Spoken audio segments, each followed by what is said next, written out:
A long time ago, in a galaxy far, far away. Star Wars Dark Nest 1 The Joiner King by Troy Denning. Prologue.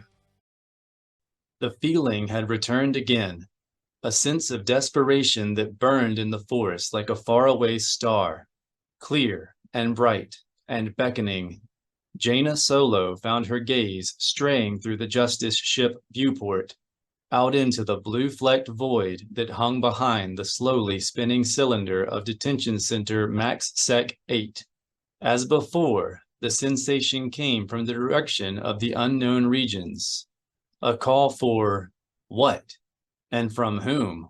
The touch was too wispy to tell. It always was.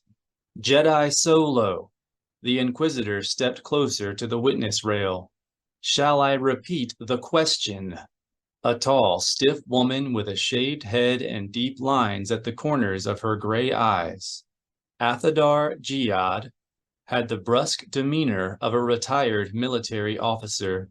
It was a common affectation among petty Reconstruction Authority bureaucrats, even when the only notation in their service record was a decades-old planetary conscription number.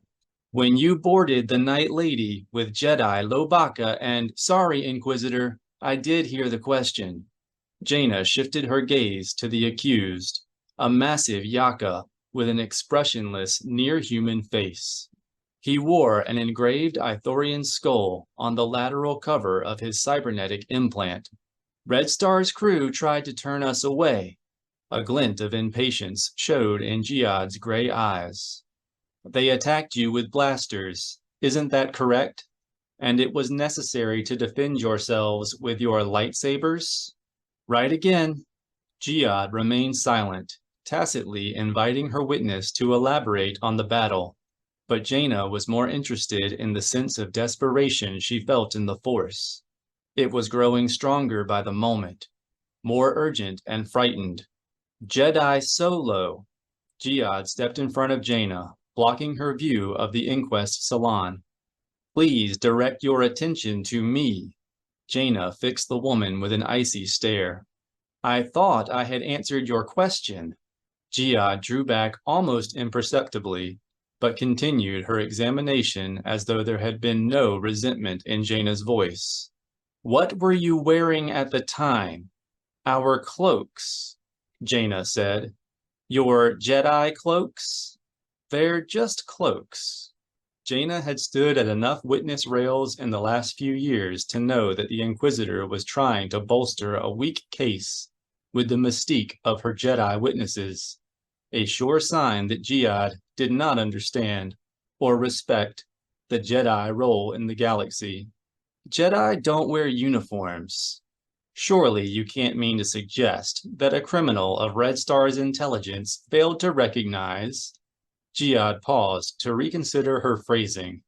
Tribunal inquisitors were supposed to be impartial investigators, though in practice, most limited their efforts to presenting enough evidence to lock away the accused. Jedi Solo, do you mean to suggest that the crew could have legitimately believed you to be pirates? I don't know what they believed, Jana said. Jihad narrowed her eyes and studied Jana in silence.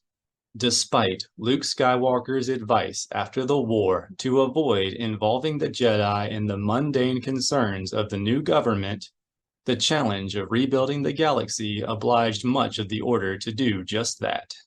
There were just too many critical missions that only a Jedi could perform, with too many dire consequences for the Galactic Alliance, and most Reconstruction Authority bureaucrats had come to view the Jedi Order as little more than an elite branch of interstellar police. Finally, Jana explained, I was too busy fighting to probe their thoughts. Jihad let out a theatrical sigh. Jedi Solo, isn't it true that your father once made his living as a smuggler? That was before my time, Inquisitor. Jana's retort drew a hiss of laughter from the spectator area. where two of her fellow Jedi Knights, Tisar Sabatine and Lobaka, sat waiting for her to finish. And what would that have to do with the price of spice on Nal Hutta? Jihad turned to the panel of magistrates. Will you please instruct the witness to answer? Everyone knows the answer, Jana interrupted. It's taught in half the history classes in the galaxy. Of course it is. The Inquisitor's voice grew artificially compassionate, and she pointed to the Yaka captive. Would it be possible that you identify with the accused, that you are reluctant to testify against a criminal because of your father's own ambivalent relationship with the law? No. Jana found herself squeezing the witness rail as though she meant to crimp the cold metal. In the last 5 standard years, I've captured 37 warlords and broken more than 100 smuggling. Suddenly, the sense of desperation grew more tangible in the Force, more clear and familiar. Jana's gaze turned back to the viewport, and she did not finish her answer. Wait! Tahiri Vela raised a hand, and the two Yuuzhan Vong standing before her fell silent. The two groups of spectators watched her expectantly, but she remained quiet and stared into Zonama Seacoat's blue sky. Over the last few weeks, she had begun to sense a distant foreboding in the Force, a slowly building dream, and now that feeling had developed into something more, into anguish and despair. Jedi Vela? Asked the smaller of the speakers. With one blind eye and a lumpy, lopsided face, he was one of the extolled, a disfigured class once known as the Shamed Ones. They had earned their new name by rising up against their upper caste oppressors to help end the war that had nearly destroyed both the Yuuzhan Vong and the civilized galaxy. Is something wrong? Yes. Tahiri forced her attention back to the group. Their blue-rimmed eyes and leathery faces seemed more familiar to her than the reflection of the blonde-haired woman she saw in the mirror every morning. But that was hardly a surprise, considering what had happened to her during the war. She was as much Yuuzhan Vong now as she was human, at least in mind and spirit. But it doesn't have anything to do with this. Go on. The extolled one, Bava, she remembered, bowed deeply, intentionally lowering himself to her height. As I was saying, Jedi Vela, 4 times this week we have caught Sal Gator and his warriors stealing from our gardens. Tahiri cocked her brow. Your gardens, Bava? Laokio was supposed to be a communal village, an experiment where the contentious caste of Yuuzhan Vong society would learn to work together and to trust each other. I thought the gardens belonged to everyone. We have decided that every Grashel is also allowed to plant an extra plot for itself. Bava sneered in Gator's direction, then continued. But the warriors are too lazy to work their own ground. They expect us to do it for them. We cannot do it for ourselves, Gator objected. Half a meter taller than Tahiri and nearly 3 times her mass, he still bore the tattoos and ritual scarrings of a former subaltern. We are cursed by the gods. Nothing we plant will grow. Tahiri fought back a sigh. Don't tell me you've separated by caste again. You're supposed to be living in mixed groups. As Tahiri spoke, she felt the familiar touch of a Chadrafan searching for her in the Force, wanting to know if she also sensed the growing strength in the feeling. She opened herself to the contact and focused her thoughts on the mysterious fear. Tekli was not particularly strong in the Force, and what Tiri perceived as a clarion call would seem barely a whisper to the little Chadrafan. Neither of them bothered to reach out for their companion Danny Kui. Force-sensitive though she might be, so far Danny had proven numb to the sensation. Living in mixed Grashels is unclean, Gator said, drawing Tahiri's attention back to the problems in Laokio. Warriors cannot be asked to sleep on the same dirt as shamed ones. Shamed ones, Bava said. We are extolled. We are the ones who expose Shimra's heresy, while you warriors led us all to ruin. The blue rim around Gator's eyes grew wider and darker. Beware your tongue, Ral, lest its poison strike you dead. There is no poison in truth. Bava sneaked a glance in Tahiri's direction, then sneered. You are the shamed ones now. Gator's hand sent Bava tumbling across the rug grass, so swiftly that Tahiri doubted she could have intercepted it had she wanted to, and she did not want to. The Yuuzhan Vong would always have their own way of working out problems, ways that Danny Kui and Tekli, and perhaps even Zonama Seacoat itself, would never fully comprehend. Bava stopped rolling and turned his good eye in Tahiri's direction. She returned his gaze and did nothing.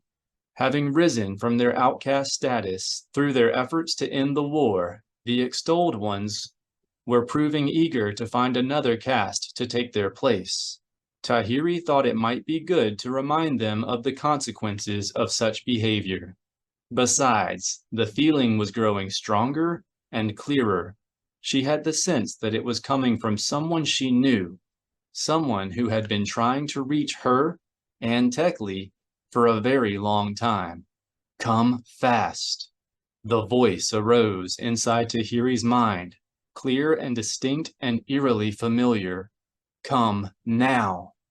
The words seemed to fade even as Jason Solo perceived them, sinking below the threshold of awareness and vanishing into the boggy underlayers of his mind. Yet the message remained, the conviction that the time had come to answer the call he had been feeling over the last few weeks. He unfolded his legs. He was sitting cross-legged in the air, and lowered his feet to the floor of the meditation circle. A chain of soft pops sounded as he crushed the tiny blada vines that spilled out of the seams between the larstone paving blocks. I'm sorry, Akana. I must go. Akana answered without opening her eyes. If you are sorry, Jason, you must not go. A lithe woman with an olive complexion and dark hair. She appeared closer to Jason's age than her own 5 standard decades. She sat floating in the center of the meditation circle, surrounded by novices who were trying to imitate her with varying degrees of success. Sorrow is a sign that you have not given yourself to the current. Jason considered this, then dipped his head in acknowledgement. Then I'm not sorry. The call continued in the force, a needle-sharp pang that pulled at Jason deep inside his chest. And I must go. Now Akana opened her eyes. What of your training? I'm grateful for what you've shown me so far. Jason turned to leave. I'll continue when I return. No. As Akana spoke, the meditation circle exit vanished behind a vine-strewn wall. I cannot permit that. Jason stopped and turned to face her. Illusions aren't necessary. If you don't wish me to return, I won't. What I don't wish is for you to leave. Akana floated over to him and lowered her own feet. She was so immersed in the white current that even the delicate blada leaves did not pop beneath her weight. It's too soon. You're not ready. Jason forced himself to remain patient. After all, he was the one who had sought out the Falanasi. I have completed many trainings, Akana. What I have learned is that every order believes its way to be the only way. I'm not speaking of monks and witches, Jason Solo. I am speaking of you. Her dark eyes caught his gaze. Your feelings are unclear. Someone calls, and you go without knowing why. Then you feel it too. No, Jason. You are as clumsy in the current as your uncle. Your feelings have ripples, and ripples can be read. Does the call come from your brother? No. Anakin died in the war. It had been 8 years. And Jason could finally speak those words with some measure of acceptance, with some recognition of the purpose his brother's death had served in the Force. It had been the turning point in the war, when the Jedi finally learned how to fight the Yuuzhan Vong and not become monsters themselves. I've told you that. Yes, but is it him? Akana stepped closer to Jason, and his nostrils filled with the scent of the waha plants that grew in the temple bathing pool. After someone sinks beneath the current, a circle of ripples remains behind. Perhaps it is the ripples you sense. That does not make what I feel any less real, Jason countered. Sometimes the effect is all we can know of the cause. Do you remember my words only so you can use them to spar with me? Akana's hand came up as though to bat him across the ear, and his own hand reflexively rose to block. She shook her head in disgust. You are a dreadful student, Jason Solo. You hear, but you do not learn. It was a rebuke to which Jason had grown accustomed during his 5-year search for the true nature of the Force. The Jinsari, the Ang-Ti, even the witches of Dathomir had all said similar things to him, usually when his questions about their view of the Force grew too probing. But Akana had more reason than the others to be disappointed in him. Striking another would be anathema to any adept of the white current. All Akana had done was lift her hand. It had been Jason who interpreted the action as an attack. Jason inclined his head. I learn, but sometimes slowly. He was thinking of the 2 apparitions he had already seen of his dead brother. The first, when a cavern beast on Yuuzhan Tar used one to lure him into its throat. The second, on Zonama, when Seacoat had taken Anakin's form while they talked. You think I'm giving form to this call, that I impose my own meaning on the ripples I feel. What I think is not important, Akana said. Still yourself, Jason, and see what is really in the current. Jason closed his eyes and opened himself to the white current, in much the same way he would have opened himself to the Force. Akana and the other adepts taught that the current and the Force were separate things, and that was true, but only in the sense that any current was different from the ocean in which it flowed. In their essential wholeness, they were each other.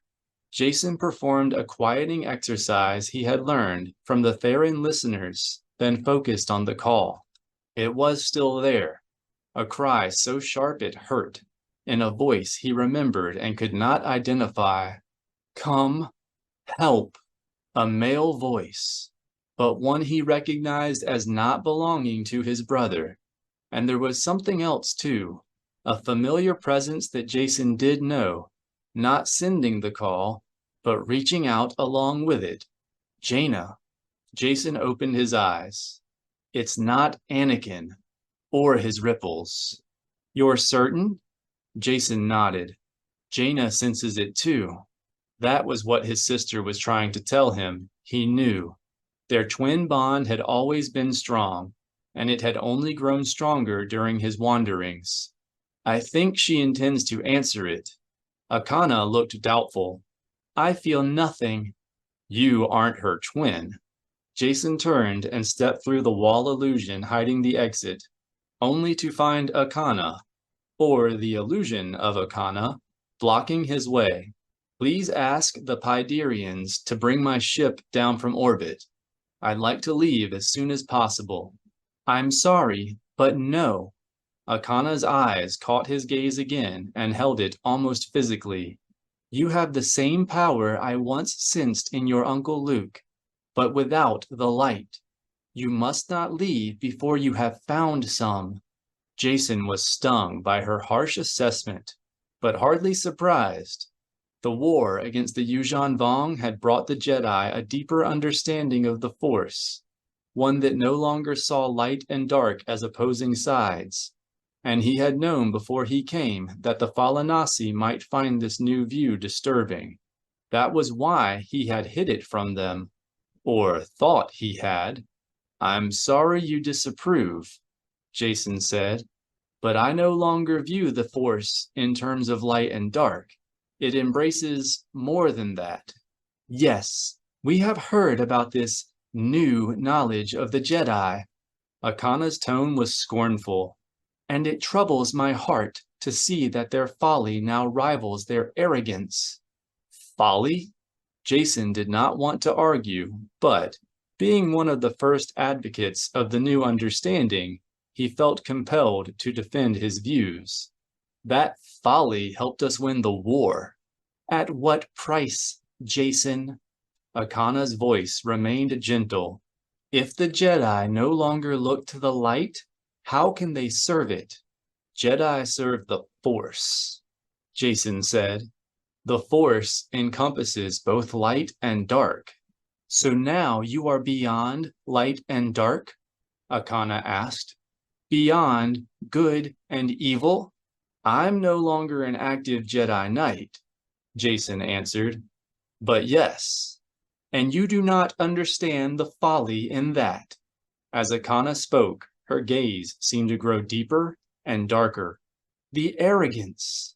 What Jason understood was that the Falanasi had a rather narrow and rigid view of morality, but he did not say so. The call was continuing to pull at him inside, urging him to be on his way, and the last thing he wanted to do now was waste time in a debate that would change no one's mind. The Jedi serve only themselves, Akana continued.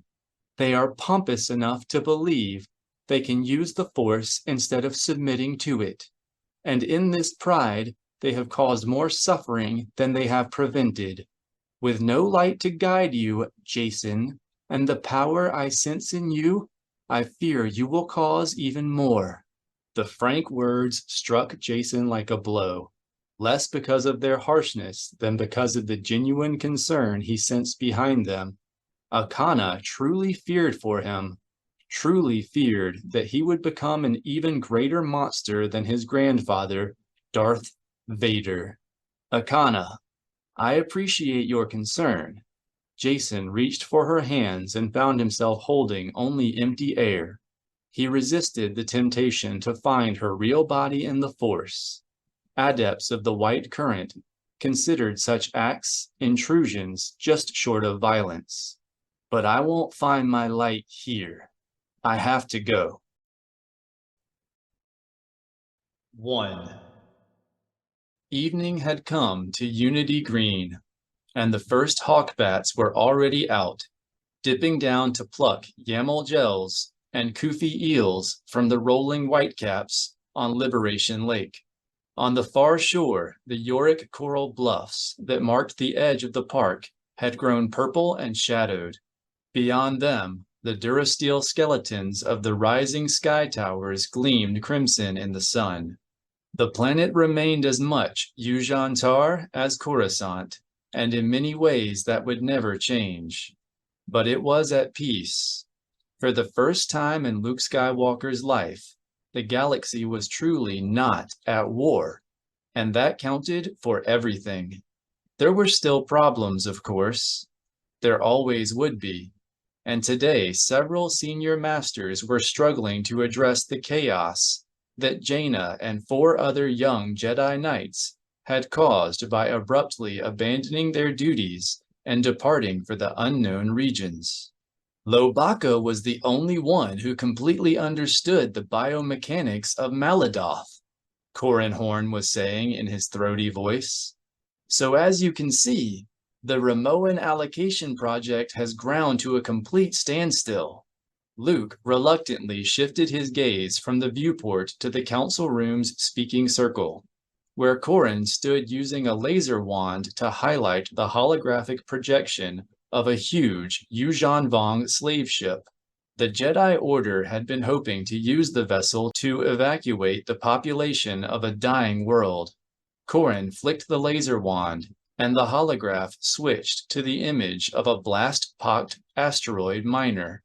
The situation in the Maltorian mining belt is deteriorating as well, Without Zek there to lead the hunt, Three Eyes pirates have the run of the system.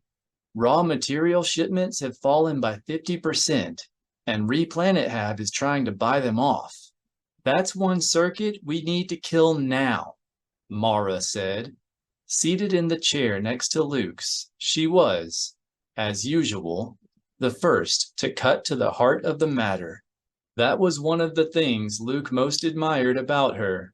In a time when the smallest decision carried ramifications that even a Kalumi Dajaric champion could not predict, his wife's instincts remained steady and true. If rehab conglomerates start buying off pirates, we'll have marauders popping up all over the core. The other masters voiced their agreement. Fine, Corin said. Where do we find a replacement for Zek? No one rushed to answer. The Jedi were spread too thin already, with most Jedi Knights and even some apprentices already assigned 3 tasks. And as the ranks of the greedy and selfish grew ever more adept at manipulating the Galactic Alliance Senate, the situation seemed increasingly desperate. Finally, Kip Duron said, "The solos should be finished on Borau soon." Dressed in threadbare cape and tunic, wearing his brown hair long and shaggy, Kip looked as though he had just come in from a long mission. He always looked like that. Maybe Replanet Hab will be patient if they know they're the Solo's next assignment. The silence this time was even longer than the last. Strictly speaking, the Solos were not available for assignments. Han wasn't even a Jedi, and Leia's status was completely informal. The council just kept asking them to help out, and they just kept doing it.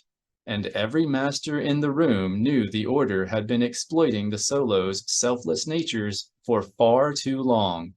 Someone else needs to contact them, Mara said finally.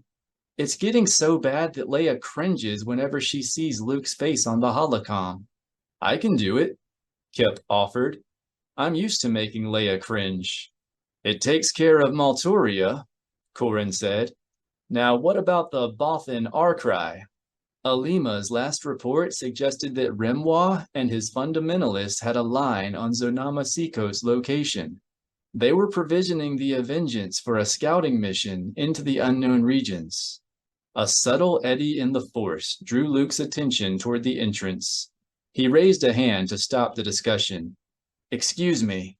He turned toward the foyer and immersed his mind completely in the force, until he recognized one of the presences coming toward them, then said, "Perhaps we should continue this later. We don't want Chief Omas to know how concerned we are about Jana's departure." We don't? No. Luke rose and started to the door, especially when he's bringing Chiss. Luke stopped in the foyer area where a simple wooden bench and 2 empty stone vases sat opposite the door, arranged to subtly calm visitors and make them feel welcome.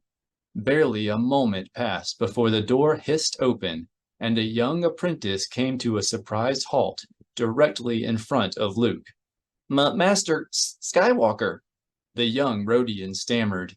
He turned and raised a spindly finger toward the door. Chief Omas and... I know, Tool. Thank you. Luke nudged the youth back into the corridor with the other apprentice, then stepped into the doorway and found himself looking at Chief of State Cal Omas and a trio of blue-skinned Chiss. With a wrinkled face and sagging jowls, the Chiss in front was probably the oldest Luke had ever seen. The 2 in the rear were clearly bodyguards, tall, strong, alert, and dressed in black uniforms of the Chiss Expansionary Defense Fleet. Chief Omas, Luke said. The strains of Omas's office showed in his hollow cheeks and ashen complexion. Welcome. You're expecting us. Omas cast a pointed glance into the conference room. Good. Luke ignored the hint and bowed to the elderly Chiss. And Aristocra... It took a moment for the name to rise to the top of Omas's mind, where Luke could sense it without being overly intrusive. Mitsek Leone, it's a pleasure to make your acquaintance. The Chiss's red eyes narrowed to crimson lines. Very impressive. It's not easy to gather identity files on Chiss aristocracy. We haven't. Luke smiled and continued to block the door. You and your bodyguards are welcome to come inside once you have removed your hidden weapons. Omos cringed visibly, but Luke did not move. Even had he not perceived the concealed weapons through the Force, he still would have made the request. These were Chiss, after all. As you know, Luke continued, the only weapons allowed in the Jedi Temple are lightsabers. Mitsek Leone smiled like an old man caught sipping something against the doctor's orders, then pulled a small holdout blaster from his boot and passed it to a bodyguard. My bodyguards will wait in the corridor, he said. I can see they wouldn't be of much use in a room full of Jedi. There would be no need. Luke stepped aside and waved the two statesmen toward the conference circle. Please join us. As they crossed the room, Mitsek Leone kept sneaking glances at its appointments. The automated service kitchen, the small forest of rare tribala plants, the flow-form chairs, and the arrogance vanished from his demeanor. It was not a reaction Luke liked to see. The new temple had been a gift from the Galactic Alliance, pressed on the Jedi when, in a desperate attempt to manufacture a symbol of progress, the faltering Reconstruction Authority had moved the seat of government back to Coruscant. In most regards, the relocation had failed as spectacularly as it had deserved. But the temple, a stone and transparent steel pyramid designed to harmonize with the new face of post-war Coruscant, never failed to impress with its regal scale and rebirth architecture. It also served as a constant reminder to Luke of his greatest fear, that the Jedi would start to perceive themselves through the eyes of others and become little more than the guardians of a grateful galactic alliance. At the conference area, the Jedi Masters rose to greet their guests. Everyone knows Chief Omos, I think. Luke motioned Omos into a chair, then took Mitsek Leone by the elbow and guided him into the sunken speaking circle. This is Aristocra Mitsek Leone from the Chiss Empire. Please, use my core name, Swek, the Aristocra instructed. It will be much easier for you to pronounce correctly. Of course, Luke said, continuing to look at the council. Swek has some disturbing news for us, I believe. Swek's wrinkled brow rose, but he no longer seemed surprised by Luke's intuition. Then you know the purpose for my visit. We can sense your apprehension through the Force, Luke said, avoiding a direct answer. I assume it concerns our Jedi in the unknown regions. Indeed, it does, he said. The Chiss ascendancy requires an explanation. An explanation? Corran was not quite able to conceal his indignation. Of what? Swek pointedly ignored Corran and continued to stare at Luke. The Jedi have many voices, Aristocra, Luke said, but we speak as one. Swek considered this for a moment, then nodded. Very well. He turned to Corran. We demand an explanation of your actions, of course. What happens on our frontier is no concern of yours. Despite the wave of confusion and doubt that rippled through the Force, the Jedi Masters remained outwardly composed. The Chiss frontier? Aristocra? Saba Sabatine, one of the newest Jedi Masters, asked. Of course. Swek turned to the Barabel, his brow furrowed in thought. You don't know what your Jedi Knights have been doing, do you? All of our Jedi are well trained, Luke said to Swek, and the 5 under discussion are very experienced. We're confident they have a good reason for any action they've undertaken. A glint of suspicion showed in Swek's crimson eyes. So far, we have identified 7 Jedi. He turned to Omas.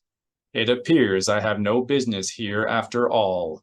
Obviously, the Jedi involved in this matter are acting on their own. Involved in what matter? Kip asked. This is no concern to the Galactic Alliance, Swek said. He bowed to the council at large. My apologies for taking so much of your time.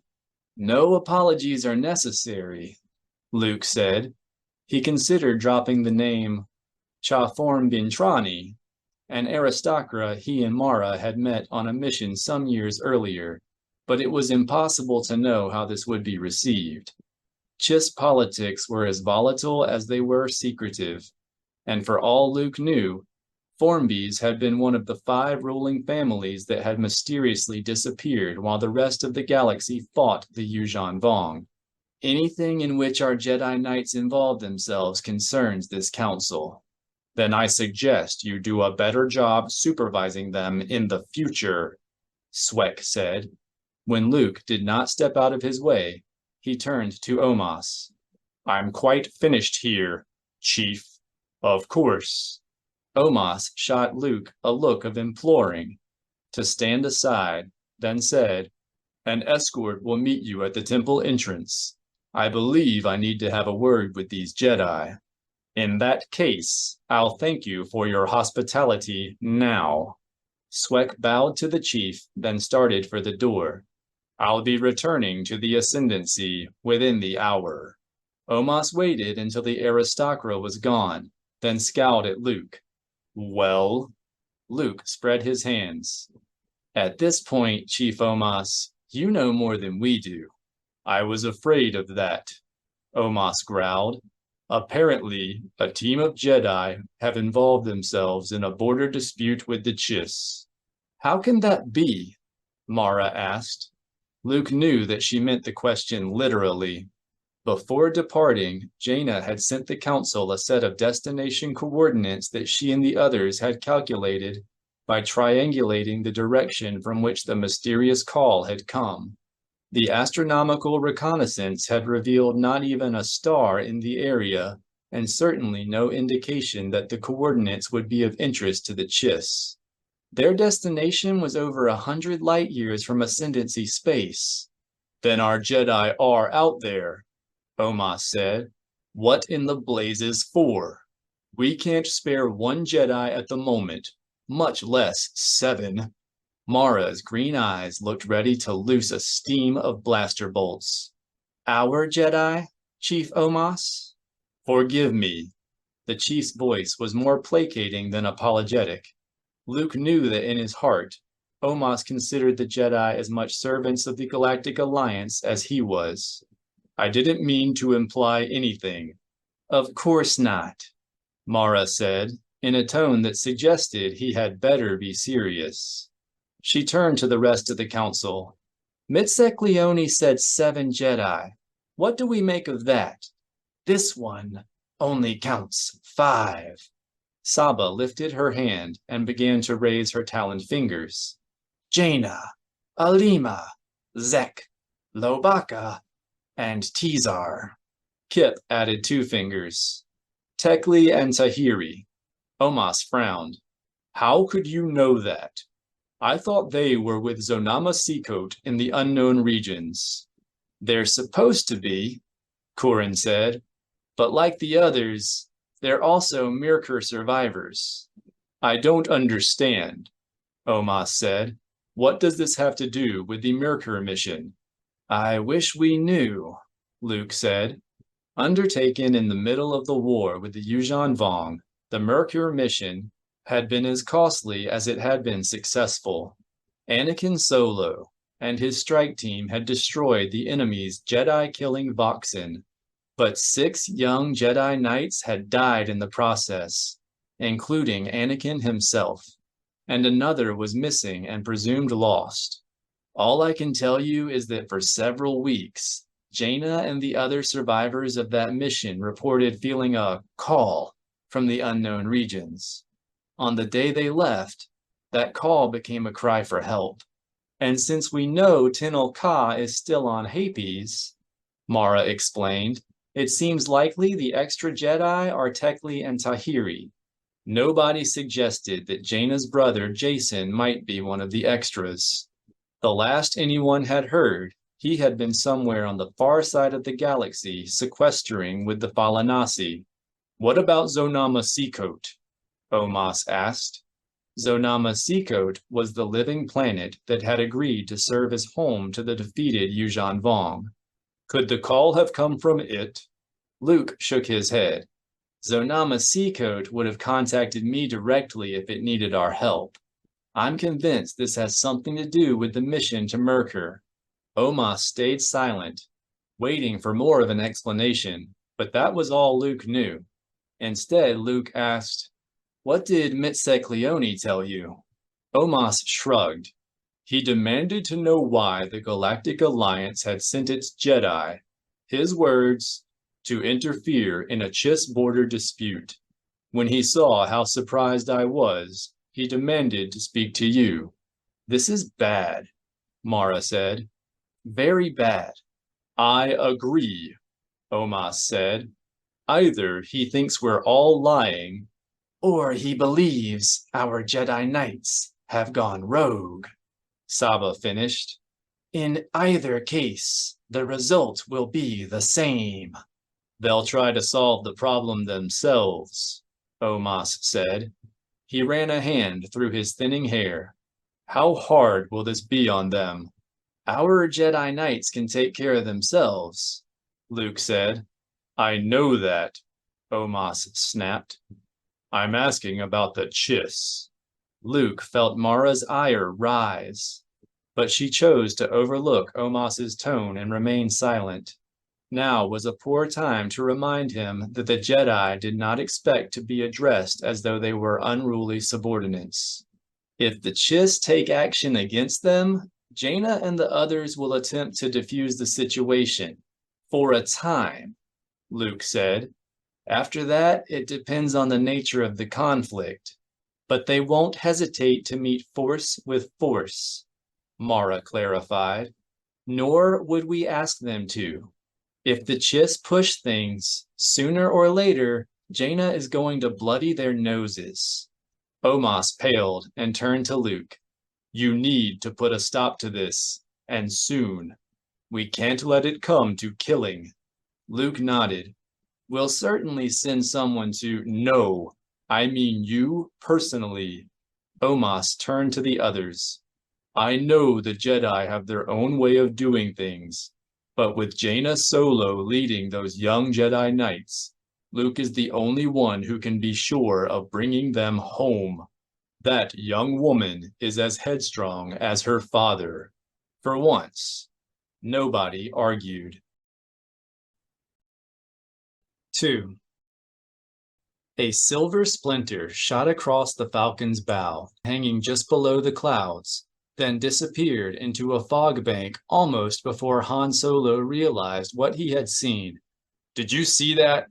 As Han spoke, he kept both hands on the control yoke. With fangs of gray mist dangling beneath a low gray sky and spires of vine-covered Yorick coral rising from a floor of undulating forest, Borau was a dangerous planet to map. Deadly, even.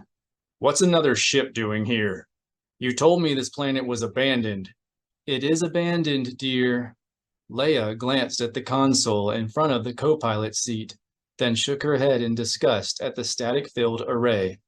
The sensors can't get a reading through these ionized clouds, but we know what kind of vessel that is. And you say I jump to conclusions. Despite Han's protest, his heart was sinking. Since the Derelict Planet Reclamation Act had passed, there seemed to be more survey ships in the galaxy than stars. It could have been a smuggler or a pirate, you know. A place like this would make a good hideout. Leia studied her display screen for a moment, then shook her head. Not a chance. Have a look. The view from the stern vidcam appeared on his display, showing the knobby little cone of a Cone-Sayer mapping skiff. It was in the middle of his screen, dead center. He's following us. So it would seem, Leia answered. The good news is he hasn't been there long, or I'd have seen him. With our long-range sensors blinded, I've had the exterior cam views rotating across my display. Good thinking. Han smiled at Leia's reflection in the cockpit canopy. She had thrown herself into her role as the Falcon's second-in-command with the same devotion she brought to everything she did. And now, a finer YT-1300 co-pilot could not be found anywhere. But there was an uneasy tension beneath her regal bearing, a restlessness in her big brown eyes that sometimes made the post seem too small for her. And Han understood. Any woman who had inspired a rebellion and shepherded a galactic government through its infancy might find life a little cramped aboard a tramp freighter, even if she had too much class to say so. That's what I love about you. Leia smiled brightly. Smart as well as beautiful? Han shook his head. You're a really good co-pilot. He pushed the throttles forward, and the forested ridges below began to flash past in a verdant blur. Maximize the rear shields. Conesayer just delivered a fleet of armed mappers to Replanet Hab, so things might get rough. Leia only stared at the throttles. Han, what the blazes are you doing? I'm tired of getting kicked around by these Replanet Hab pilots. It makes me look old. Don't be ridiculous, Leia said. You're barely in your mid-60s. That's my point, Han said. Just because a guy goes a little gray at the temples, people think he's slowing down. They think they can push him around. Han, nobody thinks you're slowing down. Leia's voice grew soft. You have at least 40 good years left, maybe even 50 if you take care of yourself. A prim, electronic voice sounded from the comm station behind Leia. And may I point out how difficult it would be to see the gray in your hair from another vessel? C-3PO leaned forward, pushing his golden head into Han's peripheral vision. Whatever the reason other pilots have for thinking you've slowed down, sir, I'm quite sure your hair color has nothing to do with it. Thanks, 3PO, Han growled. Maybe you ought to disconnect those vocabulator circuits before someone probes them with a plasma torch. A plasma torch? C-3PO cried. Why would anyone do that? Han ignored the droid and took the Falcon into a wisp of low-hanging cloud. Normally, he would have circled around it to avoid the small risk of hitting one of the strange spires the Yuuzhan Vong had left scattered across the planet. But that would have required a second mapping run around the other side, and they simply did not have the time, not if they wanted to beat these claim jumpers at their own game. When the Falcon came out the other side without crashing into anything, their passenger gasped in relief and pushed his T-shaped head between the seats. Captain Solo, there is no sense placing your ship at risk. Yuuzhan Vong spoke with the mouths on both sides of his arched neck, giving his Ithorian voice a mournful stereo quality.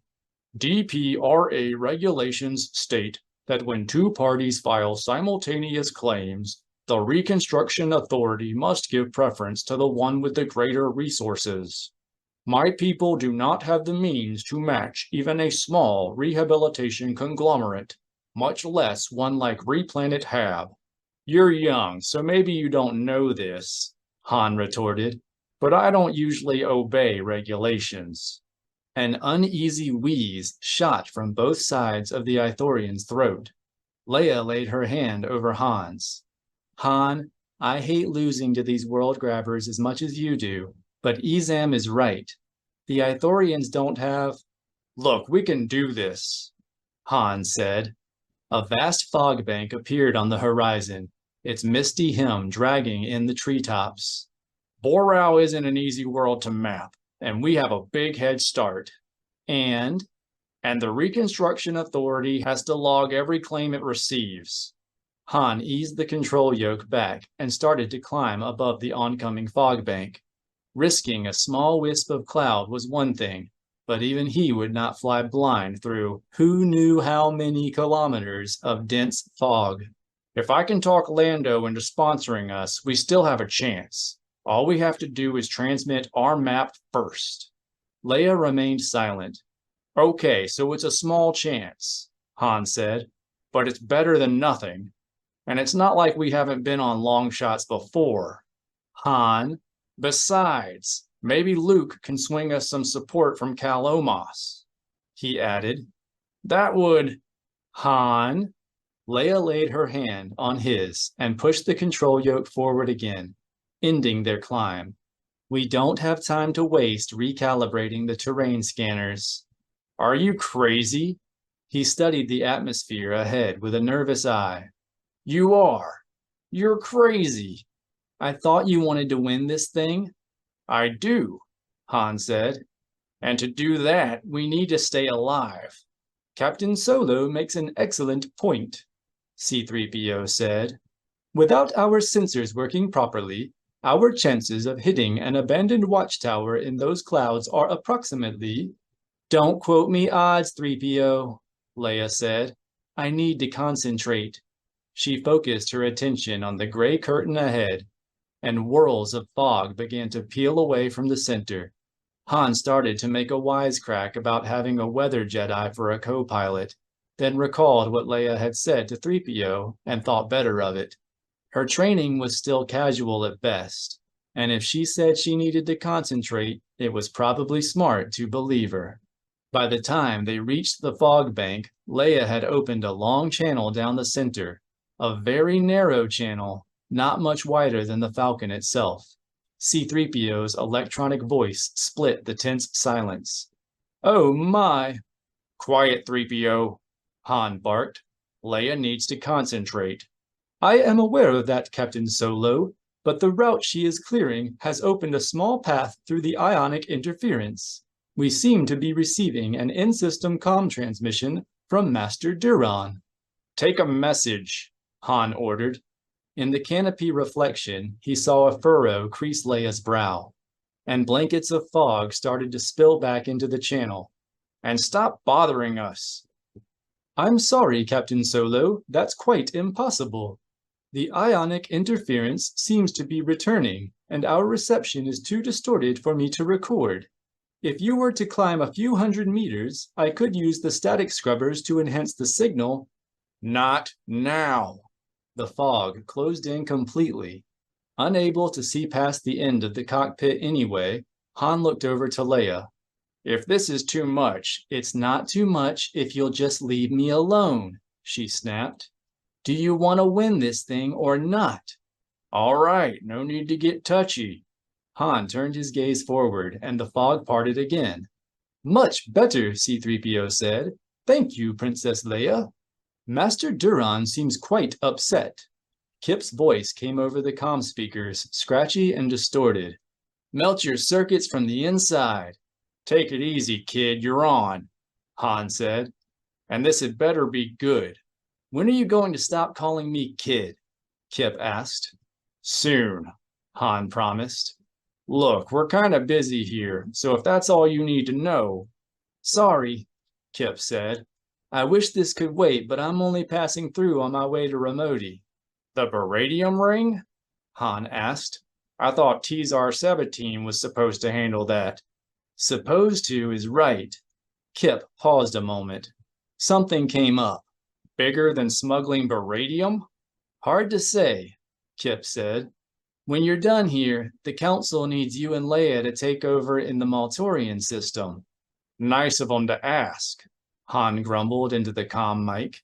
That's what I'm doing now, Kip said. The Council doesn't give orders, especially to you two. Could have fooled me, Han said. What happened to Zek? Is he okay? There was a long pause, and Han thought they might have lost the signal. Kip? Zek's fine, Kip said, but something came up and he had to leave. Alarms started to go off inside Han's head. Jana had told them about the mysterious call that she and the other strike team members had been feeling from the unknown regions. Listen, Kip's voice crackled over the comm. We didn't want to ask you again, but this is important. Replanet Hab is about ready to start paying 3i off. I'll have to talk it over with Leia. Given who was currently trying to steal Borau out from beneath them, Han was not sure either of them would be eager to help Replanet Hab with its pirate problem. Red Star's tribunal ought to be just about over, and we were hoping to catch up with Jana for a few days before she goes out again. There was another long silence, and this time Han decided to wait Kip out. A blurry sliver of green murk appeared at the end of the fog channel that Leia was holding open. Her gaze remained dead ahead. Han hoped that she was actually seeing, that she had not sunk so deeply into her trance she would fail to notice the hazy stripe of darkness ahead. Finally, Kip said, seeing Jana might be a problem. Don't tell me, Han said. Something came up. The hazy strip ahead thickened into a sharp, distinct streak. Something in the unknown regions, I'll bet. Well, yes. Thanks for letting us know, Han snorted. Normally, he tried not to worry about Jana's assignments. As a top fighter pilot and leading Jedi Knight, his daughter could handle almost anything the galaxy threw her way. But the unknown regions were different. The unknown regions were home to 100 terrors, too terrible to imagine. Or so he had been told. What's the situation? We don't know exactly, Kip said, but there's no reason to worry. Master Skywalker has taken Mara and Saba to investigate. Now Han was worried. To draw 3 masters away when the Jedi were already spread too thin, the problem had to be serious. All right, kid, Han said. The dark streak at the end of the fog channel had grown sharp enough to identify as a Yorick coral spire. What aren't you telling us? Nothing. Han remained silent, and finally Kip asked, Did I mention the Chiss? To Leia's credit, she did not look away from the forward viewport, but she did lose her concentration. The fog came rolling back into the channel ahead of the Falcon, and Han lost sight of the spire. He jerked back on the throttles, then felt a sudden stab of neck pain as something slammed the ship forward. A cacophony of damage alarms erupted from the control console. Han's gaze flew to the status lights of the most critical systems. What was that? Nor asked from behind him. Did we crash? Not exactly, Han answered. Over the comm, he said, Stand by, kid. We're a little distracted here. Copy. Kip sounded relieved to have a few moments to formulate his explanation. Take your time. Once Han had confirmed that all vital components were still operational, he called up the view from the stern vidcam and saw nothing but static. Something hit us from behind. The mapping skiff? Leia asked. It was following us, Han said. I hate that. Oh dear, C-3PO said. I hope there aren't any casualties. It would serve 'em right, Han growled. He activated the intercom and ordered Leia's Nogri bodyguards, Cockmame and Meewall, into the cannon turrets. Don't shoot anything. Just tell me what you see back there. Han glanced over at Leia and saw by the tension in her lips that she had heard every word of the conversation between him and Kip. He closed the intercom, then returned to his comm mic. Okay, kid, tell us about the Chiss. It's not as bad as it sounds. Kip told them about Aristocra Sweck's visit and Cal Omos's suggestion that Luke handle the matter personally, and then said, Master Skywalker knew you'd be worried, so he asked Silgal to fill in when you asked for the Malturian dossier. I really wasn't. The Falcon shuddered, and another damage alarm sounded. Cockmame reported that, despite its damage, the mapping skiff was firing at them. Then shoot back, Han ordered. Kip, you'll have to. Standing by, Kip acknowledged. Be careful. I've got a better idea. Han pushed the throttles forward and accelerated into the fog, then asked Leia, Can you do that fog thing again? Yes, Leia said. A low rumble reverberated through the Falcon, as Meewal and Cockmame unleashed the big laser cannons. But why not climb out of here and fight where we can see? Han allowed himself a sly grin. Didn't you see that spire up ahead? I saw it, Leia said. A smile as sly as Han's came to her lips. I like the way you think, Flyboy. How does he think? Nor asked. What are we doing? You'll see, Han said. Just hold on. Leia turned her attention back to the fog, and soon the verdant finger of a vine-covered spire could be seen jutting up at the end of the channel. If Han did not break until the last second, the mapping skiff following them would have no time to avoid a crash. Nor finally saw what they were planning. No! He shrieked the word with both mouths. You mustn't! Tell your gunners to stop firing. Stop firing, Han repeated. The spire was as wide as his hand now, and he was beginning to see dark patches of coral showing through the curtains of vine. Are you crazy?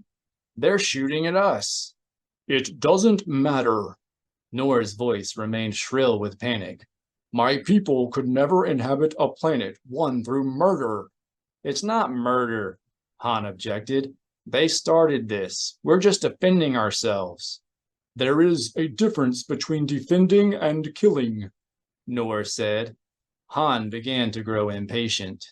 Look, if that's the way you feel, the Ithorians are never going to find a planet.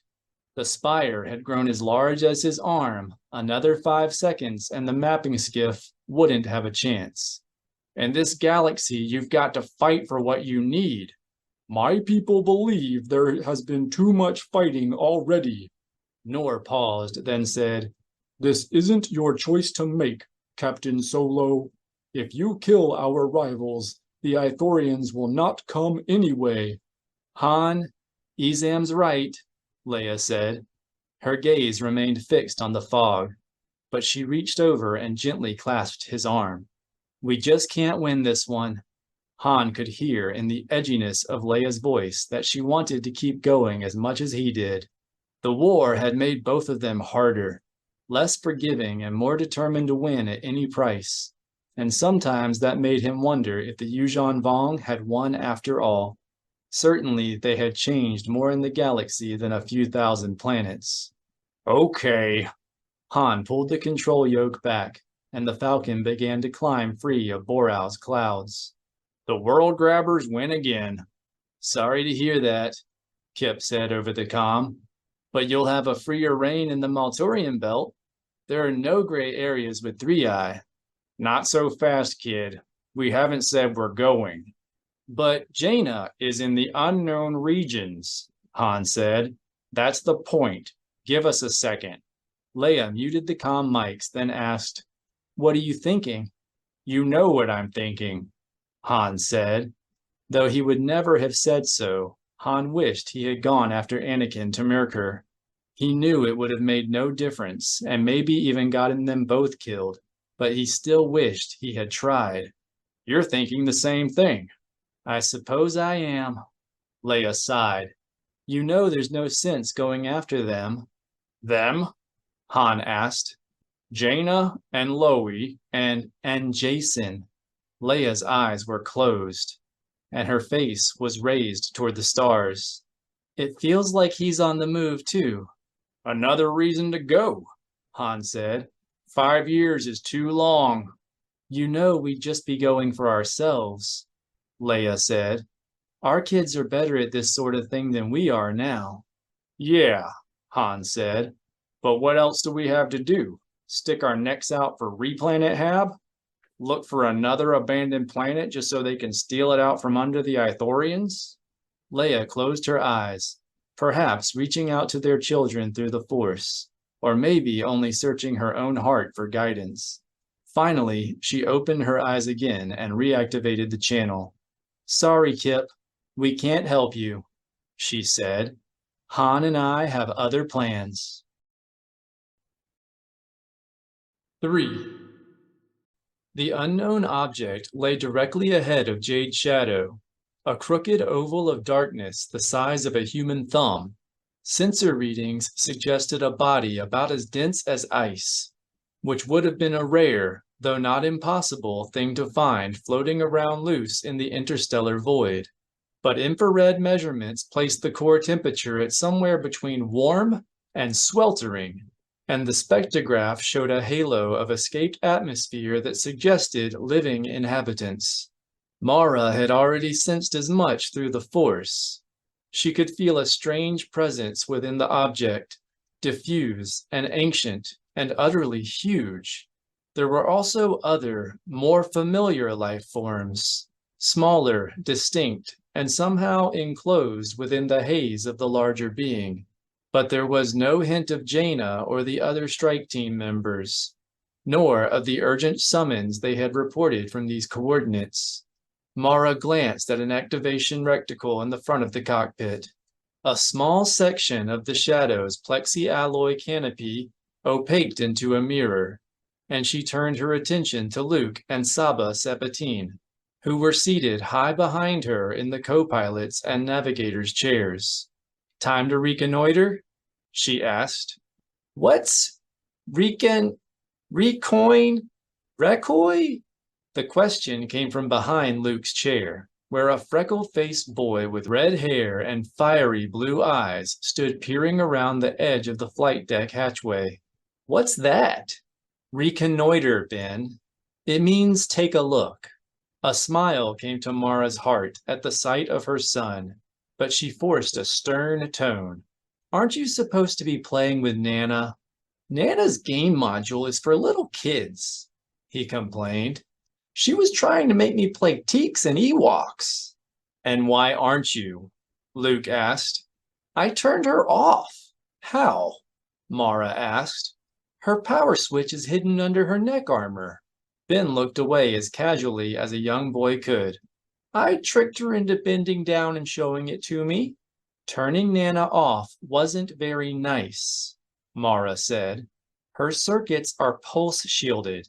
How do you think she's going to feel after an emergency shutdown?" "Stupid?" Ben's answer was almost gleeful. "I've only done it 2 or 3 times before." A loud hiss of amusement escaped the pebbled lips of Saba Sabatine, causing Ben to shrink back through the hatchway, and almost muffling Luke's exclamation of alarm. "You have?" Ben nodded, but his eyes remained fixed on Saba's lumpy face. Luke reached around the corner and pulled him onto the flight deck itself. "Promise me you won't do that again," Luke said. Mara could feel how worried he was by Ben's mischievousness. They had long ago decided against having someone else raise their son while they crisscrossed the galaxy attending to the duties of Jedi Masters. But they both knew their choice would require an extraordinary amount of discipline from their young son. "Nana can't protect you if you shut her down." "If she's stupid, how can she protect me anyway?" Ben countered. "A defender droid's not supposed to be dumber than her kid." Rather than explaining the complexities of utter devotion programming, Mara said, "Ben, answer your father. Or would you rather stay at the academy next time he and I go on a trip?" Ben pondered his decision for a moment, then blew out a long breath. "Fine." He turned to Luke. "I promise." "Good," Luke said. "Maybe you should go reactivate her." "But we're there." Ben pointed out the forward viewport, where the unknown object remained hidden in its darkness. "I want to see Jana." "Jana isn't here anymore," Mara said. "How do you know?" "The Force," Mara explained. "If she were here, your father and I would feel it." "Maybe not. You don't feel everything." "We would feel Jana," Luke said. "She's not here. Now do as your father says."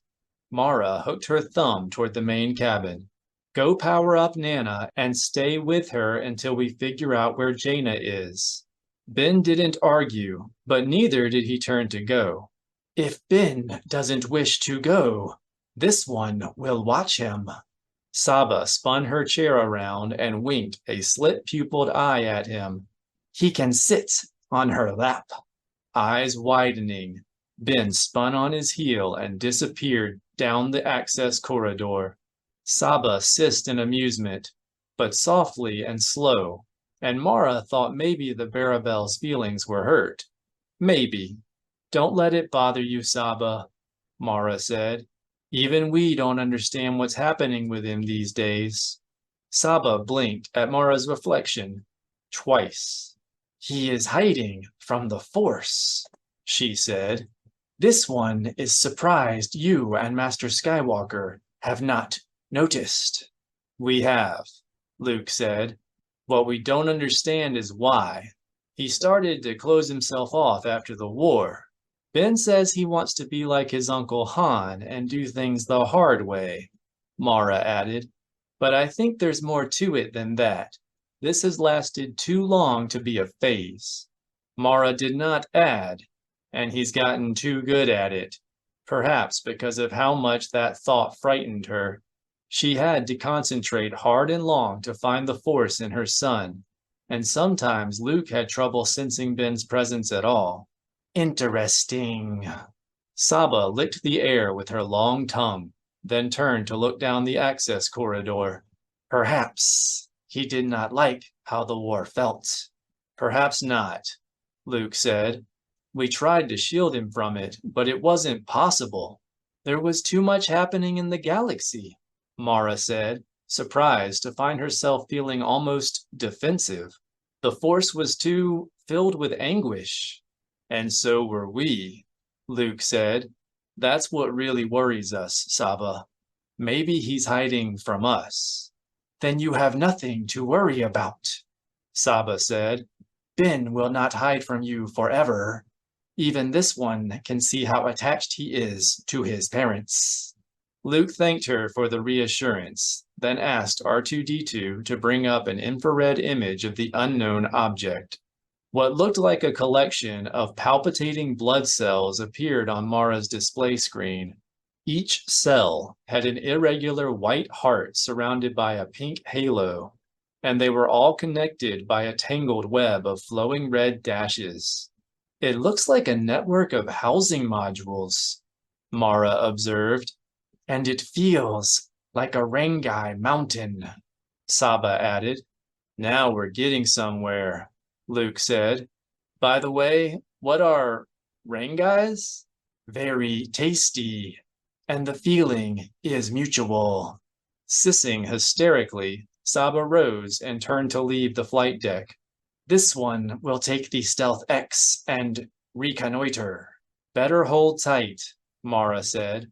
On the infrared display, a string of tiny white circles was flaring to life near the center of the unknown object. At least until we know what those are. The circles began to swirl and grow larger. Mara didn't even try to count the number, but there had to be over 100 of them. More tiny circles blazed into existence and shot after the others. She initiated a series of automated systems checks to warm the Shadow's battle circuits. Lower the Shadow's retractable laser cannons dropped into firing position as Luke anticipated Mara's order. She armed the proton torpedoes and opened the firing tube doors. R2, tell Nana to put Ben in his crash couch, Luke ordered. R2-D2 tweetled a protest. Nobody said they were shooting, Luke said. We just want to be ready. R2-D2 added another warning. Really? Luke responded. That many? Mara glanced at the corner of her display and saw a counter quickly adding numbers. 500? She gasped. Who sends 500 craft to investigate one intruder? R2-D2 chirped testily. Then Mara's screen displayed a message telling her to have some patience. He was still trying to assemble vessel profiles. Identifying who had sent them would have to wait. Sorry, Mara said, wondering when she started to be intimidated by astromech droids. Take your time, R2-D2 acknowledged, then added a note about the propulsion systems the vessels were using. Rockets? Luke asked in disbelief. As in old nuclear rockets? R2-D2 tweeted irritably. The note on Mara's display read, chemical rockets. Methane oxygen. Specific impulse 380. Luke whistled at the low number. At least we can run if we have to. Jedi? Saba began to siss again. Run! The image on Mara's display melded into a single infrared blob. She looked up and saw a small cloud of twinkling stars between the shadow and the unknown object. As she watched, the swirling cloud grew steadily larger and brighter. Soon the stars resolved into two parts. Yellow slivers of rocket exhaust and brilliant green bursts that looked a lot like strobe beacons. Mara engaged the ion drive actuator. Does this make sense to anyone? She began to turn, giving the shadow some running room. With all that evasive maneuvering, that has to be a combat. R2-D2 began to whistle and trill urgently. Mara checked her display, then asked, What old blink code? R2-D2 buzzed in impatience. Imperial? Mara looked out the side of the canopy. The swarm had drawn close enough now to reveal the sleek, dart-shaped hulls of a small fighter craft stretched between the green-nosed strobes and the yellow rocket tails. In the closest vessel, she could barely make out a pair of curved antennae pressed against the interior of a low cockpit canopy, and there were two bulbous black eyes peering out at her. As in Palpatine's Empire? R2-D2 squawked a peevish affirmative. Then tell us what they're saying, Luke ordered, and stop talking to Mara that way. R2-D2 warbled a half-hearted apology. Then the message appeared on Mara's display. Lizzle welcomes you. Please, all arrivals may please enter through the central portal, please. 4.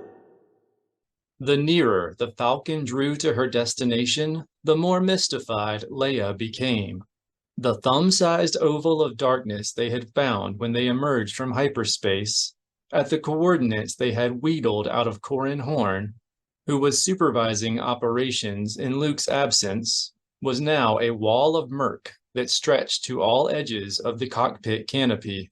But the terrain sensors showed a jumble of asteroids, ice balls, and dustbergs ranging from 100 meters across to several thousand, all held together by a web of metal struts and stony tubes. Though the structure had not yet collapsed under its own gravity, a rough guess of its mass was enough to make Leia worry.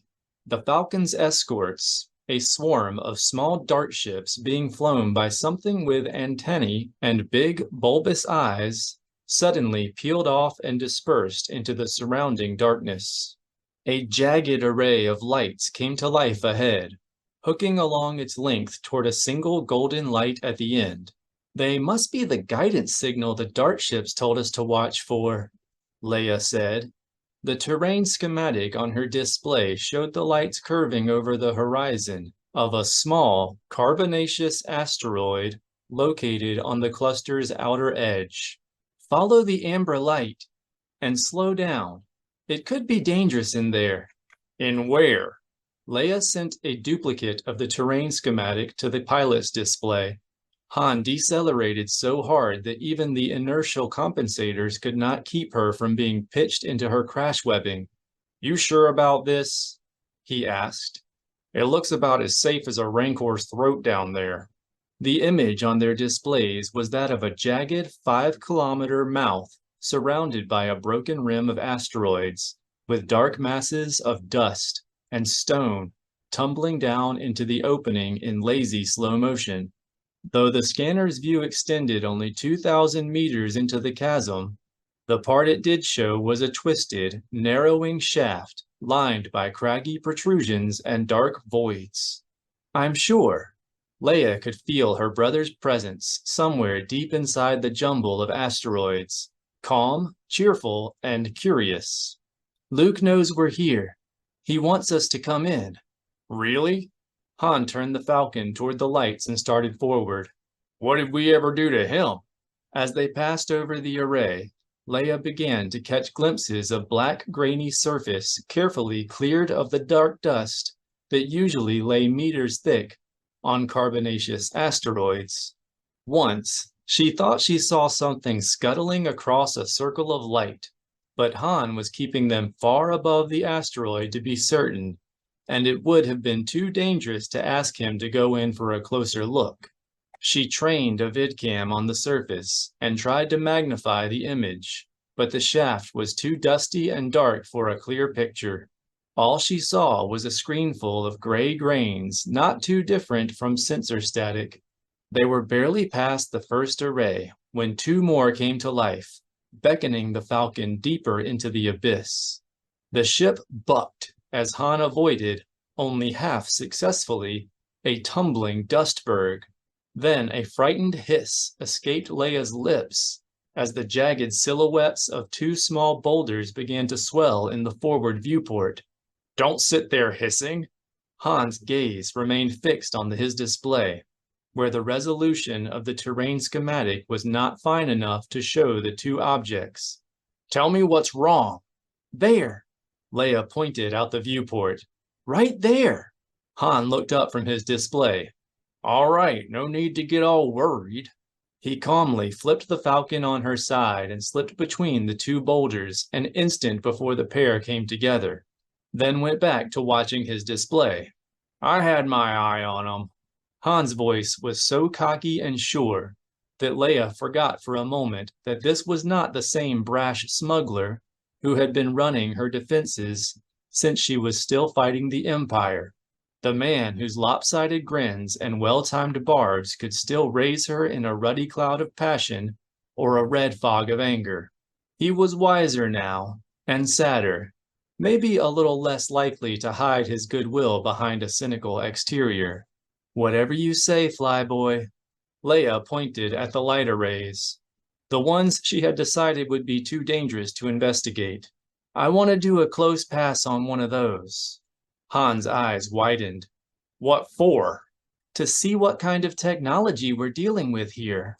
Leia put on a flirtatious pout, then asked in an innocent voice, That isn't too risky for you, is it? For me? Han licked his lips. No way. Leia smiled and, as Han angled toward the array, shunted extra power to the particle shields. Maybe the challenge of nap of terrain flying down a dark, twisting shaft filled with flotsam would help snap Han out of his touchy mood. Han weaved past a dozen obstacles, working their way across the abyss toward the second array of lights. And that was when C-3PO returned from a post-jump hyperdrive check, arrived on the flight deck. We're crashing! Not yet, Han growled. Everything's under control, 3PO. Leia's attention was focused on the asteroid ahead, where the lights had begun a slow flashing as the Falcon approached. Why don't you go back and continue supervising the maintenance checks? I couldn't possibly, Princess Leia. C-3PO placed himself in the navigator's chair behind Han. You need me in the cockpit. Han started to reply, but stopped when a ball of frozen gas came floating across the Falcon's path. You see? C-3PO demanded. Captain Solo nearly missed that object. I did miss it, Han snapped. Otherwise, you'd be plastered across the canopy right now. What I meant was that you failed to see it until the last moment, C-3PO explained. Do be careful. There's a rather large one coming toward us from 47.668. Quiet. Han swung around an oblong megalith, the size of a heavy cruiser, then added, You're distracting me. Then perhaps you should have your synapses checked, C-3PO suggested. Slow processing time is indicative of aging circuits. There's another object at 32.878 degrees, inclination 5.3 Leia spun around to glare at him. We don't need help. Go to the main cabin and shut down. C-3PO's chin dropped. As you wish, Princess Leia. He stood and half turned toward the exit. I was only trying to help. Captain Solo's last medical evaluation showed a reaction time decrease of 8 milliseconds, and I myself have noticed. Leia unbuckled her crash webbing. That he seems to be growing. She rose and hit the droid's circuit breaker. Rather hesitant. The sentence trailed off into a bass rumble as C-3PO lost power. I think it's time to get his compliance routines debugged. She pushed the droid into the seat in front of the navigation station and strapped him in. He seems to be developing a persistence glitch. No need. The Falcon shot to the right, then shuddered as a dustberg burst against its shields. Nobody listens to droids anyway. Right. What does 3PO know? Leia kissed Han on the neck, then returned to her own seat. Yeah. Han smiled the same hungry grin that had been making Leia's stomach flutter since Palpatine was Emperor. Han swung the Falcon in behind the lights and began a steep approach toward the surface. The array began to flash more brightly, illuminating the rough, silvery surface of a metallic asteroid. On the ground behind the first beacon, Leia saw the swirling lines of a closed iris hatch made from some tough membrane that bulged slightly outward under the pressure of the asteroid's internal atmosphere. The light itself was held aloft on the end of a conical, meter-long stand that seemed to be crawling across the surface of the asteroid on 6 stick-like legs. At the forward end of the apparatus, the lenses of a large void helmet reflected the glow of the next beacon in line. Bugs. Han groaned and shook his head. Why did it have to be bugs? Sorry, Leia said. Han normally avoided insect nests, something to do with a water religion he had once started on the desert world of Kamar. Apparently, a mob of angry Kamarian insects had tracked him down months after his nasty departure, taking him captive and demanding that he turn Kamar into the water paradise he had showed them. That was all Leia knew about the incident. Han refused to talk about how he had escaped. It'll be okay. Luke seems to feel comfortable with them. Yeah, well, I always knew the guy was a little strange. Han, we have to go in. This is where Jana and the others came. I know. That's what really gives me the creeps. Leia reached the end of the array and passed over the insect holding aloft the amber light. Then Leia glimpsed a second iris hatch, and they left the asteroid behind. Far ahead, spiraling down the walls of the ever-narrowing passage, 3 more beacon lines flared to life. Han stayed close to the walls, showing off for Leia by following the contour of the conglomeration's unpredictable topography. After a time, the arrays began to grow hazy and indistinct as the dust, being slow drawn inward by the conglomeration's weak gravity, thickened into a gray cloud. Han continued to hug the wall, though now it was to make it easier for the terrain scanner to penetrate the powdery fog. A nebulous disk of golden light appeared at the bottom of the shaft. As its glow brightened, Leia began to see meter-long figures in insect-shaped pressure suits walking along the passage walls, dragging huge bundles across the asteroid surfaces, repairing the stony tubes that held the jumbled structure together, or simply standing in a shallow basin and staring out at her from behind a transparent membrane. You know, Han, she said, this place is starting to give me the creeps. Wait till you hear a pincer rap, Han said. Those things will really ice your spine. Pincer rap? Leia glanced over at the pilot's seat, wondering if there was something Han wasn't telling her. Han, do you recognize? Han cut her off. No, I'm just saying. He raised his shoulders and shrugged at some memory he had kept buried their entire married life, then finished. It's not something you want to experience. That's all. The dust cloud began to thin, revealing the disk of light below to be a bulging hatch membrane more than 100 meters across. Several dozen insects were scuttling away from the middle of the hatch, oozing a thick layer of greenish gel from a valve at the rear of their pressure suits. Han eased back on the throttles, then, when the portal showed no sign of opening, brought them to a stop 20 meters above the center. The insects reached the edge and turned around, the lenses of their dark helmets turned up toward the Falcon.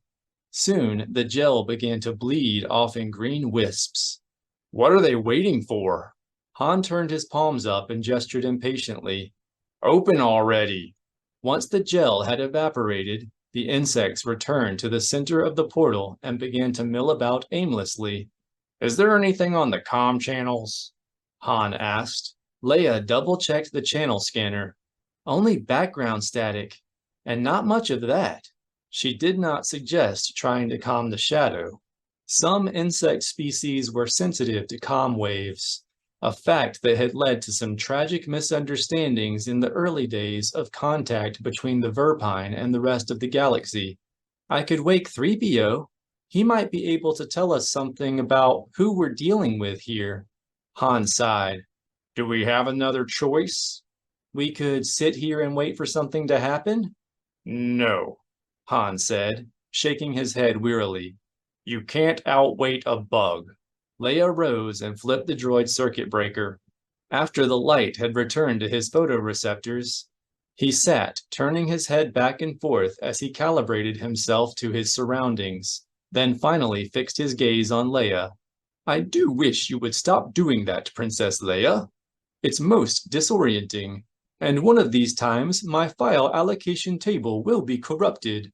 I could lose track of my personality. Wouldn't that be too bad? Han replied. 3PO, we need your help, Leia said, allowing the droid no time to process Han's sarcasm. We're having trouble communicating with the indigenous species. Certainly, C-3PO responded cheerfully. As I was saying before you debilitated me, I'm always happy to help. And you certainly are aware that I am fluent in— Over 6 million, we know, Han interrupted. He pointed outside. Just tell us how to communicate with the bugs. Bugs? C-3PO stood and turned toward the roiling mass of insects. I don't believe those are bugs, Captain Solo. They appear to be a sentient hybrid of Coleoptera and Hymenoptera, which often use complex dances as a means of communication. Dances? You don't say. Han returned his gaze to the control yoke and throttle. So what are they telling us? C-3PO studied the insects for a moment, then emitted a nervous gurgle and moved forward to the control console. Well? Han demanded. How odd! C-3PO continued to study the creatures. I have no record of this happening before. Of what happening? Leia stepped to the droid's side. What are they saying? I'm afraid I can't tell you, Princess Leia. C-3PO kept his photoreceptors focused below her eyes. I have no idea. What do you mean, no idea? Han demanded. You're always bragging about how many forms of communication you're fluent in. That's quite impossible, Captain Solo. Droids are incapable of bragging. C-3PO returned his attention to Leia. As I was explaining, my memory banks contain no record of this particular language. However, syntactic analyses, step comparisons, and pattern searches do suggest that it is indeed a language. You're sure? Leia asked. It couldn't be random wandering? Oh no, Mistress Leia. The pattern and period of circulation bear a statistical correspondence that is quite significant, and the recurring oblique head bobs suggest a syntax far more sophisticated than basic, or even Shiriwook. C-3PO turned back to the viewport. I'm quite sure of my conclusions. Then let's hear 'em, Han demanded. Who are these guys? That's what I'm trying to explain, Captain Solo, C-3PO said. I don't know. They all fell quiet, C-3PO carefully documenting the mysterious dance, while Leia and Han tried to see how this fit into the mystery of why the survivors of the Merkur mission had been summoned here. None of it made any sense. It seemed almost impossible that the insects could have any tie to the Mercure strike team, and even Leia could feel that they were not strong enough in the Force to send the call to Jana and the others. C-3PO suddenly stepped away from the canopy. I've identified the basic syntactical unit. It's really quite simple, a matter of positioning the abdomen at one of 3 levels to indicate whether a step is 3PO. Han interrupted. Can you tell us why they're not opening the door? C-3PO tipped his head slightly. Why, no, Captain Solo. To do that, I'd have to understand what they're saying. Han groaned. What's wrong with the Imperial blink code those dart ships are using? Unfortunately, their pressure suits don't seem to be equipped with strobes, C-3PO explained. But I'm making progress with their dance language. For instance, I've established that they're repeating the same message time after time. Exactly the same message? Leia asked. Of course, C-3PO said. Otherwise, I would have said similar. Long or short? That's quite impossible to say, C-3PO said, until I can establish the average number of units it requires to express one concept. How long does it take to repeat the message? Leia peered out at the bulging hatch, studying its membranous segments. Seconds? Minutes? 3.54 seconds on average, C-3PO said. But without a context, that datum is entirely worthless. Not entirely worthless. Leia returned to the co-pilot's seat. Edge us ahead, Han. I want to see something. As Han complied, Leia stared out at the bulging hatch, looking for any flaw in her thinking. The insects suddenly arranged themselves in the center of the membrane, then started to scuttle toward the edge and ooze green gel again. Keep going, Leia said. I know what they've been saying. That's quite unlikely, C-3PO objected. Even I don't have enough data to establish a grammar, much less attempt an accurate translation. Instead of arguing, Leia reached for the glide switches that controlled the Falcon's shields. Han eyed her hand warily, but continued forward. When the hatch began to bow inward, Leia lowered the shields, and a moment later the flexible membrane was sucked tight against the Falcon by the external vacuum. Han let out a breath, then said to Leia, Good call. Yes, Princess Leia. It was quite an extraordinary translation. C-3PO sounded crushed. In how many forms of communication did you say you are fluent? 5. Luke felt as though he had swallowed a jug of minnows. Ben had turned an alarming hue of green.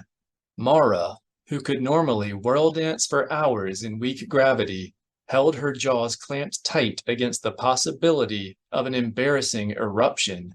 The Skywalkers were hardly micro-G novices, but their stomachs were rebelling at the utter strangeness of the asteroid colony, at the sticky gold wax that lined the corridors, at the constant thrum of insect sounds, at the endless parade of 6-limbed, meter-high workers scurrying past on the walls and ceiling. Saba, however, seemed entirely comfortable. She was moving along in front, trotting along a wall on all fours, her head swinging from side to side, and her long tongue licking the sweet air. Luke suspected that the heat and mugginess reminded her of Barab 1, but maybe she just liked the way her hands and feet squished on the corridor's wax lining. Barabels, he had noticed, took pleasure in the oddest things. They came to a cockeyed intersection, and Luke stopped to listen to a strange pulsing sound that was rumbling out of a crooked side tunnel. It was muted, eerie, and rasping, but there was a definite melody and rhythm. Music, he said. If you're from Tatooine, maybe, Mara said. The rest of us would call that Rancor Belch. This one likes it, Saba said. It makes her tail shake. I've seen squeaky thrust impellers make your tail shake, Mara said. She pointed at the floor, where a steady flow of booted feet had worn the wax down to stone. But it is popular. Let's check it out. They started up the passage, and Ben asked, Is this where Jana is? No, Luke said. Ben had been repeating the same question since they had emerged from hyperspace. I told you, she's not in the asteroid colony. Then where is she? We don't know. Luke looked over his shoulder at Ben. That's what we're trying to find out. Ben considered this a moment, then said, And if you don't know where she's at, then maybe she is here. And maybe you just don't know it. This sent Saba into a fit of sissing. He has you there, Master Skywalker. Ben retreated behind his mother, and Luke found himself worrying about the boy's strange fear of Saba. They had made a point of exposing him to friends of many species early in his life, and only Saba still seemed to frighten him. Luke smiled patiently, then explained, Ben, if Jana were here, I would feel her in the Force. Oh, surprised that Ben was willing to drop the matter with that, Luke added, But I do feel Aunt Leia. She's here with Uncle Han. Saba stopped on the wall ahead and peered back down at Luke. The Solos are here? This one thought they were going to hunt Three-Eye. So did this one. Luke could not quite keep the displeasure out of his voice. Apparently, they decided it was more important to join us. And they have every right, Mara said. We've seen Jana more than they have in the past year, and with Jason still off chasing Force lore, Han and Leia must be lonely. She ruffled Ben's hair. I would be. I know, Luke said, feeling guilty now for his irritation. He had grown so accustomed to everyone doing as the council asked that he tended to forget that it had no formal authority. Everyone, especially the Solos, served at their own pleasure. They've already done more than we have a right to ask. And what of Three-Eye? Saba asked. Who will stop her? It might not be a bad thing to let the Reconstruction Police handle that one until we find Jana, Luke said. After that, the council can send her and Alima back with Zek. It shouldn't take the three of them long to clean up the problem. If they will go. Saba continued up the corridor, shaking her head. This one is beginning to doubt the wisdom of our council. Every pack needs a long fang, or its hunters will scatter after their own prey. The Jedi are a different kind of pack, Luke said, following after her. We're an entire pack of Longfangs. A pack of Longfangs. Saba let out a trio of short sisses and disappeared around a bend. Oh, Master Skywalker. As they continued up the passage, the music grew clearer. There was an erratic chirping that struck Luke as singing, a rhythmic grating that passed for percussion, a harsh fluting that provided the melody. The overall effect was surprisingly buoyant, and Luke soon found himself enjoying it. After about 50 meters, the passage opened into a cavernous, dimly lit chamber filled with rough-looking spacers. The music came from a clear area in the center of the room, where a trio of stick-like verpine stood playing beneath the chemical glow of a dozen waxy shine balls. Luke found himself studying their instrument, trying to imagine how they made so many different sounds sharing only one string. Astral! Ben left Mara's side and started into the cantina. This is gonna blast! Mara caught him by the shoulder. Not a chance. He gave her a knowing smirk, for they had left Nana behind to help R2-D2 watch the shadow. You can't leave me out here alone. I'm only 8. What makes you think you'll be alone? Mara nodded Luke toward the cantina, then said to Ben, You and I will stand watch out here. Luke and Saba stepped through the door. The usual assortment of riff-raff spacers. Given, Bothans, Nikto, Quarren, were gathered in the middle of the room, sitting on synthetic stone benches and holding their drinks in their laps. A few hard cases, such as the Defil Shadow Wraith, hiding in the corner, and a Jeanette hoodlum holding court on the far side of the chamber, sat apart from the group. Many of the patrons were listing in their seats, but there was none of the latent hostility that usually permeated the force in spaceport cantinas. Luke followed Saba to the service area, where a distracted Duros stood at the end of a long bank of beverage dispensers. There was no counter or ordering station, nor anything that looked like a payment terminal, but a soft clicking noise was coming from a darkened alcove beneath the middle dispenser. As they drew near, the clicking stopped, and a worker insect emerged from the alcove. It stared up at them for a moment, then handed an empty cup to both of them and retreated into its alcove. Luke and Saba studied the unmarked dispensers for a moment, then Saba hissed in frustration. She walked over to the inattentive Duros and thrust her mug into his hands. Blood sour! The Duros swung his noseless head around sharply, then saw he was being addressed by a Barabel. The blue drained from his face. Don't serve blood sour, he said in his flat Duros voice. Only Membrosia. Will this one like it? The Duros nodded. Everyone likes Membrosia. Then I'll have the same, Luke said, passing his mug over. The Duros studied Luke's face for a moment, clearly struggling to place it in some context other than a pair of well-worn flight utilities. I'm just a pilot, Luke said, reinforcing the force illusion he was using to disguise himself. A thirsty pilot. Sure. The Duros turned to the nearest dispenser and filled both mugs with a thick amber liquid, then returned to the cups. Luke pulled a 10-credit voucher from his pocket, but the Duros waved it off. Nobody pays here. Nobody pays, Saba echoed. This one doesn't believe you. A hint of indignation permeated the force. Then the Duros shrugged and looked back to the Verpine musicians. Saba studied him for a moment, then glanced at Luke. This one is tired. She will find a seat. She took a sip from her mug, then started to work her way deeper into the cantina. The Duros looked as though he wished Luke would join her, but Luke remained where he was, pouring camaraderie and goodwill into the force. The Duros' aloofness did not melt until Saba raised a storm of angry jabbering by taking an empty seat in front of an Ewok. This should be interesting. The Duros grinned.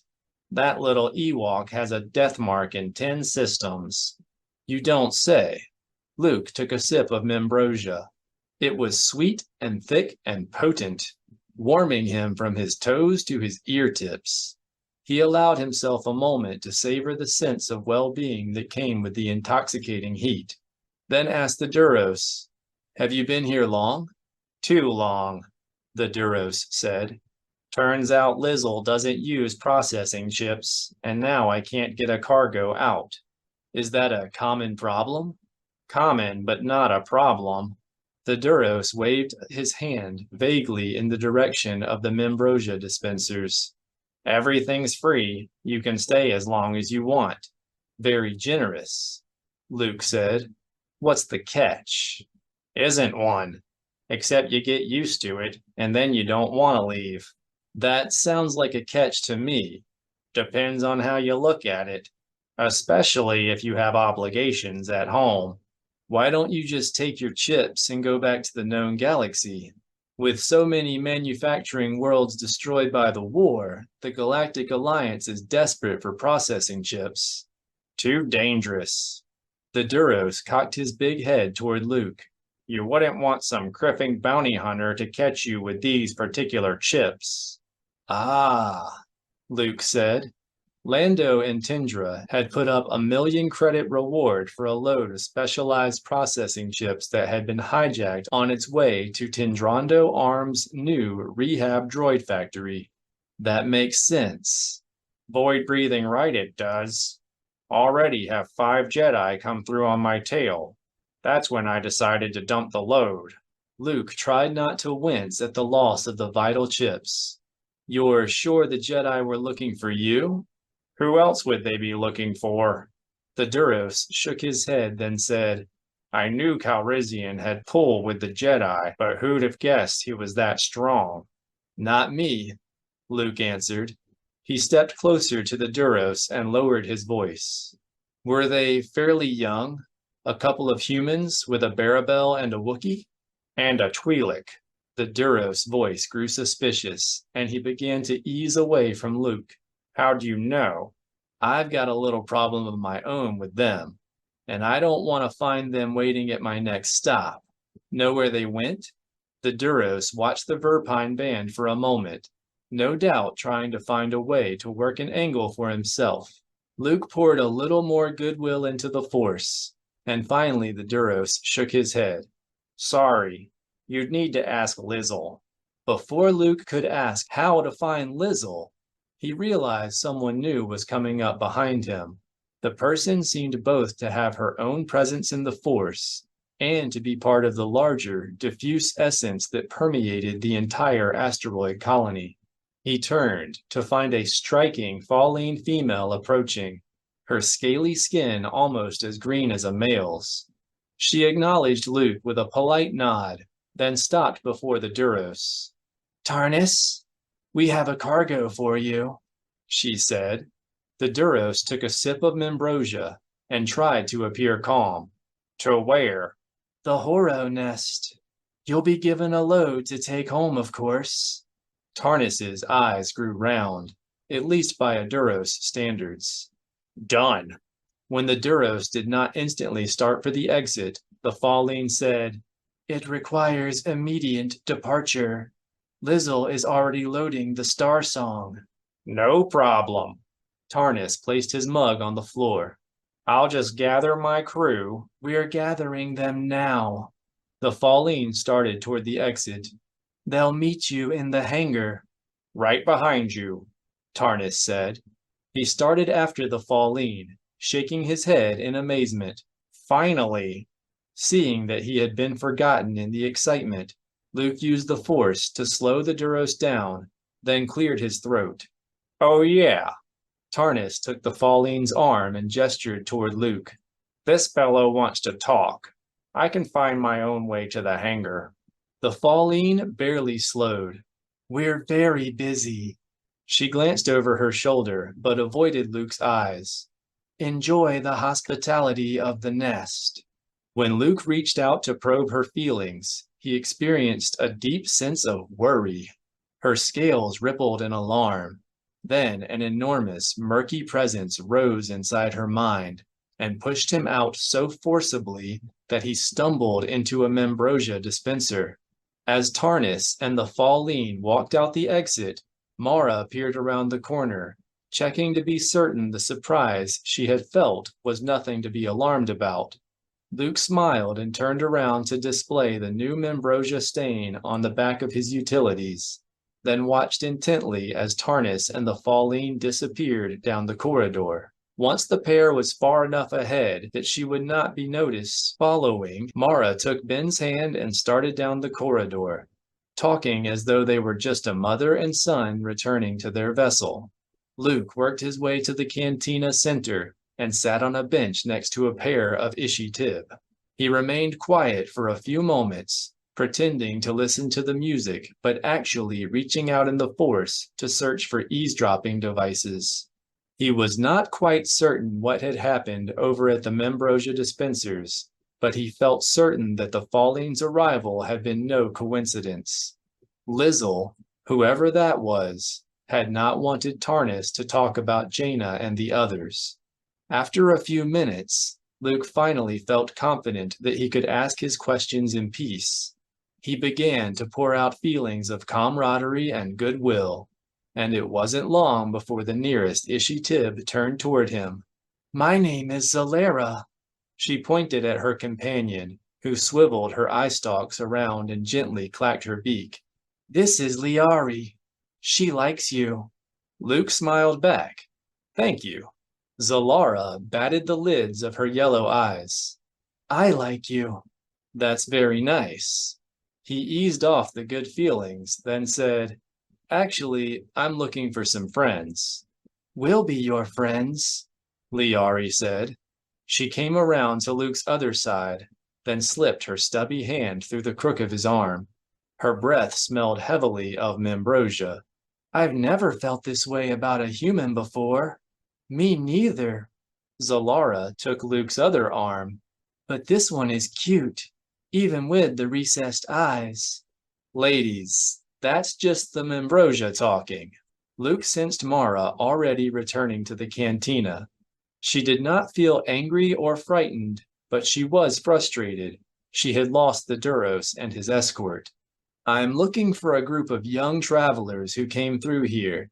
There would have been at least 2 humans, a Twi'lek, a Barabel, and a Wookiee? Liari asked. Then you've seen them, Luke said. Liari opened her beak in a sort of smile. Maybe, maybe not, Zalara added. She began to tug at the chest closures on Luke's utilities. Let us have a look inside and we'll tell you. Luke caught her hand. It probably wouldn't be a good idea for us to. Come on, bright boy. Liari reached for closures a little farther down. Give us a chance. No. Luke put enough force behind the word to prevent Liari from ripping open his utilities. That would never work. Why not?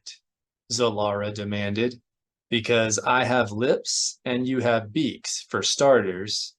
Zalara spread her eye stalks. You'd be surprised what a girl can do with her beak. Let me show you, Liari said. She caught Luke's nose in her beak and gave it a tug. Ouch! Luke reached up and freed his nose. Other people were starting to look in their direction, and that was exactly what he didn't want. Please, ladies, just tell me what you know about my friends. Zalara ripped his chest closures open, revealing Luke's undershirt. First you show, then Mara's astonishment hit Luke like a force hammer, and he failed to hear the rest of Zalara's comment. He turned toward the exit and saw Mara swinging her hand down to cover her son's eyes. Who's that? Liari asked, following his gaze. My wife. Wife? The Ishitib repeated in unison. They jumped to their feet, Zalara crying. You didn't tell us you were mated. And he's got a fry, too, Liari exclaimed. The outburst caused the Verpine musicians to fumble over a string of notes, and several annoyed patrons turned to suggest that Luke and the Ishitib take their personal lives to a quiet corner. Mara rolled her eyes, then shook her head and dragged a very reluctant Ben around the corner. Luke sent her a feeling of reassurance, trying to make sure she knew there was a good explanation. He received an impression of amused doubtfulness in reply. Then he heard Saba sissing from across the room and realized he might never live this one down. He shook his head in disgust, then closed his utilities and looked up at the Ishitib. Will you please sit? Zalara put a hand on her hip. I don't think so. You just forget about us, you double spawner. Liari shooed him toward the exit. You'd better go catch your mate and that little fry. As soon as you answer me. Luke grabbed both Ishitib by their wrists and pulled them down. When did you see my friends? The Wookiee and the Barabel and the others. When they were here, Zalara answered coolly. Which was? Luke put the force behind his question, pressuring her to answer. I don't know. Zalara turned to Liari. When was that? Who can remember? They only stayed a day. Luke started to pressure Liari to think back, then realized that someone else was approaching. As with the Falleen who led Tarnis away, the newcomer appeared to have a double presence in the Force, except that the individual present felt much more menacing and powerful than had the Falleens. Luke turned, and when he saw the blocky shadow with red eyes and white fangs approaching, nearly reached for his lightsaber, The Devil watched Luke's hand until it dropped back to his side, then turned to the Ishi-Tib. "The Nest has secured a barrel of fresh Tibran salts," he rasped. "We are preparing an immersion tank now." "For us?" Zalara gasped. "Where?" Liari demanded. The Devil offered a shadow-furred arm to each of them. "We'll escort you." "First, answer my question," Luke said, putting the weight of the Force behind his command. Liari started to stop and look back, but the Devil pulled her forward. "Come, ladies." His eyes flared red. "The immersion tank is growing cool." The same murky presence Luke had felt before rose against him. It was not a Force attack, merely an enormous exertion of will. Had he wanted to, Luke could have found another way to maintain his hold, but that would have meant drawing even more of a mysterious entity's attention to himself than he already had. Besides, Saba was on her way over, a furry little Ewok at her side. It was the Ewok she had sat in front of earlier, with a single white stripe running diagonally across a stocky body that was otherwise as black as space. They stopped in front of Luke and stood there sissing and chortling together. "Go ahead," Luke said. "Get it out of your system now. Who's your friend?" Tarfang, Saba laughed. "He says he can help us find our friends. If you are finished chasing Ishi-Tib." 6. Save for the lining of golden wax, the rows of shine balls stuck to the ceiling, the random tunnel openings, and the lack of even a vague sense of up or down, the interior of the spherical hangar resembled all the spaceports Han Solo had visited on 1,000 unknown out-of-the-way planets scattered across the galaxy. There was the usual collection of battered transports, the usual cargo of stolen goods on open display, the usual dregs of their species smugglers bustling in and out of their vessels, working harder to make dishonest livings than they would have at honest jobs. Han felt a swell of nostalgia rise inside, and he found himself missing the days when he could debark in such places and know that nobody was going to mess with him in the Wookiee. Of course, now he had a Jedi Knight wife, a pair of Nogri, and a refitted battle droid to back him up, but it just wasn't the same. Chewbacca had been his co-conspirator as well as his best friend, a pain-in-the-neck conscience at times, but also a comrade in arms who understood the betrayals and disappointments that had turned Han into the wary, bitter smuggler he'd been when Leia came along and rescued him from that aimless life. "At least we've solved one mystery," Leia said. She pointed at a Duraplast pallet filled with crates labeled Reconstruction Authority Sanitation. "That may explain why it's been so hard to track down the RA supply shrinkage." "I don't know," Han said. He eyed the giant bugs that seemed to be crawling across every surface. "This pile of rocks isn't big enough to take everything that's disappearing." The more Han watched the activity around the transports, the more he felt his skin crawl.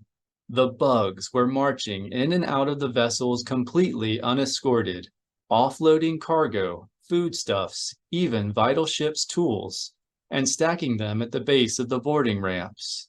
Instead of stopping the insects, the crews were doing the same thing in reverse, onloading huge stoneware crocs, balls of multicolored wax, and many of the same tools and foodstuffs the bugs were unloading. And nobody seemed upset about working at cross purposes.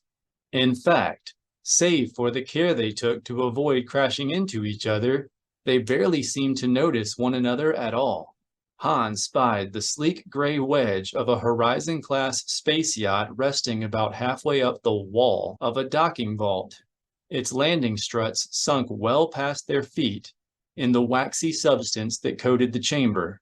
The boarding ramp was lowered, and a big Tendrando Arms Defender droid was standing beside it, her massive torso and systems-packed limbs at odds with her cherubic face and smiling mouth. "There's the shadow," Han said. He brought the Falcon's nose around and started toward an open berthing space on the wall next to Mara's ship. "Let's go say hello." Leia shook her head. "It doesn't feel like there's anyone aboard." "No?" Han scowled. It wasn't like Mara to leave the shadow open and unattended. Although with Nana there, that wasn't really the case. Basically a bodyguard version of Lando's successful YVH battle droid crossed with a TD nanny droid, the Defender was more than capable of guarding the ship. Even the bugs seemed to realize that. Every now and then, one would stop by and sweep its antennae across the ramp, but they never attempted to enter. "Probably in the cantina already." Han swung the Falcon's stern up along the wall and landed in the open berth. The struts sank into the wax and seemed to hold the ship fast, but he fired the anchor bolts anyway. Microgravity could be tricky. It was impossible to tell which way it was pulling until something started to slide. Han rose and strapped on his blaster. "Okay, let's go see Nana. Maybe she can fill us in." They lowered the boarding ramp and reeled back as a wave of warm, too-sweet air rolled through the hatchway. The vault was filled with a blaring cacophony of ticking that immediately sent a rivulet of sweat rolling down Han's spine. Half a dozen bugs appeared at the bottom of the ramp and started to board. They had deep orange thoraxes, pale blue abdomens, and feathery meter-long antennae. Han's stomach turned queasy, but he started down to meet them. Leia caught him by the arm. "Han, what's wrong?" "Nothing." Han swallowed hard, then continued down the ramp. He was not going to be intimidated by a memory of the Kamarians. Besides, these guys were only about waist height, with 4 skinny arms, scrawny legs, and a stubby set of mandibles better suited for steadying loads than rending flesh. "I'm okay." Han stopped midway down the ramp. He folded his arms across his chest and assumed a stance wide enough to block the ramp, then forced himself to glare down at the lead bug. In addition to the smooth green balls of its 2 main eyes, it had a trio of ocular lenses atop its head, leaving him uncertain as to which set of eyes he should meet. "Where do you fellows think you're going?" The lead bug stared up, ticking its mandibles nervously and emitting a soft drumming from its chest. Burrub, bubber, rub. It dropped to all 6s, lowering itself to about knee height, then dipped its antennae politely and shot between Han's legs. "Hey!" Before the bug could continue up the ramp, Han spun around and caught it by the undersized wing on its back. Some insects had a habit of hiding eggs wherever they could, and he didn't want any infestations aboard the Falcon. "Hold on!" The bug spun its head around to meet Han's gaze, then pointed at his hands and gently clacked its mandibles. Rub. Captain Solo, C-3PO said helpfully. I do believe the insect is requesting that you release it. "You understand this stuff?" Han asked. I'm afraid it's only an educated guess. This form of their language is as obscure as the dance. "Then not a chance." Han, Leia said, I don't see any danger here. Until C-3PO figures out how to communicate. "I am communicating." Han fixed his gaze on the nearest of its eyes and said, "I don't know who you think I am, but no one boards the Falcon until I say so." The other 5 bugs dropped to all 6s, then slid to the underside of the ramp and continued toward the hatchway. "No!" Han flipped the insect he was holding off the ramp, then started after the others. "Stop them!" The Nogri stepped in front of Leia and placed themselves squarely in the door, crouched for action. The bugs swung back to the ramp's upper side and tried to squeeze aboard the Falcon anyway. The first pair were knocked away by a pair of quick Nogri kicks. The remaining trio of insects stopped where they were and dropped into a 6-limbed crouch. Their antennae fell flat against their heads, and a soft little "rrrr" began to come from their chests. Someone else might have described the sound as meek, but Han knew better than to assume. Bug minds did not work the same way as those of other species. BD-8, the Solo's battle droid, appeared behind the Nogri and pointed his blaster cannon over Miwal's shoulder. Do not be alarmed. With the full jacket of laminanium armor and red photoreceptors in its death's head face, he still resembled the YVH droid from which he had been refitted. Intruders identified. Permission to fire. No, Leia snapped. Stand down. Return to Leisure Station. Leisure Station? BD-8's tone grew doubtful as the other bugs continued up the ramp. Ma'am, we're being boarded. We're not being boarded, Leia said. Not if I can help it, Han said. He snatched another of the bugs and, in the low gravity, sent it spinning 20 meters across the hangar. Cockmame and Miwal removed the last two, grabbing a mandible and executing quick twists that sent the insects tumbling away. Han nodded his approval. See? A bitter odor began to waft up from the floor. Han looked down to see two of the dislodged bugs standing beside the ramp on their four front limbs, their abdomens raised so they could squirt greenish fluid on the sides of the ramp. What the garzel? Han cried. Bub, bubber, the bugs drummed. Bubber yourselves. Han raised his arms to shoo them away. They continued to squirt, and C-3PO picked that moment to interrupt. Captain Solo, we seem to have another visitor. The droid pointed past Han's shoulder. Han turned around to find a tall, bald-headed figure with large, buggy eyes and a pair of thick tusks approaching the Falcon's boarding ramp. In his hands, he carried a rag and a spray canister. Great, Han said. Now an Aqualish. That can't be good, Leia said. The Aqualish were an aggressive species known across the galaxy for picking fights and jumping into the middle of them. What's he want? To wash the viewports, it looks like, Han said.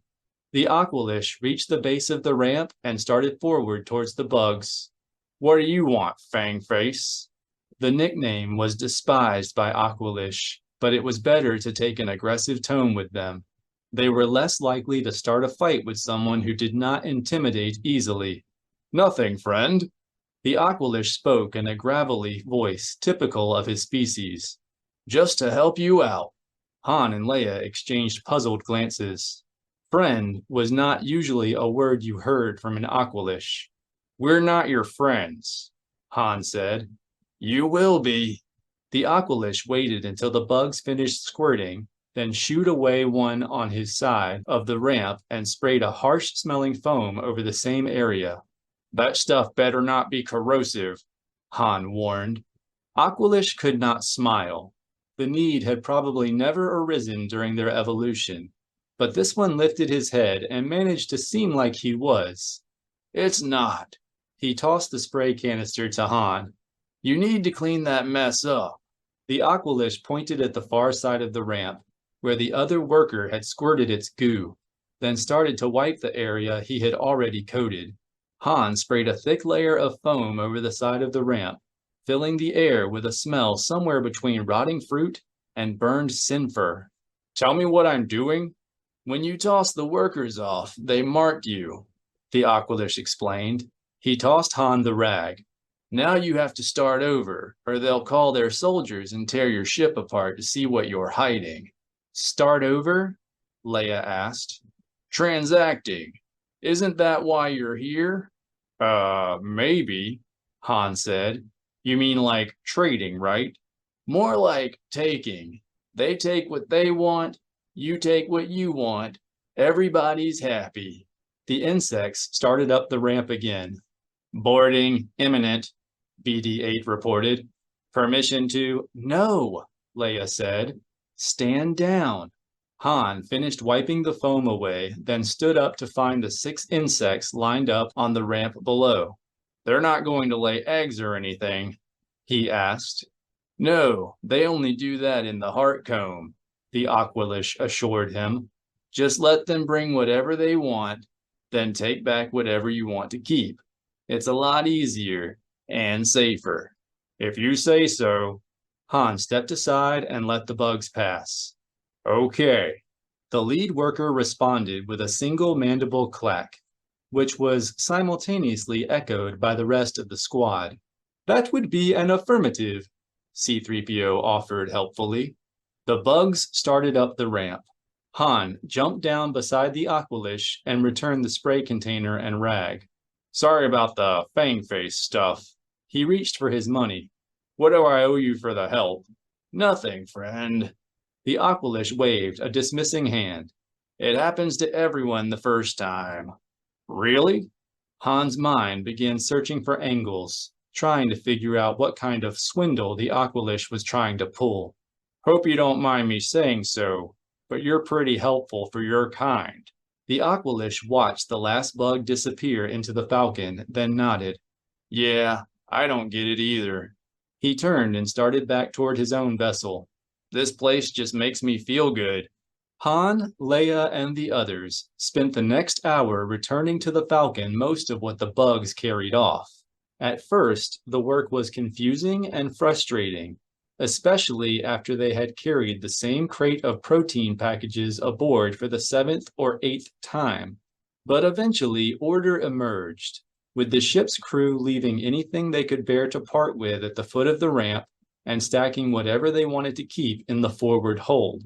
Toward the end, the bugs even started to add balls of wax and jugs of some amber, sweet-smelling spirit to the Falcon's stack.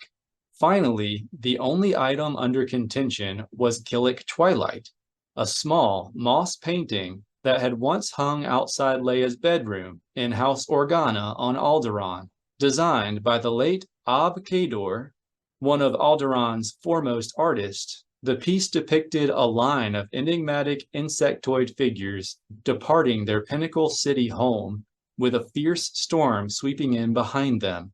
Han had no idea why the bugs were so taken with it, apart from the subject matter, but every time he put it on the keep stack, an insect would deposit a jug of spirits or a shine ball in its place and carry it back down the ramp again. Han was about ready to start exterminating. The painting was Leia's most prized possession, and he'd almost died trying to recover it for her on Tatooine. A bug emerged from the Falcon carrying Killik Twilight in its 4 arms and stopped about halfway down the ramp, peering over the top of the frame. Han, waiting at the bottom, folded his arms and sighed. Come on, let's get it over with. Instead of continuing down the ramp, the worker jumped to the floor and disappeared behind the disordered heaps of crates and spare tools stacked next to the Falcon. Hey! Han rushed to the other side to cut off the bug's escape, but it was nowhere to be seen. He glanced back at its buddies, waiting for this last bit of transacting to be completed, but they only turned their oblong eyes away and pretended not to notice. Han sneered, then knelt down to peer behind the Falcon's landing struts. Nothing. Blast! Han slowly turned, his pulse pounding as he searched for the bug. Halfway up the hangar wall, he saw the Skywalkers emerging from a passage with Saba Sabatine and a black-furred Ewok, but no sign of the thief. Hut slime. Han? Leia appeared at the top of the boarding ramp. What's wrong? Nothing, Han answered. The bugs are getting sneaky. Leia put her load aside. Define sneaky, Han. Nothing to worry about. A soft rustle sounded from the transaction pile. Han peered over a stack of raw protein packages and saw a slender insect foot sliding behind a crate of Endorian brandy. I've got everything under control. Han slipped around the stack of packages, then pulled the crate aside and found the worker bug cowering with Killik Twilight in its 4 hands. It thrummed. Yeah, 2 can play that game. Han pulled the painting from its grasp, then turned to find Ben rushing up ahead of Luke and the others. Uncle Han! He raised his elbow in an old smuggler's greeting, Han had taught him. "Dad said you were here." "Good to see you, kid." Han touched his elbow to Ben's. "I'd love to talk, but I'm in the middle of a contest of wills." Leaving Leia to slow down the bug and greet Luke and the others, Han carried the painting onto the Falcon, then knelt on the floor and opened a smuggling compartment.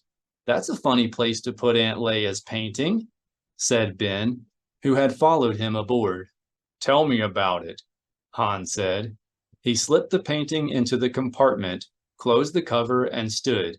"Now let's go see your mom and—" The bug appeared in the corridor, sweeping its antennae along the floor.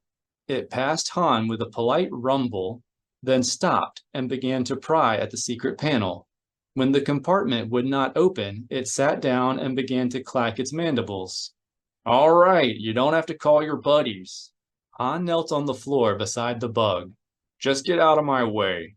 Han opened the panel. The insect pulled the painting from the compartment and turned to leave, then let out a startled rumble when it found Saba and her Ewok companion coming up the corridor. The Ewok snatched the painting from the bug's hands, turned it over, and spat on the back. "What the blazes?" Han turned to Saba. "Is this guy a friend of yours?" "Tarfang and I made no kills together," Saba said, "but he can help us." "Yeah?" Han watched doubtfully as Tarfang placed the painting on the floor. "How?" The Ewok glared up at Han and jabbered something in the squeaky language of his species, then motioned Han and the others toward the boarding ramp. "Listen up, Cuddles. I don't know who you think you are, but on the Falcon—" "Uncle Han, look!" Ben pointed at Killick Twilight. The bug stood, holding the painting in its hands, running its antennae over the back where the Ewok had spit. It repeated the gesture several times, then emitted a sad little hum and returned the painting to the smuggling compartment. Han looked back to Tarfang. "How'd you do that?" The Ewok's only answer was an indignant snort. He spun around and started for the boarding ramp, no longer seeming to care whether Han or anyone else followed. "Touchy little fellow, isn't he?" "Tarfang is not a nice being." Saba started after the Ewok. "But his captain can help us find Jana and the others." Han caught her up outside, where C-3PO informed them that Luke and the others had gone ahead with Tarfang. Despite Saba's assurances that Killick Twilight was perfectly safe now that someone had spit on it, Han asked the Nogri to stay with the painting. They dropped Ben at the shadow with Nana, then joined Luke, Mara, and Leia outside the blast-pocked carbon-scored disc of a small YT-1000 transport, a smaller cousin to Han's own YT-1300. The YT-1000's cockpit sat atop the hull where the Falcon's upper laser cannon turret was located. There was no lower turret at all. For defense, the vessel had only 4 short-range blaster cannons spread evenly along the rim of its hull.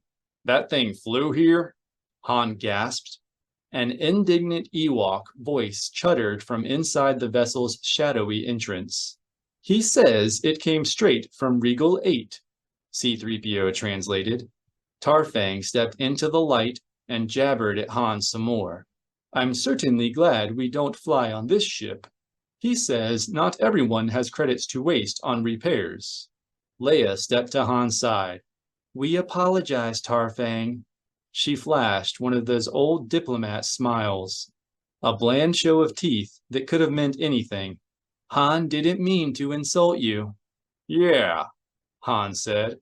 "I was just amazed by your bravery." Tarfang eyed Han for a moment, then growled deep in his throat and waved them up the ramp. Han turned to Luke and Mara. "You sure about this?" "Not really," Luke said. He smiled and clapped Han on the shoulder. "We weren't expecting you and Leia." "Yeah, well, anybody can burst up a pirate ring.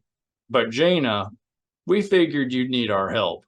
"We might," Mara said with a laugh. She kissed him on the cheek. "Good to see you, Han." They exchanged greetings all around, then climbed the boarding ramp into the surprisingly tidy airlock with all proper emergency equipment neatly stowed in a transparent steel rescue locker. Beyond the hatch, the interior of the main access corridor was lit only by two of the waxy shine balls the bugs used for illumination. By the green glow, Han could see that the Durasteel floor panels had been Santa buffed a little too well. There was a telltale shadow of where the invisible seams came together over the smuggling compartments. Tarfang was waiting a few steps up the corridor. He grunted and waved them into the main cabin. Given the ship's dim lighting, Han expected to find some fierce, dark-loving being like a devil waiting inside. Instead, kneeling in front of an open engineering panel was a little jug-eared Sullustan in a set of carbon-smeared utilities. He was busy soldering power feeds to a new master control board, though Han could not imagine how even a Sullustan could see to work in the light of the single shine ball stuck to the wall above him. Tarfang went to the Sullustan's side and, coming to attention, cleared his throat. "Go on." The Sullustan spoke without looking away from his work. "I'm listening." Tarfang launched into a lengthy explanation, gesturing at Saba and Luke, even though the Sullustan's attention remained fixed on the control board. Finally, the captain finished the attachment he was working on and turned to his visitors. "I'm Jay June, captain of the XR-808G. XR-808G? Han asked. "What kind of name is that?" "It's a Galactic Alliance registration number, of course."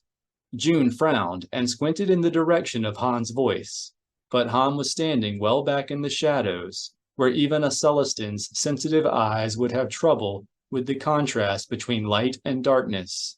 "You haven't heard of the XR-808G? "Should we have?" Leia asked. June posted a small Sullustan smirk. "Not if I've been doing my job." "You're succeeding beyond your wildest dreams," Han said. Leia grabbed the back of his elbow and squeezed in warning, but the Sullustan merely smiled in pride. "Tarfang tells me you're looking for someone to help you catch your friends."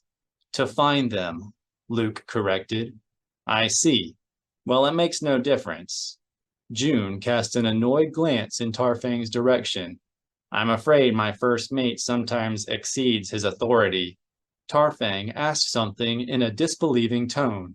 "It's not the mate's responsibility to raise funds. You let me worry how we're going to pay for the vortex stabilizer." "A warp vortex stabilizer?" Han asked. "For a YT this old? It can't be easy to come by one out here." "Not at a fair price. I've had one brought in, but I'm 200 credits short of the shipping fees." "Not if you help us, you're not," Han said, stepping into the light. "We can pay you the 200 credits. June's mouth fell open. "I knew that was your voice." He turned to Tarfang. "Why didn't you tell me Han Solo was with them?" Tarfang sneered in Han's direction and prattled an answer. "Yes, but this is Han Solo."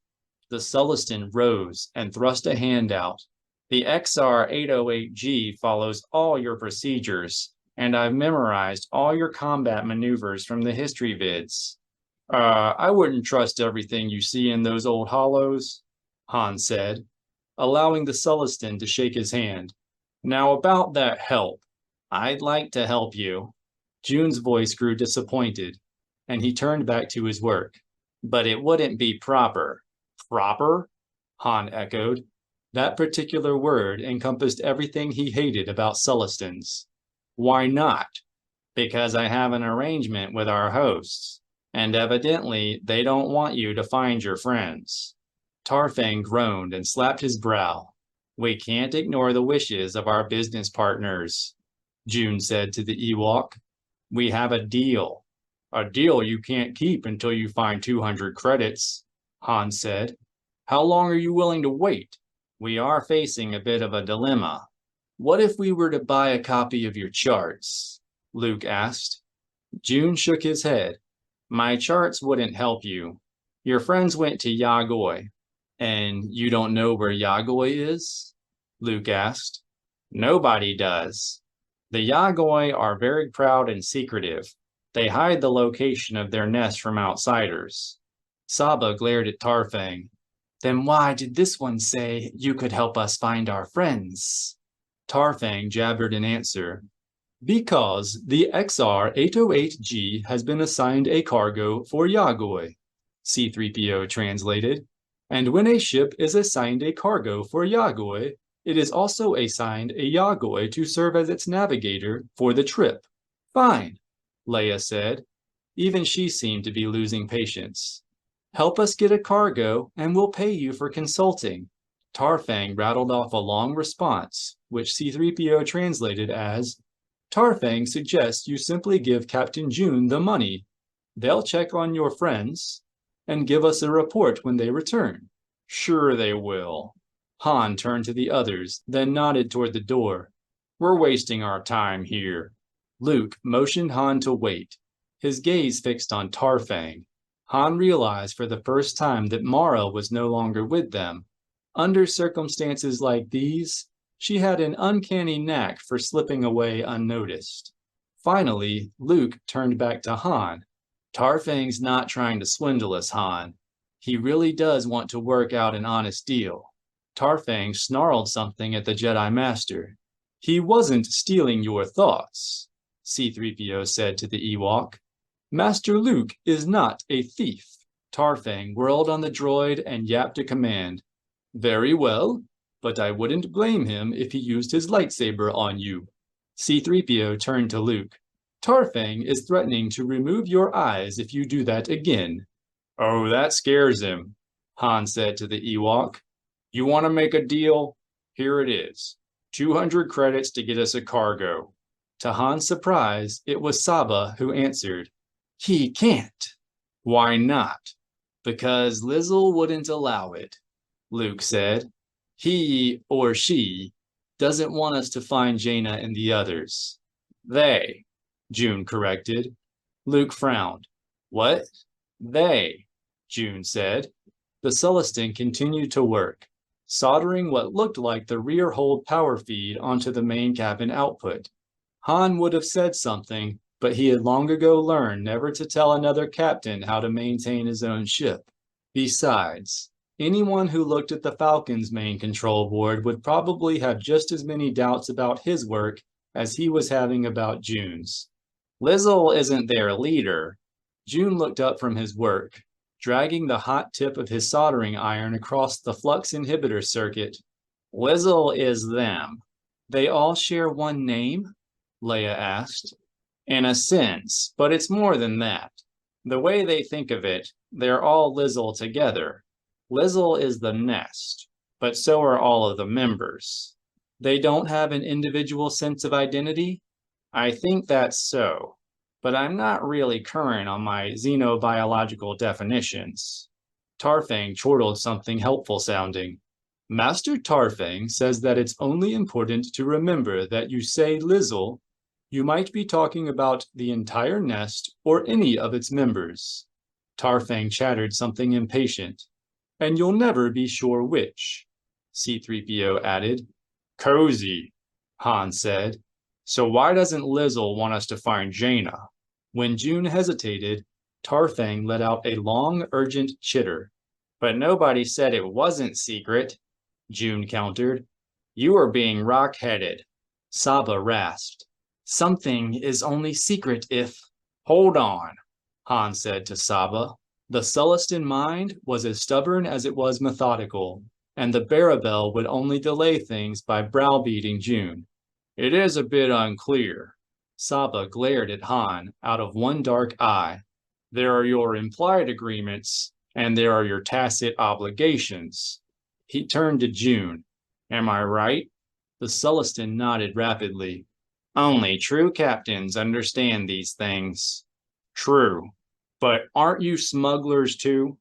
Tarfang grunted an affirmative. There you have it then, Han said. He looked back to June. You have to answer me. I do? Yeah. Han allowed some of the impatience he was feeling to show in his voice. The smuggler's code says so. June looked back to his work and casually asked, The smuggler's code? Item 7, Han prompted. I swear to help other smugglers as long as it doesn't cost me. Yes, of course. June's beady-eyed gaze flicked back and forth across the master control board. It was impossible that he actually knew the smuggler's code. Han was making it up, but nothing embarrassed most Celestins more than admitting they did not know proper procedures. Item 7. I'd almost forgotten. I think that clears things up, Leia said. She flashed Han an approving smile, then sat on her haunches beside June. So what's Lizzle trying to hide? June began to solder the forward-loading door's power feed to the forward-loading door's control circuit. You have seen the joiners? Han expected Leia to shake her head, but she seemed to sense something from her brother and allowed Luke to respond for her. You mean Lizzle's translators? Not translators. Joiners. They're Lizzle too. Saba lowered her scaly brow. How can that be? She rasped. Most of them do not even have 6 limbs. It doesn't matter. They've been absorbed. Absorbed? Han was having trouble following the conversation now, probably because he had not seen any of these joiners. Absorbed how? Mentally, I suspect, Luke said, keeping his eyes on June. It's some sort of brainwashing, June shrugged. All I know is that when someone spends too long in a nest, he gets absorbed. You're saying that my daughter thinks she's some kind of bug? Han demanded, taking a step forward. And you weren't going to tell me? June jumped up and stepped behind Leia. It's not my fault. Take it easy, Han, Luke said. We don't know that has happened. Do we know it hasn't? Han countered. Now you are being a rockhead, Saba said. We know nothing, not even where they are. Saba's intervention reminded Han that he and Leia weren't the only ones with a child at risk. Her son, Tizar, was one of the Jedi Knights who had followed Jana into the unknown regions. Sorry, I don't know what came over me. Han touched Saba's back, then swallowed hard, remembering that touching a Barabel uninvited was a good way to lose an arm. Sometimes I forget they're Jedi. Not to worry. Saba thumped a scaly hand down on his shoulder. This one forgets sometimes, too. A moment of silence hung in the air as they recalled all they had lost at Merkur. Anakin and Bella and Krasov and the others. And Han thought he could almost feel Saba reaching for him in the Force, trying to lend him the strength to have faith in his daughter's abilities, to recall that she was a Jedi Knight and an ace star pilot and a hero as big in her war as he and Leia had been in theirs. It was not an easy thing for a father to keep in mind, but it was true. And as Leia always said, in truth there was strength. All right already, Han said, motioning June back to the control board. You can go back to work. I'm better. Leia gave him an understanding wink, then turned back to June. What does Lizzle need with a group of Jedi Knights? I don't know, June said, but they left with Unu. Unu? The central nest. Your daughter and the others were met by an escort of Unu guards. More bugs? Han had a sinking feeling. Great. Then there's an organization of nests? Leia asked June. The Celestin nodded. The colony. Han thought he was beginning to understand. How big? June pulled a datapad from beneath his utilities and began punching keys. I have heard 375 names. Luke whistled. Enough to stretch from here to the Chiss frontier. Now this is beginning to make some sense. How do you figure? Han asked. The situation isn't complicated, Leia said. The colony is rubbing borders with the Chiss Empire.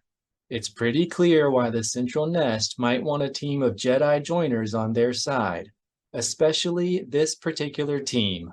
Jedi commandos are good equalizers, Han agreed. But what I want to know is how the colony got them to come out here in the first place. Several moments passed with no answer, and finally their gazes began to drift toward June. Tarfang's eyes darted from one to the other of them, and finally he jabbered in angry denial. Tarfang asks that you stop looking at them, C-3PO said. He denies any involvement. That's not what we're implying, Leia said. But we do need your help, Luke said to June. Han needs your help. We must find our Jedi Knights. June considered this for a moment, then said, Perhaps there is a way. There's room in the forward hold. If we hide you in there, forget it, Han said. We're flying our own ships. I'm afraid this is the only practical way. I'll be relying entirely on the guide myself. Han shook his head. Han, I know it'll be crowded, Luke said, but it sounds like the best plan. No, Luke, Han said, discreetly eyeing the control board. It really doesn't. Luke's gaze darted to the board and away again almost immediately, but he was not quick enough to escape June's notice. Why are you looking at the control board? He demanded. You don't trust me to maintain my own ship? Well, you did slip your solder. Han stooped down and pointed at a silver line angling across the board. You're going to have a short running across your flux inhibitors.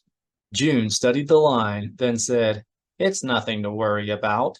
I followed all the proper procedures. Yeah, but you slipped. It's more than adequate. I'll demonstrate. June slipped the master plug onto the supply prongs, then waved Tarfang to the far side of the cabin. Close the main breaker.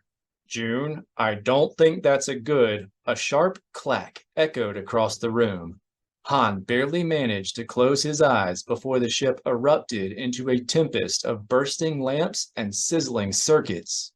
Leia and the others cried out in shock. When the crackling continued, Han pulled his blaster and, opening his eyes to what looked like an indoor lightning storm, shot through the wire array just above the master plug.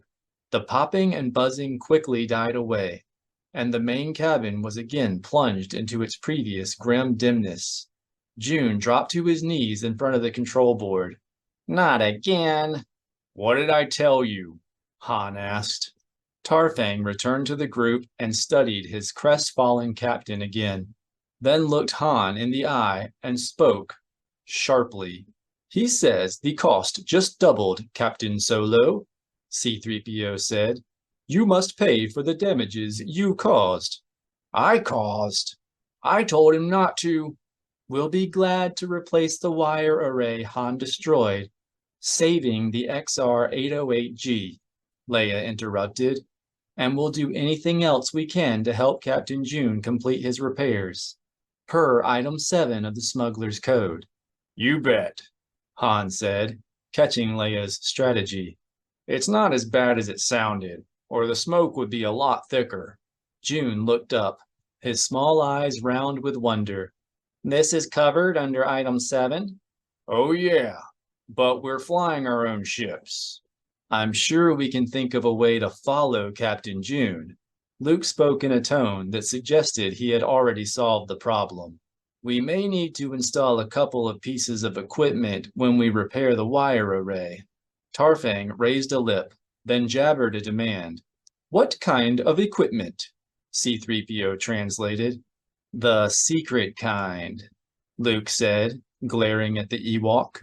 Tarfang lowered his furry brow and glared back for a moment, then finally said something that C-3PO translated as, Captain June will be taking a big risk. It will cost you. Fine, Luke said.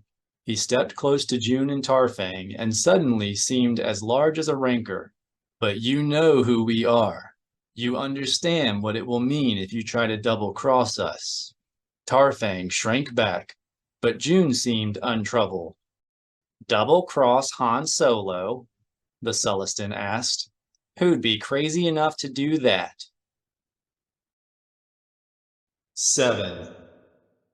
Down in the valley, the Tat were scavenging along the floodplain, their thoraxes glowing green in Julio's hazy light, with the rest of their foraging territory brown and withering from a Chiss defoliant.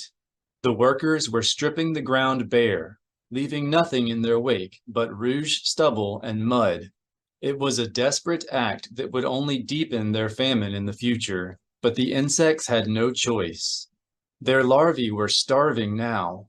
In the midst of such poverty and hardship, Jana Solo felt more than a little guilty eating green Thakatillo, but it was the only thing on the menu tonight. Tomorrow it would be brought rib and crate eggs, or some other rarity more suitable to the state dinner than a field post. And she would eat that too. The tat would be insulted if she did not. Jana spooned a curd into her mouth, then glanced around the veranda at her companions. They were all seated on primitive spitcrete benches, holding their bowls in their laps and using small force bubbles to keep the dust at bay. Despite the gritty winds raised by the tidal pull of Koribu, Julio's ringed gas giant primary, the group usually took their meals outdoors. No one wanted to spend more time than necessary in the muggy confines of the nest caves. After the curd had dissolved, Jana tapped her spoon against the bowl. "Okay," she asked. "Who's responsible for this?" One by one, the others raised their gazes, their faces betraying various degrees of culpability as they examined their thoughts over the last week or so. Shortly after arriving, the team had discovered that whenever they talked about a particular food, the tat would have a supply delivered within a few days. Concerned about squandering their host's limited resources, Jana had ordered the group to avoid talking about food in front of the tat, then to avoid mentioning it at all. Finally, Tsar Sabatine flicked up a talon. "It may have been this one." "May have been? Either you said something or you didn't." Tsar's dorsal scales rose in the Barabel equivalent of a blush. "This one said nothing. He thought it." "They can't eavesdrop on thoughts. Someone else must have slipped." She glanced around the group, waiting. The others continued to search their memories, but no one recalled talking about food. Finally, Zek said, "I'm just happy it's Thakatillo instead of some scowl rat or something." Seated on the bench next to Jana, he wore his black hair as long and ragged as he had in his youth, but that was all that remained the same. A late growth spurt had turned him into something of a human giant, standing 2 meters tall, with shoulders as broad as Lobaka's. "I thought Barabels like to catch their own food." "When we can. But this one was thinking of our last meal aboard Lady Luck, and he always tastes Thakatillo when he remembers Bella and Krasov and—" Tsar trailed and glanced briefly in Jana's direction, quietly acknowledging the bond of grief they had come to share through the Mirkur mission. "The others." Even that gentle reminder of her brother's death, even 7 years later, brought a pained hollow to Jana's chest. Usually her duties as a Jedi Knight kept her too busy to dwell on such things, but there were still moments like these, when the terrible memory came crashing down on her like a Neclonian firestorm. "So maybe the tat are eavesdropping on our thoughts," Tahiri said, bringing Jana's attention back to the present. "If we're sure no one said anything, that has to be it." Lobaka let out a long Wookiee moan. "I suppose we will have to avoid thinking about food," Jana agreed. "We're Jedi. We can't keep eating like huts while the tat larvae starve." "It certainly takes the fun out of it," Alima Rar agreed. The Twi'lek slipped a spoonful of Thakatillo into her mouth, then bit into a curd and curled the tips of a long leku hanging down her back. "Well, most of the fun." Zek ate a spoonful, then asked, "Does it bother anyone that they're listening to our thoughts?" "It should," Jana replied. "We should feel a little uneasy and violated, shouldn't we?" Alima shrugged. "Should is for narrow minds. It makes me feel welcome." Jana considered this for a moment, then nodded in agreement. "Same here. And valued." "Zek, you brought it up." "Just asking," he said. Doesn't bother me either. I feel the same, Techley agreed. The furry little Chadrafan twitched her thick-ended snout. Yet we avoid the battle meld now because we dislike sharing feelings among ourselves. That's different, Tahiri said. We get on each other's nerves. To put it mildly, Jana said. I'll never forget how that blood hunger came over me the first time Tizar saw a Rallop, or how twisted inside this one felt when Alima wanted to nest with that Rhodian rope wrestler. Tizar fluttered his scales, then added, It was a week before he could hunt again. Alima smiled at the memory, then said, Nesting wasn't what I had in mind. Lobaka banged his bowl down on the bench next to him, groaning in distaste and weary resignation. After the war, Jana and the other strike team members had begun to notice unexplained mood swings whenever they were together. It had taken Silgal only a few days to diagnose the problem as a delayed reaction to the Jedi battle meld. Their prolonged use of it on the Mercure mission had weakened the boundaries among their minds, with the result that now their emotions tended to fill the Force and blur together whenever they were close to each other. Sometimes Jana believed the side effect was also the reason so many strike team members found it difficult to move on with their lives. Tenel Ka was doing well as the Hapen Queen, and Techley and Tahiri seemed to regard Zonama Seacoat as both a friend and a home. But the rest of them, Jana, Alima, Zek, Tizar, Lobaka, even Jason, still seemed lost, unable to maintain a connection with anyone who had not been there. Jana knew that was why she failed to reconnect with Jagged Fell during their desperate rendezvous, when he had still been serving as Chiss liaison to the Galactic Alliance. She loved him, but she'd just grown increasingly distant from him, from everyone, really. Sensing that she had let her dour mood affect the others, Jana forced a smile. I do have some good news. Jason is coming.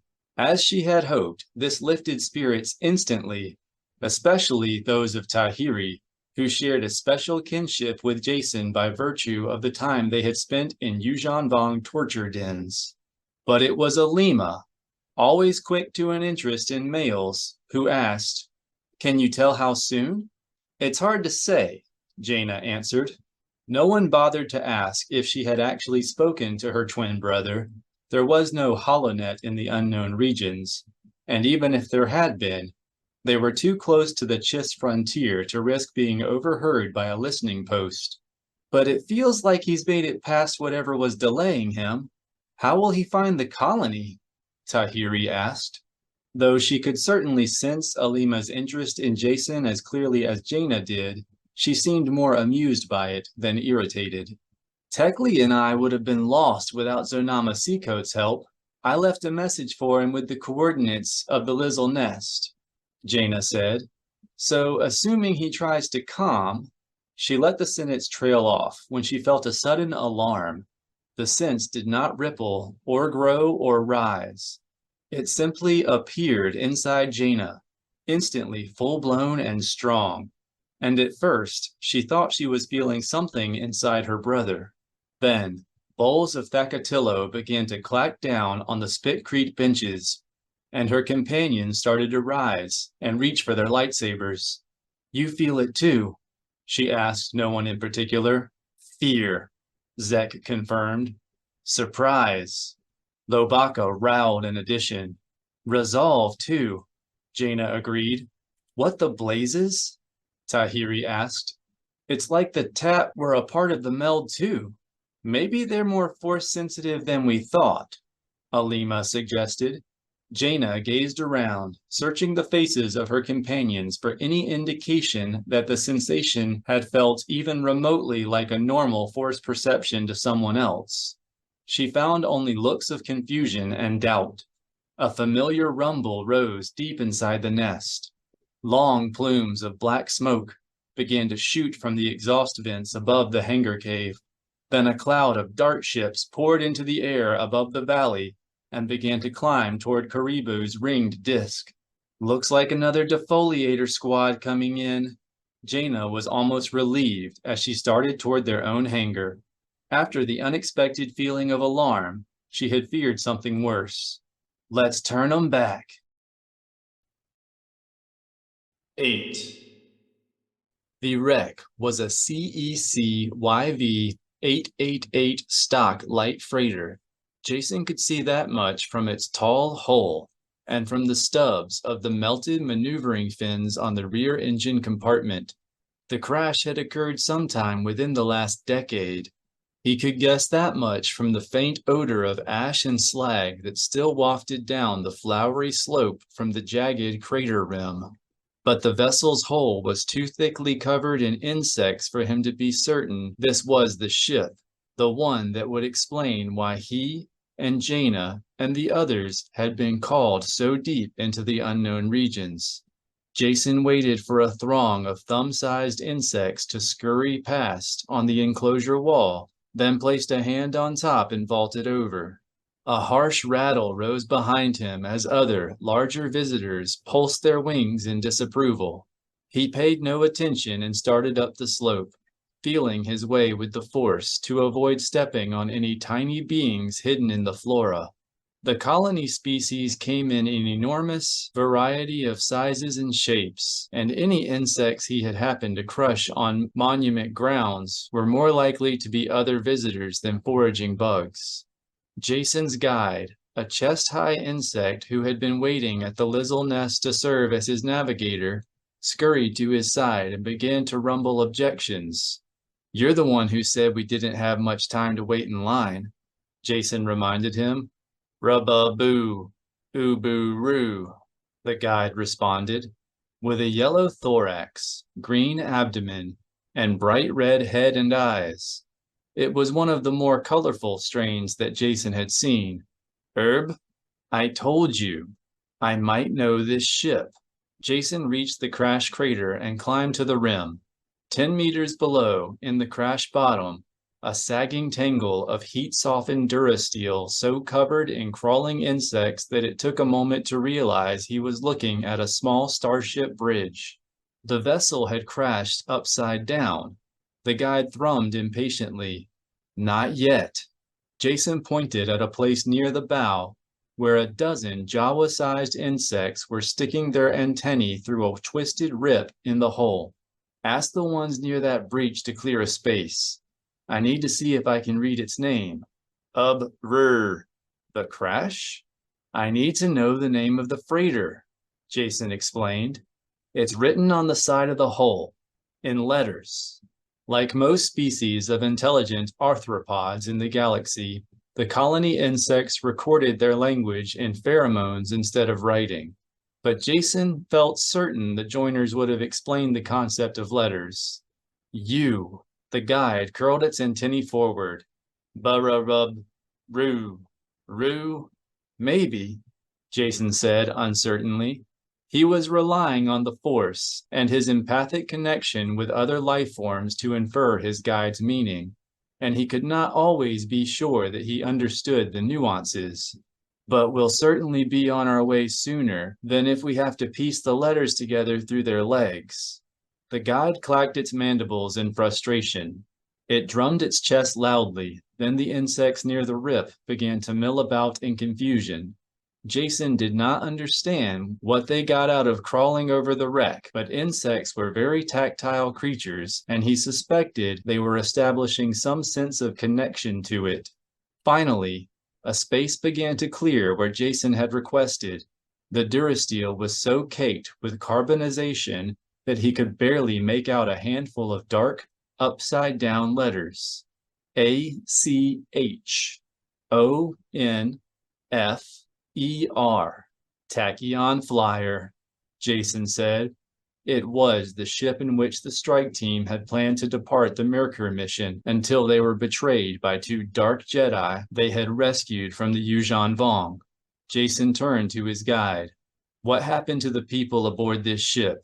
"Boo, rib, boo boo, boo boo," the guide said. "And he'll keep waiting until I have my answer. Ooh boo, boo boo, boo roo boo." Unu must not be kept waiting, Your rules, Jason answered, not mine. Seeing no easier way down, Jason stepped off the rim and used the force to slow his descent. The insects on the flyer watched in stunned silence as he caught hold of the rip in the hull and brought his fall to a gentle stop. The guide boomed a question from above. The people who brought this ship here had a friend of mine with them. I'm not leaving here until I know what happened to him. Rrr, rrroo, rrroo, boo, boo, bub, bub, the navigator drummed. I don't wish to see Unu at once.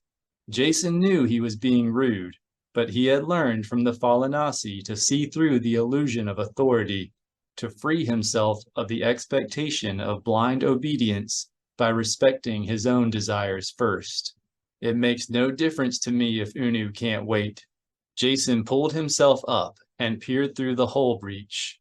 The flyer's presence certainly lay at the heart of the mysterious summons that had brought him here, but that told him little. Before he allowed himself to be drawn further along this current, he needed to find out what had happened aboard the ship. He needed to know who had called the strike team survivors here, and why. The interior of the vessel was dark and acrid smelling, lit only by the shafts of light pouring through several dozen hull breaches. A few of the holes were large and twisted, like the rip beneath the vessel's name, and had probably resulted from the crash. The rest were oblong, small, and surrounded by the metal spatter beads associated with hits from Yuuzhan Vong plasma cannons. The tachyon flyer had certainly taken a beating as it left the Merkur system. It was surprising the ship had held together long enough to fly into the unknown regions. As his eyes grew attuned to the dim light, Jason realized that he was looking into the hold area. The adjustable cargo decks had left their tracks in the crash and fallen into what had been the top of the ship, burying the bridge and crew quarters beneath a tangle of twisted, half-melted durasteel. Seeing that no insects were crawling over the inside of the ship, he closed his eyes and listened for any stirrings in the force that might explain their reluctance to enter. He heard the whisper of a long-spent inferno and the faint scream of twisting metal, but nothing to alarm him now. Jason swung a leg up and slipped into the flyer's hold. The acrid smell grew stronger. It was more than just ash. It was carbonized synthplas, an iron slag, and charred fibercrete. He slid down the hull, calling on the force to hold himself against the wall and slow his descent. About 2/3 of the way to the bottom, he came to the jumble of decks and stopped, then used a Dathomiri force spell to kindle a sphere of bright light. A chorus of sharp clacks sounded above, and Jason looked up to see a carpet of insects, large and small, crawling down the hull behind him, their feathery antennae sweeping the surrounding durasteel. Worried his invasion of a sacred site might be considered an outrage, Jason touched them through the force. He felt astonishment, curiosity, a little wariness, but no anger or indignation. "Be careful," Jason called, a little puzzled by their willingness to follow him into the vessel. "It might not take much to shift the debris down here." The insects answered with a full range of thrums, chirps, and thuds. Jason used the force to slide several tons of cargo deck into a secure position, then walked over to the edge and discovered the reason for the insects' earlier reluctance to enter the wreck. Several large exoskeletons lay crushed beneath a twisted crossbrace. Though the rest of the jumble was every bit as tangled as it had appeared from above, Jason could now see that many decks had fallen against each other, creating a tent effect that might have protected the bridge from being crushed, at least from above. Jason turned to the insects. "I'd appreciate it if everyone stayed here for now." The insects gave a confirming clack. Floating his sphere of force light behind him, Jason threaded his way down to what had been the underside of the bridge, where the metal was buckled and discolored from a conflagration below. Jason began to fear the worst. Seeing no convenient hatch in the vicinity, he ignited his lightsaber and was startled by the sudden clicking of mandibles behind him. He glanced over his shoulder and found a long ribbon of golden eyes reflecting the glow of his force light and green lightsaber. I asked you to wait. Rub. The thrum set up a sympathetic vibration in the jumble above, inducing a long metallic scream as a deck edge slid down an underbrace. Brr, brr. I am being careful. Jason used the force to stabilize the twisted metal above their heads. Just be quiet. The swarm rustled its agreement, then clicked madly as he plunged his lightsaber blade into the floor of the bridge. I'm sorry to disrespect the crash, but my friend may be down there. Brew, brr, roo. A ghostly pale insect informed him. Obviously, Jason continued to cut. I still need to find him. This occasioned a flurry of thrumming and clicking among other insects. No, Jason began to feel sick, though it was impossible to say whether this was from the smell of melting metal, the stale stench rising from below, or the insect's question. I'm not going to eat his remains. The insects continued to clack and drum. They seemed to be debating whether he should be allowed to continue if he wasn't going to return his friend to the song. But Jason was inferring as much as translating, and there was so much he did not know about the colony that it was equally possible they were talking about eating him.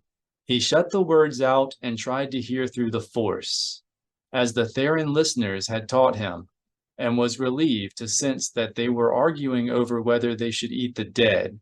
Jason finished cutting, then used the force to lift 2 discs of metal out of the hole he had cut in the double-floored deck.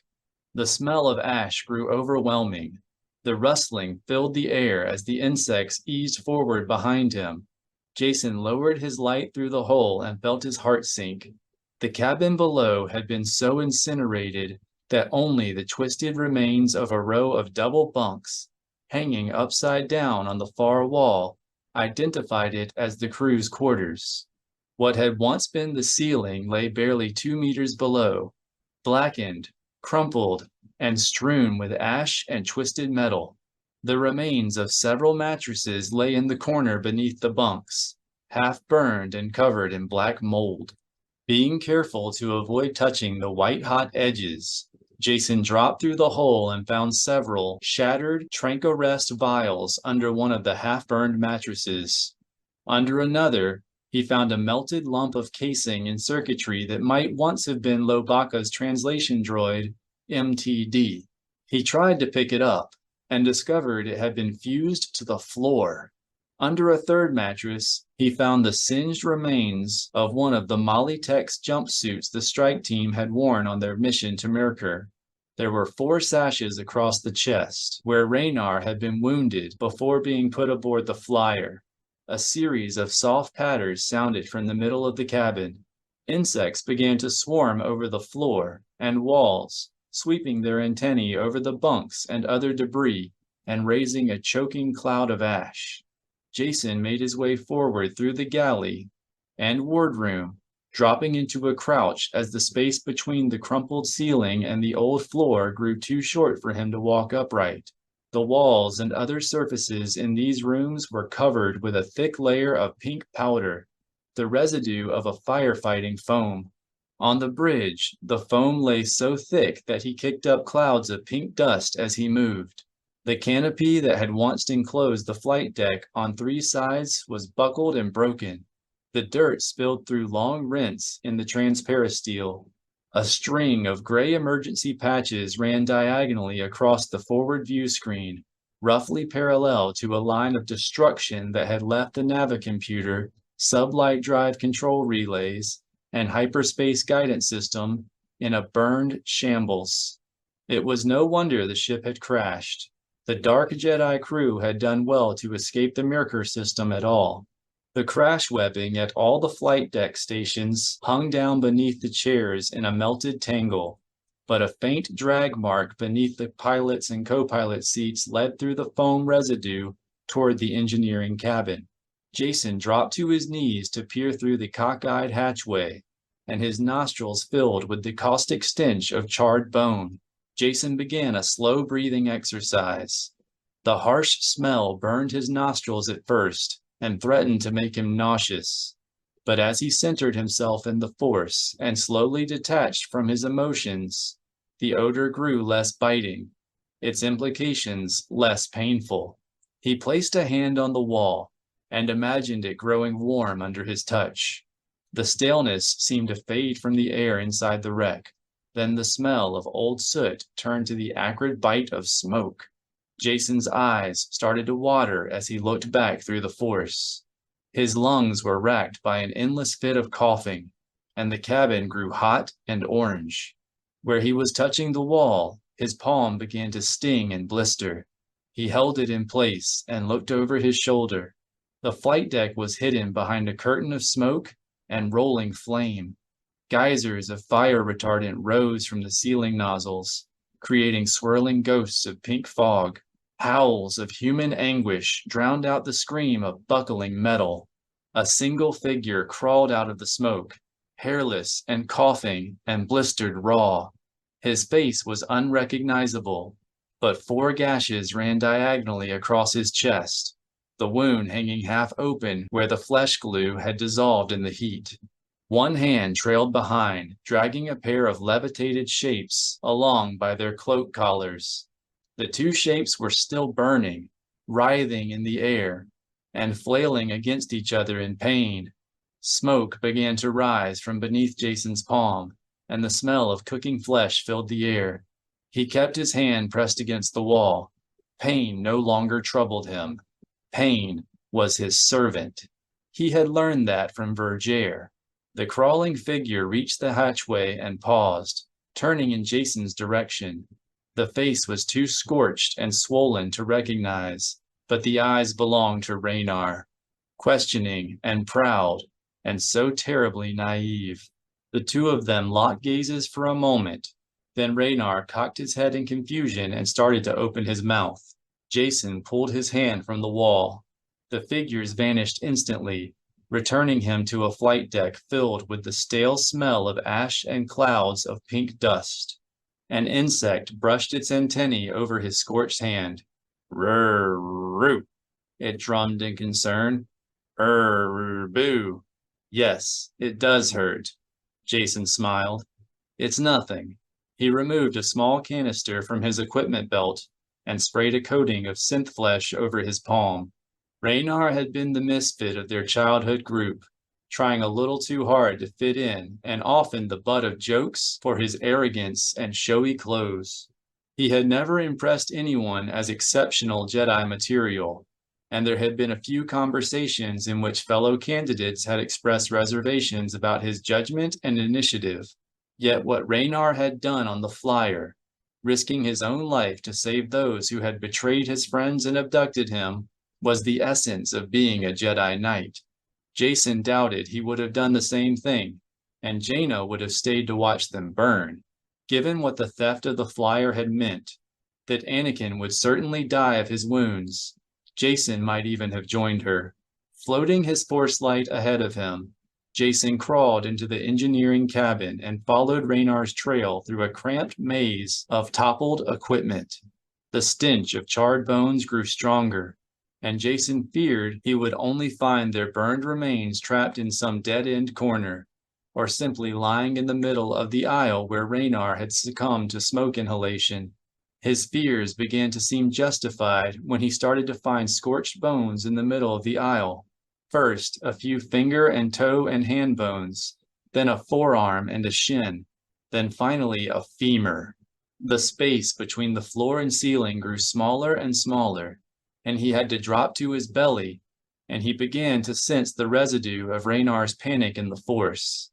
Then Jason came to a shoulder blade, lying half buried in a pile of dirt that had poured in through a rent in the hull, and he knew. He began to dig, pulling the soft dirt under his body and pushing it back with his feet. A moment later, he felt a welcome draft of fresh air. Raynar had reached an exit, but in what condition? Had he survived? Had either of the others?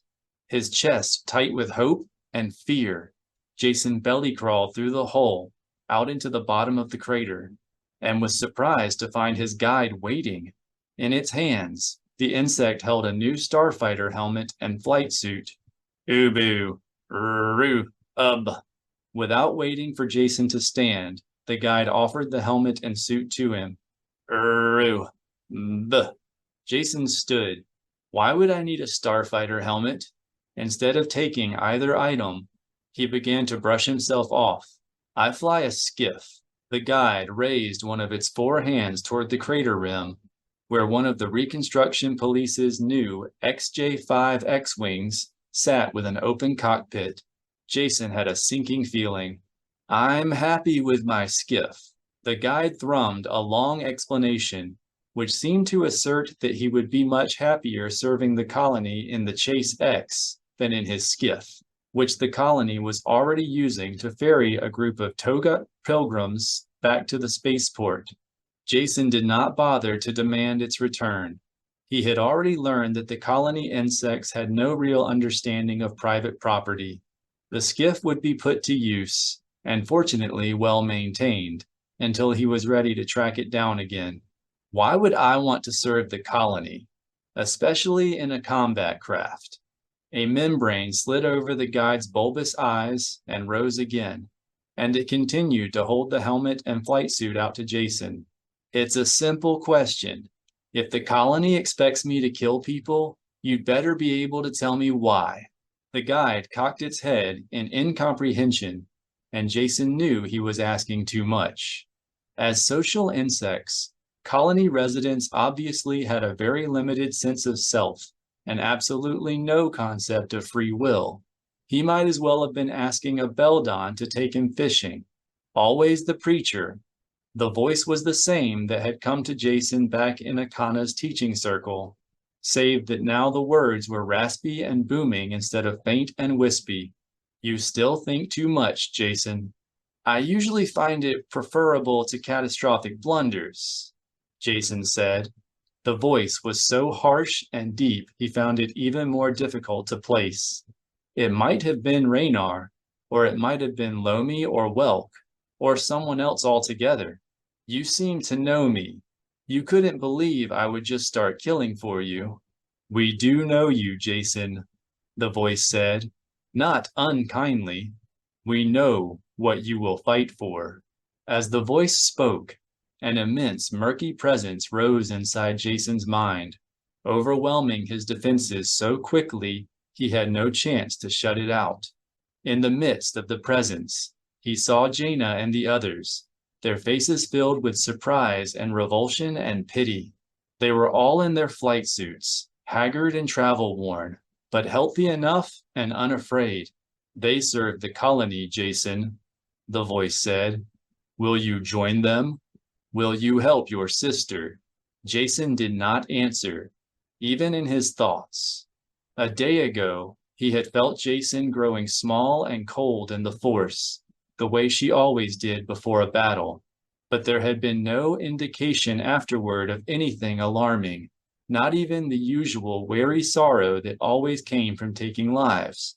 He reached out to her, probing to see if there was anything amiss. She responded with a welcoming warmth that let him know she was looking forward to seeing him. But there was more, just a hint of the murky presence that had pushed its way into Jason's mind. Not hostile or ominous or threatening, just there. The guide drew Jason's attention back to it by pressing the helmet and flight suit into his hands. Boo, brr, rub, rrr. Jason pushed the equipment back into the guide's hands. I haven't said I'm going.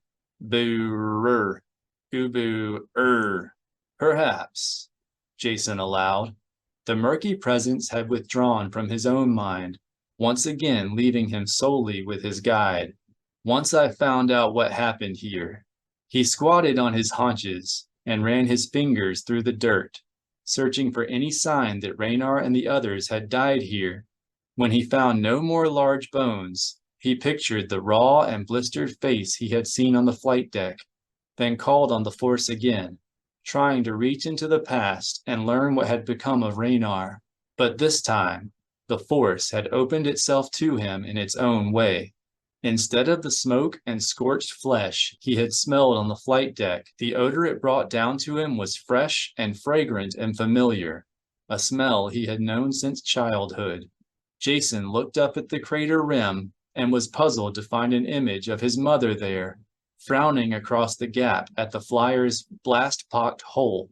She was wearing a white blouse with a brown skirt and vest that reminded Jason of his father's swashbuckling style, right down to the holstered blaster hanging at her hip. There were some new strands of gray hair and a few more laugh lines around her mouth, but she looked healthy and content, and Jason's heart leapt at the sight of her. The last time he had seen her face had been over 5 standard years ago, before leaving on his odyssey of self-discovery, and he was astonished at the joy even a vision of it brought to him. Jason swallowed his surprise and tried, instead, to simply concentrate on what the Force was revealing to him. He knew that she was not actually standing there now, but at some other time, and since his mother was the only figure he could see, she was probably the link to discovering what had become of Raynar. She turned to someone he could not see, then asked, "What happened to the crew?" There was a pause while she listened to the reply.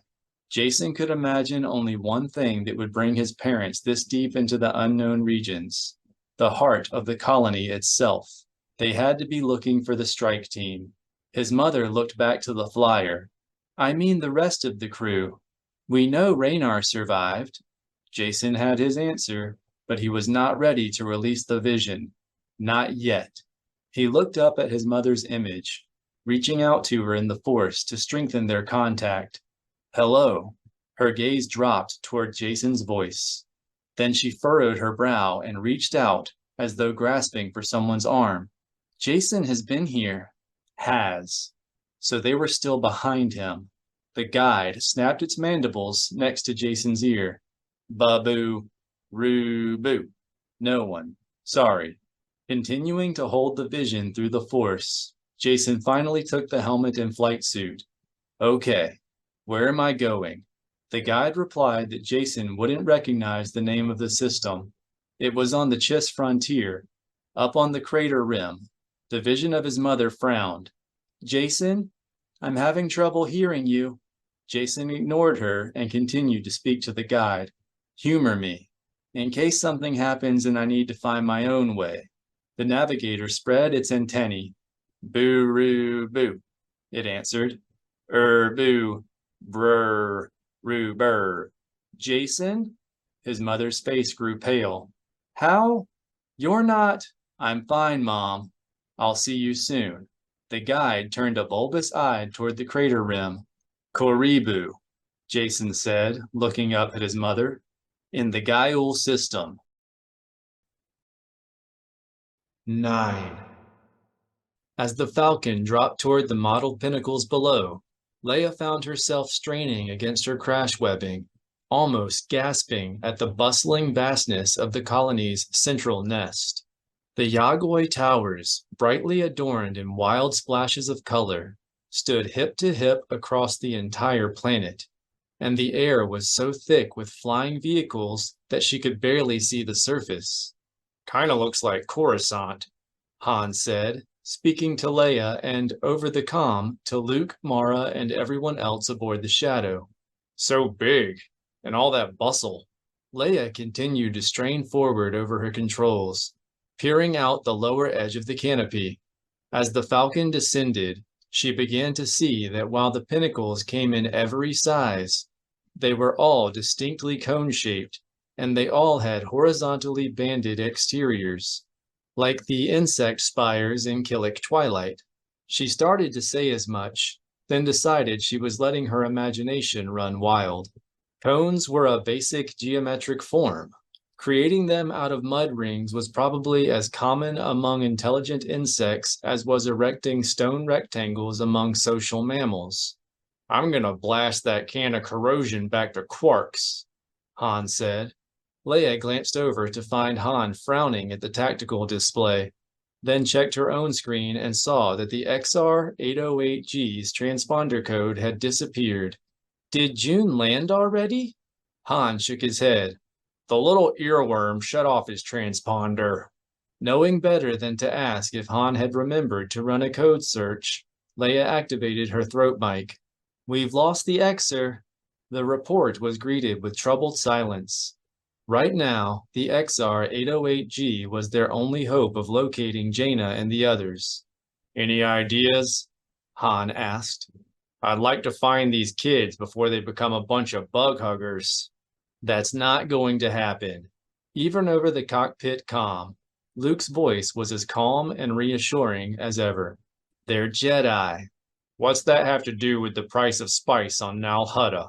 They're too strong, Han, Mara said. Especially Jana. Yeah? If they're so strong, how'd that force call drag them all the way out here in the first place? The troubled silence returned. Leia reached over and laid her hand on Han's. It'll be all right, Han. I can still feel them out there. They're not joiners. Yet, Han grumbled. Over the comm, he asked, How about those ideas? Try the code search, Luke suggested helpfully.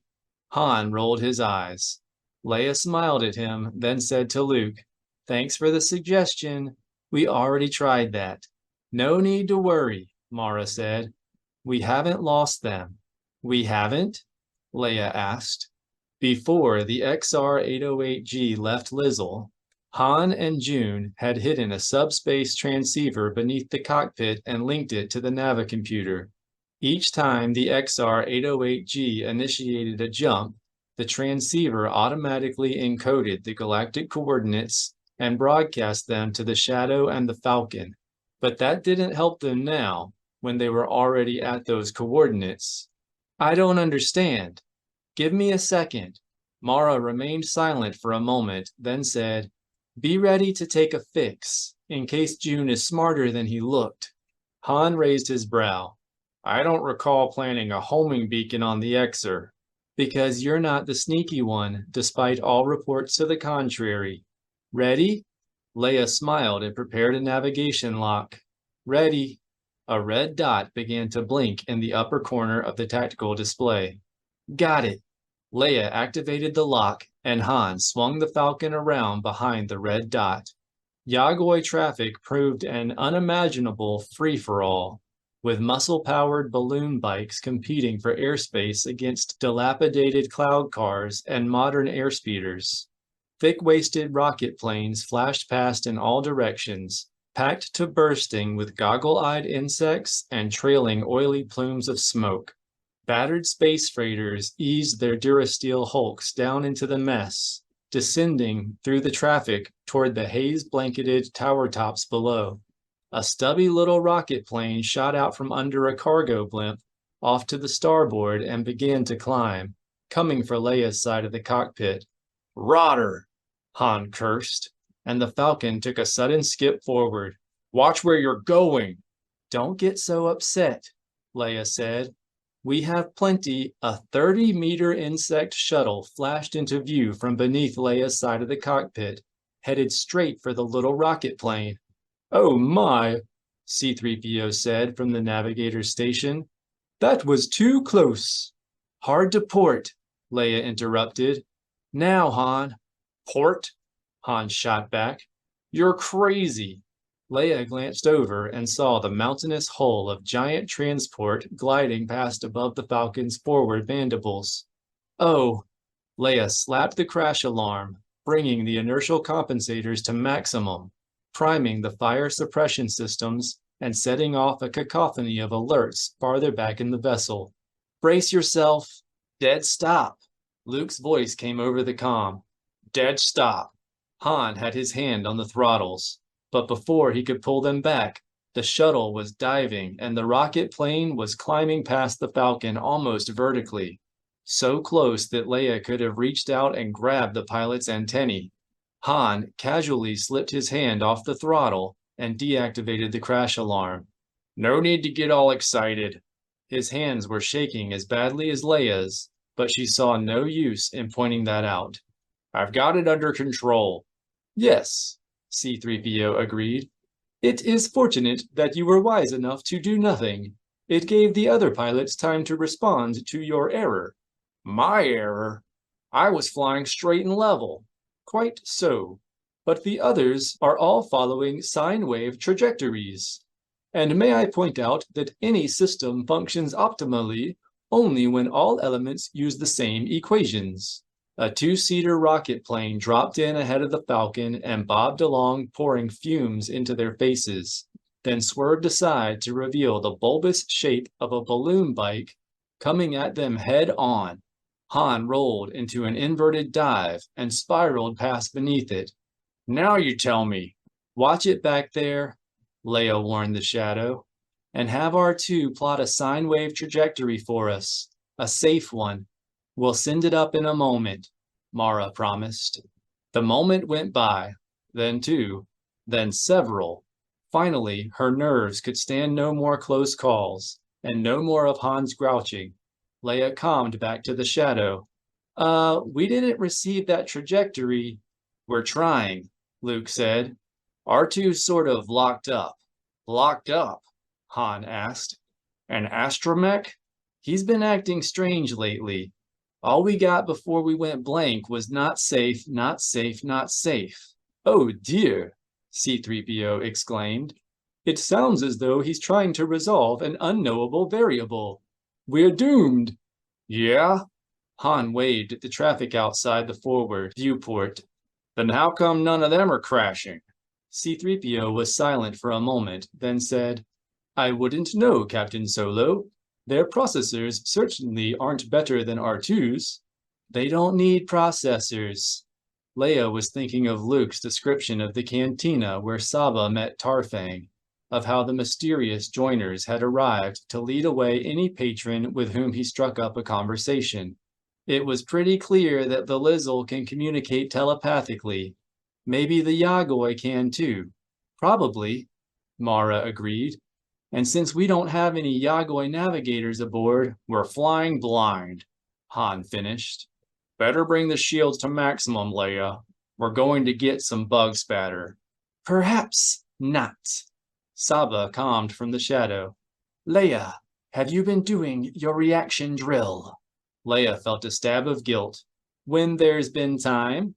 Saba was kind enough not to remind her that she was supposed to make time for her training.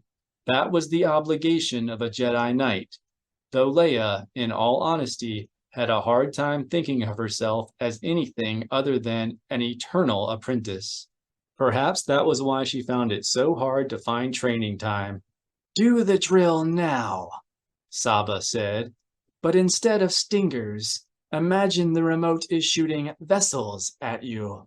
Leia started a breathing exercise, then closed her eyes and opened herself to the Force. She immediately felt something swooping down on them from above. Down and starboard, she said.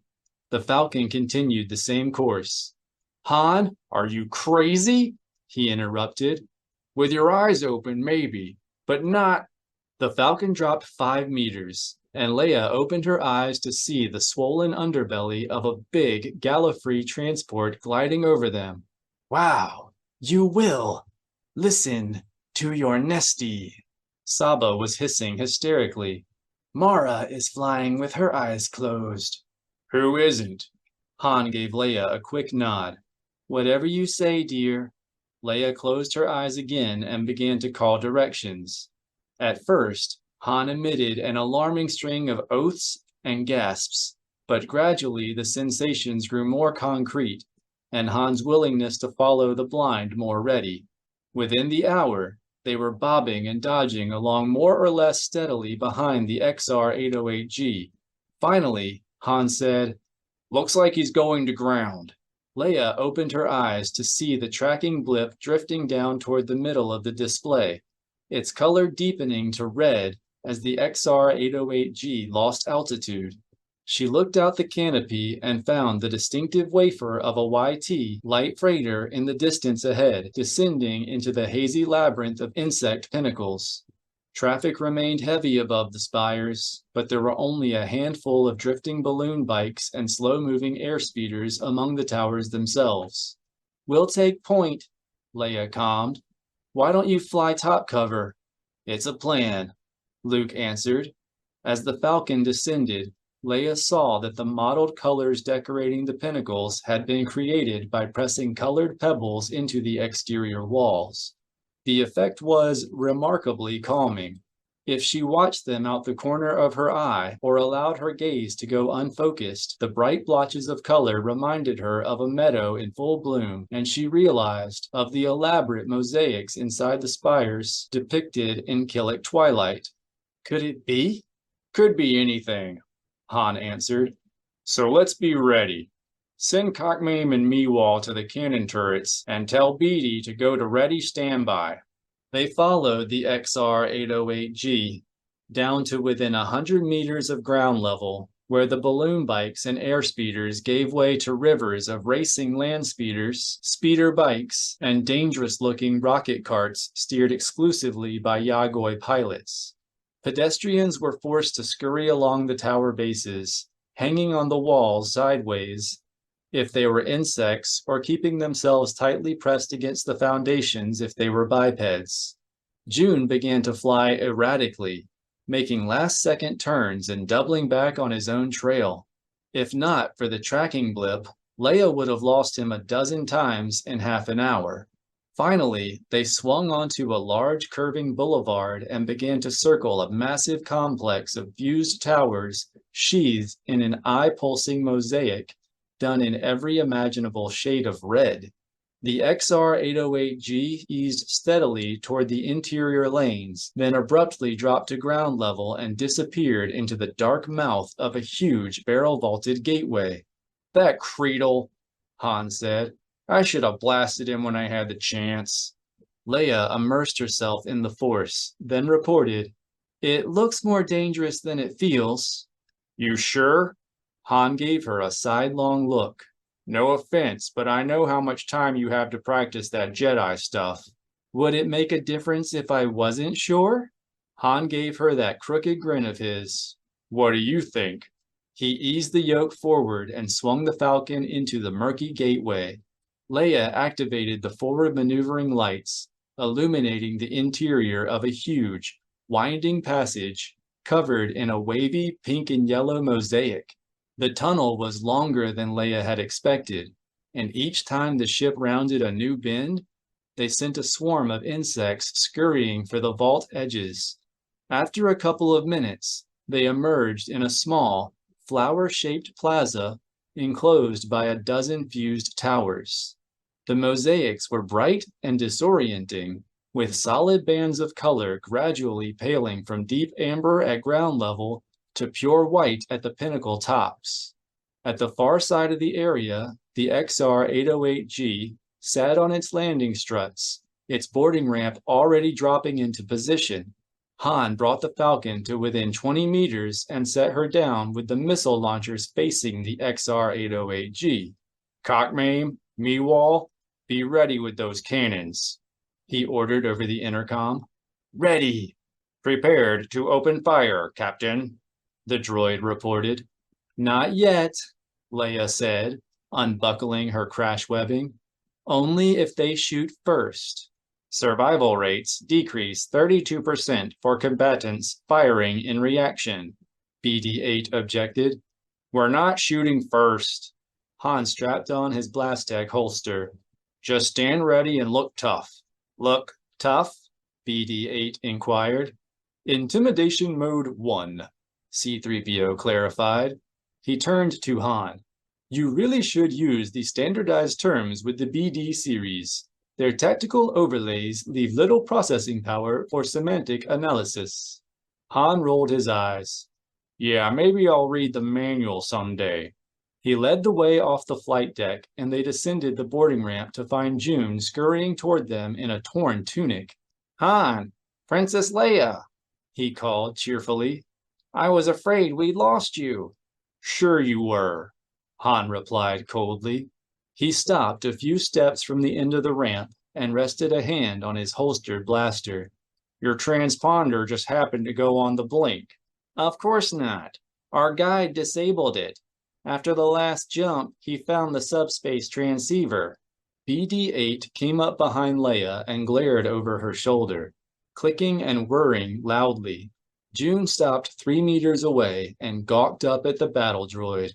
Leia tried to get a read on his truthfulness, but she felt only alarm and confusion.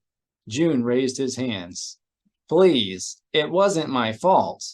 Leia glimpsed movement on the tower walls behind him, then saw several tiers of insect soldiers stepping into view. They looked much like Lizzle workers, except they were the size of a Wookiee, with meter-long mandibles and scarlet carapaces covering their backs. The undersides of their thoraxes were bright gold, and their eyes were a deep, haunting purple. In their 4 hands, they each carried a crude electrobolt assault rifle and a short, thick-shaft trident. It took an instant to realize they were standing on small terraces instead of midair, for human eyes found it difficult to interpret the subtle interplay of hue and shadow that defined each belt of the wall mosaic.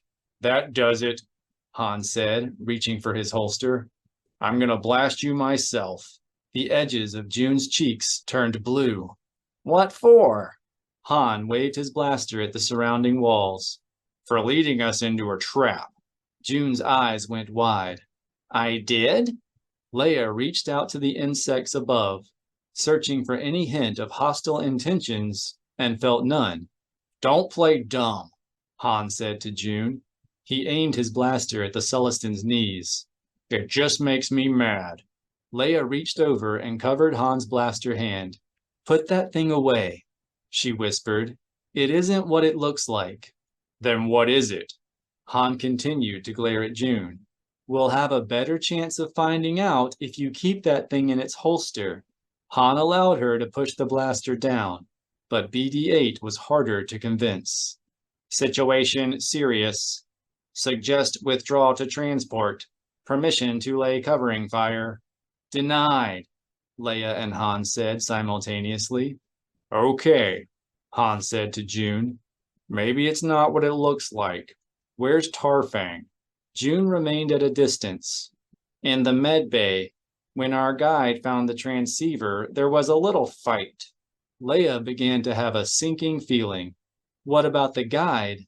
It's not... Her question was drowned out by the sudden thunder of insect drumming. The 3 lowest rows of soldiers raised their carapaces, then stepped off their terraces and added to the tumult the roar of hundreds of beating wings. Leia heard BD-8 ask something she could not understand and ordered him to stand down on general principles, though she did pluck the lightsaber off her belt and start easing back toward the Falcon's boarding ramp. June scurried over to join them, his round ears red with alarm. The soldiers continued to swirl overhead in a dark mass for several seconds, then glided to the plaza floor and formed a tightly packed cordon around the Falcon and XR-808G. Situation critical, BD-8 reported. Permission to return to stand ready. Granted, Leia said. The soldiers thrummed their chest in a single deafening boom, then brought their feet together and snapped their weapons to the attention position against their thoraxes. On the far side of the XR-808G, the cordon parted to admit a small parade of insects of many different body shapes, ranging in size from that of Leia's thumb to somewhat larger than an X-wing. Most seemed to be simple variations on the standard colony pattern with feathery antennae, large bulbous eyes, and 4 arms and 2 legs. But some had exaggerated features, such as one with slender 2-meter antennae ending in fuzzy yellow spheres, another with 5 large eyes instead of the usual 2 large and 3 small, and several that walked on 4 legs instead of 2. One of the largest had a coat of sensory bristles so thick it looked like fur. In the center of the procession walked an imposing, melt-faced man with no ears or hair and a mere bulge for a nose. His brows had fused into a single knobby ridge, and all his visible skin had the shiny, stiff quality of burn scar. He wore purple trousers with a scarlet cape over a gold chitin breastplate. "Who's the fashion victim?" Han asked June. "I think it's the Prime Unu." June's voice was almost a gasp. "Nobody ever sees him." "The Prime Unu?" Leia asked. "You might consider him the chief of the colony. He doesn't rule it, at least not the way most species think of ruling, but he's the heart of the whole thing." "Sort of the king bee, huh?" Han asked. Leia felt Luke reaching out to her from above, alarmed by the growing trepidation he had been sensing in her. She filled her mind with reassuring thoughts. The Prime Unu stopped in front of the XR-808G, and two of his companions boarded the battered freighter. Leia reached out in the Force, trying to gauge his intentions, and found the same double presence that she had come to recognize in the joiners of the Lizzle Nest. But the individual element of his presence felt stronger than most, and, to her surprise, somehow familiar. Leia allowed her thoughts to roam freely over the past, seeking their own connections to that familiarity. Her mind went first to the Jedi Academy on Yavin 4, during a time when Anakin was still too young to attend and jealous of his older siblings.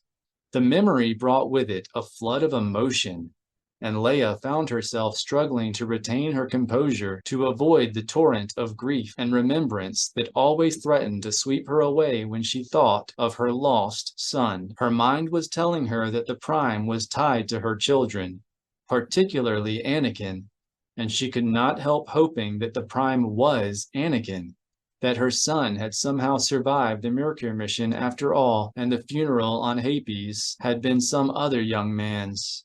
But that was fantasy. Had it been Anakin standing next to the XR-808G, Leia would have known. She would have felt it in her bones. Her thoughts wandered to another memory, on Eclipse, where Silgal and Danny had learned to jam Yuuzhan Vong battle coordinators. The Jedi were meeting in a lab, with the milky splendor of the galactic core pouring down through the transparasteel ceiling. Silgal was explaining that she had discovered where the enemy was growing the deadly voxin that had been attacking the Jedi across the galaxy. A full-grown Isalamiri, the Mount Calamari was saying, and suddenly Leia felt enormous, murky presence in the Force pressing her away from the Prime. She looked up and found him staring in her direction, his blue eyes shining like a pair of oncoming blaster bolts. Leia raised her chin and held his gaze. Her vision grew dark around the edges, and soon she could see nothing but his eyes. He winked and looked away, and Leia felt herself falling. "Whoa!" Han caught her under her arms. "What's wrong?" "Nothing." Leia allowed Han to hold her as her vision returned to normal. "The king is Force sensitive." "Yeah?" Han replied.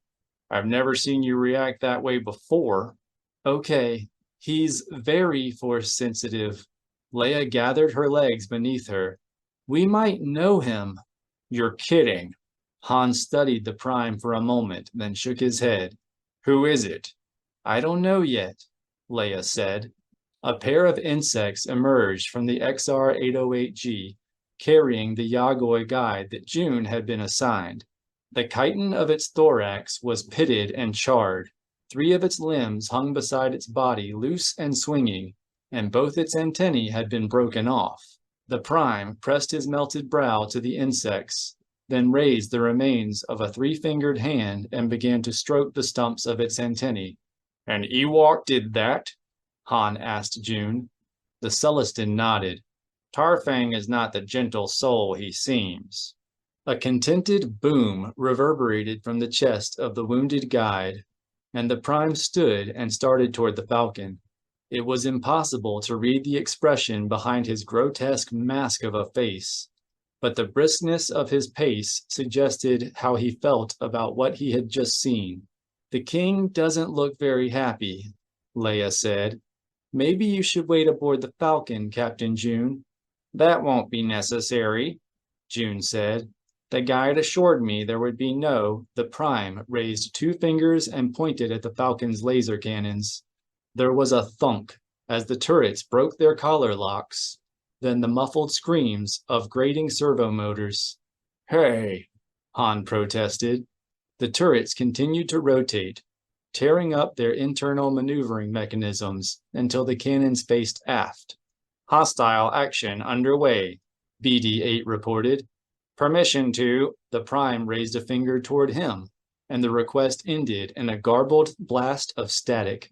The harsh smell of melting circuits filled the air, then the droid crashed to the ground. Han glanced over his shoulder. Blah! He gasped. Can Luke do that? Maybe I'll wait aboard the Falcon after all, June said. The Celestin turned and raced up the boarding ramp, and the Prime surprised Leia by letting him. The ghastly figure crossed the last few steps and stopped in front of the Solos, towering over Han by a good third of a meter. For a moment, he stood glaring down, his breath coming in audible wheezes that suggested badly damaged lungs, his blue eyes sliding back and forth between their faces. Then, Cockmame and Meewall appeared at the top of the boarding ramp with power blasters in hand. Leia started to order the Nogri to stand down, but she was no match for their reflexes. They shouldered their weapons and yelled for the Solos to drop to their bellies. The Prime flicked his wrist, and both Nogri went tumbling back into the Falcon's main corridor. He stared in their direction for a moment, no doubt checking to make sure they would not surprise him later, then turned back to Leia and Han. Captain Solo? His voice was a deep, gravelly rasp that made Leia's throat close with empathic pain. Princess Leia? We weren't expecting you. He glanced skyward, where Luke and Mara were still circling on station in the shadow. Nor the Masters, Skywalker. Sorry about that, Han retorted. We tried to calm, but it turns out there's no holonet in the unknown regions. No holonet. The Prime's upper lip quivered, straining to smile, but not quite able to break free of its scar tissue cast. We hadn't considered that.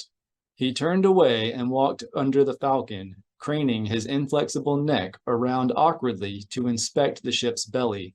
He made a complete circuit like this, pausing beneath the cargo lift, rising on his toes to peer at the seals around the missile tube doors, kicking the landing struts.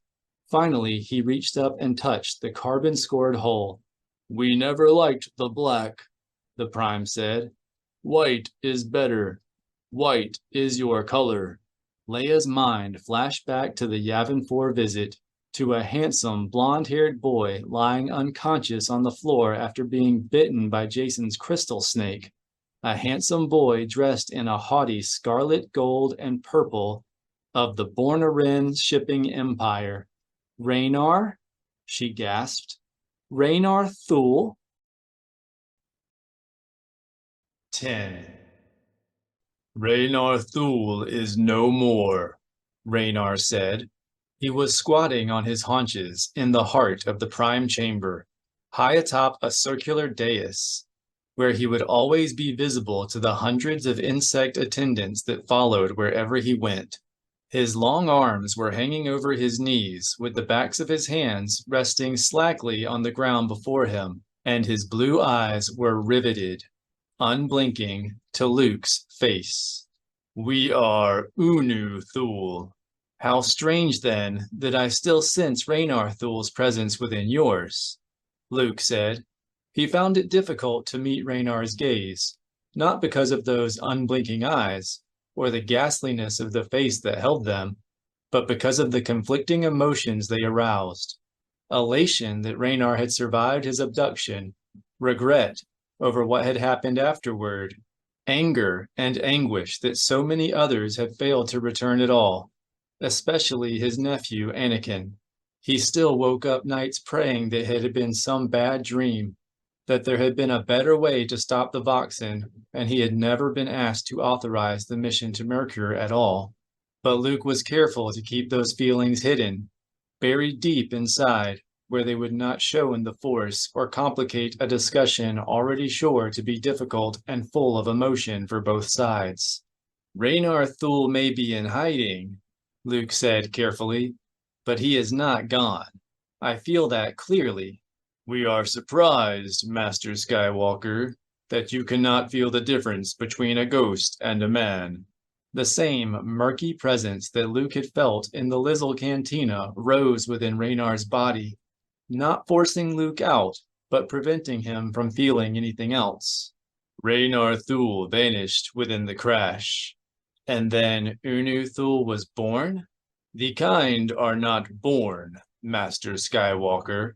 An egg drops, a chrysalis is spun. You mean there was a metamorphosis? Leia asked. Along with Mara and Saba, she was sitting cross-legged with Luke on the dais floor. Han, of course, could not be talked into sitting. He was pacing the edge of the dais, keeping a wary eye on the attendants below and grumbling about the heat and mugginess and too sweet smell of the nest. Is that the story on the walls? Leia gestured at the colorful mosaics that decorated the interior of the prime chamber, and Raynar's eyes flashed into light, a pair of blue embers flaring back to life in that melted wreck of a face. You are as observant as we recall, Princess. Others are not usually observant enough to perceive the chronicle. The chronicle? Luke asked. Raynar pointed over Luke's shoulder, where a red streak arced down the domed ceiling with a white smear opposite the main entrance to the chamber. A star wagon fell from the sky, Raynar said. As Luke twisted around to look, he glimpsed the blocky hull of an overturned YV-888 light freighter protruding above the rim of a still-smoking crater. But as soon as his gaze fell directly on it, the image dissolved into the same blur of semi-random color that had been there before. I don't see anything, Han complained. Only a wall of rocks, Saba added, whose Barabel eyes were incapable of seeing nearly half the colors in the design. You can't look directly at it, Mara explained. It's like one of those air jellies on Bespin. It only shows up when you look away. Oh yeah, Han said. Saba hissed in frustration. Luke let his gaze slide to the image and glimpsed Raynar kneeling over a wounded insect, his palms pressed to its cracked thorax. No, Master Skywalker. Over there. Raynar pointed to a pinkish blotch on the adjacent wall, eliciting a loud rustle as all the insects in the chamber turned to look in the direction he was pointing. The kind do not order such things in the same way you others do. When Luke turned his head, he saw a scorched figure lying in the bottom of a crash crater, surrounded by waiting insects. Beside the star wagon, Yagoy found Raynar Thule, a scorched and dying thing. We climbed down to wait for the last note, so we could share his flesh among our larvae. Raynar pointed across the room again, to another mosaic depicting the insects carrying him toward a small enclave of spires, similar to those in the city outside. But he touched us inside, and we were filled with the need to care for his body. The next image showed Raynar's burned body in the bottom of a large six-sided basin, curled into a fetal position and tended by two human-sized insects. We built a special cell, and we fed him and cleaned him like our own larvae. Luke had to slide his glance past the following scene 3 times before he could be sure of what he was seeing. The mosaic showed only Raynar's face, surrounded by walls of a much smaller cell, his neck craned back and his mouth gaping open to accept a meal from a nearby insect. After a time, Raynar Thule was no more. The picture he pointed to next showed Raynar rising from the cell much as he was now, a knobby, faceless, melted memory of a man, arms crossed across his chest, feet together and pointed downward, eyes shining beneath his heavy brow like a pair of cold blue moons. A new Yagoy arose. The following image showed Raynar splinting the leg of a wounded insect, and the one after that showed several Yagoi tending to an entire chamber of sick and injured nest members. We learned to care for the infirm. Several pictures showed the Yagoi nest expanding and growing, with Raynar supervising the construction of irrigation aqueducts and a drying oven. Before, only the nest mattered. But Yagoi is smart. Yagoi learned to value the individual, and Yagoi grew stronger. Then came the crucial set of images. The first showed Raynar trading with other nests for food and equipment. The second depicted several insects from different nests gathered around listening to him. And in the third, he was leading an even larger group of insects, all different in color, size, and shape, off to start their own nest. The Unu was created, Raynar said. Before he could point to another mosaic, Leia asked, "What exactly is the Unu? The governing nest?" Raynar tilted his head and gave a short, negative click. Not in the way you think. It is the nest of the nests, so that Yagoi may share our gift with all of the kind. Yeah, Han asked. And how's that work? You would not understand. No other would. There was more. An attack by a disapproving nest. A time of starvation as the flourishing nests stripped their worlds bare. The beginning of the colony as the kind began to spread across local space. But Luke paid little attention.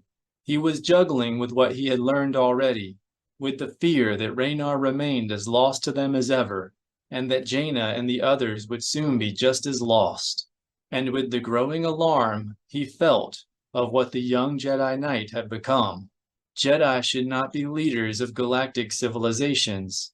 It was too easy to abuse the power they wielded, too easy to use the Force to impose their will on others. He felt Mara touching him through their Force bond, urging him to keep his disapproval in check. To Raynar, she said, "What happened to the dark Jedi who abducted you?" Raynar lowered his fused brow. "The dark Jedi?" "Lomi and Welk," Luke prompted. He was careful to keep his disapproval well buried within himself, in case Raynar could sense his feelings better than he could Raynar's. "The Jedi whom you rescued on the Merkur mission." "Lomi and Welk." Raynar's eyes grew restless. "They were trouble. You say they abducted us." "They stole the flyer with you aboard," Mara said. "You must have figured this out by now. They tricked Lobaka into leaving the ship, then stole it while you were unconscious inside." As Mara spoke, Raynar's gaze kept sliding away from her face, then back again, and his presence in the Force grew confused as well. The familiar part, the part Luke recognized, rose repeatedly to the surface, only to be swallowed a moment later by the murkier, more powerful essence that confronted him every time he tried to probe a colony member. After a few moments, Raynar said, "We remember the crash, but not the Dark Jedi. We think they must be dead." "You don't remember them on the flyer at all?" Luke asked. "You must have seen them before you crashed." The murky presence rose inside Raynar and pushed Luke out with such power that he felt as though he were falling. "We remember the crash. We remember the flames and pain and smoke. We remember fear and loneliness and despair." The finality in Raynar's voice brought a tense silence to the dais, a silence that Han broke almost instantly when he whirled on Raynar with an outstretched finger. "What about Jana and the others? Do you remember them?" "Of course. They were our friends. That is why we called them." "Were?" Han stepped toward Raynar. "Has something happened? If you're trying to make joiners of them..." "Han?" Leia stopped Han with a gesture. She was probably the one person in the galaxy who could do that. then turned to Raynar. Well? Jana and the others are well. Raynar addressed himself to Han, but they were Raynar Thul's friends. We are unsure how they feel about us. You haven't answered the question, Luke observed. The colony has need of them. Only Jedi can prevent a war with the Chiss. Han started to complete the threat he had made earlier, but Leia quickly rose and drew him to the edge of the dais. The Chiss have told us that there is a border conflict, but not why. Raynar's scar-stiffened face showed twitches of suspicion. We do not know why. The system we have entered is over a light year from the nearest Chiss base, and we have established nests only on food sources. Their explorers are alone on all the ore planets. We have even offered to work in their mines in exchange for food and supplies. Let me guess, Han said from the edge of the dais. The Chiss weren't interested. Worse, they have poisoned our food worlds. He tilted his disfigured head and made a clicking sound deep in his throat, a sound that was echoed by the tapping mandibles of the attendant insects below. Our nests are starving, and we do not understand why. Luke found Raynar's confusion odd. You're only a light year from their border. You don't think they might be worried about your intentions? Or want to claim the system for their own? The colony is not stopping them. They are free to take what they need. As long as you're free to take what you need, Leia asked. We do not need the same things. There is no need to fight. No reason you can see, Mara said. Luke sensed that she was as mystified as he was by Raynar's blindness to Chiss territorial concerns. Maybe we should go take a look at what's happening there. Where is this system? Raynar's unblinking gaze shifted to Mara. You wish to go there? You said you needed help, Luke reminded him. Perhaps we can resolve the situation. We know what we said. Raynar's eyes grew very dark around the edges, and suddenly Luke could see nothing else. The murky presence began to reach into his mind, trying to push its way inside his thoughts, to read his intentions. Luke was astonished by its power, and had to reach deeply into the Force to bolster his own strength. Though the probe was hardly subtle or refined, it felt as though it were being driven by 1,000 Raynars, and he feared for the moment that in his surprise he would be overwhelmed by its sheer might. Then he felt Mara pouring her own strength into him, and Saba, and even Leia. Together they pushed the dusky hand back. Luke found himself looking once again into the blue, lidless eyes of their host, and he finally began to comprehend just how difficult it was going to be to reach Raynar Thul. What are you waiting for? Han demanded, apparently not noticing his companion's sweaty brows and trembling hands. Tell us where the system is. Unless you're afraid of what we'll find. We have nothing to fear from you, Captain Solo. Jana and the others are free to leave any time they wish. Raynar floated to his feet, then tipped his head to Luke and the other Jedi. As are you, Master Skywalker. We will assign a guide to escort you back to the Lizzle Nest. We won't be going back to the Lizzle Nest. Not yet. Luke met Raynar's eyes, this time ready to meet a probe with a force wall of his own. We came to investigate what Jana and the others are doing. You're welcome to stay on Yagoi as long as you like, but we're sorry. You can't see our Jedi. Your Jedi? Han snarled. When the core goes dark. Leia motioned Han back, then stepped toward Raynar, her chin raised in challenge. Why not? Because we'll discover you haven't been entirely honest? Because the Chiss are more in the right than you're telling us? No. Raynar's mouth straightened, perhaps in an attempt at a smile.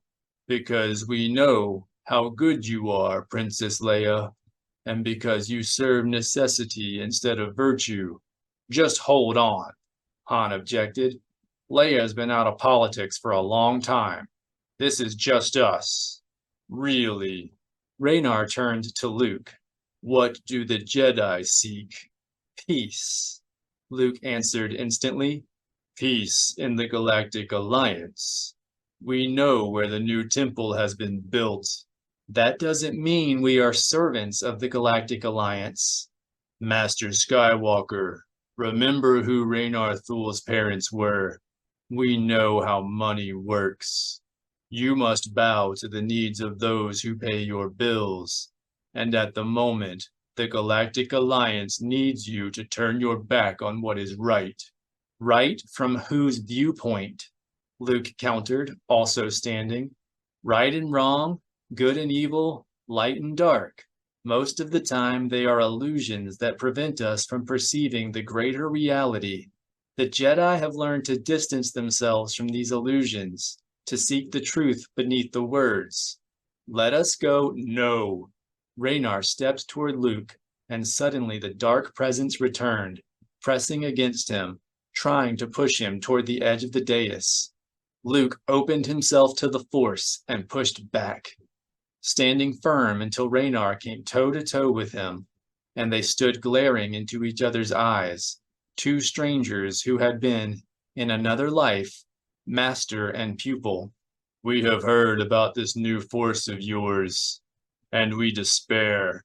The Jedi have grown blind to the dark side itself. Not at all. We have learned to see it more clearly than ever, to recognize that the dark side and the light side spring from the same well, inside us.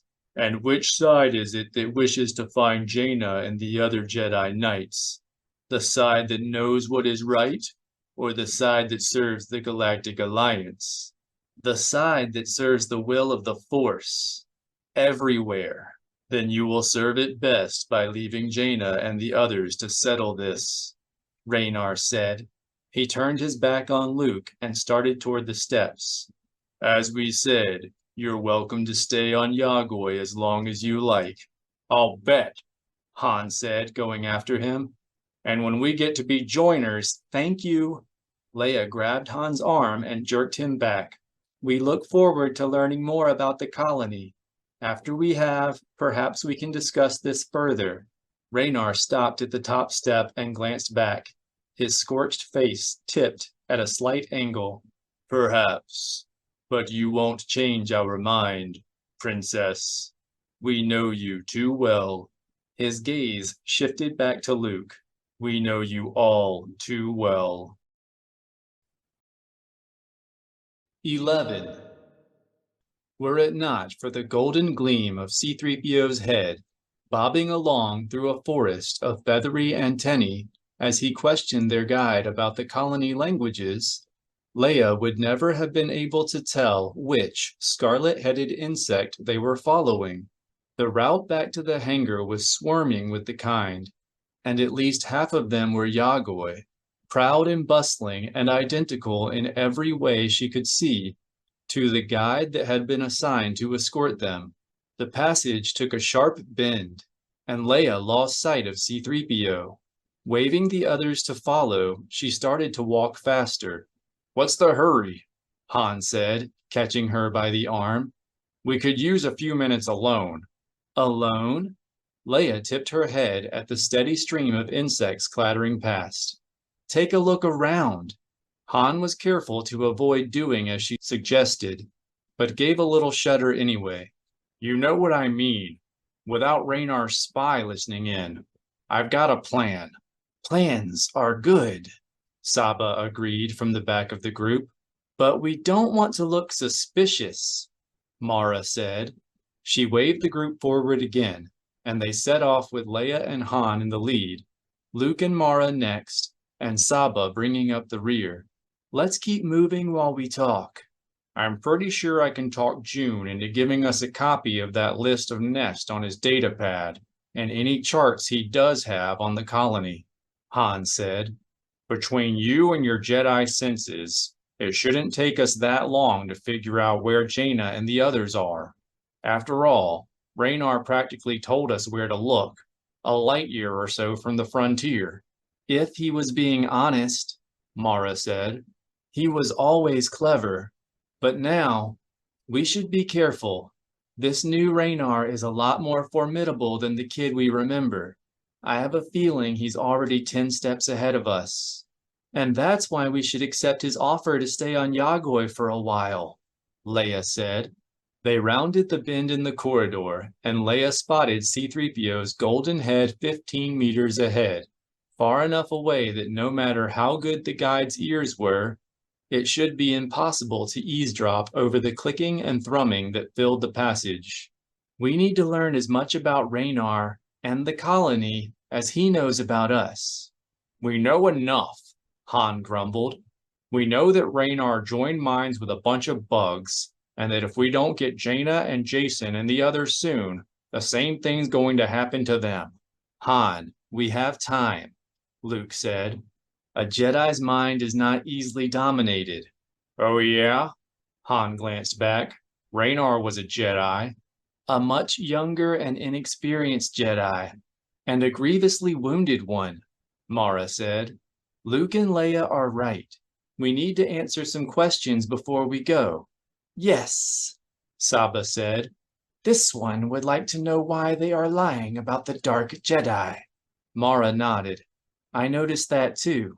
Even I picked up on it, Han said, but I don't see what difference it makes to finding Jana and the others.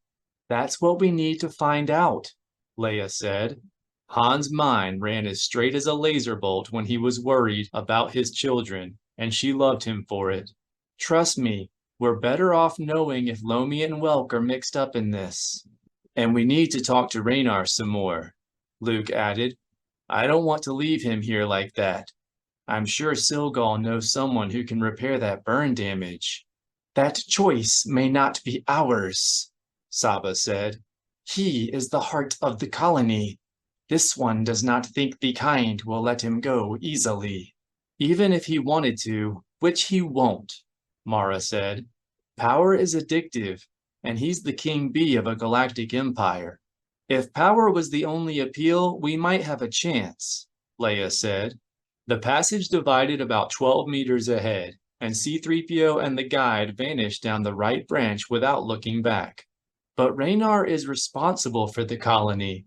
It wouldn't exist without him, and he won't abandon it lightly. Now I really have a bone to pick with those Dark Jedi, Han said, and with Raynar too. Why couldn't he just let bugs act like bugs? Because he's a Jedi. Luke sounded almost proud. He was trained in our old tradition, to serve life and protect it, wherever he found the need. Yeah, well, he won't be protecting much life when that border conflict gets out of hand, Han said. Yes, now many more lives are at risk, Saba said. Nature is cruel for a reason, and Raynar has upset the balance. The law of unintended consequences, Mara said. That's why it's better not to intervene. A modern Jedi would have held himself apart and studied the situation first. And we're sure that's a good thing? Leia asked. She was as surprised as anyone to hear herself asking this question, for the war had hardened her to death in a way that she would not have believed possible 20 years before. But the war was over, and she was tired of death, of measuring victory not by how many lives you saved, but how many you took. How many beings would have died while modern Jedi studied the situation? Luke's confusion filled the Force behind her. Does it matter? A Jedi serves the Force, and if his actions interfere with the balance of the Force, I know, Leia said wearily. I just miss the days when it was all simple. Sometimes she wondered whether the tenets of this new Jedi Order were an improvement or a convenience. She worried about what had been sacrificed to this new god, efficiency, about what had been lost when the Jedi abandoned their simple code and embraced moral relativism. They came to the divide in the passage and started down the right-hand branch. C-3PO and the guide were waiting about 5 meters ahead. Brr-rub, brr, the guide droned.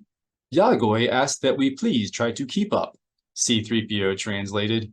Rrr, brr, rrr. and she politely suggests that you start your investigations at the crash. That way, you can see for yourself that Unu Thul is not lying about the Dark Jedi. Babu, or anything else. Leia's stomach tightened in surprise, but she wasted no effort trying to figure out how the insect knew what they had been discussing. Instead, she smiled calmly and said, "That sounds like an excellent idea, Yagoy. Thank you for the suggestion." By the time they reached the hangar a few minutes later, another Yagoy was waiting for them with a battered hover sled. "Burnt,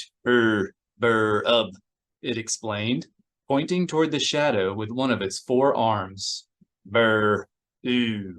Oh dear, C-3PO exclaimed. It seems that when Yagoy attempted to collect Ben, Nana threatened to open fire. "I apologize, Yagoy," Luke said, addressing the driver. "But why were you trying to collect Ben?" The driver drummed an excited explanation. "Because you and Mr. Skywalker said it would be good for him to see the crash," C-3PO translated. He tipped his head, then added, "As a matter of fact, Master Luke, I do recall hearing you say that only 1.7 minutes ago." "Yes, but now, collective mind," Leia said, suddenly understanding how their guide had been eavesdropping on their conversation earlier. "What one Yagoy hears, they all do," Han finished. "Kind of a new twist on being bugged, isn't it?" "It certainly is," Leia said. As the constant stream of insects droned past, Yagoy had been eavesdropping on them one word at a time. She took Han's hand and stepped aboard the hover sled. "As I said, we have a lot to learn about the colony." The others climbed aboard as well. They stopped at the shadow to pick up Ben and Nana, then began a harrowing ride. It was very nearly a flight. Through the congested avenues that wound through the skyscraping spires of the Yagoy nest. An hour later, they were still in the city, standing in a long line of insects and joiners outside the crash. The site seemed part tourist attraction and part shrine, with thousands of insects waiting patiently in line, looking across a low stone wall toward a wrecked light freighter. The crater slope was mottled with wadla and lyris, and a dozen other kinds of flowers that Leia did not know, and the air was heavy with a vanilla tang of bond-inducing pheromones. Even the constant drone of several thousand drumming, ticking insect pilgrims had a strange soothing effect. Despite the ambience, Leia was growing increasingly uneasy. She felt as though the half-buried YV-888 were still burning down through the atmosphere, as though something huge were about to come crashing down atop her head. And the other Jedi felt it too. She could sense Luke's disquiet through the Force, and see Mara's wariness in the sudden economy of her gestures. Even Saba seemed tense, watching the surrounding insects out of the corner of her eye and testing the air with her forked tongue. Or maybe the Barabel was just getting hungry. Leia stretched out into the Force, hoping to learn more, but reaching into the immense, diffuse presence that pervaded the insect nests were like looking into a room filled with smoke. There was something going on, but it was impossible to tell what. The Skywalker solo group finally reached a gate in the stone wall, where their escort motioned them to stop and wait. "Would anyone object to our visit, Yagoy?" Leia asked. She still found it a little awkward to address every insect in the nest by the same name, but it certainly cut down on the need for introductions. "I keep having the feeling we're not welcome here." Yagoy rumbled a reply. "Yagoy assures you that your feeling is wrong," C-3PO says. "Everyone is welcome to partake of the crash." "Partake?" Han asked. "What are we going to do? Eat the dead?" "Oobaroo, boo," Yagoy replied. "Boo-boo-oo." "There weren't any dead," C-3PO translated. "She apologizes." Thanks," Han said, "but no need. I wasn't hungry." Leia felt a gentle tug through the Force. She turned slowly and found herself looking at her sister-in-law's slender face. "Do you think Ben is too young for this?" Mara asked. Her green eyes slid toward her right shoulder, indicating to Leia that she was asking another question entirely. I don't want him to see anything that would scare him off space travel. I'm old enough, a small voice said from Luke's side. Nothing's going to scare me. That's a good question, Leia said, ignoring Ben's protest. I guess it depends on what we see. As Leia answered, she was looking past Mara's ear toward a large, single-colored insect 10 places back in the line. So blue it was almost black, it stood nearly the height of a man, with short bristling antennae and barbed, sharply curved mandibles. She could not tell whether its huge, bulbous eyes were focused on the Solo Skywalker party, but when her gaze lingered an instant too long, the creature slipped out of sight behind a tan and gray insect the size of a land speeder. We'll just have to keep an eye out, Leia said, and take off if it starts to look disturbing. How disturbing can it be? Han asked, clearly oblivious to what the two women were really talking about. This wreck is 7 years old. I'll bet he's seen worse stuff on news vids. Every day, Ben agreed. Clearly eager to be on their way before his parents changed their mind, he turned to their guide. Why are we standing here? I want to see the crash. The guide thrummed an explanation. Yagoy assures you that we'll see it soon, Master Ben, C-3PO said, but we must wait. The guide extended one of the lower hands to Ben. Oh, apparently it's our turn. Before Nana could stop him, Ben grabbed the insect's hand and dragged her up the slope at a sprint. Ben! Nana squawked, her repulsor-enhanced legs hissing as they propelled her enormous mass past Leia. Stay with the group. Mara shook her head, then turned to Han. You seem to be rubbing off on my kids, Solo. Were yours this headstrong? Han and Leia shared a glance, and they both nodded. Anakin, Han said. If I said no, he had to find out why. As Han spoke, a familiar sadness came to his face, and his eyes dropped. There was an awkward silence, while everyone wondered what to say next, and Leia finally began to understand why there seemed to be such a bond between her husband and their nephew. Like Anakin, Ben was headstrong, fearless, and curious, with a clever mind and a quick wit, and he insisted on dealing with life on his own terms. After a moment, Mara reached over and squeezed Han's forearm. I just hope Ben grows up to be as fine a man as Anakin was. Nothing could make me more proud. Thanks. Han looked up the slope, probably to disguise the glassiness that was coming to his eyes, then added, He will. They followed Ben to the rim, then found themselves looking into the bottom of the crater. 10 meters below sat a cockeyed box of heat-softened durasteel, somewhat flattened at the bottom and so covered in crawling insects that they could barely tell the vessel had landed bridge down. The hull was pocked with oblong holes made by plasma cannons, and there were several long, twisted rips that were probably the result of the crash itself. It looks like they flew through a plasma storm just leaving the Merkur system, Luke said. I'm surprised they made it out. Corellian engineering, Han said with pride. A CEC ship will keep going until it hits something. Not always a good thing, especially when that something is a planet, Leia said. She turned toward their escort, running her glance over the surrounding crowd, and noticed several dark blue insects similar to the one she had caught watching them earlier. It seemed to her that their huge eyes were all looking toward the Solo Skywalker group, but that was hardly unusual. Most species of intelligent insect had an unsettling tendency to stare. Leia reached out to Luke and sensed that he had noticed the blue insects too, then asked their guide, What happened to the crew? The guide used an upper hand to point at the base of the ship, where a pile of dirt lay slumped against the smashed bridge.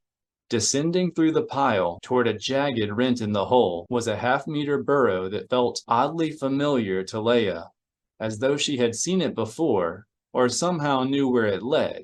An insect began a lengthy explanation which C-3PO translated, This is where Yagoy found Raynar Thule. He was badly burned and barely alive. Leia forced her attention back to the guide and said, I mean what happened to the rest of the crew. She knew what Yagoy was going to say, that there had been no one else. But when confronted with an obvious lie, a good interrogator kept asking the same question in different ways, trying to find a seam that she could pry open to expose the truth. We know Raynar survived. A familiar touch came through the Force, one that Leia knew instantly and certainly to be her son's, and she found herself looking away from their puzzled guide into the bottom of the crater. There, standing outside the burrow in a dirt and soot-stained flight suit, was Jason, or rather, a vision of Jason. The flyer's hole was still visible behind him, as was the mouth of the burrow. He smiled and said, Hello. The blood drained from Leia's head, and she had to grab Han's arm to steady herself. Jason's been here. What? Han peered into the crater. I don't see anything. Luke saved her the trouble of explaining. The Force, Han. She's having a vision. Han's voice immediately grew wary. Great. Just what we need. First Force calls, now Force visions. Quiet, Solo, Mara said. Don't interfere. Jason said something Leia could not hear. Then a helmet and X-Wing flute appeared in his hands. Jason? Leia said, frowning. I'm having trouble hearing you. Jason spoke again, but still she could not hear him. Jason? Leia felt the color drain from her face. How? You're not... I'm fine, Mom, he said. I'll see you soon. Uh-oh, Han said beside Leia. His hand tightened around her arm. Looks like someone's been listening. Leia glanced over and saw 3 more deep blue insects pushing through the crowd, gathering along the crater rim. They were clearly coming toward the Solo Skywalker group. But Leia was not ready to leave yet. Jason was still standing in the bottom of the crater, looking up at her. Koribu, he said, in the Gaul system. Leia wanted to ask him to repeat it, to be sure she heard it correctly, but Han was pulling her away, following Nana down the crater slope through a swarm of astonished insects. Ben was in the droid's arms, while Luke, Mara, and Saba flanked her on 3 sides. Leia and Han were in the rear.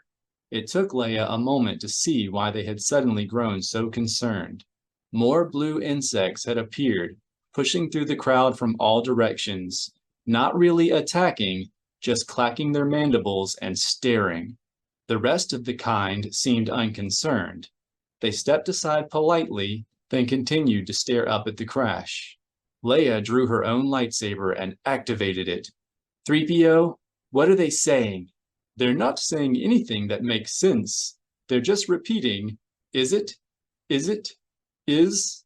Their guide rumbled an explanation. What a relief.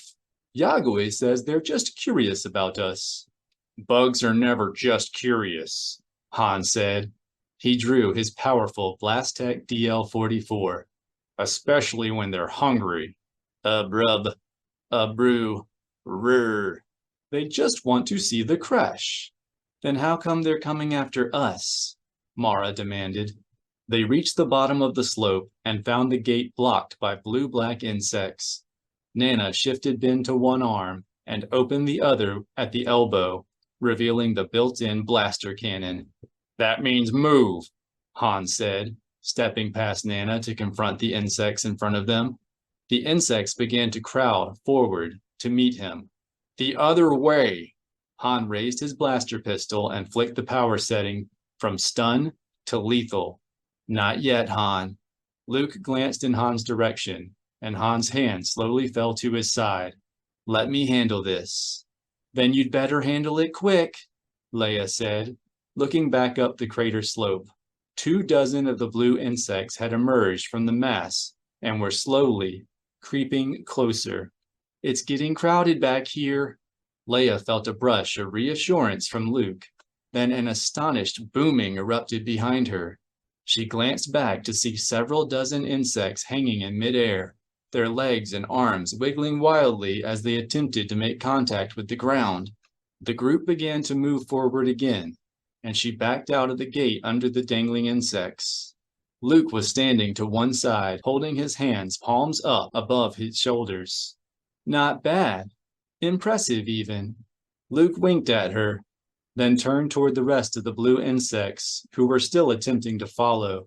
He lowered one of his hands and stretched it toward them, and the insects immediately began to back away, dipping their heads and clacking their mandibles. "They're apologizing, Master Luke," C-3PO said.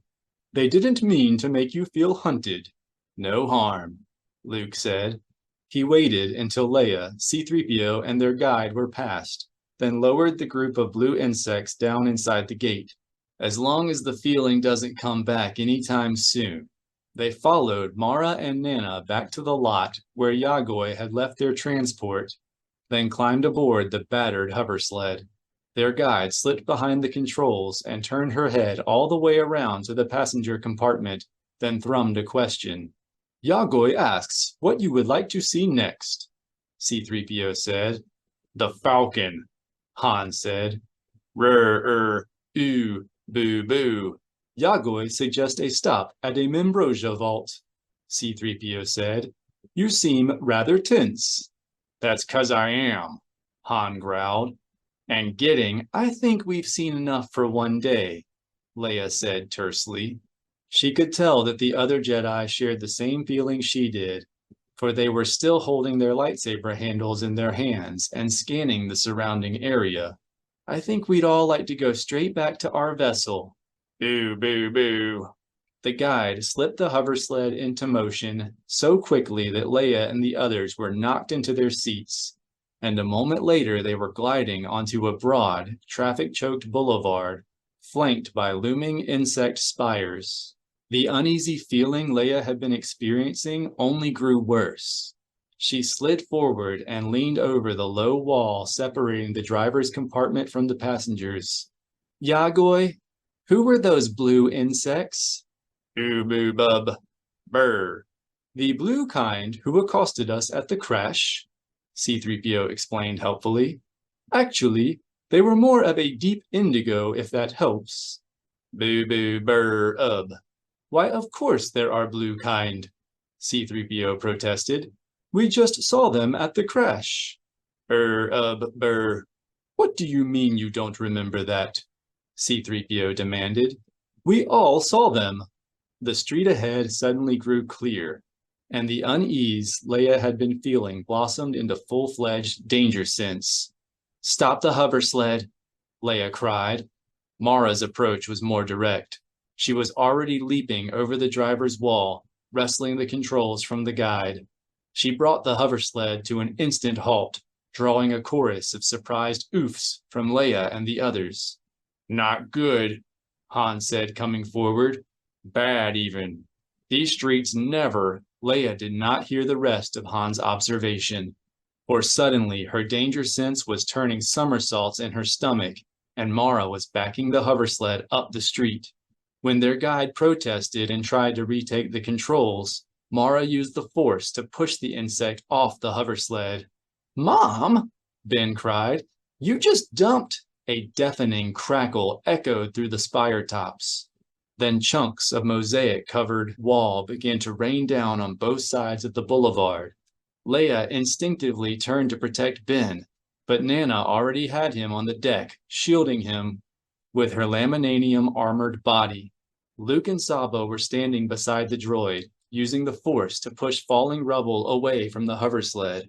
Realizing that she still had a little honing to do before her instincts were up to full Jedi speed, Leia tipped her head back and began to look for chunks of falling building.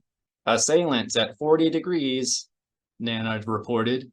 The droid's arm rose and opened at the elbow.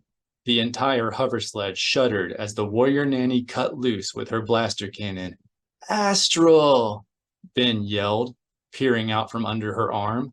Nana gently pushed his head back, then fired again.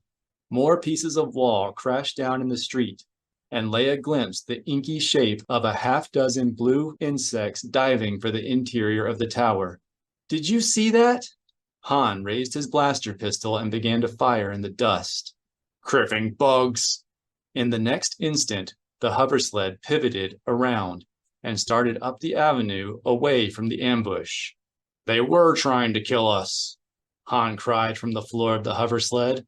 He hauled himself up, and as Mara swung down a side street and left the billowing dust behind, caught Leia's eye. Can we try my plan? 12. For the first 20 minutes of the trip to the hangar, Han remained silent about Mara's piloting.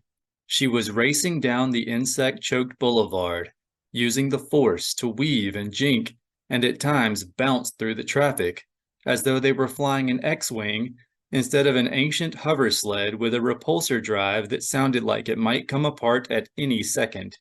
And most of the time, he was just too scared to talk. But when she suddenly swung into a packed alley and slowed to a more sustainable speed, he could not help himself. "Don't tell me you're losing your nerve," he said, leaning over the half wall into the pilot's compartment. "We've got to get back to the ships before Raynar finds out we survived." Mara continued at the same sane speed. "He already knows. The collective mind," Leia reminded him. "What one Yagoi knows, they all do." "Great." Han's stomach began to churn. "There ought to be a nice bunch of bugs waiting when we get back to the hangar." "Maybe not," Luke said. "I can't believe Raynar would turn on us like that. He was one of the most earnest students at the academy." Han and Leia shot Luke simultaneous looks of astonishment. "Raynar Thule is no more," Han quoted. "He's one of them now. Unu Thule. A joiner." "Raynar's still in there," Luke said. "I felt him." "Yeah? Well, it's the other guy I'm worried about," Han said. They left the alley, flashed across a boulevard, and shot into another alley. Han had no idea where they were. Their guide had stuck to the main boulevards on the way to the crash, but he assumed Mara knew where she was going. Jedi were not the only ones who could trust the Force. "And if his bugs try knocking another building down on us, I'm gonna blast him." An amused twinkle came to Luke's eye, and Han suddenly realized how ridiculous his declaration must have sounded after describing how easily Raynar had destroyed BD-8, disabled the Falcon's laser cannons, and neutralized Leia's Noghri bodyguards. "Or something." "Of course, dear," Leia said, patting his arm. "But I don't think that will be necessary. Raynar had to know that attack would never work, not with 3 Jedi Masters aboard. And a Jedi Knight of much experience." Saba nodded at Leia, though it was impossible for Han to guess whether this was a gesture of agreement or to indicate whom she meant. Barabels were blasted hard to read. "This one thinks it was just a warning, a way to make us leave." "I hate giving in to bullies," Han said, "but I'll make an exception in this case. We can use the Force and June's datapad to track down the twins." Leia nodded. "I think it's time to move on. We found what we came for." "We have?" "The Force vision," Luke surmised. "What did you see?" "Just Jason," Leia said. "But he gave me the name of a planet and a system. I don't recognize them. But maybe June—" "Jason told you the system name?" Mara asked from the pilot seat. "That's right," Leia said. "He looked straight at me and said it. Why?" "That is a strange kind of vision," Saba said. "More of a sending," Luke agreed, "but across time instead of space." The 3 masters fell silent, leaving Han and Leia to look at each other in puzzlement. Finally, Han said, "I don't get it. What's the problem?" "I've never heard of a Jedi using the Force that way," Luke said. "So he's creative. He's my kid. What'd you expect?" "I think I understand," Leia said, beginning to sound worried. "The future is always in motion." "But not yours," Saba said. "When Jason spoke across time, you became destined to be there." He fixed your future, at least for those few moments. Leia was silent for a moment, then said, "Well, I seem to have survived it, and my future is my own again." "I don't like it," Mara said. "Not at all. What exactly was he learning while he was gone?" It was a good question, one Han had been asking himself since Jason was a teenager. Mara brought them out of the alley into a busy avenue of zooming land speeders and almost managed to keep up by pushing the repulsor drive beyond its top rating. The avenue snaked through the brightly decorated insect spires for perhaps 5 kilometers, then spilled onto the great boulevard that encircled the Unu's complex of red towers. And a few minutes later, the hoversled was sliding down the long golden throat of the prime hangar. The bugs were clattering about their business, durafilling micro-pitted holes, offloading bales of some spicy-smelling resin, tapping rivets on starships that should have been scrapped when the Empire was a glimmer in Palpatine's eye. Han began to hope that Saba was right about the attack, that it had just been an impolite invitation to leave. Then they reached the bay where the Falcon and Shadow had been left, and Mara stopped short. A trio of rocket shuffles had been squeezed between the vessels. Maintenance crews were busy stringing webs of fueling hoses across the entire alcove, thwarting all hope of a quick departure. Even worse, Raynar was standing at the foot of the Falcon's ramp, surrounded by an entourage of bug attendants and huge Unu soldiers. He was looking toward their end of the bay, clearly awaiting their return. "So much for thinking he was just sending us a warning," Han said. "I really hate being right all the time." Meewal and Cockmame, who had remained behind to watch the ships and begin repairs on the Falcon's weapons turrets, were peering out from the top of the ramp. The pair hadn't made much progress. Both sets of the blaster cannons remained pointed at the ship's aft. "We should send the Nogri to fetch Tarfang and June," Leia said softly. "Do you think I can risk a comm call?" "We'll have to," Han whispered, "unless Jason gave you coordinates to go with the name." "Just the name. I don't think this will come to a fight," Luke said. He rose and joined Han behind Mara, hiding Leia so she could calm the Nogri without being seen. "But Ben, I know." "Stick close to Nana," Ben said. "Right," Luke said, smiling. "Nana, get Ben aboard either ship as quickly as you can." "But don't try anything pushy," Han advised. "You'll only get a brain melt." "I am not programmed to be pushy, Captain Solo," Nana said. "Will we get to shoot that blaster cannon in your arm again?" Ben asked enthusiastically. "Only if someone threatens your life. You know all my routines are strictly defensive, Ben." Mara threaded the hoversled through the tangle of fueling lines, but had to stop 10 meters short from the Shadow because of a rocket shuffle blocking their way. Nana immediately took Ben and headed for the boarding ramp, which was still down because of the bug's mistrust of closed doors. Everyone else remained on the hoversled, their hands out of sight and grasping their weapons, their gazes fixed on Raynar and his entourage. Han felt as though he were aging a week each second it took Ben to reach the Shadow. By comparison, Luke and Mara seemed downright calm. And why shouldn't they?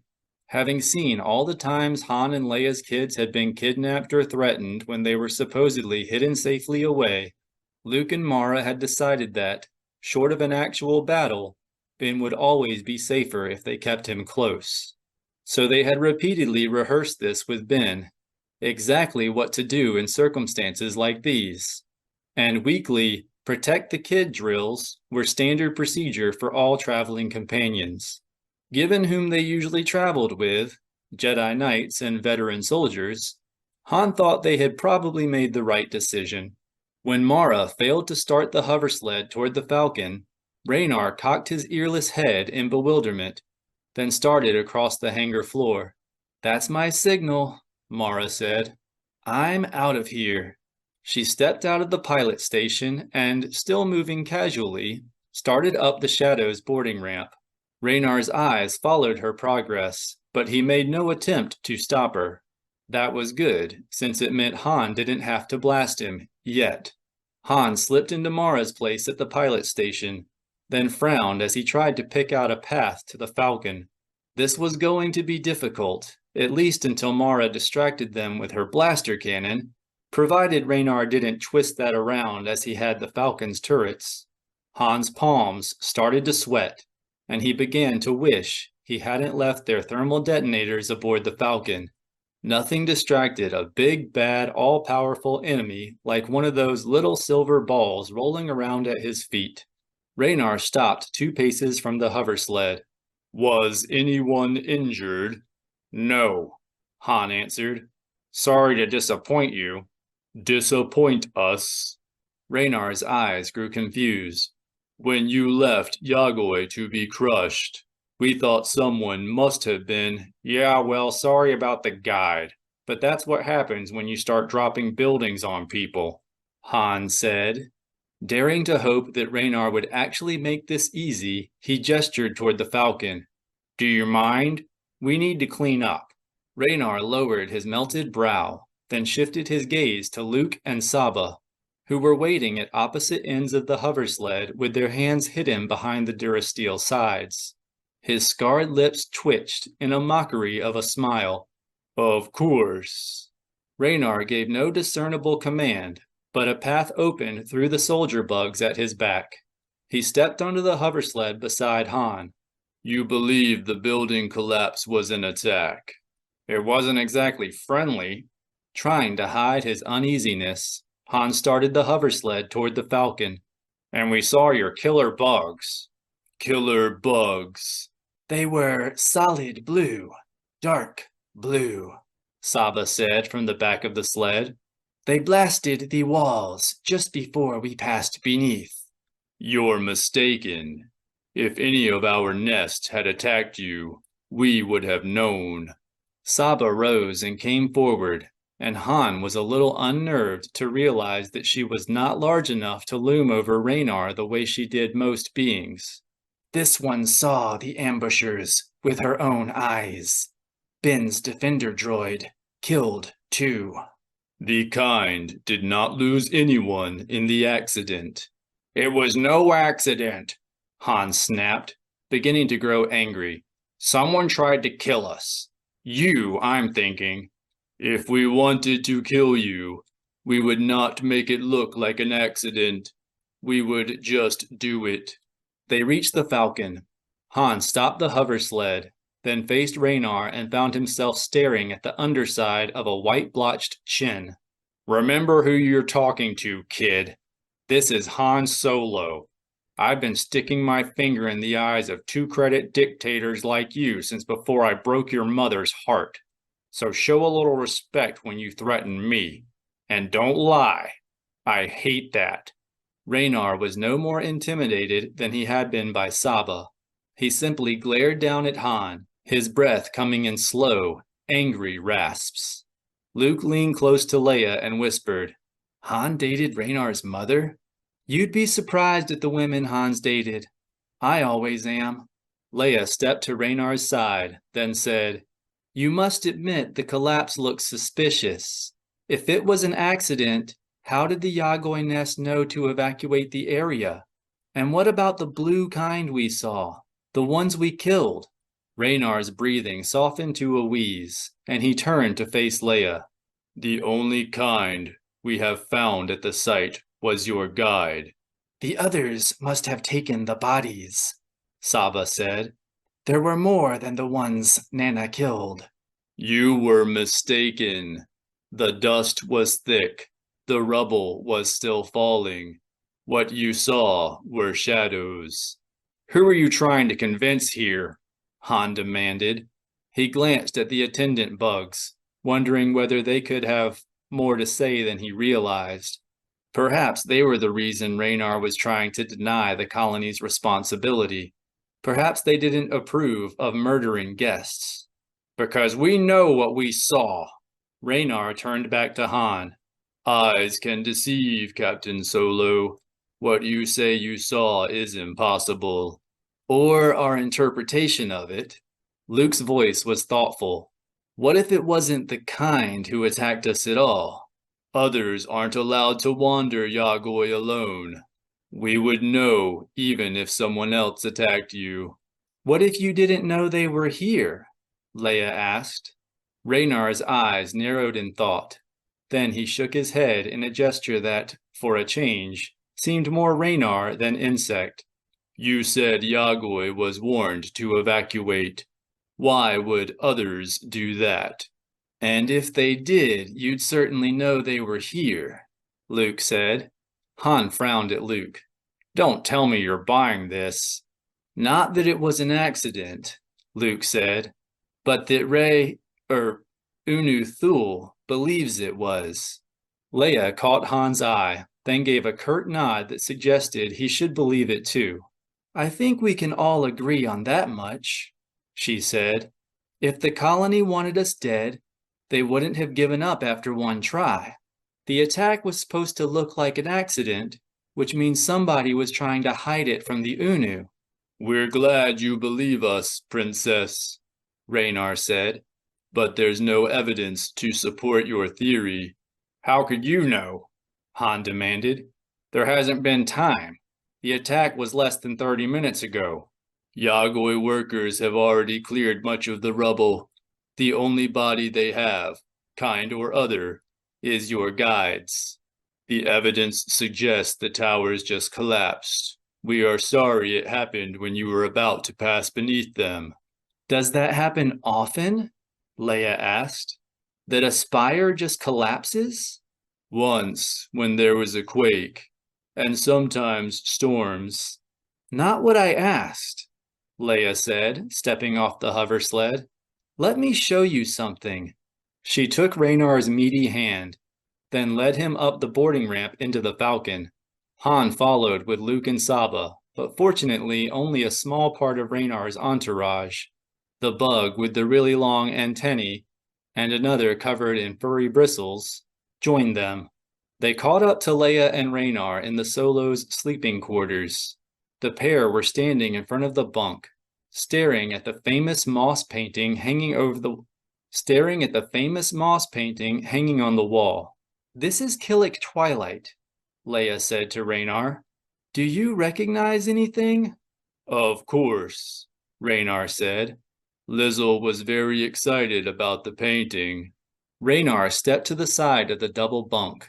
The Solos had installed it when they had realized the Falcon was going to be their primary home, then leaned closer to the painting and began to run his gaze over every detail. Thank you for showing it to us. We wanted to ask, but our meetings have gone so badly that we didn't want to presume. Han raised his brow. Maybe there was less Raynar left in that seared body than he thought. The Raynar Thul whom Han remembered had been a decent enough kid, but his wealthy family had never taught him to do anything but presume. Leia appeared less stunned than Han by Raynar's politeness. She smiled graciously, then said, Sometimes art helps us know each other better. Do you know what this painting depicts? Raynar nodded. It shows an arm of the lost nest. He still did not look away. We remember it well. The lost nest? Luke asked. Remember it? Han gasped. It's ancient. Raynar finally tore his gaze from the moss painting. We remember the nest. He fixed his eyes on Leia. When humans came to Alderaan, they called it the Castle Lands. But we knew the nest was Borau, our home. Han shook his head in disbelief. He liked to say that all bugs were alike, but not even he had assumed the kind and the Killiks were actually the same. Sure, they shared the same general body type and had the same number of limbs, but beyond that, the kind looked like the Killiks in the painting about as much as humans looked like Aqualish. The towers, on the other hand, were another matter. In both the painting and the Yagoi nest, they were crooked cones with distinctly banded exteriors. Leia did not sound surprised at all. So the Killiks didn't go extinct as everyone supposed. They simply left Alderaan thousands of years ago. You seem less surprised at that than Lizzle was to see the painting of Borau, Raynar said. I've had my suspicions since we arrived at Yagoi, Leia replied smoothly. She turned back to the painting. Archaeologists have dated the oldest of those spires to 25,000 standard years. Correct. The Celestials emptied Borau 10,000 generations ago. That would be 20,000 years as humans measure time. Han wanted to ask who the Celestials were, and what Raynar meant by emptied. He also wanted to ask if a Killik generation really passed at the rate of 1 every 2 years. But he could see by the set of his wife's jaw that she was pursuing her own line of questioning. And yet only 3 towers had collapsed before Alderaan was destroyed, Leia said. No maintenance or repairs, exposed to the elements all that time, and only 3 collapse. But here, a tower just happens to collapse as we're about to pass by? Do you see where I'm going with this? There is more gravity here than on Alderaan, and the ground does not make such strong spitcrete. This was still the first tower to collapse for no apparent reason, Luke reminded him. There is always a first, Master Skywalker. Raynar turned back to Killik Twilight and began to study it. We cannot explain what happened. Please accept our apologies. Han exchanged looks of frustration with Luke and Leia, but Saba, who did not truly understand the concept of apology, made a distasteful grating sound in her throat. This one does not want your apology, young Thule. She does not eat humans. She glanced out into the corridor, where Raynar's duo of assistant Killicks stood waiting, and she has never cared for the taste of insects, either. Raynar's head snapped around so quickly that Han feared he was about to have bloody Barabel scales flying all over his sleeping quarters. Take it easy, kid. You remember how Barabels are. Han took Raynar by the arm and started forward. Sorry for the misunderstanding, but we still need to get underway. Why don't you tell us about these Celestials on the way out? If you like. Raynar allowed himself to be guided into the corridor. It was after we built Kolara Lock. You others call it Centerpoint Station. These Celestials were angry. Saba stumbled into Han's back as he stopped dumbfounded in the corridor. You're saying Centerpoint was built by Killicks? Leia gasped. Finally, she sounded like something had surprised her. Instead of answering, Raynar abruptly stopped. We need to see the aft hold. Your Nogri are abducting Captain June and his first mate. Han winced inwardly. Abducting? What makes you say that? The muffled whine of an angry Sullustan drifted up the access corridor. Will not be quiet. Let me see the captain. June's voice fell silent, but Raynar was already out the cabin door. Han turned to Leia. Abducting? Leia shrugged. I told Cockmane to bring June and Tarthang to the Falcon. I guess they didn't want to come. A misunderstanding, Luke said. We'd better go explain. Luke led the way into the access corridor, and they caught up to Raynar and his attendants outside the aft hold. Raynar hit the touchpad, then scowled when the hatch did not open and raised his palm toward it. Wait! Han leapt to the control panel and punched the override code. Just be patient. The door slid open to reveal Meewal and Cockmane holding the XR-808G's 2 crew members. With one of Meewal's arms clamped around his throat and the other hand covering his mouth, June was at least still conscious. Tarthang was another matter. Still casted and bandaged from his fight with the Yagoi guide, the Ewok was lying unconscious in Cockmane's lap, with a fleshy, swollen eye and 2 new bare patches of fur. It's not what you think, Han said. I can explain. That won't be necessary, Captain Solo. Raynar made a humming sound deep in his throat. then turned and fixed Han with an unblinking gaze. Just tell us why you are suddenly in such a hurry to leave.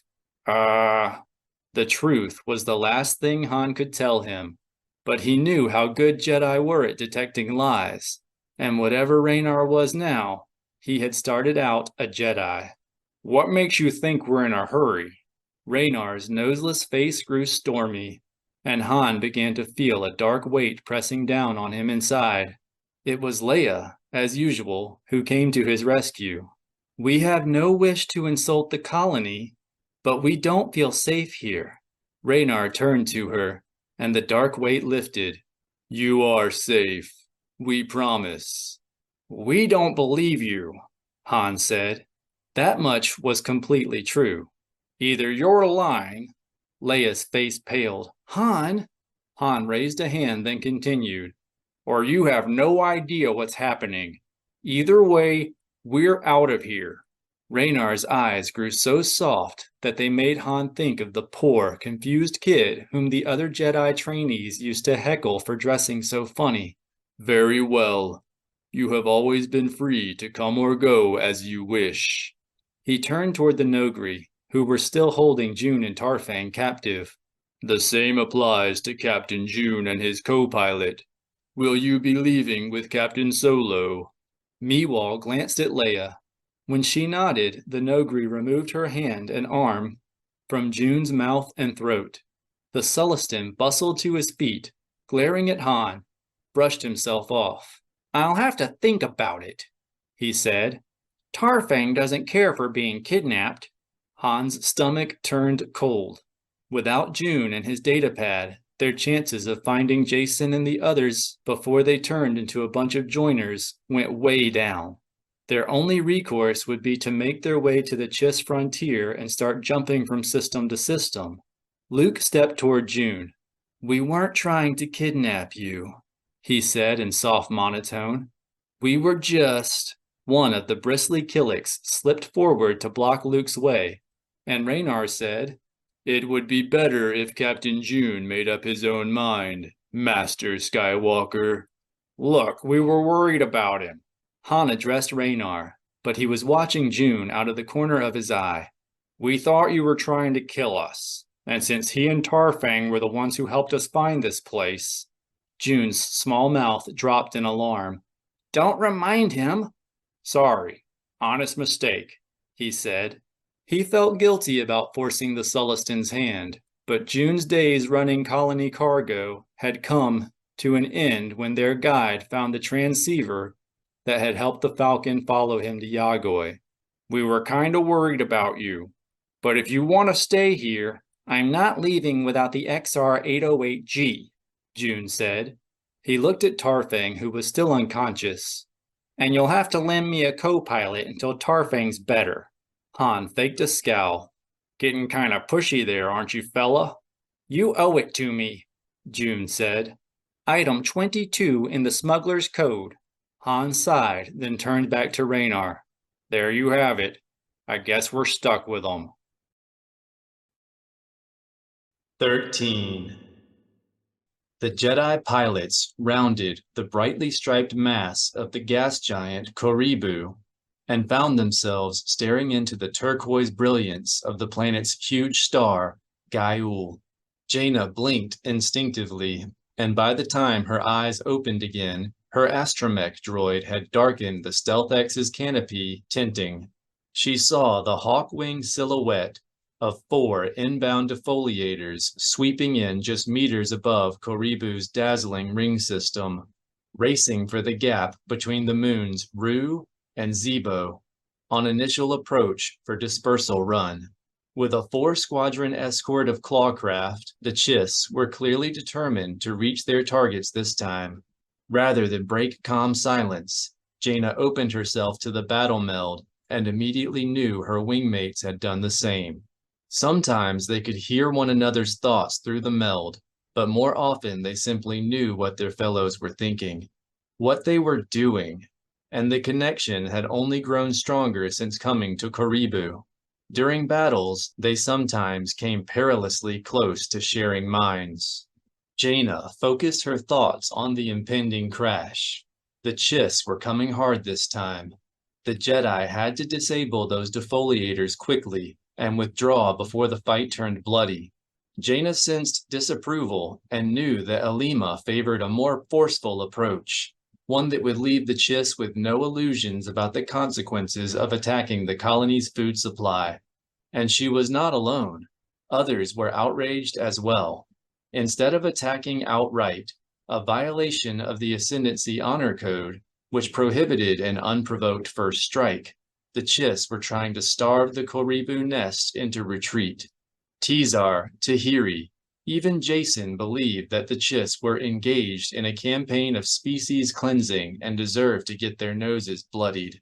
Only Zek did not agree. Jedi saw similar cruelties everywhere they were in the galaxy, but it was their responsibility to remain dispassionate, to cut through the veil of obscuring emotion and find the core of the problem.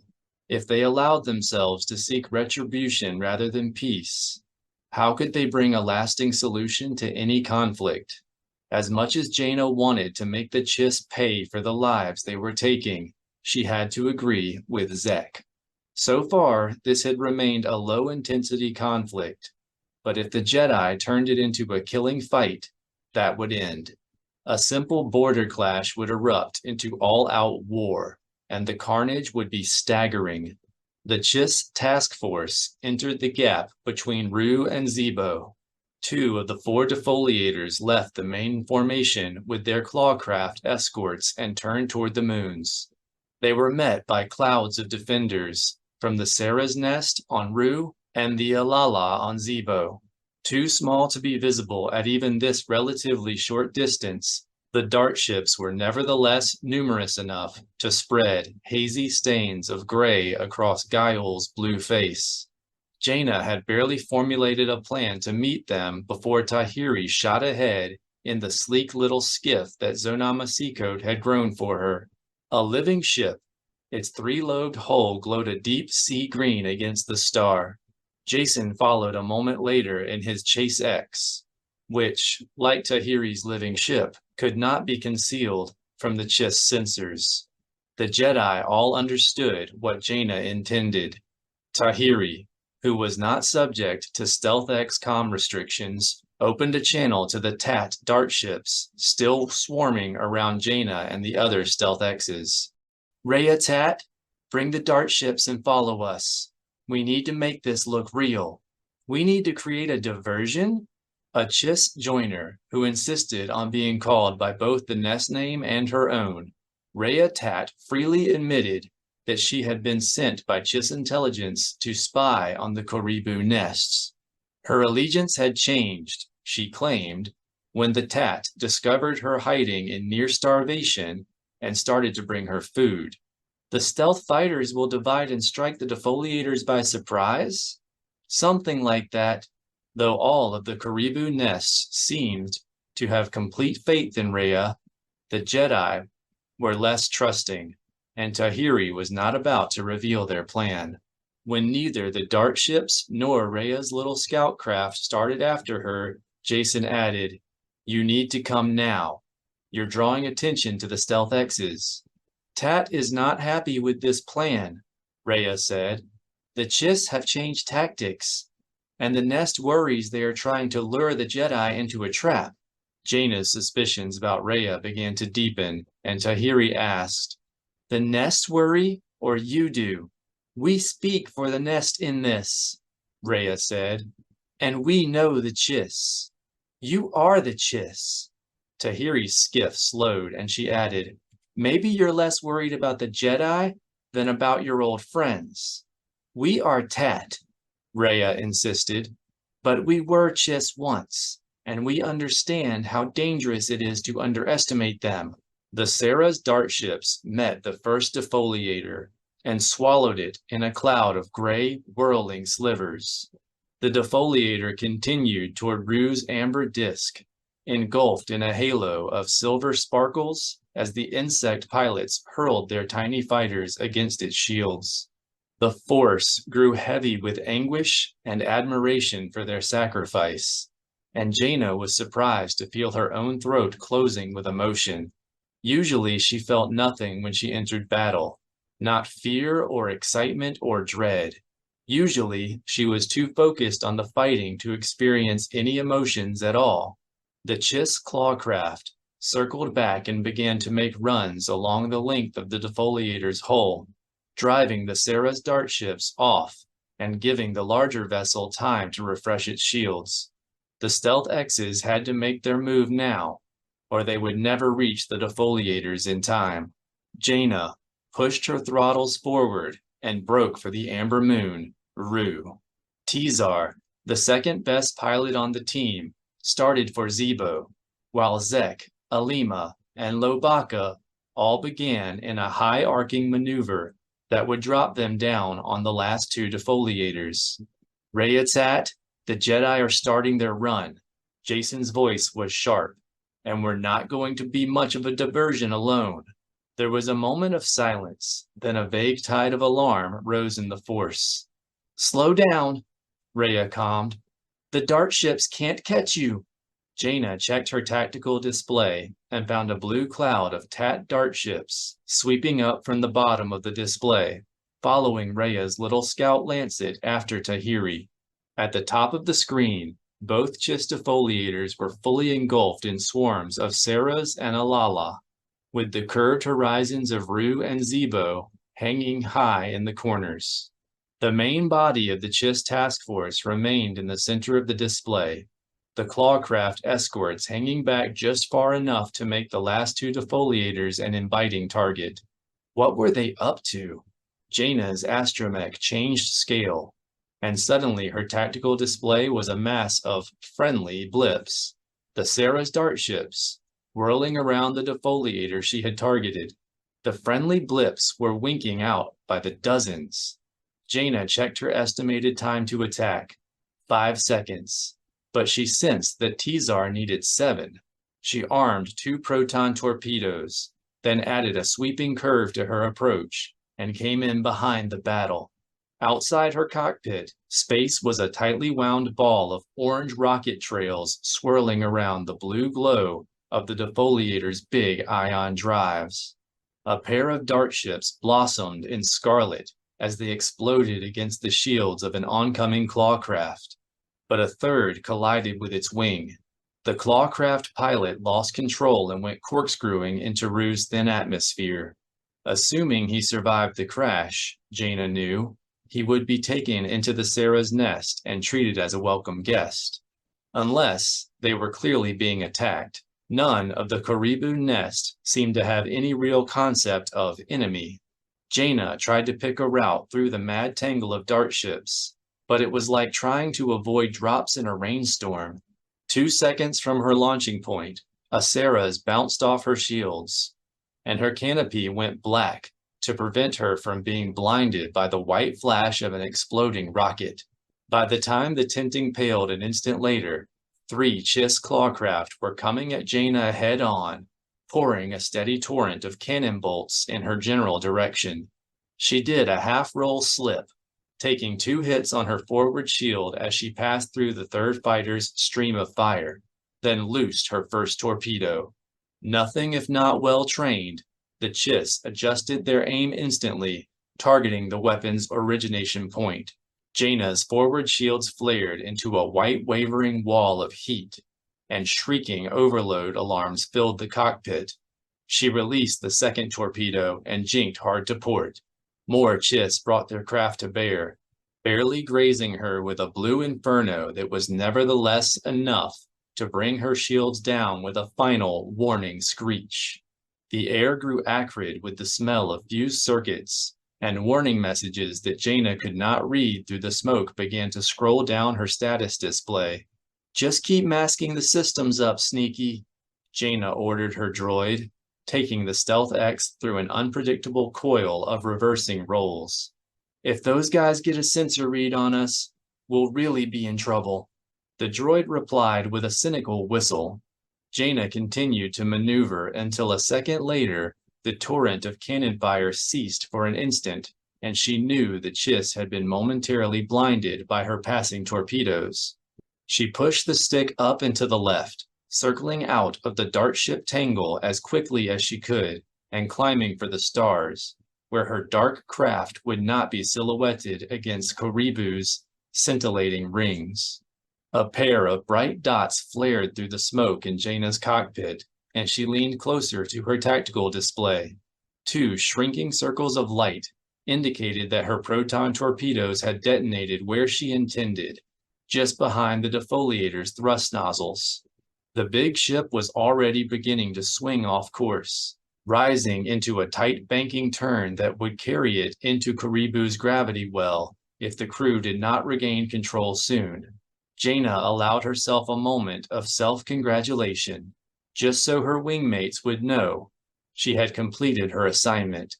Then the Sarah's swarm began to drift back toward Rue, leaving the crippled defoliator to recover control and flee.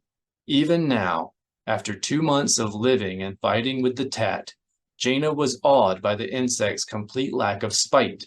Once a threat had been turned away, they never attempted to cause it more harm.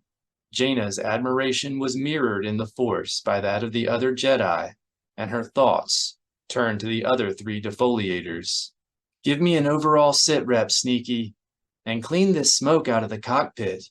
Jana finally realized that she was reflexively using the Force to keep from coughing. "I can barely see my display." A valve hissed open and cleared the air. Then Jana was hit by a wave of shock so sudden and powerful, it reminded her of the time her X-Wing had been blown from under her at Karlarba. She automatically began a system sweep, but she knew before her gaze reached the life support readout that the alarm had come to her through the meld, from the 3 Jedi she had sent to stop the middle 2 defoliators. The tactical display showed the other 3 defoliators also drifting dead in space. But a new vessel had appeared on the far side of the battle, well positioned to prevent the Tat and the Jedi from returning to their home nest. It was simultaneously bleeding clawcraft into space and sweeping the area with tractor beams, gathering up dart ships like flit gnats in a net. "Victory-class Star Destroyer!" Jana turned toward the battle zone and poured on velocity. "Where did it come from?" Sneaky let out a defensive tweet, then replayed a high-speed version of the last 10 seconds of tactical record. The vessel had simply appeared a few moments ago, after the Jedi had disabled the defoliators. Jana grew instantly cold and emotionless inside. Cloaked. She wasted no time asking herself why she had failed to anticipate the attack. Capable enemies always surprised you, but her thoughts did leap to the implications. Had the Star Destroyer been an escort, it would have revealed itself as soon as the nest moved against the defoliators. Instead, it waited until the Jedi launched their proton torpedoes, betraying both their presence and their general location. It had come for them, using their own subterfuge against them. It had been one of Jag Fell's favorite tactics when they had flown together against the Yuuzhan Vong. Jana reached out toward the Star Destroyer, searching for his familiar presence, but could not find him among all the beings on the vessel, at least not in the middle of the battle. A burst of dismay swept through the Force, then a soft growl inside Jana's head. Laka was caught in one of the tractor beams. She wondered how bad, then had a brief vision in which dart ships were flying past in a black, swirling wall, and the cockpit was filled with the screaming whine of overleaded fusible thrust engines. Jana felt Tizar reaching out to Laka, urging him to hold on until he and Jana could get there. They might be able to shut down the tractor beam if they could destroy its generators. But none of the Jedi knew what the tractor beam generators on a Chiss Star Destroyer looked like, or where to find them. Laka thought they were being foolish, that they would only get themselves captured by trying something so risky. The best way to help him was to avoid falling into the Chiss trap themselves. A swell of anger rose in the Force. Jana was still too far from the battle to see anything more than a hazy cloud of dart ships silhouetted against Karibu's gleaming rings. But the tactical display showed more than a dozen clawcraft swarming Jason and Tahiri, methodically herding them toward the Star Destroyer's tractor beams. Supported by a throng of Tat, they were fighting back valiantly, opening one hole after the other in the enemy formation. The Chiss always managed to cut them off and drive them back toward the sweeping tractor beams. Then a clawcraft designator vanished. Another turned yellow and spiraled through the ring system and out of the system. Jana felt Alima and Zek urging Tahiri and Jason to accelerate through the gap. 2 of 3 clawcraft moving to cut them off also lost control and fell out of the battle. Then Tahiri and Jason were free, pulling away from their pursuers and weaving a crooked path among the few enemy fighters still in a position to attack. Tahiri's gratitude flooded the force, but quickly changed to astonishment when a clawcraft behind her exploded in a flash of static. A second one vanished an instant later, and a third turned yellow on Jana's display and broke into 2 parts. Tahiri's shock was overpowered by Alima's glee, then almost instantly by Zek's righteous fury. "This is wrong," Zek raged. He was furious with Alima. She was killing for revenge. But Alima did not think so. She felt she was only killing to teach them a lesson, to make them understand there were consequences. Jana added anger to Zek's. Alima had violated the unspoken rules of the conflict. She had killed without purpose. When the Chiss reviewed their battle vids, they would feel bound to retaliate in kind. Alima didn't care, and Tat seemed to agree.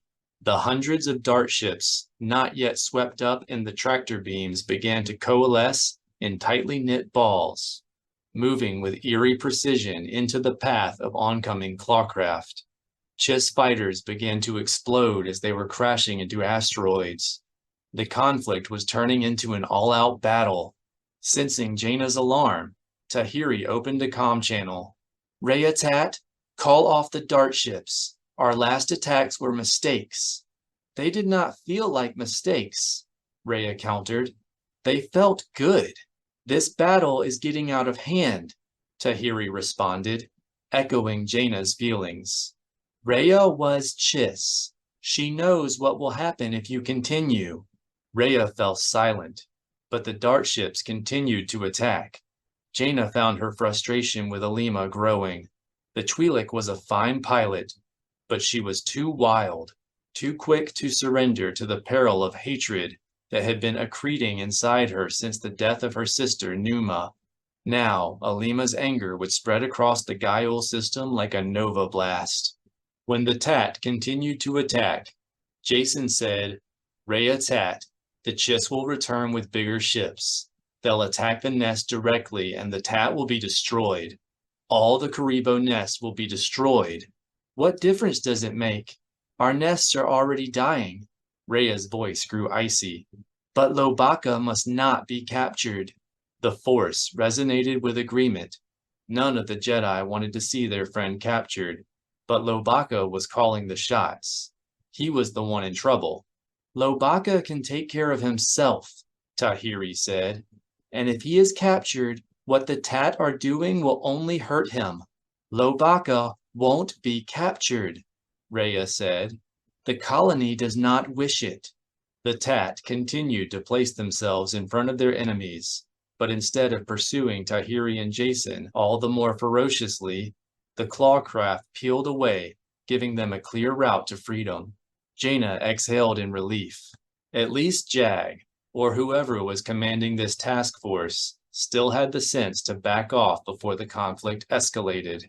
Then a new tractor beam shot out from the Star Destroyer, capturing Tahiri, Jason, and, judging by their surprise and anger, Alima and Zek. Jana cursed at the same time she heard Tizar's irate hiss in her ears. It was not easy to lock on a wildly dodging spacecraft visually, but if a beam crew knew the comm frequency being used by the target, they could follow the carrier wave straight to their victim.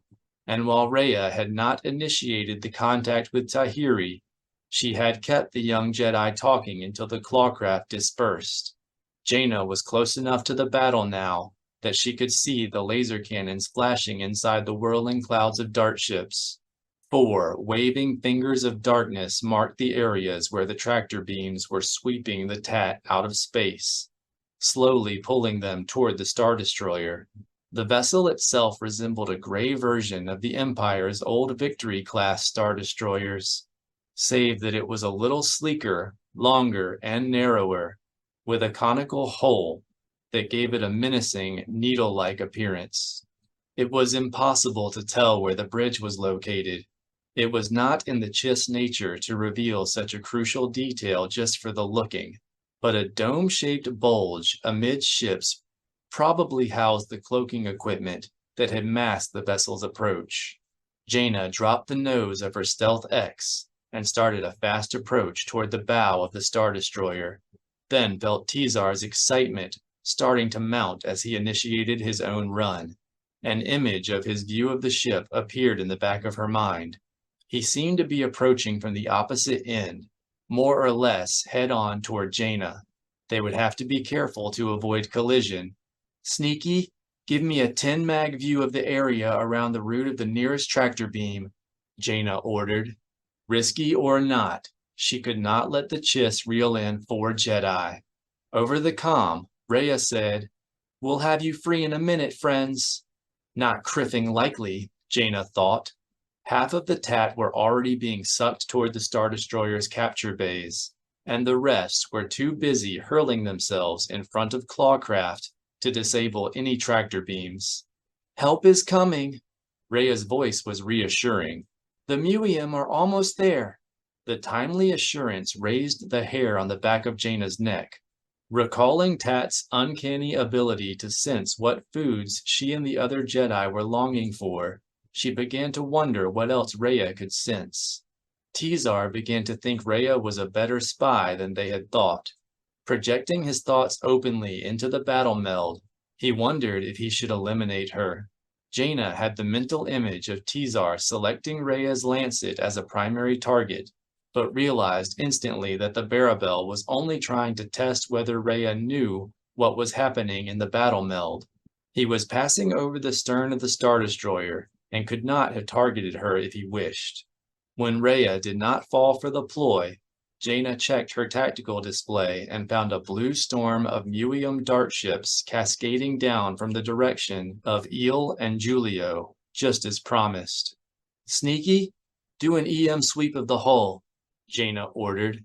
She still did not see how the arrival of the fresh swarm was going to save Lobaka and the others. "We might get lucky and locate an energy output that will tell us where those generators are." Sneaky whistled an acknowledgement. Then the image on her display switched to a rectangular portal set into a field of gray durasteel. The tractor beam itself was invisible, save for a few distortion ripples that suggested it was a very powerful beam indeed, one designed to drag in unwilling ships. As Jana had feared, the portal was protected by a grid of blue energy, a repulsor screen designed to prevent someone from disabling the beam by dropping a piece of ordnance into it. The Chiss were far too good to overlook something that obvious. "Go to 5 mag, Jana ordered. The beam portal grew small in her display, and the white cave of a capture bay appeared beneath it. Jana could see a pair of weapons turrets flanking a transparasteel viewing panel set high in the innermost wall, but no hint of the tractor beam generator. Sneaky piped a warning, and Jana looked up to see the Star Destroyer stretched out before her like the long gray plane of an empty speeder lot. The beam cannons, big and small, remained silent in their sunken firing pits, a sure sign that the gunners still had not detected the approaching Stealth X's. "Anything on the EM sweep, Sneaky?" Jana asked. The droid tooted a negative, and Jana sensed that the same was true for Tizar. It was beginning to look like they would have to do this the hard way. The Jedi would have to eject and destroy their ships. Tahiri did not want to leave her living ship. It was a gift from Zonama Seacoat, and it was a friend. But her only other choice was to let herself be captured, and Jana forbade that. She would go EV with Jason and everyone else. 10 seconds. Lobaka did not have 10 seconds. 5 if he was lucky. 3 then. Give us 8, Rhea pleaded, no doubt now about whether she could read their emotions in the Force. The Muium are almost here. Sure, enough time for your friends to capture Lobaka's Stealth X, Jana thought. 2 seconds. Tizar urged Jana to wait. The Muium were attacking. Jana glanced at her display and saw a single, tightly packed arrow of Muium designators driving through a screen of Chiss clawcraft like a blaster bolt through a tunic. The Star Destroyer opened up with all bearing batteries, hitting the mass with a devastating fusillade that would have torn a minor moon in half. The Muium did not even slow down. Long furrows of dart ships vanished into fiery nothingness, and the swarm simply flowed into the open spaces, shrinking a little, but continuing toward the Star Destroyer amidships. No, Rhea, Jana ordered. Stop them. Lobaka went EV, and Jana lost all hope of bringing the conflict back under control. The Muium took another volley of laser cannons and continued on as before, coalescing into a single black harpoon aimed at the heart of the Chiss Star Destroyer. Lobaka's Stealth X detonated in the mouth of the capture bay, taking with it 50 square meters of deck and several dozen dart ships, but doing nothing whatsoever to interrupt the tractor beam. Jana rolled away from the Star Destroyer and started firing, trying to force as many clawcraft as possible away from Tahiri and the other captured Jedi. Tizar dropped in behind Jana, firing to kill as a string of brave Chiss pilots jumped on her tail. Finally, the Muium reached the Star Destroyer. On her tactical display, Jana glimpsed the lead dart ships crashing into the vessel's particle shields, vaporizing themselves in an ever-broadening circle of light and fire. She thought for one moment that the suicide attack would come to no more than that the entire Muium swarm would simply smash itself against the powerful Chiss shields. Then the shields crackled, flashed, and fell.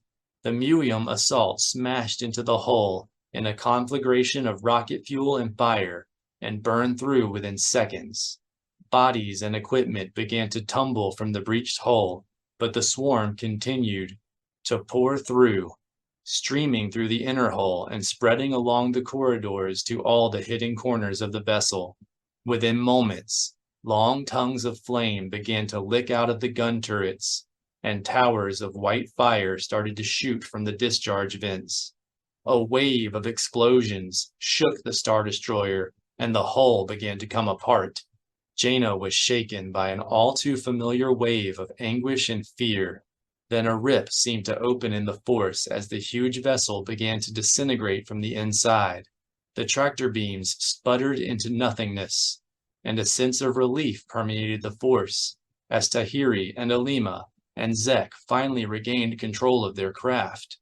A Chiss fighter appeared in front of Jana, coming at her head-on and pouring angry streams of blaster bolts more or less in her direction. Jana returned fire automatically, but she did not notice how her hand was shaking until after the clawcraft exploded. Jana reached out for Lobaka and felt him drifting away, frightened and awed and lonely. "We'll find you," she promised. But he would have to stay open to the meld. He would have to help them find him. She'll be doing well, Lobaka thought, just to save herself. 14. After a week of travel and 3 off-course jumps, the dark banded surface of Koribu's night side was finally swelling in the shadow's forward viewport, biting an ever larger crescent from the blue-green sun behind it. The planet was girded by a spectacular ring system, and the dusky shadows of its penumbra were brightened by a litter of twinkling moons. But Luke's gaze kept drifting to the velvet void beyond, to a few bright stars where the Chiss frontier hung stretched like the web of some dark, deadly spider, better left undisturbed. The Chiss prided themselves on never being an aggressor people. By their own law, they never attacked first. Their military doctrine took the edict even further, decreeing that an enemy must attack them within Ascendancy space before they responded. So Luke did not understand how the Chiss had ended up in a border conflict when both sides acknowledged that the colony was still over a light year from the border. Perhaps doctrine had changed. After all, the war with the Yuuzhan Vong had changed almost everything else. And Luke knew from his last journey into the unknown regions that there were things happening out here that the Galactic Alliance still did not understand. The number of Chiss ruling houses had been reduced from 9 to 4 for some unknown reason, and the Empire of the Hand had mysteriously vanished. So it certainly seemed possible that the Chiss had changed their doctrine. Still, Luke doubted that the Chiss would abandon their most basic tenet, the prohibition against attacking first. The law had stood for 1,000 years, and Thrawn, the Chiss Grand Admiral, who had nearly defeated the New Republic single-handedly, had been exiled from the Ascendancy for violating it. To Luke, there was only one logical conclusion. The colony had brought this conflict on itself, or Raynar had. Just the thought of what Raynar had become filled Luke with guilt and sorrow. The Mercure mission had cost his nephew Anakin and 6 other young Jedi their lives, and Raynar had suffered horribly, alone and with no reasonable hope for rescue. Could he be blamed for becoming the entity that he was now? It was war, Mara said softly from the pilot's seat. She glanced up at the activation reticle in the canopy, then looked at Luke in the section that mirrored over. You're not responsible for what happened. Billions of good people were lost. I know that, Luke said. The blue star was completely hidden behind Koribu's dark side now, and the yellow ring system looked as though it encircled a ghost planet. But Raynar isn't lost. I may be able to bring Raynar back. You dream big, Skywalker, but it's not going to happen this time. For better or worse, Raynar is entwined with the colony. I doubt they can be separated. You're probably right. But something here feels wrong. Define wrong. Something to do with Raynar? Maybe. It frightens me when Jedi become emperors. The galaxy had a bad experience with that, but Raynar is hardly another Palpatine. He seems very concerned about his, people, for now. But how long before power becomes the end instead of the means? So it's your job to set it right? We have enough to worry about in the Galactic Alliance. The galaxy is larger than the Galactic Alliance, and the Jedi can't be responsible for all of it. There was a long silence while they continued the discussion on a deeper, more intimate level, wrapping themselves around the other's viewpoint, trying to understand completely, but also searching for a way to consolidate what seemed to be opposing opinions. Such moments were one of the secret buttresses of their marriage. They understood how they fit together, how each had strengths and insights that complemented the weaknesses and blind spots of the other, and they had learned early in their relationship, during a desperate 3-day hike fleeing Imperials in a Vornsker-filled forest, that their future always looked brighter when they relied on each other. But this time, there seemed no way to reconcile their concerns. Jedi resources were already stretched too thin to try separating Raynar from the colony, even if Luke could convince the rest of the council that it was the right thing to do. Yet he could not escape the feeling that something important had fallen out of balance, that his Jedi Knights were busy plugging back holes while their ship flew down a black hole.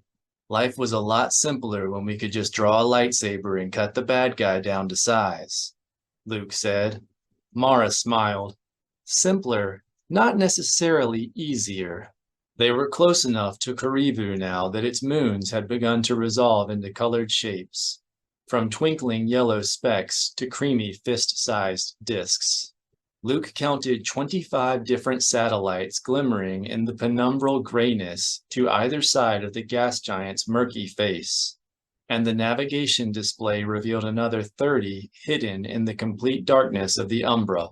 Luke reached out in the Force. A diffuse insect presence blanketed 6 different moons, all currently clustered together near the penumbra's outer edge. Jana and most of the other Jedi seemed to be on a moon near the center of the group, and, to his great relief, they exhibited only a hint of joiner double presence. But Lobaka was floating a little behind the group, just inside Karibu's pitch-black umbra, frightened and alone amid a mass of Chiss presences. One of the Jedi in the main group stirred beneath Luke's Force touch, then extended a welcoming embrace. Luke recognized Jason's presence, but before he could respond with his own feeling of warmth, his nephew's voice sounded inside his head. "Hurry."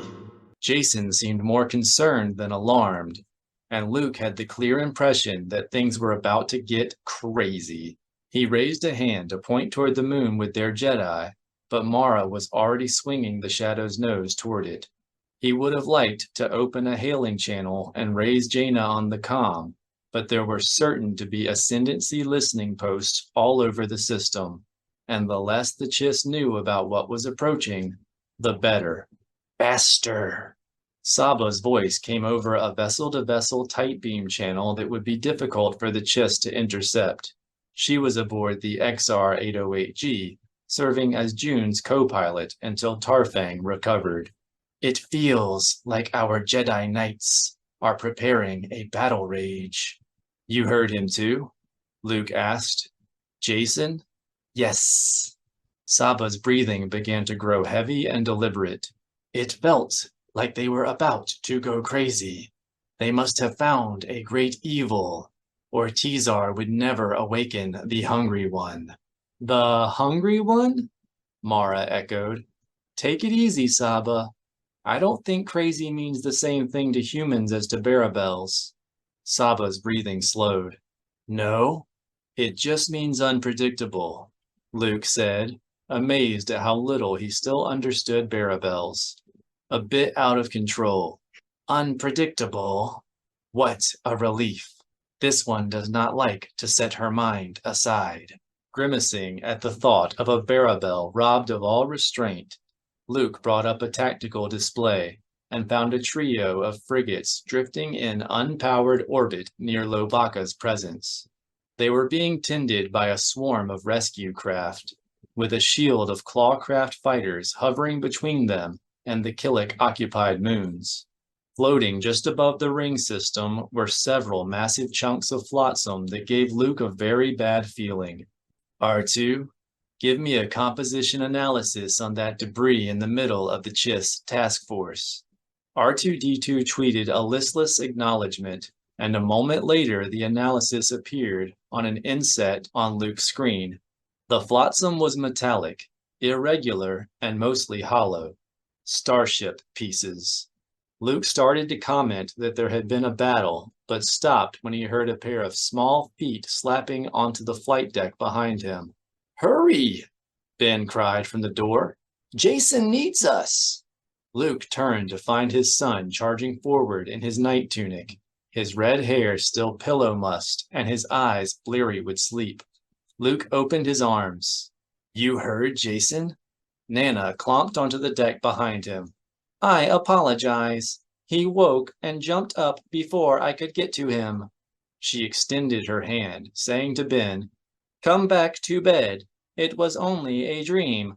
Luke motioned her to wait. "It wasn't." He hoisted Ben onto his knee. "We heard Jason too." Ben's mouth dropped open. "You did?" "Yes. Through the Force." This brought a flash of alarm to Ben's eyes. "It's okay, Ben," Mara said in a soothing voice. "There's nothing to be scared of. You touched the Force all the time when you were younger." "During the war, I know." Ben stretched out his arms to Nana. "I want to go back to bed." Luke didn't lift him toward the droid. "You're sure? We're coming up on Karibu now." Ben's face lit briefly in delight when he glanced forward, but he quickly turned back to Nana. I'm still tired. Really? Luke frowned inside, but passed Ben to the droid. We'll wake you when we see Jason and Jana. Okay. Ben buried his cheek on Nana's synth-flesh shoulder and looked away. After the droid had taken him off the flight deck, Luke said, He's afraid of it. Clearly, Mara's voice was sharp, but Luke sensed it was only because she was worried about Ben. Maybe he thinks the Force is why his cousin and so many other Jedi died. Maybe. It would be nice to have a reason we understood. But you don't think that's it? I guess not. When it comes to anything else, he's just too adventurous and confident, sometimes even reckless. Noting that the Falcon was already drifting into a standard defensive formation while June's XR-808G continued to speed ahead, Luke opened a tight beam channel to both vessels. Not so fast, Xer. Until we know what that battle was about. There was a battle? June gasped. Check your readouts, Han calmed from the Falcon. When he received only dead silence, in response, he added, You don't have the standard reconnaissance suite? We have 2 pairs of electro-binoculars, Saba informed them, acting as the XR-808G's co-pilot. And only one of us is small enough to use them. As Han chided the Sullustan for this lack, Mara said to Luke, Heads up, what's that? Luke checked his tactical display and found a torrent of Killik dart ships streaming out of Koribu's shadow. Frowning because he had not sensed any nest in that area, he turned to ask R2-D2 to double-check the readings, and found the little droid leaning against his interface arm, slowly twisting the information buffer back and forth in the socket. Alarmed at how the droid seemed to be deteriorating, Luke promised himself that he would schedule some maintenance time and looked out the forward viewport instead. It took only a moment to see the sensors were not mistaken. An elongated oval of tiny white flecks was pouring into the gray shadows of the planet's penumbra, moving to position itself in front of the 6 moons where Luke had sensed Killiks. This isn't standard procedure, June said. The XR-808G continued toward the Killik moons. They must be nervous because of the battle. Then what are you doing? Han asked. Shouldn't we slow down? The sooner they see us, the better.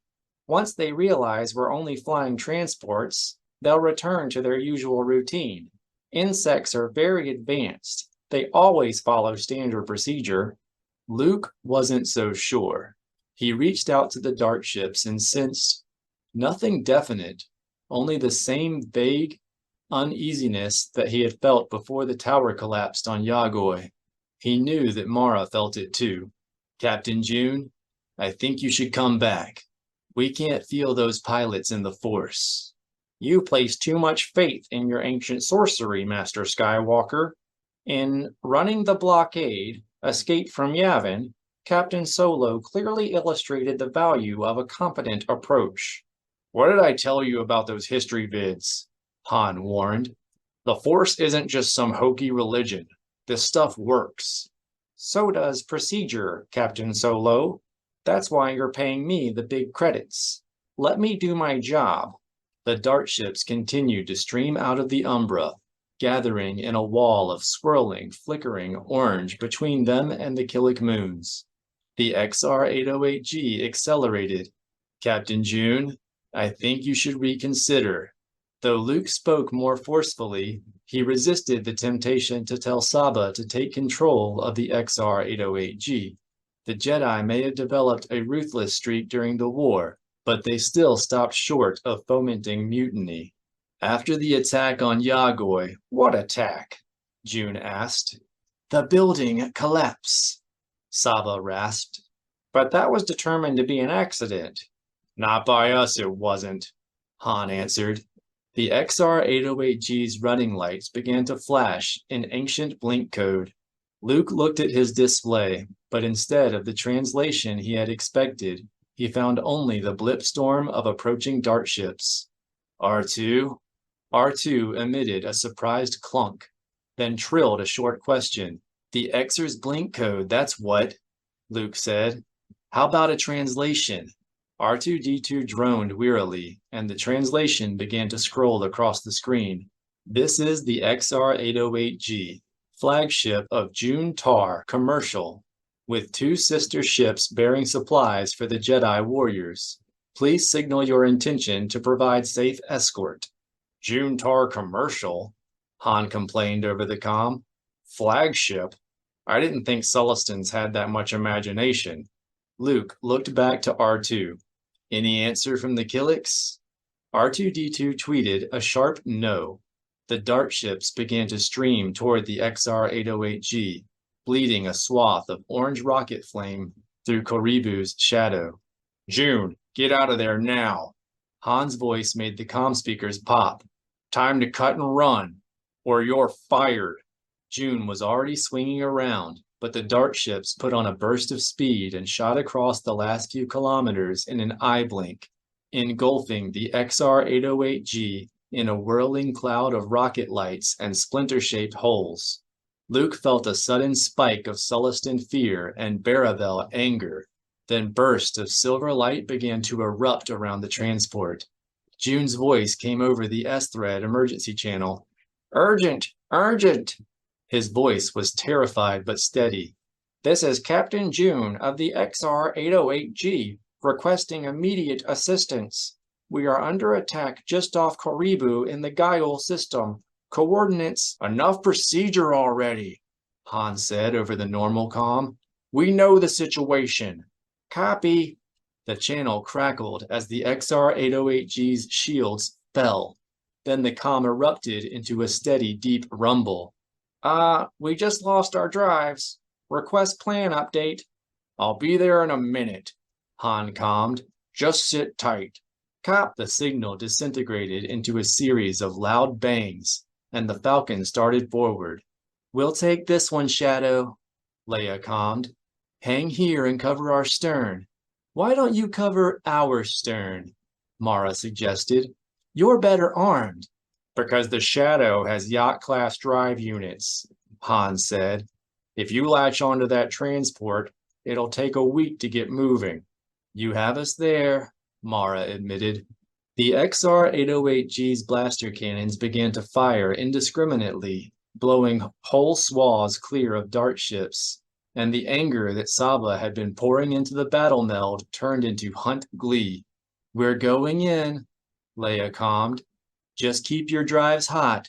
We may have to scoot out of here in a hurry. Copy. Luke was just as worried about Han and Leia as he was about June and Saba.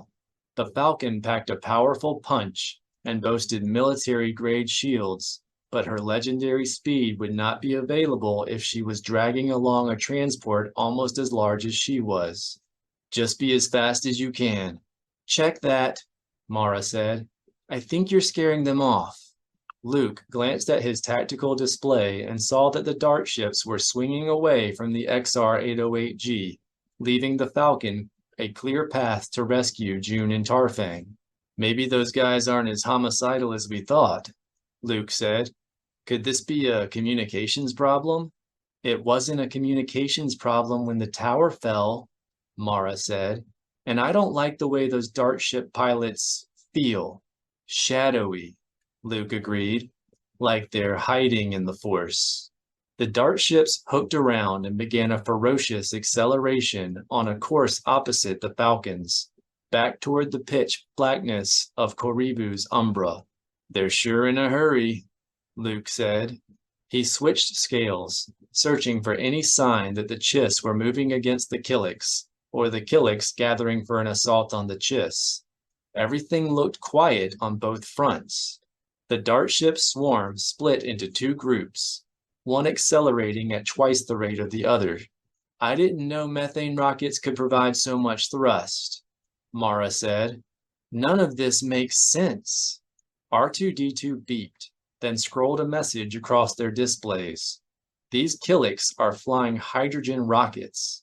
By the time the Falcon's tractor beam had caught hold of the XR-808G, a 2-kilometer gap had opened between the 2 sets of dart ships. The swarms continued to accelerate toward the planet's umbra, until the faster one was past the shadow. Then both groups pivoted around and came shooting back for a flank attack. "Look sharp," Luke warned. "They're coming back for us."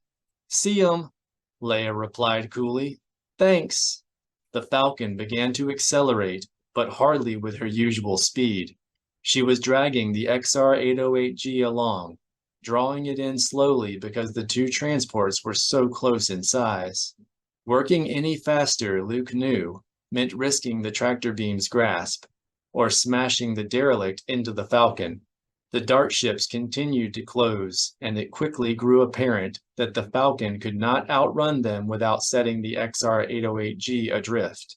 Luke started to suggest that they let June and Saba go EV so the shadow could pick them up on the way past, but the slow swarm suddenly stopped and began to form a wall between the shadow and the Falcon. The second, faster swarm continued to pursue the shadow from behind. "This doesn't look good," Mara said. "R2, start plotting escape vectors." The droid tweetled an acknowledgement and went to work. "They drew us in. I'm ashamed. They're going to a lot of trouble to get us," Luke said. "What I want to know is why." That was the question he held in his mind as he searched for Jason and Jana in the Force. Raynar had been unwilling, or unable, to discuss the Yagoi attack honestly, but Luke felt sure his niece and nephew would prove much more open. In reply, he received only an impression of confusion. "Same story as on Yagoi," Mara observed. "Nobody knows anything." R2-D2 tweeted an announcement. The shadow lacked enough current velocity to escape unscathed. No matter which way they turned, the fast swarm would have a 30-second window of attack, and that assumed the shadow suffered no damage to her drive units. Nana's voice came over the intercom. "Shall I take Ben to the docking bay?" "Not yet," Mara said. "I really think you should take Ben and flee in the Stealth X, Master Skywalker," the droid insisted. "The shadow's odds of survival are certain," Mara growled. Her gaze slid across the mirrored canopy toward Luke. "Right?" "Right," Luke said. They had rehearsed just this situation many times. "We're fine." Closing his mind to external distractions, Luke began a focusing exercise, breathing in through his nose, filling his belly diaphragm with air, then exhaling slowly out of his mouth. He barely felt the shadow shudder as the first dart ships began to pelt her shields with balls of primitive chemical weapons. And when Han's voice came over the comm, he heard the words only with his ears. Why aren't you on an escape vector? Is R2 on the blink again?" "Negative that," Mara answered. She lowered the Shadow's blaster cannon and began to fire indiscriminately into the cloud of swirling dart ships. "We're okay." "You don't look okay." "We'll cut the Xer loose and circle back to..." "Negative." "You do that, we'll never get free of these pests. Keep going and don't look back. Luke has a trick up his sleeve." "Copy." It was Leia this time. "If you're sure." "We're sure." Mara closed the channel. Then, as the shadow's shuddering worsened, added, "I think." Luke was sure. By then, he had opened himself wide to the Force, and it was pouring in from all sides, filling him with a maelstrom of power, imbuing his whole body with its energy. A bang sounded back in the engineering bay as a power conduit overloaded. Then the lights dimmed as R2-D2 redistributed shield power. Luke felt a surge of anxiety from Mara, but pushed it to one side so he could concentrate on the task at hand. He formed an imaginary picture of the Shadow's exterior, then expanded it into the Force, moving it from his mind out into the cockpit. Mara turned around and inspected the image carefully, then said, "Looks good." Luke continued to enlarge the image, extending it into every corner of the vessel, taking his time to absorb the attributes that made up the Shadow's sensor signature. He began to grow tired, but ignored his fatigue and expanded the illusion until it covered the entire ship like an imaginary skin. Another bang sounded in the engineering bay. This time, before R2-D2 could redistribute power, the sound was followed by the muffled thuds of several hull hits. Mara hit the crash alert, closing all airtight doors and evacuating the pressure stopless systems, then spoke over the intercom. "Nana, get Ben into his vac suit." "I've already done that," the droid responded. "We're waiting at our evacuation station now. Perhaps you should come." "Nana, you short circuit?" Ben's voice said.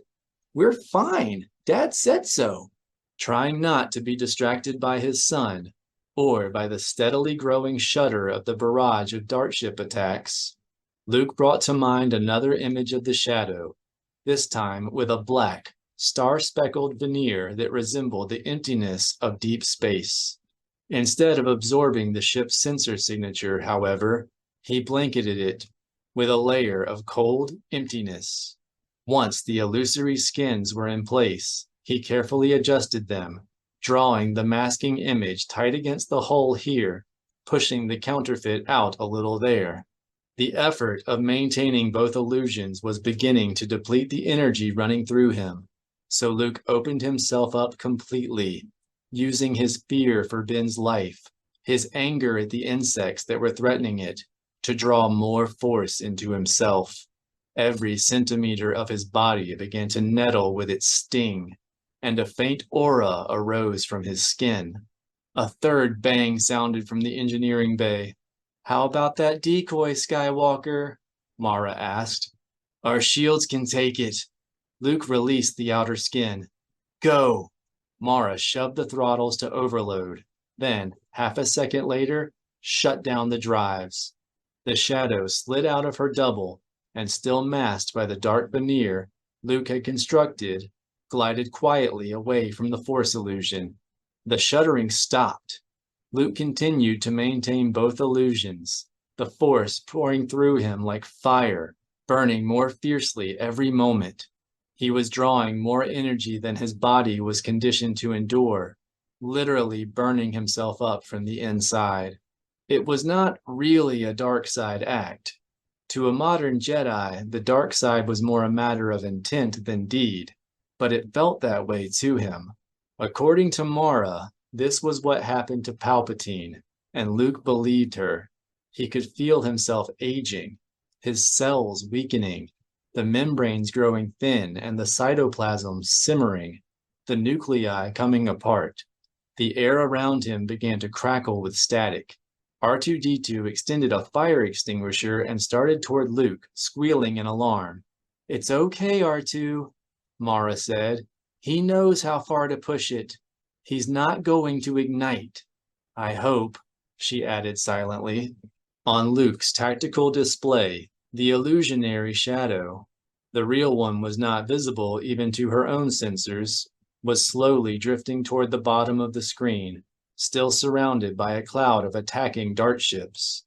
A small inset was counting down the seconds remaining until the force-cloaked shadow would be far enough from the dart ships to restart their drives and flee. The way Luke was hurting, 30 seconds seemed like an eternity.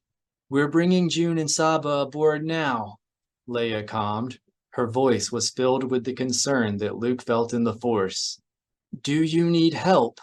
They could not answer for fear that the dart ships would notice the comm waves and discover the shadow's true position. Instead, Mara reached out to Leia through the Force, trying to assure her that everything was fine, though the message would have been clearer coming from Luke. His body was starting to tremble and spark, and he needed all his concentration just to fight his exhaustion. The XR-808G began to drift away from the Falcon on the tactical display, and the Solos started a sweeping turn back toward the battle. Luke felt Mara protesting through the Force, but the Falcon only began to pick up speed. Leia was angry with them for trying to be heroes. The situation wasn't that bad. "Stang!" Mara cursed. "That Mom?" Ben called, peeking around the corner. He was in his vac suit, with his helmet visor open, Dad says we're not supposed to say stang. Your father's right. Aren't you supposed to be at your evacuation station with Nana? We were, but then the shuddering stopped and Ben's gaze drifted over to Luke's glowing, anguished form, and his eyes bulged with horror.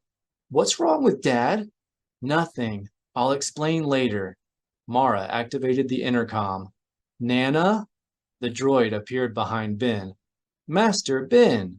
She swept him up and retreated aft. The drill is never over until we hear the all clear.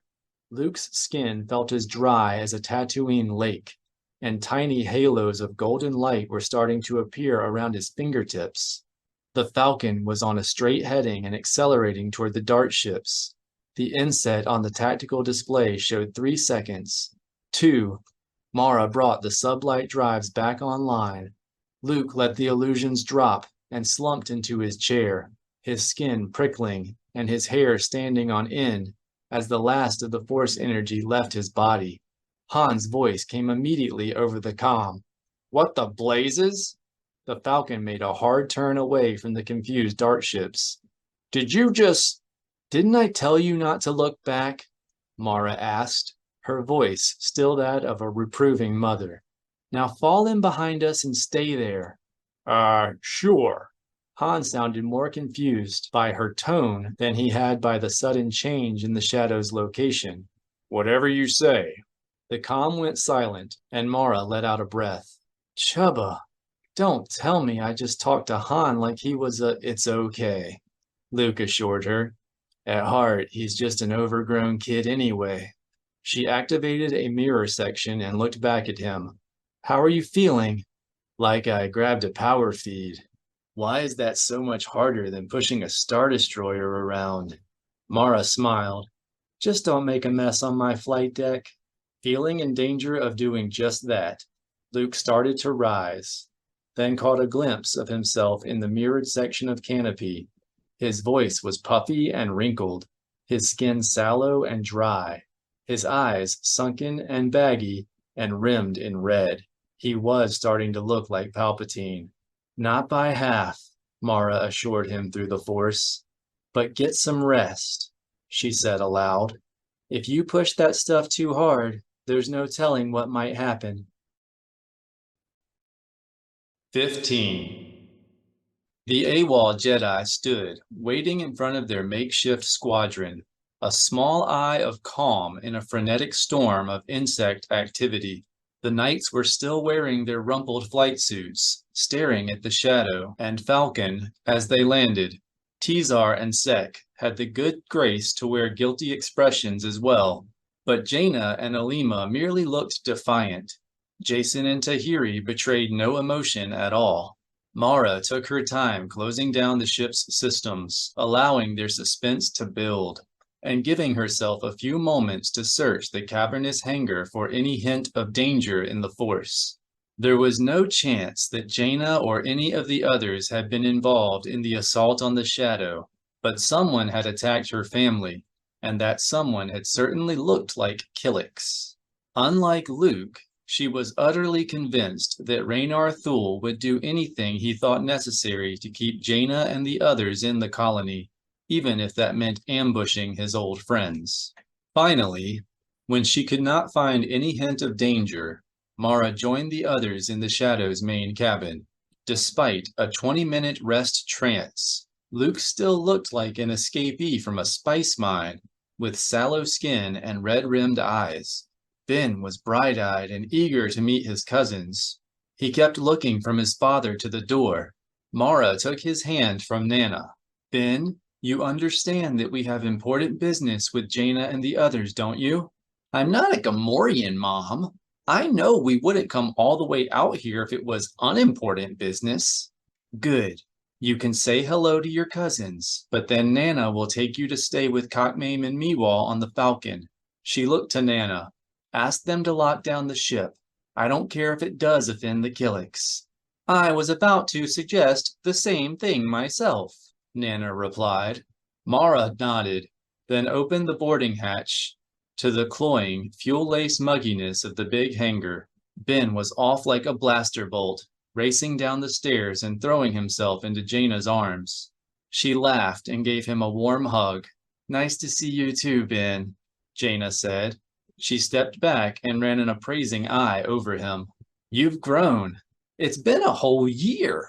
He smiled mischievously, then added, "Boy, are you guys in trouble." Mara, who was still only halfway down the stairs, cringed inwardly, but Jana only smiled. "I imagine we are. Well, I hope they don't take away your lightsaber or anything." This caused Jana's eyes to flash, but Ben didn't seem to notice. He turned to Jason, who had matured into a handsome man with a thick beard and brooding brown eyes, and seemed unable to decide what he should do next. Jason smiled and extended his hand. "Hello, Ben. I'm your cousin Jason." "I know you." Ben took the hand and shook it. "You went away when I was 2. Did you find it?" The question puzzled Jason less than it did Mara. "Some of it," Jason answered. Ben's face fell. "So you're going back?" "No." Jason's tone changed to that of a person addressing an equal. "What I haven't found, I doubt I ever will." Ben nodded sagely, then glanced toward the Falcon, only now lowering her boarding ramp. "I have to go, but we can talk later." "Yes, I'll look forward to that." Ben took Nana's hand and started toward the Falcon, leaving nothing but an awkward silence between Mara and the AWOL Jedi. Though Luke was the informal leader of the Jedi Order, they had decided that she would be the one to confront them and put them on the defensive. That would leave Luke free to assume the role of judge, mentor, or friend, whatever was needed. Mara stopped a few steps away and studied the young Jedi Knights in silence, meeting each of their unblinking gazes in turn, trying to gauge their moods but finding only the unreadable durasteel of veteran killers. She did not recall when they had grown so hard. The Yuuzhan Vong had come, and it seemed to Mara that they had gone almost overnight, from being teenage Jedi in training to seasoned warriors. After what they had seen in battle, after what they had done, it seemed ludicrous to think of them as being in trouble. Jana tolerated the scrutiny for only a few seconds, then stepped forward to give Mara a tentative hug. "This is a surprise, I'm sure," Leia said, arriving from the Falcon with Han, C-3PO, and Saba. "Raynar didn't make it easy for us to find you." The glance of silent thanks that Leia flashed to Jason did not go unnoticed by Jana or the others, but Mara saw no sign that anyone seemed upset by it. "Raynar is afraid you'll try to take us back," Tahiri Vela said. Over the last 5 years, she had matured into a sinewy blonde woman, so much so that Mara might not have recognized her, if not for her bare feet and the 3 vertical scars the Yuuzhan Vong had left on her forehead. "And isn't that why you've come?" "It's good to see you too, kid," Han taunted. "What do you say we let Luke answer that and just say hello?" Tahiri's face melted into an expression of joy and chagrin. "Sorry, we were kind of in the middle of something." She opened her arms and went to Han, giving him a big, Wookiee-style hug. "It's good to see you too, Han." When she started rubbing her arms across his back, Han shuddered and looked vaguely nauseated. Tahiri released him with a grin and embraced Leia as well, and the awkwardness finally faded between the 2 generations of Jedi.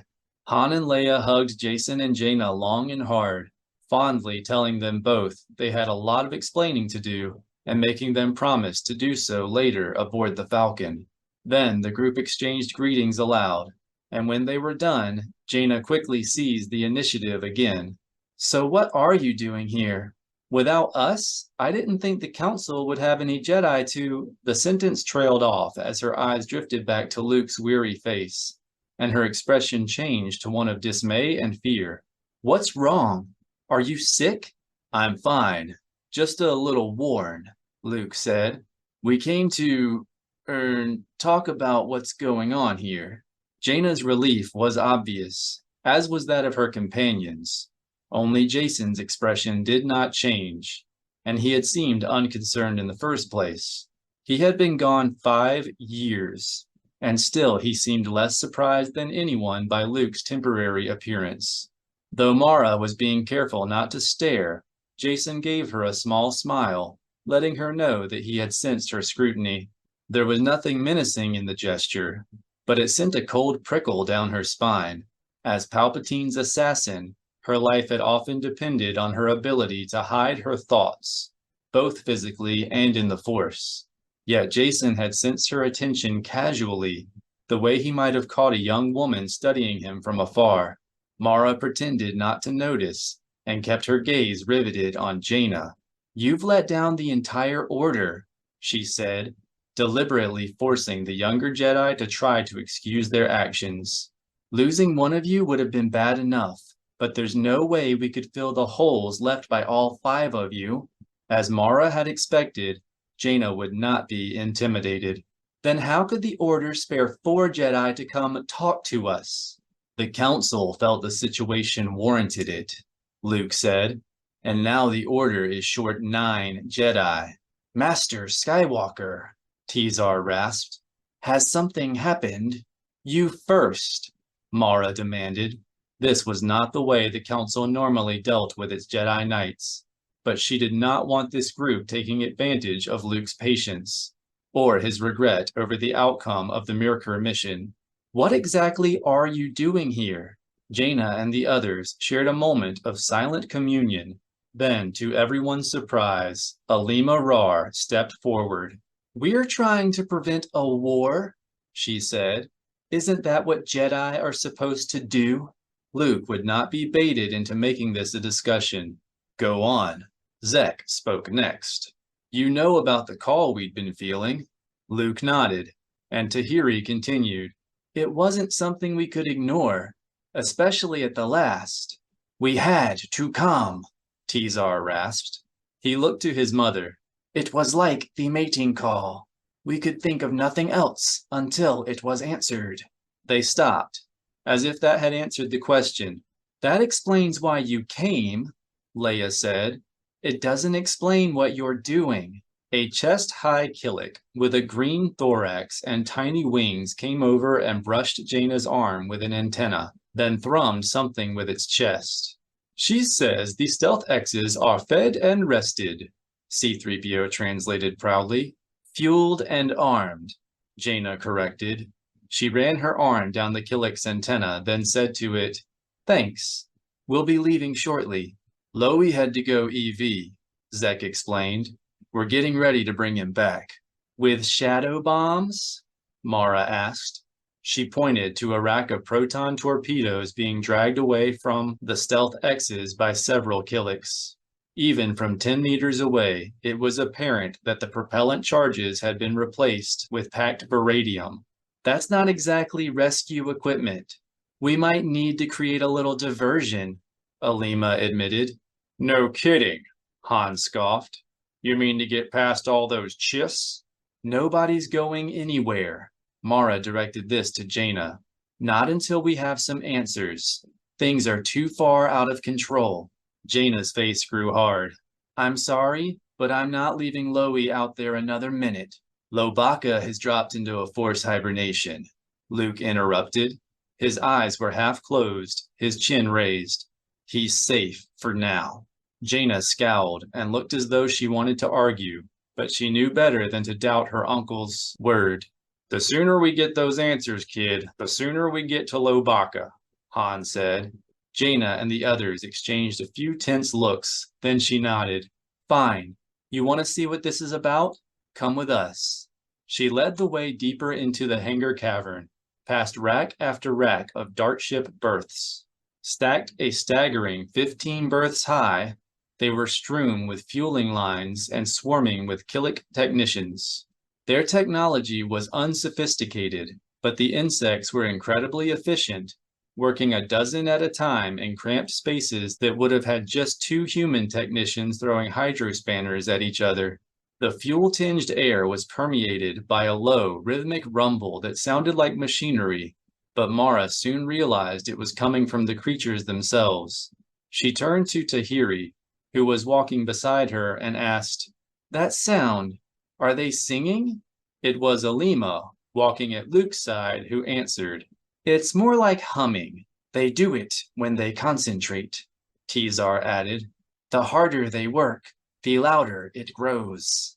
"It's part of their song of the universe," Tahiri explained.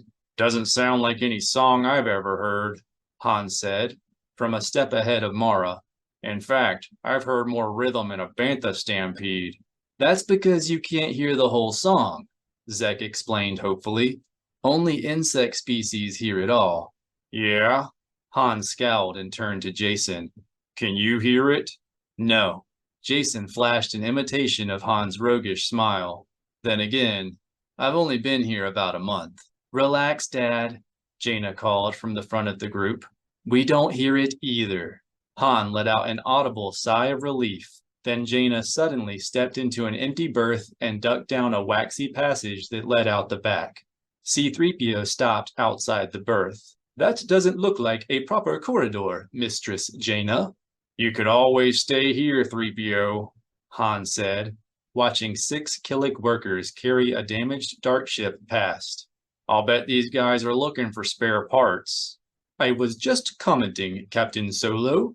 C-3PO dropped into an awkward crouch that was half squat and half hunch, and they all followed Jana into the passage. "Sorry about this," Zek said from behind Mara. "They weren't thinking of larger species when they dug these tunnels." "No problem. We're not that old." Mara bent over nearly double, so Zek had to be crawling on all fours. "Where are we going?" "You'll see," he said. "We're almost there." The force ahead grew heavy with pain and fear, and the humid air began to smell of blood, burns, and bacta.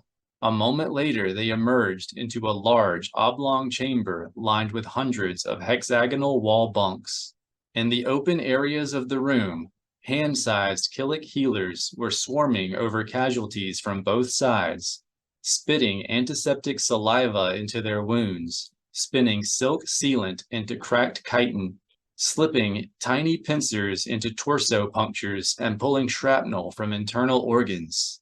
Low purrs of gratitude reverberated from the chest plates of the insect patients, but the Chiss, those who were still conscious, were staring at the creatures in horror. As the rest of the group stepped into the chamber behind Mara, a green triage nurse rushed over and brushed its antennae across Jana's arm, then looked at Luke and thrummed a question. "Oh dear," C-3PO said. "She doesn't seem to know what's wrong with Master Luke." "Nothing's wrong with him, Tat," Jana said to the insect. "We're all fine. We just wanted to see the infirmary." The triage nurse looked closer to Luke and scrutinized him with its bulbous gaze, then clicked its mandibles doubtfully. "I'm sure." Jana glanced at Mara. "Right?" "Oh, yeah," Mara said. Even had there been something wrong with him, she would not have trusted the insects to fix it, not after what had become of Raynar. "I'm just a little burned out," Luke assured the Killik. The nurse spread its antennae in doubt, then scurried off to hold down a screaming Chiss. The patient did not seem pleased to have 3 Killik healers rummaging around inside his torso. "They are not being cruel," Tizar said, "but the Tat are very stoic. They don't use anesthesia themselves. And when they have it available for other species, they never get the dosage right," Jana added. "They've decided it's just faster and safer to do without." "I'll bet," Han said, eyeing the carnage, "because it kind of looks like they're enjoying it." "They're not," Zek assured him. "The kind are the most gentle and forgiving species I've ever met. They have no malice," Alima added.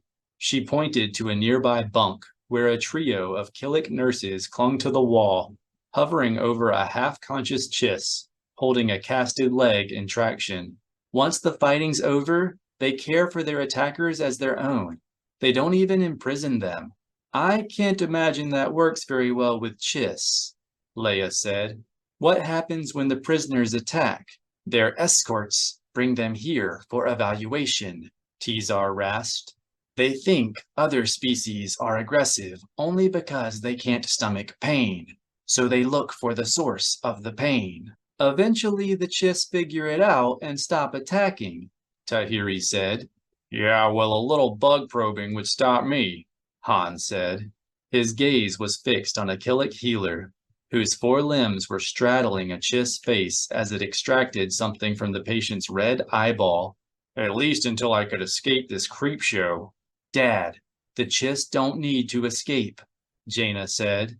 They're free to leave whenever they like, if they can find a way. Han nodded knowingly. There's always a catch. Always, Alima agreed. But it's not what you think, Zek added. The Chiss won't take back their MIAs, Tizar finished. I'm sure, Mara said. The young Jedi Knight's habit of talking fast and completing each other's thoughts was beginning to make her edgy. It was almost as if they were sinking into a permanent battle meld.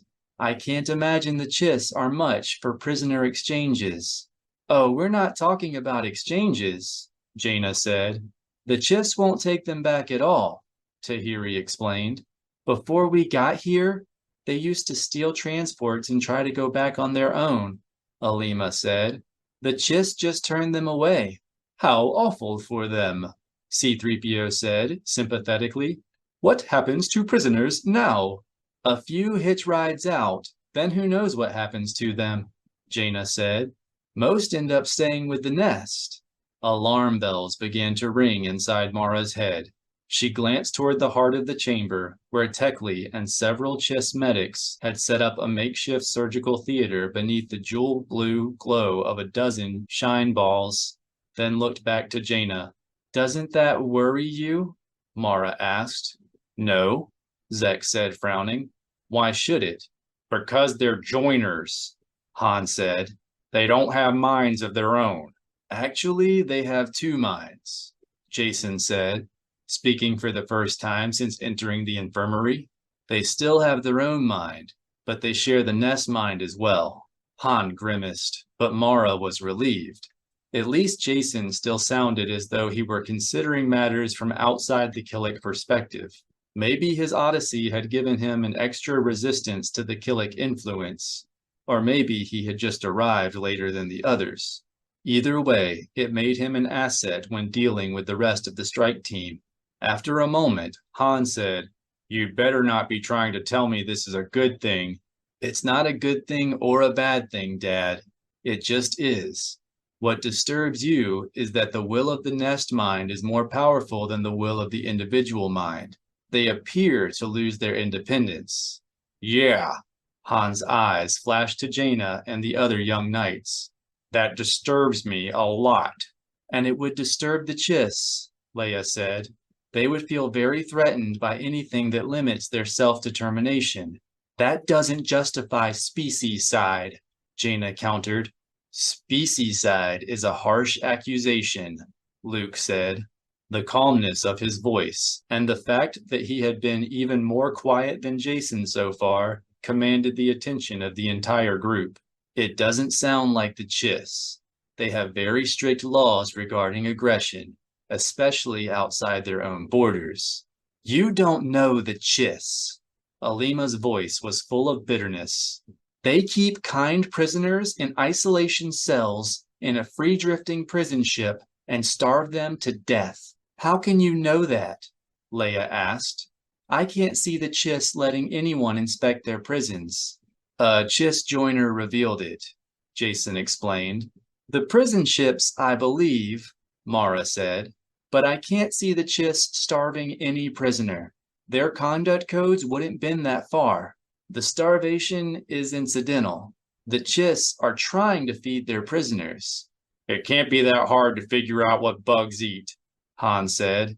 "Not what, Dad? How?" Jason said. Motioning the group after him, he started toward the infirmary's main entrance. "Come on. This whole problem will make more sense if I just show you." Jason led the group into a huge, wax-lined corridor bustling with Killik workers. Most were bearing large loads, beautiful jewel blue shine balls, multicolored spheres of wax, wretchedly small sheafs of half-rotten Mars stalks. But some carried only a single small stone, usually quite smooth and brightly colored, and these insects moved slowly, searching for the perfect place to affix their treasure amid the scattered groupings on the wall. "So this is how they make mosaics," Leia commented. "One pebble at a time," Jana said. "Whenever one of the Killiks comes across a pretty stone, she stops whatever she's doing and rushes back to the nest to find the perfect place. It can take days." Mara was surprised to hear a tone of awe in her niece's voice. Normally, Jana was too preoccupied with tactics or readiness drills to even notice art. "She?" Leia asked. "The males don't contribute to the mosaics?" "There aren't any males," Zek explained. "And males only leave their nests when it's time to establish a new one." Alima nodded. The corridor branched, then ended a short time later at the brink of a huge, sweet-smelling pit, so dimly lit that Han would have plunged over the edge if Jaina had not caught him with the Force and pulled him back. Mara and the other Jedi had more warning. The Force inside the chamber arced with a hunger so fierce that they instinctively hesitated at the entrance. "This is the busiest place in the nest," Jason said over the din of clacking mandibles and drumming chest. "The grub cave." As Mara's eyes adjusted to the dimness, she saw that the chamber was swarming with Killiks, all carefully crawling over an expanse of hexagonal cells. Half the cells were empty, and a handful were sealed beneath a waxy cover, and the rest contained the thick, squirming bodies of Killik larvae. Each larva was being attended by an adult, who was either carefully cleaning its head capsule or feeding it small pieces of shredded food. As the group watched, a nearby larva ejected a brown, sweet-smelling syrup.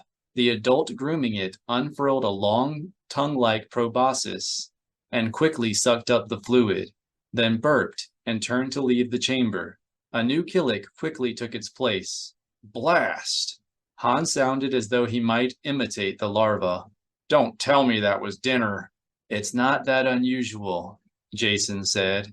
He guided them to one side of the entrance so they would not impede the constant flow of Killiks entering and leaving the nursery.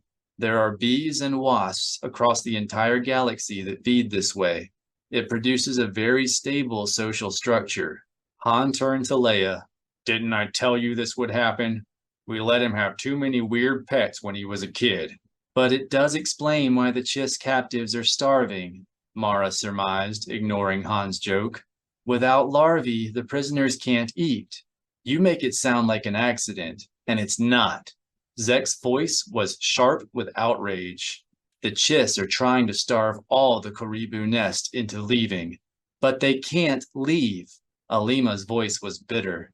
"Even if they had some place to go, each nest would need a vessel the size of a Star Destroyer, and it would take months to prepare.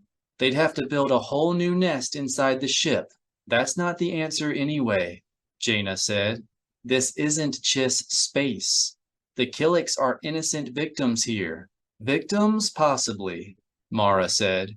She was growing alarmed by the wholehearted naivete with which her niece and the others appeared to be embracing the Killik cause. "But hardly innocent." Jaina's eyes flashed at the challenge, but her voice remained steady. "You don't know the situation. This system, I know that on the way here, the shadow was jumped by Killiks," Mara said. "The trouble you had on the way in?" Jason asked. "I've been wondering about that." "So have we," Han said dryly. "And you think it was Killiks?" Tizar asked. "We know what a dart ship looks like," Saba said. "But these were better than the craft that met us at Lizzle. These were powered by hydrogen rockets." "Hydrogen?" Zek echoed. "That can't be right." He exchanged a confused glance with the others, then Jaina explained. "We've been trying to get them to convert to hydrogen rockets, but they produce the methane themselves." "What are you saying?" Leia demanded. "That those weren't Killik dart ships attacking the shadow? Or that we're making this up?" The young Jedi Knights all looked uncomfortable. Then Tahiri finally said, "We're saying none of this makes sense. The kind wouldn't attack you. You wouldn't lie. None of the kind nest have hydrogen rockets. And those blast craters in my hull armor didn't get there by themselves, Mara finished. She kept her gaze fixed on Jana. Do you think maybe you're wrong about these insects? Jana met her gaze squarely. That's just not possible. She motioned a passing Killik over, then asked, Our friends were attacked by a swarm of flying hydrogen rockets. Are any of the nest? An earnest thumping began to resonate from the Killik's chest. She claims it was the Chiss, pretending to be kind, C-3PO translated. They're trying to make the protectors leave. It wasn't Chiss, Mara said. I could see the pilots. They were insects. The Killik drummed a reply, and C-3PO translated, There are a lot of spacefaring insects in the galaxy. The Chiss could have hired some. Not very likely, Leia said. The Chiss are arrogant, elitist. These were Killiks, Luke agreed. We're not mistaken. A series of sharp booms reverberated from the Killik's chest. She asks if there's anything you will believe, C-3PO translated. The truth, Mara answered. The Killik rumbled a short reply, then dropped to all sixes and started down the corridor to a trot. She said she doesn't know the truth, C-3PO said, and she sees no reason to think of one since you won't believe it anyway. Luke turned to Jana. We've seen enough. Take us back to the hangar. Not yet, Jana said. You still don't understand. We understand all we need to. Luke glanced at Mara and Saba, silently asking if the council's representatives had reached a consensus. When they both nodded, he took a step back so he could address the AWOL Jedi. The situation here is as confused as it is volatile, and your team has lost the neutrality required of Jedi Knights. The Masters ask that you return to Coruscant. Mara cringed inwardly. Like Kip, Corran, and several other Masters, she believed the Jedi Order should command the obedience of its Jedi Knights, rather than ask. Luke preferred to allow the Jedi Knights their independence, saying that if the Order could not trust the good judgment of its members, then the Masters were failing at their most important job. Being first among equals, Luke's opinion held sway. Jana was quick to seize on the opening, of course. Is it our neutrality the Council is worried about, or the Galactic Alliance's relationship with the Chiss? At the moment, it's you we're worried about. Luke's voice was as warm as it was firm, and Jedi should recognize the importance of maintaining good relations with the Chiss. The sectors they patrol for us along the border are the only ones free of piracy and smuggling. The Jedi are not servants of the Galactic Alliance, Alima countered. No, we aren't, Luke agreed. As he spoke, Killiks were beginning to gather in the corridor, clambering up onto the walls and ceiling. Mara did not sense anything threatening in the Force. It was closer to grim concern, if she was reading the insect's emotions correctly, but she reached out to Saba and Leia, subtly suggesting they move to a more defensible position. But a peaceful galactic alliance is the strongest pillar of a peaceful galaxy, Luke continued, and the Jedi do serve peace. If the reconstruction fails, and the Galactic Alliance sinks into anarchy, so does the galaxy. The Jedi will have failed. What happened to defending the weak? Zek demanded. To sacrificing for the poor. Those are worthy virtues, but they won't stop the galaxy from sinking into chaos. They aren't the duties of a Jedi Knight. So we abandon the Killiks for the good of rehab conglomerates snapping up our part of the galaxy? Jana asked. Isn't that how Pal? Don't say it. Mara stepped toward her niece, drawing a rustle from the ceiling and walls as the Killik spectators shrank back. It's bad enough to desert your post and make us come out here looking for you. Don't you dare make that comparison. Some things I won't tolerate even from you, Jana Solo. Jana's eyes widened in shock. She stared at Mara for a long time, clicking softly in her throat, hovering between an apology and an angry retort that everyone present knew would open a rift between the two women that could never be closed again. To his credit, Luke did not intervene. He simply stood quietly, patiently waiting to see what decision Jana would make. Finally, Jana's face softened. That was a thoughtless thing for me to say. I didn't mean to suggest that Uncle Luke was anything like the Emperor. Mara decided to take that as an apology. I'm glad to hear it. And we're not going to abandon the Killiks. Luke glanced up as the Killiks thrummed their approval, then looked to the rest of the strike team. But I'm worried about you, all of you. You've lost your objectivity and you've taken sides, Mara said, sensing what Luke wanted from her.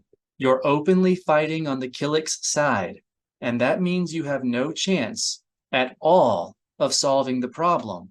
Frankly, you're half-joiners now. I think you should return to Coruscant at once. All of you.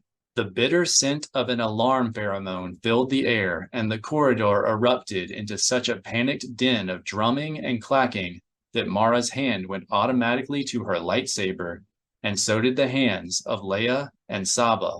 The color drained from Han's face, and he casually hooked his thumb into his belt above his blaster. But Luke's hands continued to hang at his sides, and the only sign that he showed of hearing the tumult was the patience he displayed in waiting for it to die down. When it was possible to hear again, he continued as though he had never been interrupted. We saw what became of Raynar, and the Order just can't afford to lose any Jedi Knights right now. What about the Killiks? Tahiri asked. Without us here, the Chiss will have free reign to— This one will stay, Saba said, until Master Skywalker can arrange to speak with Aristocra Swek. She will let the Chiss know the Jedi are still watching. Alone? Tizar asked. Saba nodded. Alone. Tizar grinned, then thumped his tail on the floor and bumped skulls with his mother. Good hunting. Mara looked to Jana. And the rest of you? Jana exhaled loudly, then looked from the floor to Leia. You've been awfully quiet, Mother. I'm not a master. I know, Jana said. So what do you think?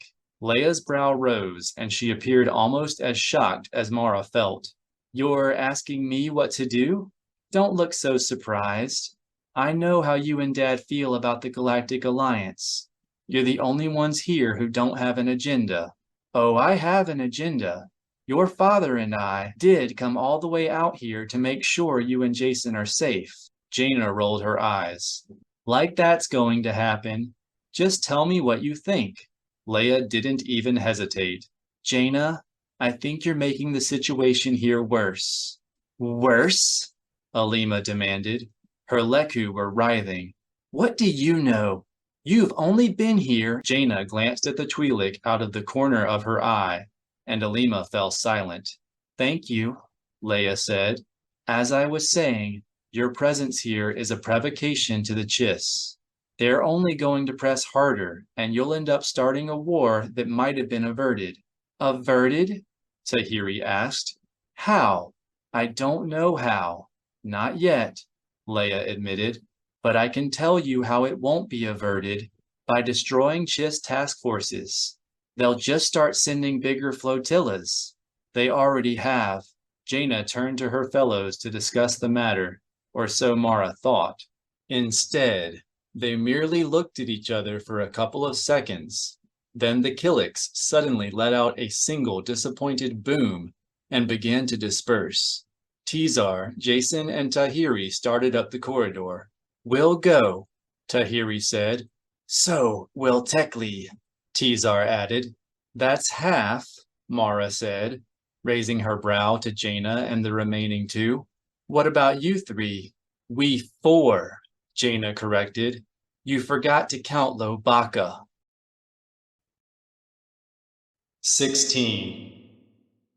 Far below the Falcon, the golden expanse of Karibu's largest ring swept past. A vast river of sparkling rubble that curved under the purple moon Norgu and faded into twilight murkiness of the planet's dark side. In the distance, just beyond the ghostly green crescent of the moon Zebo, the first tiny darts of Chiss efflux were tracing a crazy lacework against the star-flecked void. "We're coming into visual range now," Leia reported. "It looks like the search is spreading. I see ion trails to all sides of the ring, some up to 30 degrees above." "Wonderful." Han's tone was sarcastic. "The Chiss are going to be in a great mood." "What leads you to believe that?" June asked. He was in the port side passenger seat, annoying Han by constantly peering over his shoulder. Fortunately, Tarfang had been sent back aboard the Shadow, where Techley would be able to tend to his wounds. "Because they're having trouble finding survivors from their starship?" "How'd you guess?" Han's voice was even more sarcastic. "Procedure," June answered proudly. "They've increased their search radius, and why would Chiss search protocols be any different from our own?" "You're one smart Sullustan." "Thank you." June beamed. "Coming from Han Solo, that is an enormous compliment." "Yeah, sure." Han pulled back on the yoke, and the Falcon began to climb away from the ring. Immediately, Leia felt the curiosity of their escorts, Jana, Saba, Alima, and Zek, rise in the Force. "Our stealth X's are wondering what you're doing," Leia reported. "To tell the truth, so am I." "We don't have stealth technology," Han explained. "And as bad as things are going for the Chiss, if they catch us trying to sneak in, they're liable to blast first and not bother with questions." "Like the Talu insertion in the Zinj campaign," June declared. "The Falcon will act as a decoy while the stealth X's penetrate the enemy's perimeter." "Not really." "No? Why not?" "Because you can't stuff a Wookiee into a Stealth X cargo compartment. So we're just going to fly in there and fetch Lobaka ourselves." "And the Chiss are going to permit that?" "Sure." Han glanced over at Leia, then said, "Leia's going to talk them into it." "I am?" Leia waited for Han to elaborate, then finally realized he was counting on her to come up with a plan. "This should be interesting." "Very," June said. "I'm looking forward to seeing how you do it." "Me too." Leia set her doubts aside and reached out to Jana and the others in the Force, trying to lay out Han's plan without the benefit of words. Though she had participated in a handful of battle melds toward the end of the war, she was not very practiced in the sort of empathic broadcasting used to communicate with Stealth X pilots, and the sentiments she felt in reply ranged from confusion to concern. Growing more frustrated with each failure, she finally stopped trying and concentrated on 2 words: "Trust me." The 4 pilots seemed instantly reassured and spread out behind the Falcon, flying along the dark bands in the ring so their craft would not be silhouetted against the glittering rubble. Leia shook her head, thinking that she needed to spend more time practicing. The Force filled with encouragement.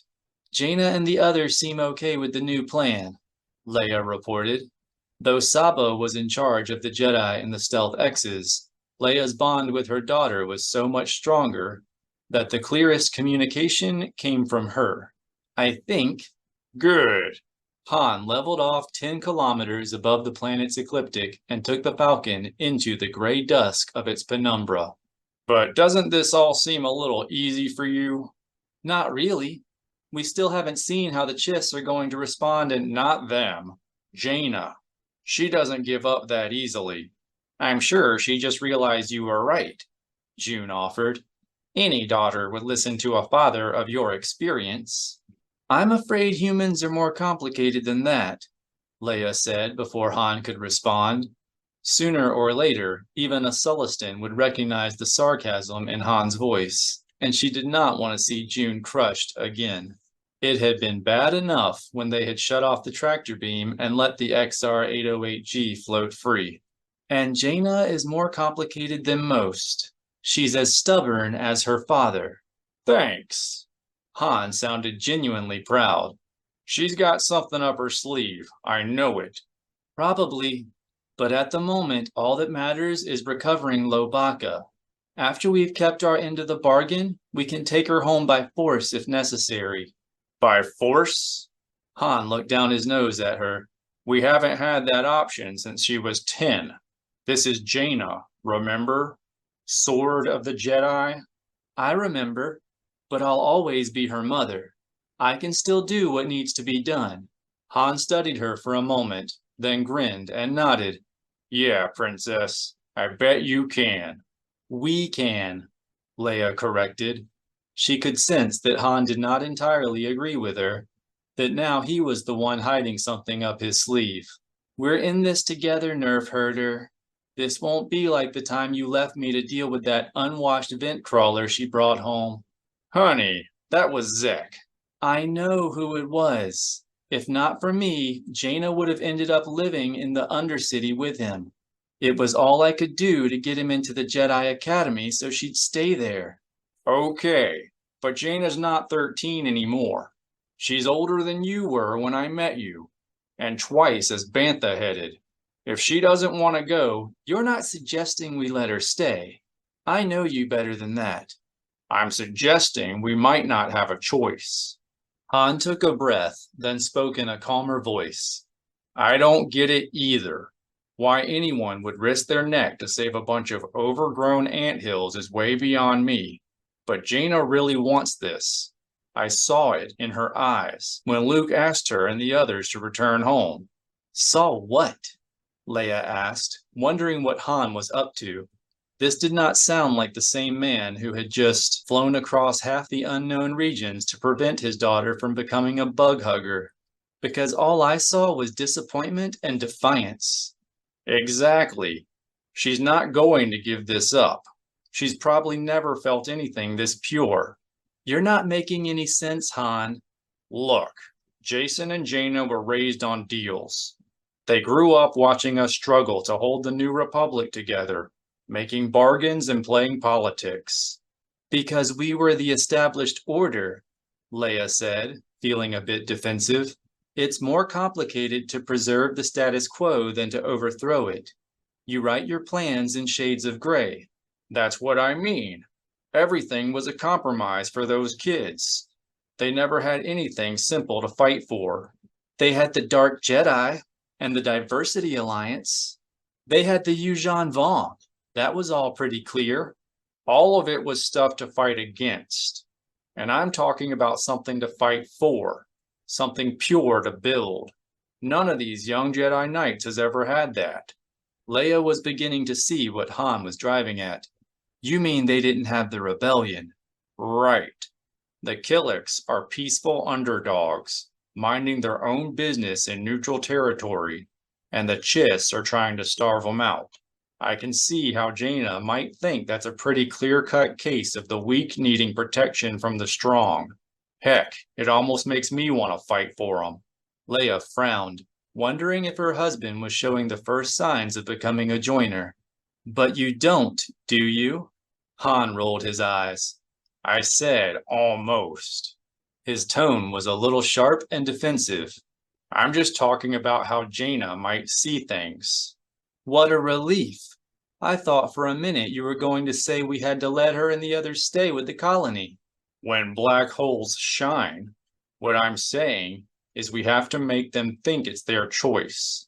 I don't want to take that spark away. Jana finally has the same look in her eye that you did when I rescued you from the Death Star. Trying not to read anything to the word did, Leia objected. You didn't rescue me. The debate was an inside joke with them, a way of reliving the past when their own dreams had been so pure and uncomplicated. You fell for Darth Vader's trick and led the Imperials straight to Rebel base on Yavin 4. No, Han corrected.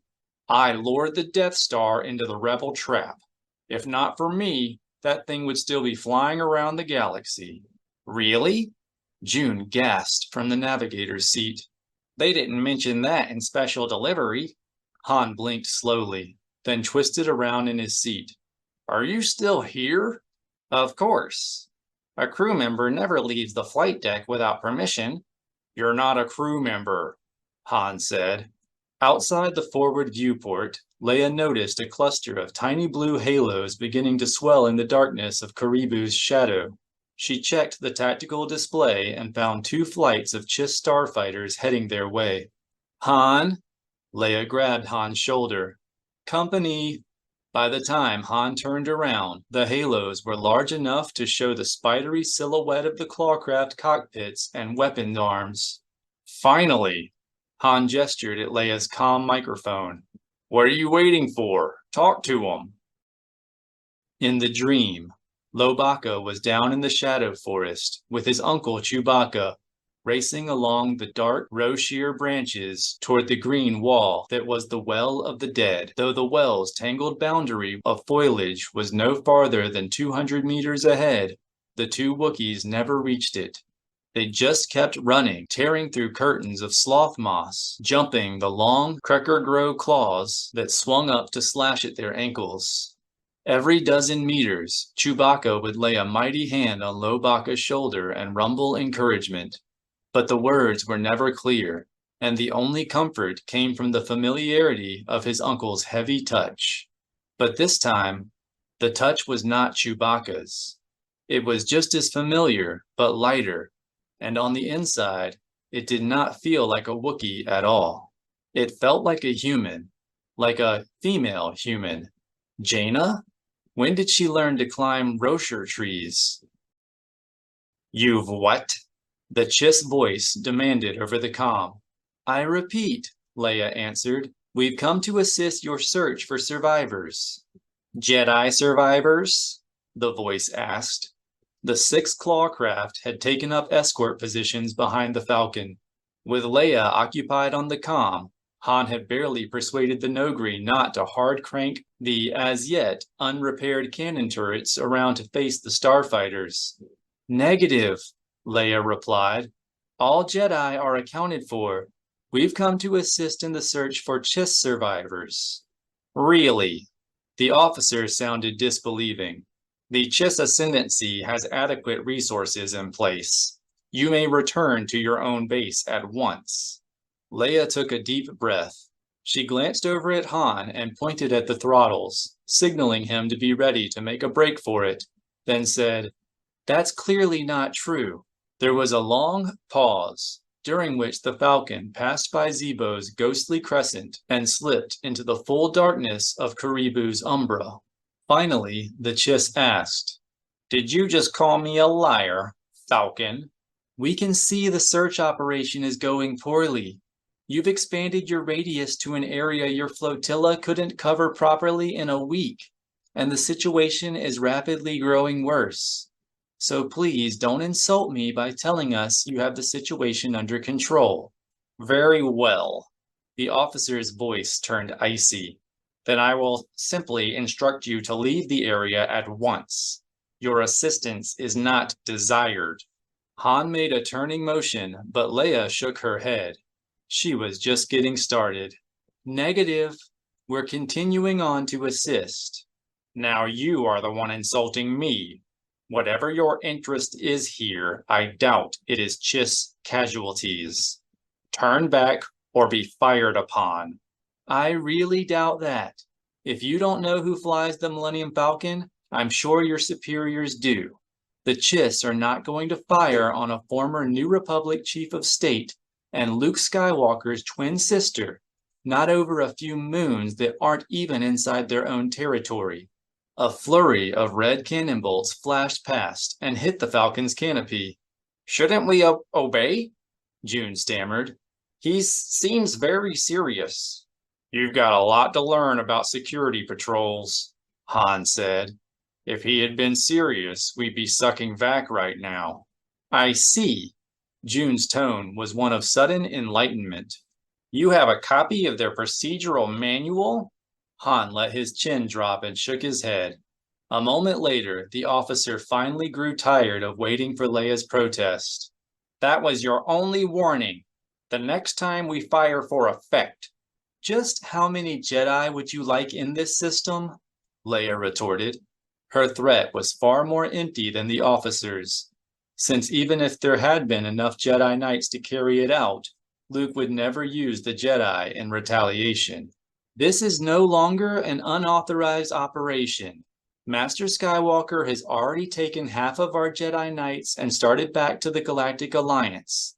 I'm sure your superior wouldn't want my brother's report to the Jedi Order and Chief Omos to be influenced by another unfortunate incident. Wouldn't it be better to allow us to assist as a gesture toward continuing to resolve this thing? There was a short silence. Then the Chiss asked, "Which Jedi Knights departed with Master Skywalker?" Leia smiled. It was an obvious honesty test, with the Chiss asking for information their spies had probably already supplied. Luke and Mara took Tizar Sebatine, Tekli, and my son Jason, and Tahiri Vela. We plan to take the rest with us when we go. You give your word? Certainly. If your commander will give his word that the Chiss will cease their attempts to force the colony to depart Karibu. Leia doubted the standoff would be resolved so easily, but it was worth a try. In any case, we will be leaving a senior Jedi to monitor the situation. There was another pause. Then the Chiss said, "Obviously, I lack the authority to negotiate on behalf of the Ascendancy." Obviously, but the offer will be passed to the appropriate aristocra. Until then, we are honored to accept your offer of assistance. Please proceed to the coordinates I transmit and begin a 2-kilometer grid search. Copy, and thank you for allowing us to help. My commander asks me to express his gratitude for your assistance. Out. The coordinates appeared on the navigation display. We're not going to find anything up there, June complained. That's practically out of orbit. June, Han said, you're supposed to be a smuggler. I am a smuggler. At least I was until I lost the XR-808G. Then you should know we're not going anywhere near there. As Han spoke, he was swinging the Falcon away from Karibu's dark mass onto a heading that would carry them generally toward the area they had been assigned. We just gotta make it look good. Lobaka opened his eyes to a vast banded darkness and was instantly back above Karibu, shivering inside the cold stink of his EV suit, anchored to a Ronto-sized hunk of ice and dust in the planet's ring system. The blackness around him was filled with blue needles of ion discharge, Chiss rescue ships still searching for survivors, and a steady rain of battle debris was plunging into the gas giant's thick atmosphere, igniting a spectacular display of crimson cloud blossoms. Jana continued to touch Lobaka through the battle meld, helping him push back the loneliness and despair that she herself had experienced when she went EV at Kalarba. Alima assured him they would reach him soon. Zek worried about his life support status. The heads-up display inside Lobaka's helmet showed low batteries, no water, and 30 minutes of air. 3 times that if he returned to a hibernation trance. Another pressure urged him to stay alert and be ready. Lobaka thought for a moment this presence was Tizar, but it felt older, fiercer, less familiar. Saba, be ready. There would be only one chance. Lobaka disengaged his tetherline safety sleeve and poised his thumb over the quick-release gate. He was ready. With his other hand, he pulled himself down to the ice ball, then grabbed the anchoring bolt and used it to slowly spin around, looking for the telltale halo of an approaching vessel. He saw only the ion trails of craft passing on the oblique, and that puzzled him. Jana and the others would be coming in stealth X's, but they were even more cramped than standard XJs. How were they going to pick him up? The question vanished from Lobaka's mind. There was a dark shape about 100 meters ahead, its canopy and one weapons arm protruding above the sea of ice balls that formed Karibu's ring system. It was probably just an empty wreck, or maybe Lobaka was seeing things. His EV suit was automatically holding his oxygen consumption at a minimum, feeding him just enough air to keep him functional, and hallucinations were common under such circumstances. Jana had told him she spent several hours talking to Yoda when she went EV. Unfortunately, she had not been able to understand anything he said because he spent the whole time speaking in Gamorrean. Lobaka slowly spun himself toward Karibu, keeping a careful watch at ring level. He found another dark shape about the same distance away, this time pointed in his direction, standing on edge with two weapons arms protruding above the surrounding surface. A flash of entry fire on Karibu briefly lit the cockpit, silhouetting a helmeted head. The cold suddenly began to seep into Lobaka's bones. He reached out with the force, extending his awareness in all directions, and found himself surrounded by living presences. Chiss presences. Leia set their new waypoint and transferred it to Han's display. There, I think. Han glanced down at his screen. You think, or you're sure? Sure? The word emerged from Leia's dry throat in a high-pitched croak. What do you think? The coordinates just popped into my head. The navigation schematic showed a yellow destination icon hanging on the inner edge of Karibu's ring, about as far from the Falcon's assigned search area as it was possible to get. Sorry for asking, Han said, but we're only gonna get one shot at this. When Han continued on their current trajectory, Leia sighed and reached out to her daughter, then began to recite the coordinates in her mind. But Jana was in no mood to be bothered. Leia sensed only an overwhelming urgency and determination, and perhaps an irritated admonishment to stop wasting time. Han, just go. Something's not right. Okay. Han swung the Falcon toward the new waypoint, then pushed the throttle forward and activated the intercom. Battle stations back there. This might get rough. Battle stations? June gasped. Do you remember that your cannon turrets are non-functional? Your gunners won't be able to hit a thing. Have some faith, Shortwave. You'd be surprised what Nogri hit when they can't aim. This has happened before? Sure, Leia said, only half listening. It seems like something's always broken down just when we need it most. To her surprise, the Chiss did not immediately demand to know why the Falcon had drifted off course. In fact, she detected no sign they had even noticed. Thankful that Raynar had not felt threatened by their sensor dish, Leia locked it on their destination and began a passive analysis of the vicinity. The Chiss are being awfully quiet, Han said. Better take a sensor reading on our destination, but don't go active. We don't want to give away where we're going. Good idea, Leia said, vaguely affronted that Han had felt it necessary to tell her the co-pilot's job. There are some unusual mass concentrations in the vicinity, but no EM or propulsion emanations. Han glanced over and gave her a crooked grin. You've been reading my mind again, haven't you? Princess Leia does that? June sounded worried. Or embarrassed. She reads minds? Sure. Han frowned at the Celestine's reflection in the cockpit canopy. All the best co-pilots do. Leia found June's embarrassment a little disturbing, but decided it was better not to contemplate the source. The Celestine had probably been admiring her procedure or something. Speaking of mind reading, I can't get that infrared reading that you were thinking about, Leia said. Too much background radiation from Karibu. Not good, Han said. And the Chiss aren't sending. C-3PO clumped onto the flight deck. Captain Solo, you seem to have forgotten about the cannon turrets when you declared battle stations. We should probably turn around before anything unfortunate happens. It would be much safer. June? Han barked. Do you know where the circuit breaker on 3PO is? Of course. If he says another word about turning around or being doomed, trip it. Aye, Captain. Please don't.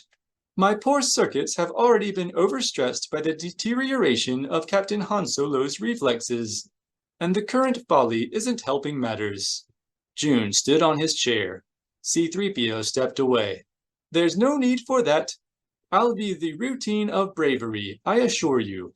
Go ahead, fly us straight into that planet, and you won't hear another word from me. Tempting offer, Han grumbled, finally noticing the Falcon's direction, or bothering to address it. The Chiss flight controller opened a channel.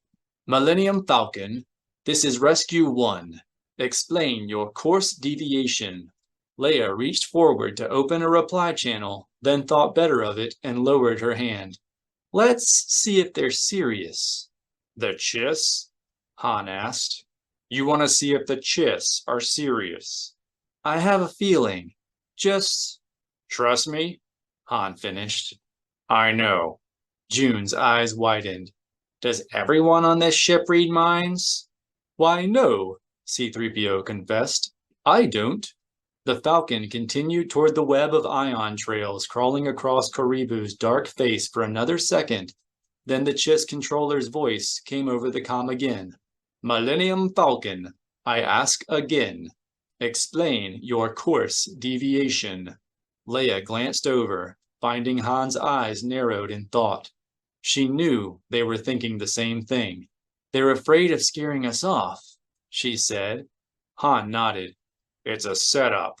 Millennium Falcon, if you fail to reply, sorry about that, Han said, activating his own microphone. We've been kind of busy up here. Doing what? Before replying, Han glanced over and mouthed their daughter's name. Leia nodded, and allowing her alarm and suspicion to rise in the Force, reached out to Jana. We think we spotted some survivors, Han said into the comm. That's why we weren't answering. Been busy getting the recovery equipment ready. We haven't detected any survivors on your course, the Chiss said. We're closer. And you don't have a Jedi on board. A Jedi found them. There was a short pause, then the Chiss said, Very well.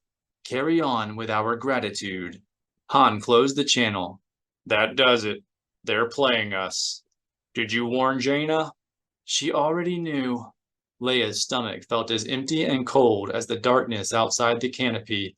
She doesn't care. Lobaka could not see the Stealth X's, of course, but he could feel them. They were no more than 1,000 kilometers away, converging on him from 4 sides, coming in fast and hard. No, Lobaka thought into the meld. He fixed his gaze on the nearest of the clawcraft, then imagined its laser cannons flashing to life as his rescuers swooped in to pick him up.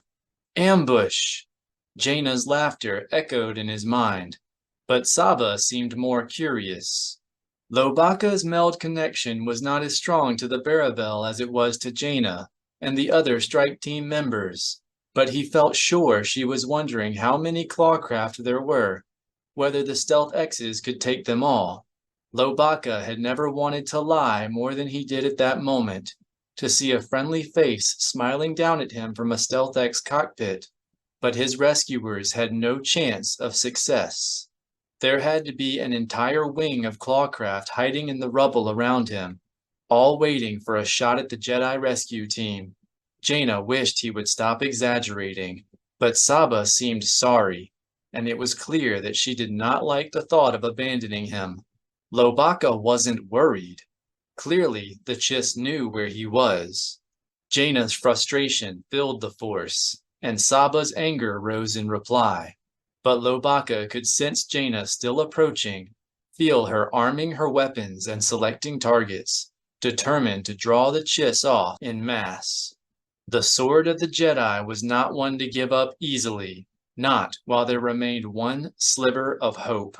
Lobaka knew he had to do it. He turned his wrist up, then opened the safety comm on the inside sleeve of his EV suit, and revealed the emergency beacon activator. This is going to be bad, Han, Leia said. How bad? Han armed the concussion missiles. Worse than that. Jana had lost too much during the war. Anakin, Chewbacca, Ganner, Ula, and on and on. She was determined to lose no more. Then, The steady ping of an emergency beacon sounded from the Falcon's emergency speaker, and Leia looked down to see a bright yellow EV designator blinking over their waypoint. The tactical display instantly grew white with clawcraft, and Jana's frustration changed to shock. "Loie?" Leia gasped, saddened and relieved at once. "Thank you." She experienced a brief moment of warmth through the Force. Then the feeling was lost as Lobaka grew distracted and broke contact. Han looked over expectantly. "Well?" "It's over," Leia said. She reached out to Jana and sensed her daughter's disappointment, and Saba's lingering fury at having her orders disobeyed. "They're on their way back." "Sounds like a good idea." Han swung the Falcon around to join them, then added, "The rescue team did everything it could. I hope Jana knows that." "Me too, Han. But I don't think—" She was interrupted by the Chiss flight control officer. "Millennium Falcon, what is the status of your survivors?" "Survivors?" Leia was confused for a moment, but that confusion quickly turned to anger as she recalled the excuse Han had made and realized she was being mocked. "I'm sure you figured that out, Rescue One." There was a slight pause, then a deep and familiar voice sounded from the comm speaker. "My apologies, Princess Leia. I just wanted to confirm my understanding of the situation." Leia's jaw fell, and she looked over to find Han having trouble keeping his own mouth closed. "Jag?" she gasped. "Jagged fell?" "Indeed," the reply came. "It wasn't our intention to gloat." "Jag?" Han cried. "What are you doing here?" "That would fall under the heading of military intelligence, Captain Solo. But rest assured, the Jedi Wookiee has been recovered. He'll be treated with all the rights and privileges due any enemy combatant, as will the rest of your rogue Jedi, when we capture them." 17. In every base, there was a place like this, someplace dark and hot and deserted, where a Barabel could go to hunt and clear her mind, someplace filled with the smell of local soil and the rustlings of alien prey. Saba was deep below the Tat Nest, creeping down a crevice at a speed only a reptile would recognize as motion, her darting tongue stinging with the acrid odor of Julio's fractured bedrock, her mouth filled with the bitter taste of Jana's insubordination. Master Skywalker had allowed his niece to take part in the rescue mission only on the condition that Saba was in command. Yet when matters had grown difficult, Jana had submitted, as always, only to her own emotions. Saba did not consider herself worthy to question Master Skywalker's judgment, but she did fail to understand his wisdom in permitting the disorderliness that encouraged such behavior. Disobedience led to chaos, and chaos led to ineffectiveness. The crevice opened into a cavity ahead, and the faint odor of meat that Saba had been following grew stronger. All of her thoughts went instantly to the hunt, for the prey was often near its litter. She did not know what she was stalking, of course, but the smell suggested another predator. Herbivores rarely dragged fresh carcasses back to their lairs. To her Barabel eyes, which saw well into the infrared spectrum, the entrance looked like a dark diamond opening into the cool gleam of Julio's bedrock. She crept another step forward and heard the soft scratch of movement inside the lair. She waited, every muscle tensed to pounce on anything that poked its head out.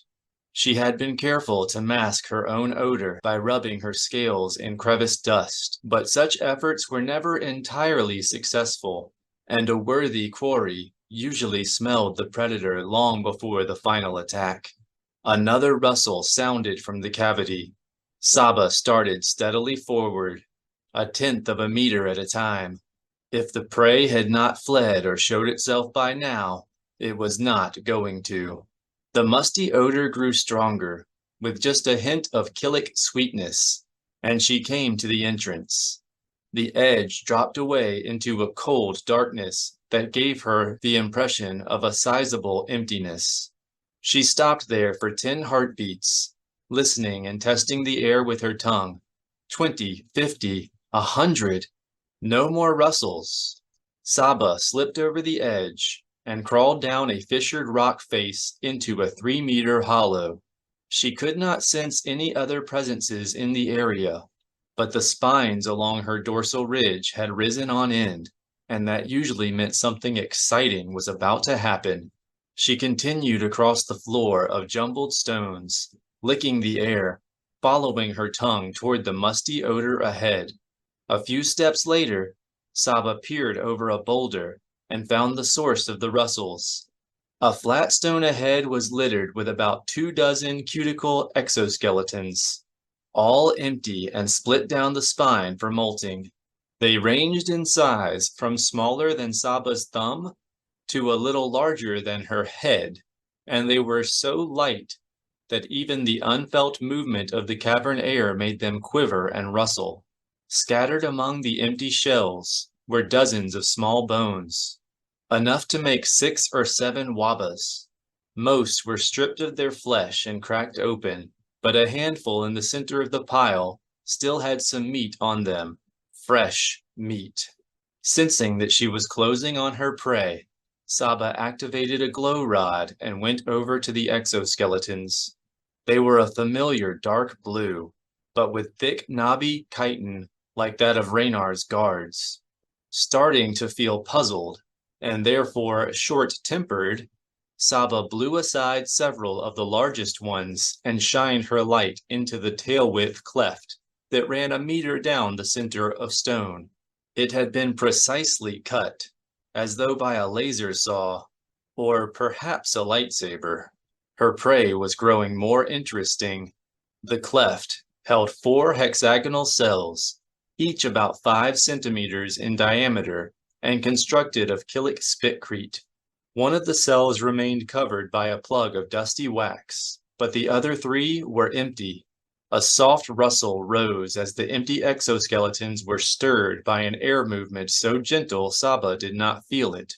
She flicked out her tongue and tasted a bitter hint of apprehension, but felt nothing in the force except a faint stirring of her danger sense. Strange prey. Her tail twitching with anticipation, she scraped the last cell open, using the talon of her smallest finger to pluck out the insect egg inside. It was withered, gray and dry, not worth eating. The bitterness of the air grew stronger. The scales between Saba's shoulder blades rose in excitement, and she swept her tail around in a swift arc that ended in a knee-crunching impact. Her prey landed with a crisp slap of a practiced warrior, winning Saba's instant respect by not crying out in either pain or surprise. She spun on her haunches, snatching her lightsaber off her utility belt, bringing it around from the direction opposite her tail. A crimson blade sizzled into existence and blocked. Then a force wave blasted across the chamber into the wall opposite. The air left her lungs as her skull slammed against stone, and a ring of darkness formed around the edges of her vision. She could see only her prey's red lightsaber and his seated silhouette. She felt nothing in the force from him, only the same vague danger as before. Now, this would be prey worth taking. The Shadow Man returned to his feet and remained where he was, gathering himself to continue or arrogantly waiting for Saba to ask who he was. First mistake. Saba sprang, sissing in delight, ignoring the murk in her head, bringing her arms around in a vicious overhand slash. Her prey, she wasted no time wondering who he was, limped 2 steps back, then brought his crimson blade and stopped her swing cold. Saba brought a knee around, driving for his rib cage, and felt like she had struck a statue. He slipped a palm heel under her guard and caught her in the chin, sent her staggering back. Strong, too. Saba kicked a fist-sized stone off the floor, then used the force to hurl it at his head and followed it in with a cut at his knees. He pivoted past the stone and met her attack, catching her blade on his and sweeping it up in a disarming counter-arc, power fighting against a Barabel and winning. At the top of the arc, Saba released her lightsaber and raked her claws down in a vicious 1-2 slash, the first strike opening her prey's face from temple to jaw, the second strike slicing an eye apart. He whirled away, still silent but screaming in the force, and planted a spinning stomp kick into Saba's belly. She went with the blow, rolling into a quick backflip and losing half a meter of tail to his lightsaber. This time, the Shadow Man gave her no time to recover. A fork of blue lightning crackled from his hand and caught Saba square in the chest. Every nerve in her body became a conduit of blazing agony, and she dropped to her knees, teeth gnashing, scales dancing, muscles clenching, paralyzed. Continuing to hold the force lightning on her with one hand, the Shadow Man limped forward. In the light of his red lightsaber, Saba saw prey clearly for the first time. Dressed in an amalgam of black plastoid armor and blue Killik chitin, he was surprisingly gaunt, with a sinewy frame and a twisted posture that looked ready to collapse beneath his humped shoulder. His face was even more melted and shapeless than Raynar's, just 2 eyes and a lipless slash in a scarred oval of flesh, and one of his arms was as much insect as human, turning tubular and chitinous at the elbow, before ending in a hooked pincer. Raynar and the Killicks had lied, Saba realized. Welk, at least, had survived the crash. The Dark Jedi stopped 1.5 meters away. Having learned the folly of hesitation, he brought his arm up quickly, swinging at Saba's neck, then pitched backward as her force shove buckled his injured knee. His lightsaber scraped along Saba's skull, flooding her mind with a pain so hot and blinding that she could not tell whether the force lightning had stopped. She sprang away anyway and slammed into his chest, driving her prey the last 0.5 meters to the ground, clutching blindly at his weapon arm, biting into his throat. She tried to rip the wound open, but lacked the strength to keep her jaw clamped and came away with only a mouthful of blood. Still, the bite took her prey by surprise. She found herself in the grasp of the Force, flying through the darkness. She reached out, calling her lightsaber to hand, and had it in her grasp when she hit the cavern wall. Biting off a black curtain of unconsciousness, Saba slid down the wall and landed on her feet. Her vision was blotchy at best, and she could not even hear the customary snap hiss as she ignited her lightsaber. She sprang up at her prey anyway, covering the distance in 3 short bounds, and nearly lost her balance when she landed in his blood. Welk retreated 2 meters and leveled another fork of force lightning at her. She deflected it with her lightsaber and pivoted past, sissing in excitement. It was turning into a good hunt, a very good hunt. She rushed to close the distance. He brought his lightsaber to a middle guard and retreated another step. Saba attacked high, but her reflexes were fading and his lightsaber flashed up to block. He retreated another step. She launched a spinning advance, bringing her blade around in a shoulder slash, whipping her bloody tail around at his legs. She was smooth, but slow. He blocked the shoulder slash and hopped over the tail sweep, then rolled his blade over Saba's in an excellent block assault conversion. The attack might have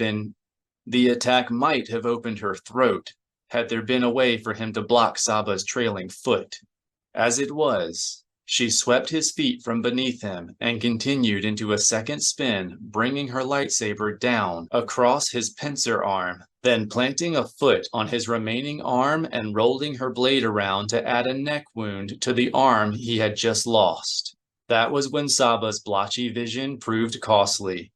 She sensed something flying at her from behind and turned to look, but saw only dark against dark.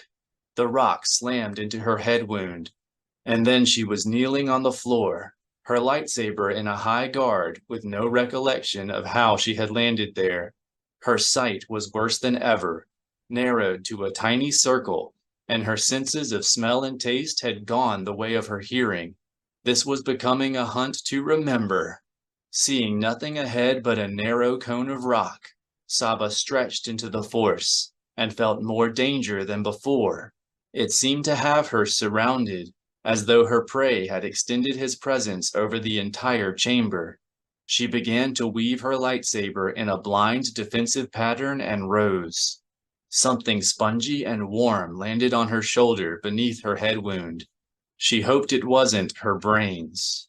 Saba began to spin in a slow circle, and finally her narrow cone of vision fell on her quarry, fleeing toward the cavern wall at a fast limp, blood pouring from his neck wound, the cauterized stump of his severed arm waving uselessly in the air.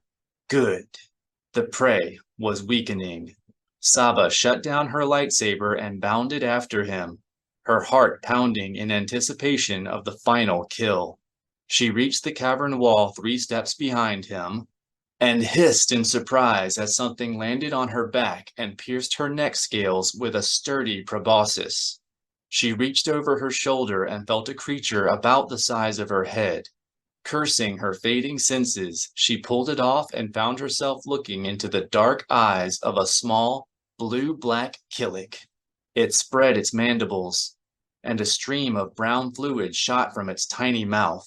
Saba barely turned away in time to protect her eyes. The slime began to eat away at her cheek scales. Acid! Saba felt her dorsal spines rise and knew another attack was coming. She dropped into a crouch, and a small boulder slammed into the slope above. She jumped out of the way as it rolled back toward her, then, holding the killick at arm's length, glanced up to see Welk glaring down at her in disbelief. Saba jammed her lightsaber against the killick's abdomen and activated the blade. The discharge that followed was not quite an explosion. She lost only 2 fingertips instead of an entire hand. The fireball did little more than scorch her scales and bedazzle her eyes. But exploding killicks? When Saba looked up again, Welk had started climbing for an exit crevice. She sprang after him and collapsed to her knees 2 steps later, feeling weak and nauseous. She touched the bite on her neck and found it already swollen and oozing. Venom? What kind of bugs were these? Saba should have stopped and gone into a healing trance, but her prey was wounded and escaping, and if she let him go, he would only be that much harder to track and capture next time. She continued her pursuit. Her muscles obeyed reluctantly, stiffly, as though she were dropping into a hibernation without the sleep. She drew the Force into her, calling on it to strengthen her, to burn the poison from her body, and staggered after her quarry.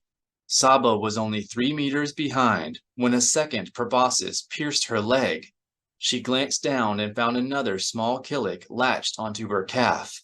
She plucked it off, and holding it so it could not release its corrosive bile in her direction, tossed it high into the air.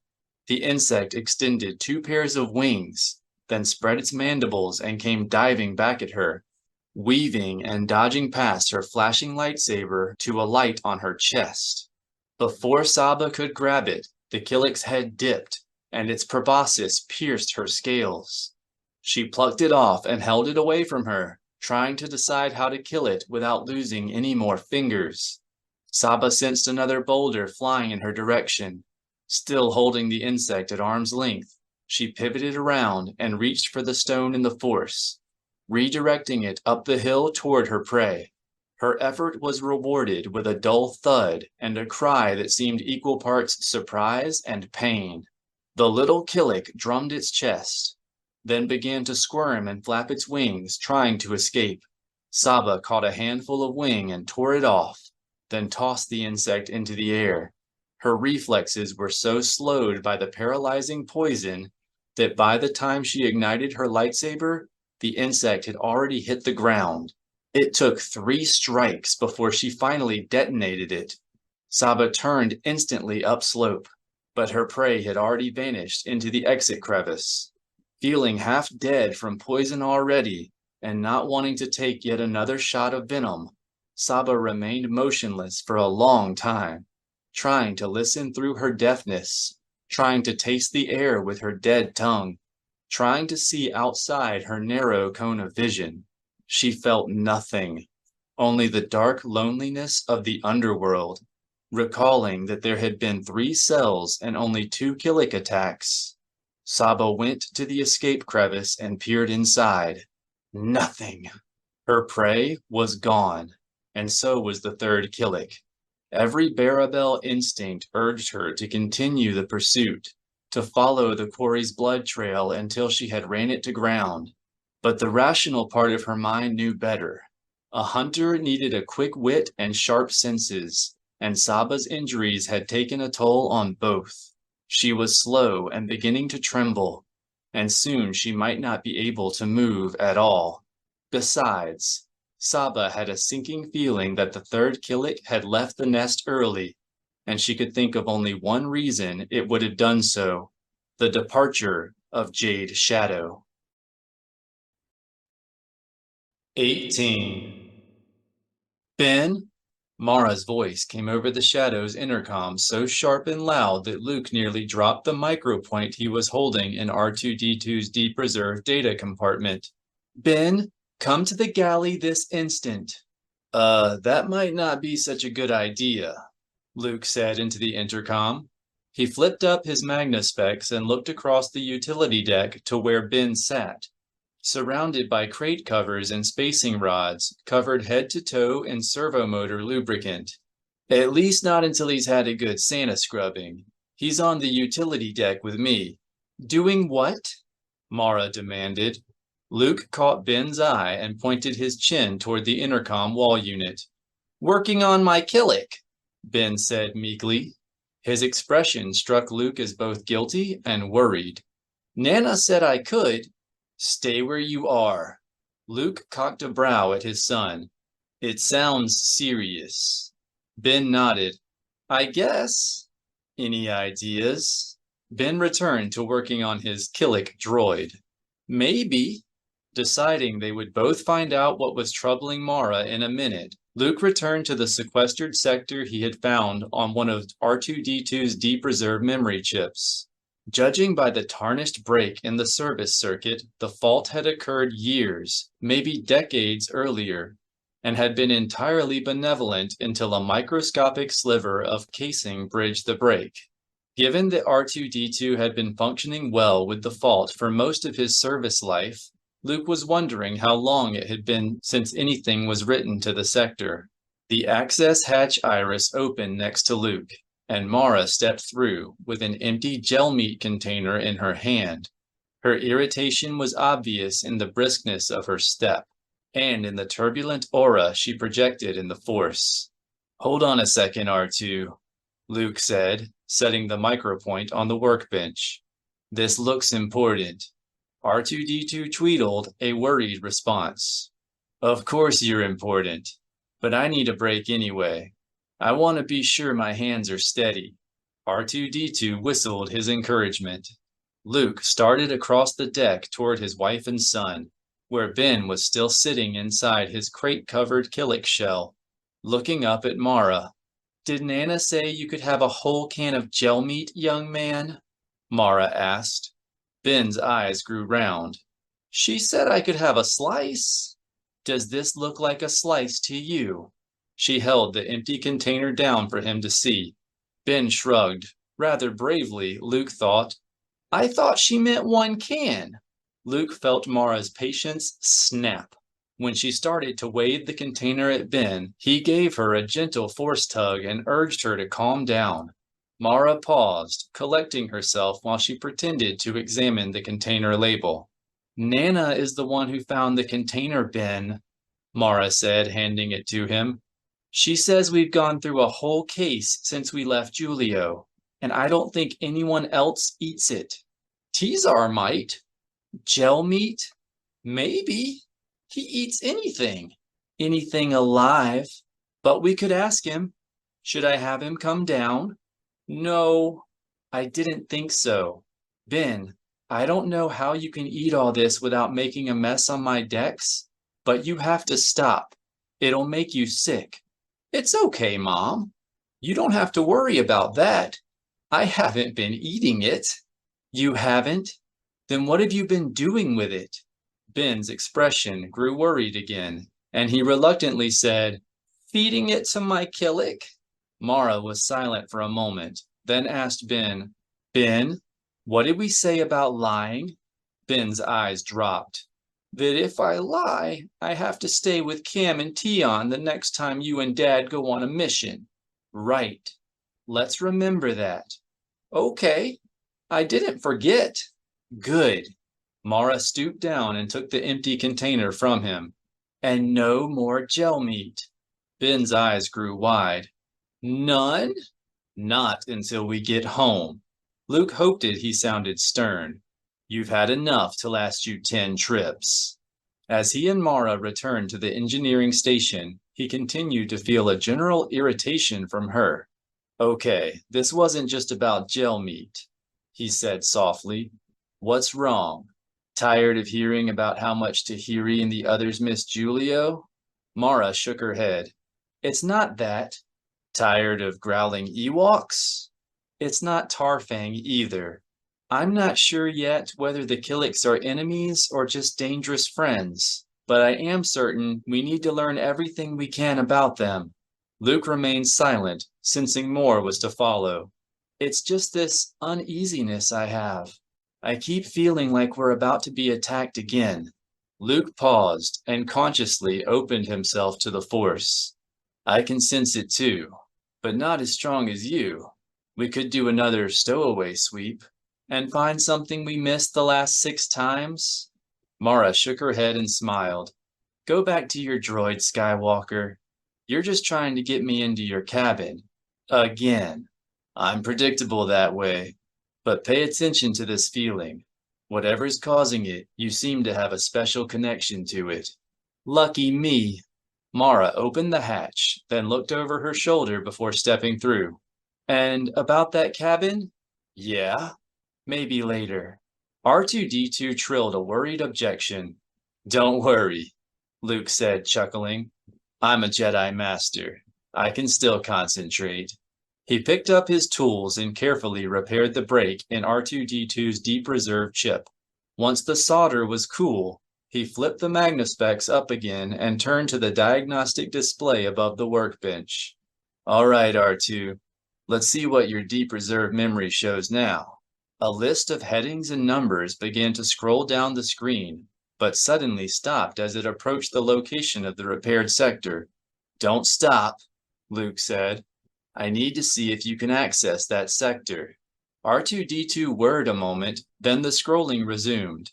The missing sector number appeared, but the descriptive heading looked like nothing but random characters. Stop, Luke said. The scrolling continued until the heading vanished off the top of the screen, then stopped. Now your response time is slow, Luke complained. Bring it back. R2-D2 piped a question. The sector I've been trying to repair.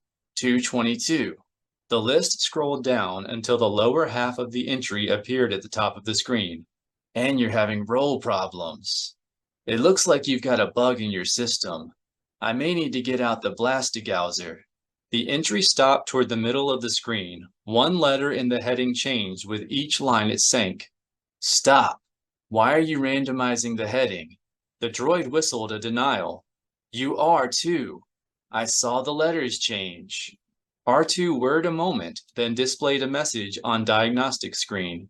It must be encoded. Encoded?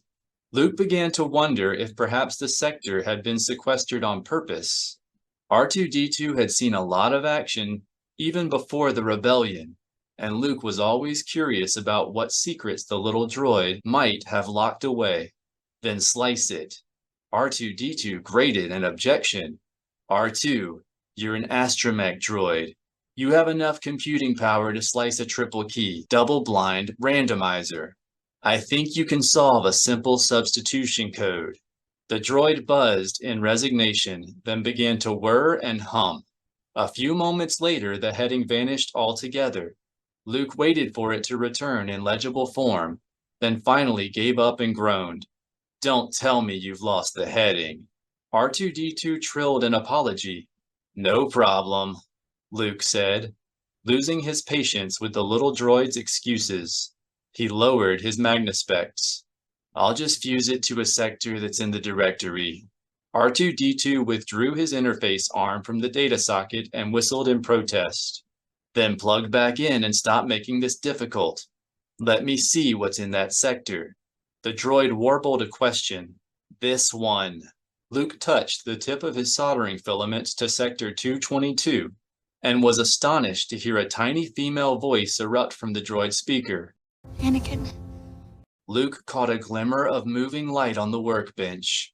He flipped up his magnispecs, expecting to find the images of Tahiri and his dead nephew Anakin, sharing a personal moment R2-D2 had caught on his holorecorder. Instead, Luke found himself watching a beautiful, hand-sized, brown-eyed woman whom he did not recognize.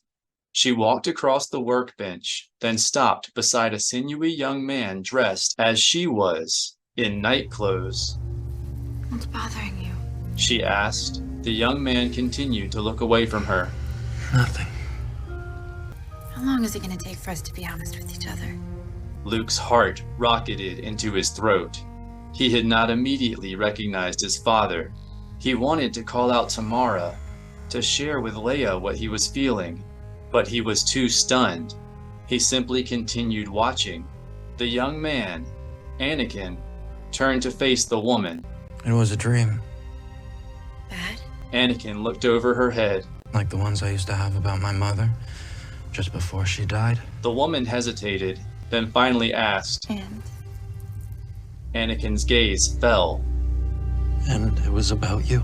The hologram crackled to an abrupt end, and an ominous humming arose deep inside R2-D2's internal workings.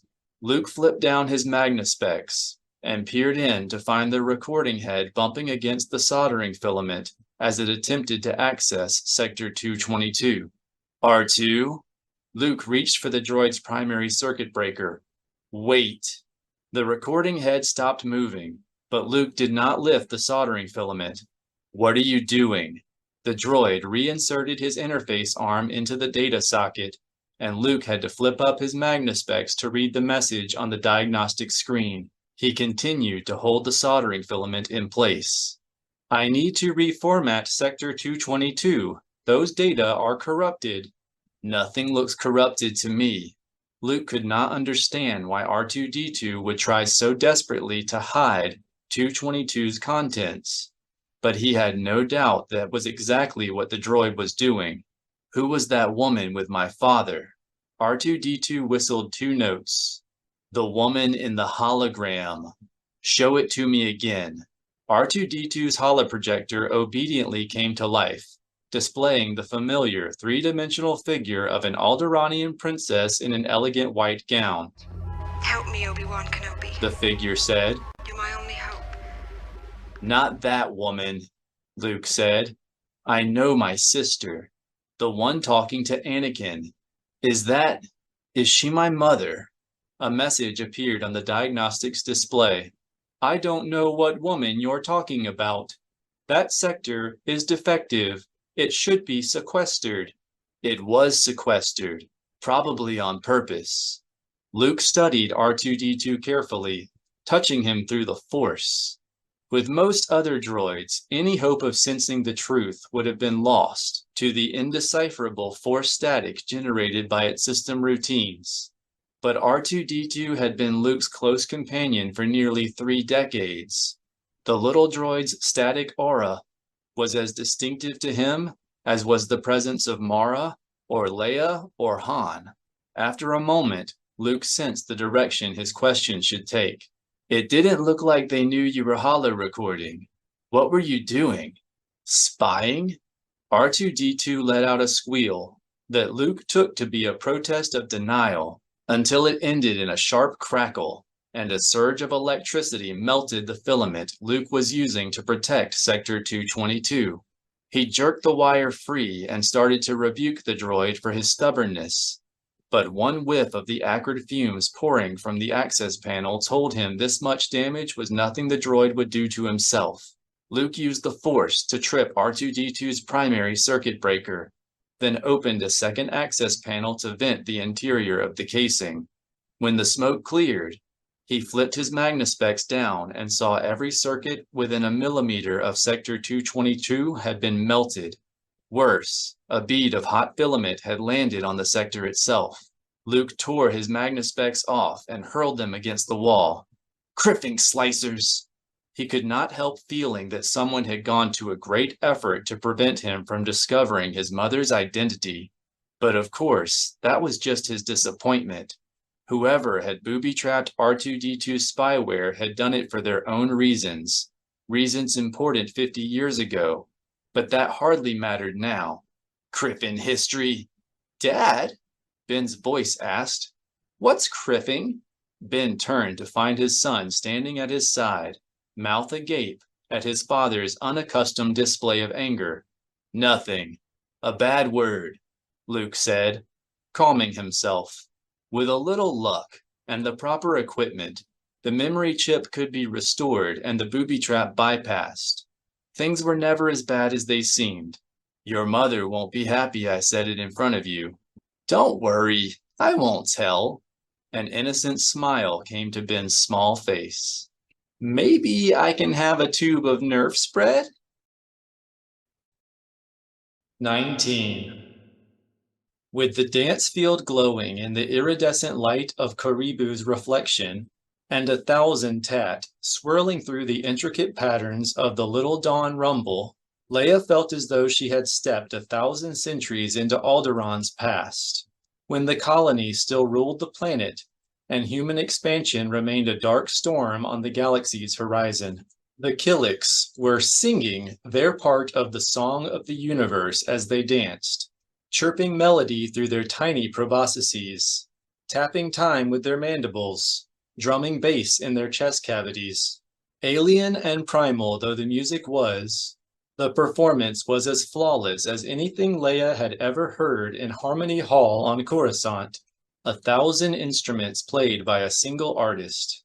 Now that is just not right, Han said, adding his own special counter note to the concert. Why didn't she marry Jag Fell when she had the chance? Be careful what you wish for, Leia said, following Han's gaze. If we don't get her out of here soon, she might be spending more time than we like with Jag, being interrogated in his... Leia saw what Han had been looking at, and her sentence trailed off. On the near side of the swarm, Jana, Zek, and Alima were frisking through the dance steps amid an eddy of dancers.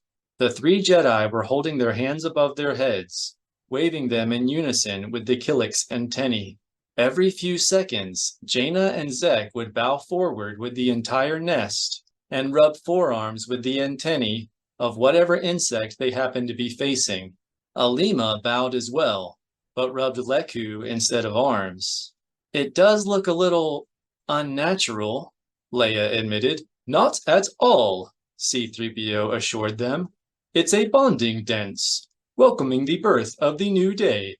They perform it once a week before they go to the harem cave to mate. Stomach tightening in alarm, or perhaps it was revulsion, Leia turned to Han. We'll talk to them as soon as the dance ends. You're okay with the plan? For whatever good it'll do, Han grumbled. Kidnapping her would be easier, and we both know how well that would work. Leia grew exasperated with his pessimism. Since when did you start worrying about the odds? You're starting to sound... She was saved from uttering the lethal, like 3PO, by the thunderous reverberation of an alarm rumble. She turned and found all the Killiks looking toward one of the passage entrances that ring the dance field. The insects were holding their antennae vertical and motionless, and their mandibles were spread wide in menace. Most of the joiners were mimicking the gesture to the extent that their various anatomies allowed, but Alima was the only Jedi doing the same. That doesn't look good. Han turned to scan the sky. Chiss? I'll be happy to ask, C-3PO said. Han shot a burst of squelch at a nearby Killik. The Tat speak Bachi? Leia asked. Why, yes, Princess Leia. I've yet to discover a language the Killiks don't understand. It seems they learn every language their joiners know. A second Killik turned and answered C-3PO's question with a series of mandible clacks. For instance, that was just Snootip click code. And? Han asked. It was quite fluent, though that particular dialect predates. We're more interested in what it said, Leia clarified. My apologies. C-3PO sounded disappointed. I believe it concerns Jedi 17. Saba? Apparently, she appeared in the depths of the nest, rather badly injured. A knot of Tat emerged from the tunnel, tumbling and staggering as they attempted to keep a hold of a flailing mass of scales. The rest of the Killiks turned as one to look in Han and Leia's direction, and thrummed their chests. In fact, Tat is rather hoping that you might help calm down Master 17, so their healers can close the small holes in her skull. Han took off at a sprint, with Jana and the other young Jedi forcing their way across the dance field behind him. Leia asked Meewall to fetch the emergency med pack from the Falcon, then started running. She arrived to find Saba strapped to a primitive stretcher, an elliptical slice of scalp and skull missing from one side of her head. Han was already standing at the Barabel's side, trying to quiet her. I know they're creepy looking, he was saying, but settle down. They're trying to help. No! Saba's eyes twitched, as though she was trying to throw her head back and forth, but the head itself remained motionless. Azazens! Her lisp was more pronounced than usual, a bad sign given the head wound. Leia also saw a number of other injuries, a circle of broken scales around her temple, some lost fingertips, a third of a tail missing, and some suspicious swelling on her neck and calf. Lying on the stretcher, strapped next to the injured tail, was something that hadn't come off Saba, a human bicep fused at the elbow to a chitinous Killik forearm, a blue chitinous forearm. The Killiks holding Saba drummed in protest. They point out that Jedi 17's brain is showing, C-3PO translated. She's quite delusional. C-3PO rose into the air and began to spin like a pinwheel. What? Stop! Put me down, you overgrown newt! Not delusional, Saba growled. Saba, it's okay. Leia reached out to the Barabel in the Force, trying to assure her that they did not doubt her. We believe you. C-3PO stopped spinning, and Saba's gaze shifted to Leia. The pupils of her eyes were hugely dilated. Yes? Sure. Han let his gaze linger on the forearm. Something happened to you. Anyone can see that. Why don't we take care of these wounds? Leia wished Techley had not left with Luke. She and Han had certainly patched up their share of wounds, but this was beyond their skill. Then you can tell us all about it. Now, Saba insisted. This one will tell you. Now. Okay. Leia gestured to the Tat healers cowering on the edge of the sled. As long as you'll let them work on you while we talk. Saba narrowed a pebbly eye. This one thought you believed her. Saba, some of your wounds are cauterized. Does that mean you shouldn't trust anyone who carries a lightsaber? The Barabel snorted. Look, we've got some concussion missiles on the Falcon, Han said. If they kill you, we'll blast the place. Blast it? Saba began to hiss weakly. You are always joking. He wasn't joking, Leia said. Do we have a deal? Saba eyed the healers cowering on the edge of her stretcher, then nodded. Deal. She lowered C-3PO to the ground again. Thank goodness. He clunked over to stand behind Leia, then said more softly, They say she's been an impossible patient. A dozen Killik healers crawled onto her body and went to work. sterilizing her wounds and spinning silken bandages. As they labored, Saba recounted, in a halting voice, her discovery of the empty exoskeletons and the attack by Welk, then ended by noting that she had found 3 empty egg cells and killed only 2 immature assassins. She was worried that the third had left early to stow away aboard the Shadow. One of the healers, squatting over her open skull, purred an opinion, which C-3PO translated as, "Patients with head wounds often suffer from hallucinations." "It was no, allow me." Leia laid a calming hand on the Barabel's shoulder, then pointed to the arm lying next to Saba's truncated tail. "If it was a hallucination, how do you explain that?" One of the Killiks holding the stretcher began to clack its mandibles. "The healers sometimes make grafts for the injured," C-3PO translated. "In her delirium, Saba must have mistaken a joiner for a Chiss. The nest is searching for his body now." Saba raised her head. "It was no." "Let us handle this, Hisser." Han motioned Saba down, then asked, "Then how'd she get delirious in the first place? Where'd all these wounds come from?" It was one of the healers on her neck that answered. "Oh dear," C-3PO exclaimed. "She says Saba must have fallen after she was poisoned." "Poisoned?" Leia gasped. "Did this one not mention that?" Saba asked. The healer on her head purred a comment. "Head wounds often cause forgetfulness," C-3PO translated, and the Killik on Saba's neck added, "And they're very sorry about the poison. They hope you won't blast the nest." "Blast the nest?" Leia looked to the healer that had spoken. "What's that mean?" It was the healer on Saba's leg that thrummed an answer. "It's a powerful neurotoxin venom," C-3PO said. "It causes permanent paralysis, and they have no antidote." Saba cocked her brow up at Leia. "Told you." "You're not dead yet," Leia said. "How do you feel?" "Worse than it looks." Wondering if Saba had any idea how bad she looked, Leia turned to Han. "She might beat it with a healing trance, but we've got to take her back." Han looked as worried and frustrated as Leia felt. There was no question of not taking Saba back. The Barabel was clearly in danger of dying or being permanently paralyzed, and Silgal, the Jedi Master Healer, had an infirmary and a lab back on Ossus that would have the best resources to help her. Han turned to Cockmame. "Catch me all and start prepping the Falcon." The Nogri nodded and raced off toward the tunnel that led down to the hangar. "And don't wake June up," Han yelled as an afterthought. "The last thing we want is a Sullustan slowing things down with procedure." Leia motioned the stretcher bearers after Cockmame. "Let's get her to the Falcon." "Not so fast," Saba said. The Killiks paid no attention to her and started across the dance field after Cockmame. "The third assassin. We must warn Master Skywalker." Leia exchanged a concerned look with Han, then said gently, "Saba, the shadow is gone, remember? We won't be able to warn them until we reach Galactic Alliance space." Jana appeared alongside the litter with Zek and Alima. "Saba, are you sure about the assassins?" Alima asked. "It really doesn't sound like." The inquiry was cut short when the severed arm rose off the stretcher and hit the Twi'lek in the chest.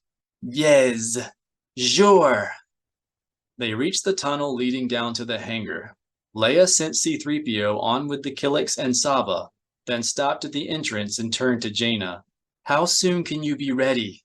Jana's jaw fell. "Ready?" "Yeah, to leave," Han said, coming in on cue. "You can't have much stuff to pack." Jana continued to look shocked for a moment.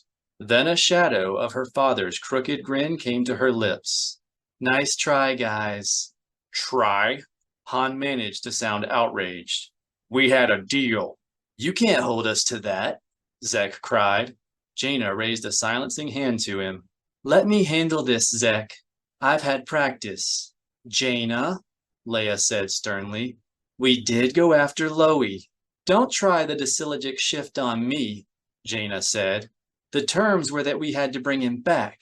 Yeah, well, you should have told us your ex-boyfriend was sitting on him, Han countered. You held back. Didn't know, Jana said, and it wouldn't matter if I did. Lobaka is still out there. We're not going back without him. As Jana folded her arms, the gesture was simultaneously mimicked by the swarm of Killiks that had gathered around them. But Leia was not ready to give up. Jana, you know you're only making the situation worse. The Chiss are escalating things because of your presence. That's right, Han said.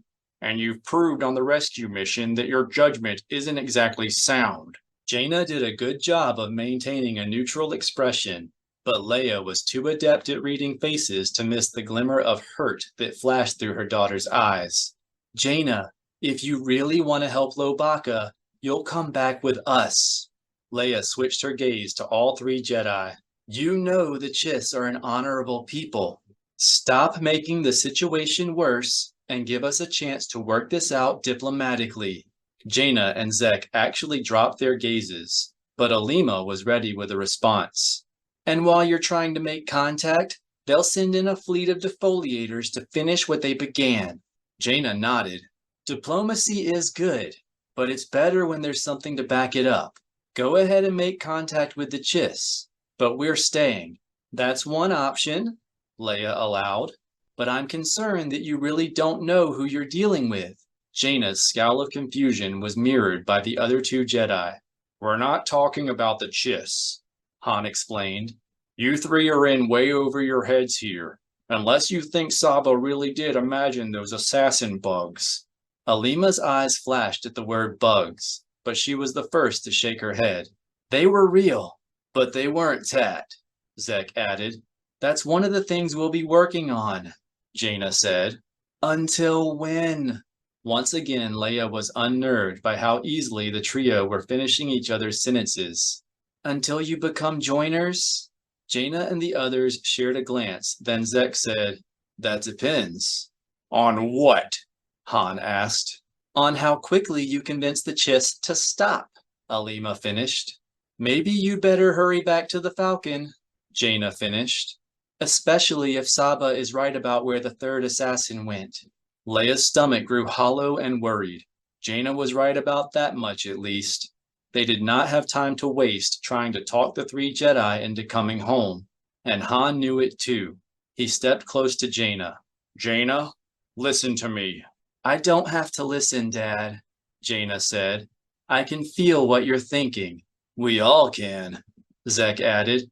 No daughter of mine is going to become a bug hugger, Alima finished. Hey, no fair, Han objected. Just because I don't like bugs doesn't mean I'm wrong. There's something sneaky going on here, and Raynar's in it up to his neck. You don't know that, Jana said. This is the third time we've been attacked, Leia reminded her. And Raynar did tell us he was afraid we'd try to take you away. Then he can stop worrying because we're not going anywhere until the Chiss leave, Jana said. So hurry up and make that happen. She opened her arms to embrace Han, but he stepped back, shaking his head. No, Jana, I'm not giving this my... I wasn't looking for your blessing, Dad. Jana's voice had grown hard, not angry, just hard. And I guess I'd be foolish to hope for anything else. If you're going to be Ronto-brained about this, yeah, I'll tell you what. You take Saba back in the Falcon, and your mother and I'll stay here to handle the Chiss. And recover Loie, Leia added. You'd let me fly the Falcon home?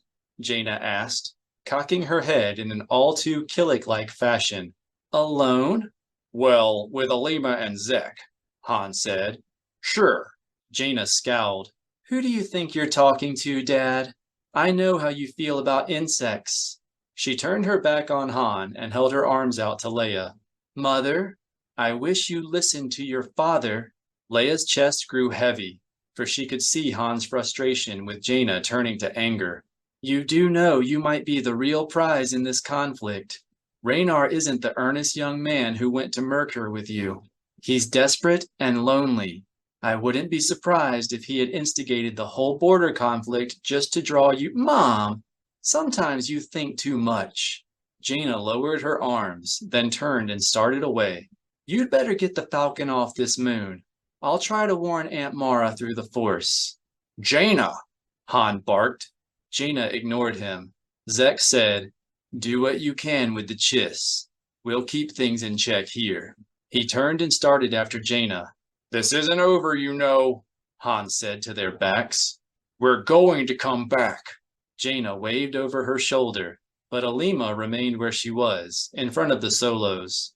I'll be going with you, the Twi'lek said to Leia.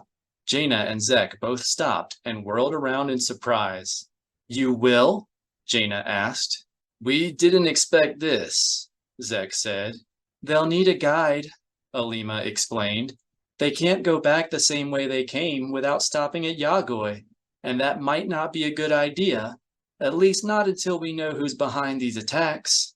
Jana scowled at the unexpected change of plan, but nodded and turned to her father. Do you have room on the Falcon? Sure, Han said. Why don't you all come? 20. Even curled into the primal egg position on the Falcon's medbay bunk, staring dead ahead with glazed eyes. Saba looked more annoyed by her wounds than pained by them. Her pebbly lips were drawn back in a frozen sneer, with the tips of her forked tongue showing between her fangs, and the claws on her hands were fully extended. She held her bandaged tail wrapped tightly around her hindquarters, and if she was breathing at all, Leia saw no sign of it in her constricted nostrils and motionless chest. She looks like she's dying, Alima whispered over Leia's shoulder. Is she dying? I don't know. Leia checked the monitors and found a single spike in the cardio line. There was a barely discernible upward slope on the respiratory chart. I think it's just a healing trance. Well, she looks like she's dying, Alima said. Saba's tongue shot out and snapped the air, drawing a surprised gasp both from Leia and Alima, then returned to its place between her teeth. The Barabel's eyes remained fixed and glazed. Healing trance, Leia concluded. Do you think she'll survive? Leia studied the silken bandage that covered half of Saba's skull. With that head wound, anyone else would be dead already, she said. But Saba's a Barabel. Who knows? Alima's only answer was a long, concerned silence. After a time, Leia lowered the lights and told the med computer to alert her if anything changed in Saba's status. As Leia drew the privacy curtain across the med bay, she asked, How about a nice mug of hot chocolate? We have some of Luke's special supply on board. Really? Hot chocolate? Alima gasped. Always scarce, hot chocolate had become a true Hutt's pleasure after the Yuuzhan Vong reshaped 7 of the 8 planets capable of growing the rare pods necessary to produce it. What about your duties in the cockpit? Don't worry about that. Leia took the Twi'lek's arm and led her forward. The Falcon had just left Karibu and was preparing to make its first jump to hyperspace.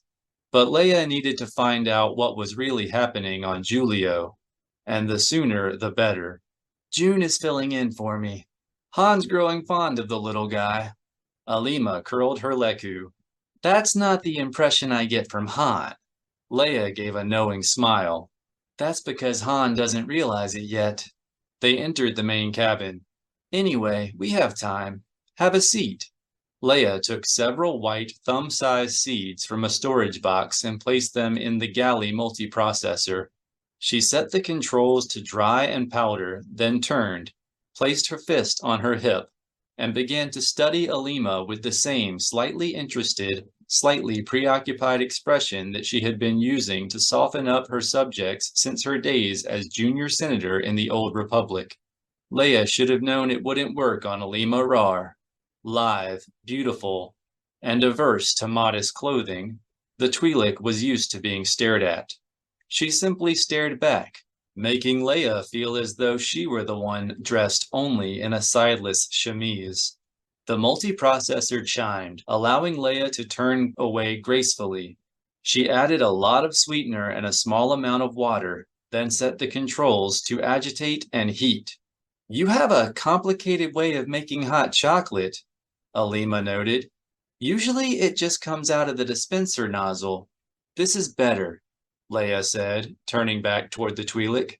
Trust me. Of course. Is there a reason not to? Leia began to wonder who was being interrogated here. She waited until it was time to add the milk, then instructed the multiprocessor to heat slowly and joined Alima at the table. Okay. Leia assumed her best motherly tone and leaned in close. So what is it? Alima frowned, but did not pull back. What is what? The reason you're here. We both know that June could have gotten the Falcon past Yagoy. Finally, a glimmer of doubt showed in Alima's face. Leia was tempted to probe her feelings through the Force, but suspected the Twi'lek would sense the intrusion and resent it. Alima looked toward the multiprocessor. Shouldn't you check the hot chocolate? The unit will chime. Leia kept her gaze fixed on the Twi'lek's face. I saw how Jana and Zek reacted, Alima. That doesn't mean you three barely start a sentence without someone else finishing it. It's the meld. Alima's answer came a little too quickly.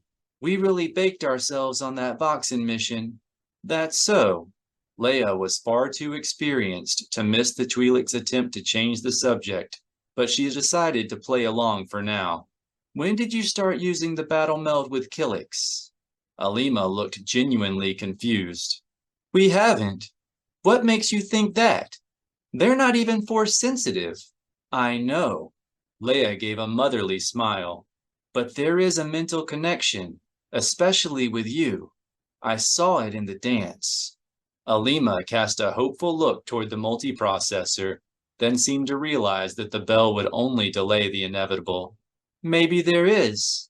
It's nothing you're aware of. You start feeling like you belong. Then you suddenly you just seem to have a larger mind.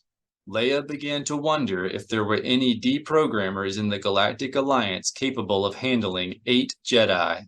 It's hard to describe. Alima must have sensed Leia's thoughts in the Force, because her tone was defensive. You're aware of so much more. You see outside the nest when you're inside, or inside when you're outside. And what you feel everything. I've heard Glitterstem is a lot like that, Leia commented dryly. This is even better. You don't get sick. It's completely harmless. Leia was beginning to see why the Twi'lek's infatuation with Anakin had always made Han so nervous. Though the multiprocessor hadn't chimed yet, she returned to the galley and took 2 empty mugs from the cabinet, then placed a sliver of tang bark and a drop of orchid bean extract in each. What's that? Alima asked, joining Leia in the galley. Spice, Leia said. Alima's eyes lit. Not that kind. Just flavoring. The multiprocessor chimed. She filled both mugs, topped them with dollops of mallow paste, made from real mallow root, and handed one to Alima. You're wrong, you know. It's not harmless. Alima glanced at her mug and looked confused. The colony, Leia said. Or have you forgotten the attack on the Shadow and the tower collapse on Yagoy? You can't believe the colony is responsible. Tat may not have healed Saba, but they saved her life.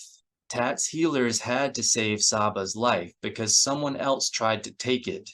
Not Killix. Saba was attacked by... Alima frowned, then finished. A man. You heard her. She thought it was Welk, Leia said, supplying the name Alima had not been able to recall. Saba also said he was protecting a Killik nest. A nest with 2 dark blue Killiks. Leia paused, then demanded, Who were they? That part makes no sense, Alima said. There are no blue Killiks, at least none we've seen here. The denial would have been more convincing had Alima's eyes not slid away. Leia took a sip from her mug, savoring its silky sweetness as she pondered what the Twi'lek might be trying to conceal. "It makes sense to you," Leia said finally, "but you don't want to tell me." Alima took a sip of her drink, hiding from Leia behind the rim of her mug. "We're all upset about what happened to Master Sabatine. Why would anyone hide information about that?" "Obviously, because you're trying to protect the Killiks." Leia returned to the table and sat down, regarding the Twi'lek from across the cabin. "What I can't figure out is why you wanted to come with us. Are you afraid we're going to discover the secret you're trying to protect?" "Very good." Alima raised her mug to indicate she was talking about the hot chocolate. "It is better this way." Leia ignored the compliment. "Or maybe you're afraid that what happened to Master Sabatine is going to happen to us." Alima raised her mug again, but she swallowed too quickly to enjoy what she was drinking. "So that's it," Leia said. She could not help feeling a little hurt that her own daughter had not worried about her safety. But that was probably because Jana knew that Leia and Han could take care of themselves. Or so she told herself. "You're trying to protect us." "Not at all." Alima came to join her at the table. "You don't need protecting, at least not from Killiks." "The Chiss are afraid of something." "Yes." Alima sat down next to Leia. "They're afraid the Galactic Alliance will learn what they've been doing in Karibu. They're afraid of the Killiks. And you're hiding the reason. All of you are." "There's nothing to hide. Chiss xenophobia is well documented. And where insects are involved, it's pure bigotry. Just because a life form has 6 legs, they think they're free to smash it." "Nice try, but we're not changing the subject." The jump alert knelled softly, and the silky beverage in their mugs shuddered slightly as the Falcon slipped into hyperspace. Leia decided the time had come to start pushing. "Alima, what were those insects Welk was protecting?" Alima made a point of meeting Leia's gaze. "You know as much about that as anyone." "Fair enough. I do have a theory. Those insects were exactly what Saba thought they were. Colony assassins." Alima shook her head. "Why would the colony need assassins?" "Because Unu wants its own Jedi. And that means stopping us." "No. The colony would never murder anyone." "Sure it would. That's why Raynar was willing to let us leave after we discovered Yagoy's location. He didn't think we'd live long enough to reveal it to anyone else. He let you leave because he trusted you to keep the secret. Unu has nothing to do with the attacks on you and the Shadow. That was..." Alima frowned again, as though she were trying to recall the name of Saba's attacker. "Welk," Leia supplied. "I'm surprised you have so much trouble remembering the name of someone who betrayed you." "It doesn't mean anything. You're flustering me with this nonsense about the colony trying to kill you, that's all." The excuse was just convenient enough to rouse Leia's suspicion. "I'm sorry. Maybe you can remember the name of Welk's master." "What was his name?" "Her name," Alima said. "Good try, though." "Do you recall her name?" Alima thought for a moment, then asked, "What does this have to do with anything? They're both dead." "Then it wasn't Welk who attacked Saba?" Alima shook her head resolutely. "It couldn't have been. He died when the flyer crashed along with his master." Now it was Leia's turn to frown. The truth, at least Alima's memory of it, seemed to be changing before her eyes. Then who was it? It must have been a Chiss spy. With a lightsaber? He could have stolen it, or found it. That's possible, but wouldn't a simpler explanation be that Welk survived the crash? Alima shook her head, and her tone grew ardent. Raynar was the only one Yagoy found at the crash. That doesn't mean Raynar was the only one who survived. Didn't Jason tell you? He was there. He saw Raynar pull Welk and Lomi out of the crash. Jason said that, but it's impossible. When the flyer crashed, he was on Banu Ras with us. Or Verger's prisoner on Coruscant. True. Still, he saw what happened at the crash. I don't know how, but he did. He said he did. Alima stood and turned as though to leave, then whirled back toward the table. That doesn't make it true. Leia was puzzled by the strange reaction. When I was at the crash, he spoke to me. At the same time, he was on Julio. So I tend to believe him. You would. Alima began to pace. He's your son, and I've seen what he can do. Cautiously, Leia asked, why is it so important for you to believe Jason is wrong? Why is it so important for you to believe he isn't? I'm trying to figure out who's been attacking us. Leia was speaking in a soft, non-threatening voice, and wondering who exactly she was talking to. Maybe there had been more to the hopeful look than Leia imagined when Alima had mistaken the tang bark for glitter stem. And I'm pretty sure Welk is involved. Possibly Lomi. It doesn't matter what Jason thinks he saw. They're both dead. And you know this. Alima nodded. How? Leia asked. Alima's face went blank, and she began to make loud clicking sounds deep in her throat. The colony knows. Leia made a point of letting her skepticism show. Alima, what are you trying to protect us from? Nothing! The Twi'lek banged her fist on the table. You have nothing to fear, if you will just do what we tell you. We who, Alima? Alima's eyes widened. Then she drew herself upright and stood at the table in shock, her mouth working but no sound coming from her lips. The Nogri appeared silently at the cabin entrance. Leia signaled them to wait with an eye flicker, then let the silence hang while she finished her hot chocolate. Finally, she put the empty mug down and looked up. Well, I'm happy to see you understand why that statement is so wrong. Of course, Alima said. I apologize. She spun on her heel and left the cabin so quickly that the Nogri barely had time to step out of her way. Leia did not go after her. There would be plenty of time to tease the rest of the truth out of her on the trip back to Ossus, and Leia had learned enough for now. She closed her eyes and reached into the Force for Luke, hoping that this time her sense of him would be a little more solid, that she could impart to him some hint of the hidden danger that the shadow might have carried back from Koribu.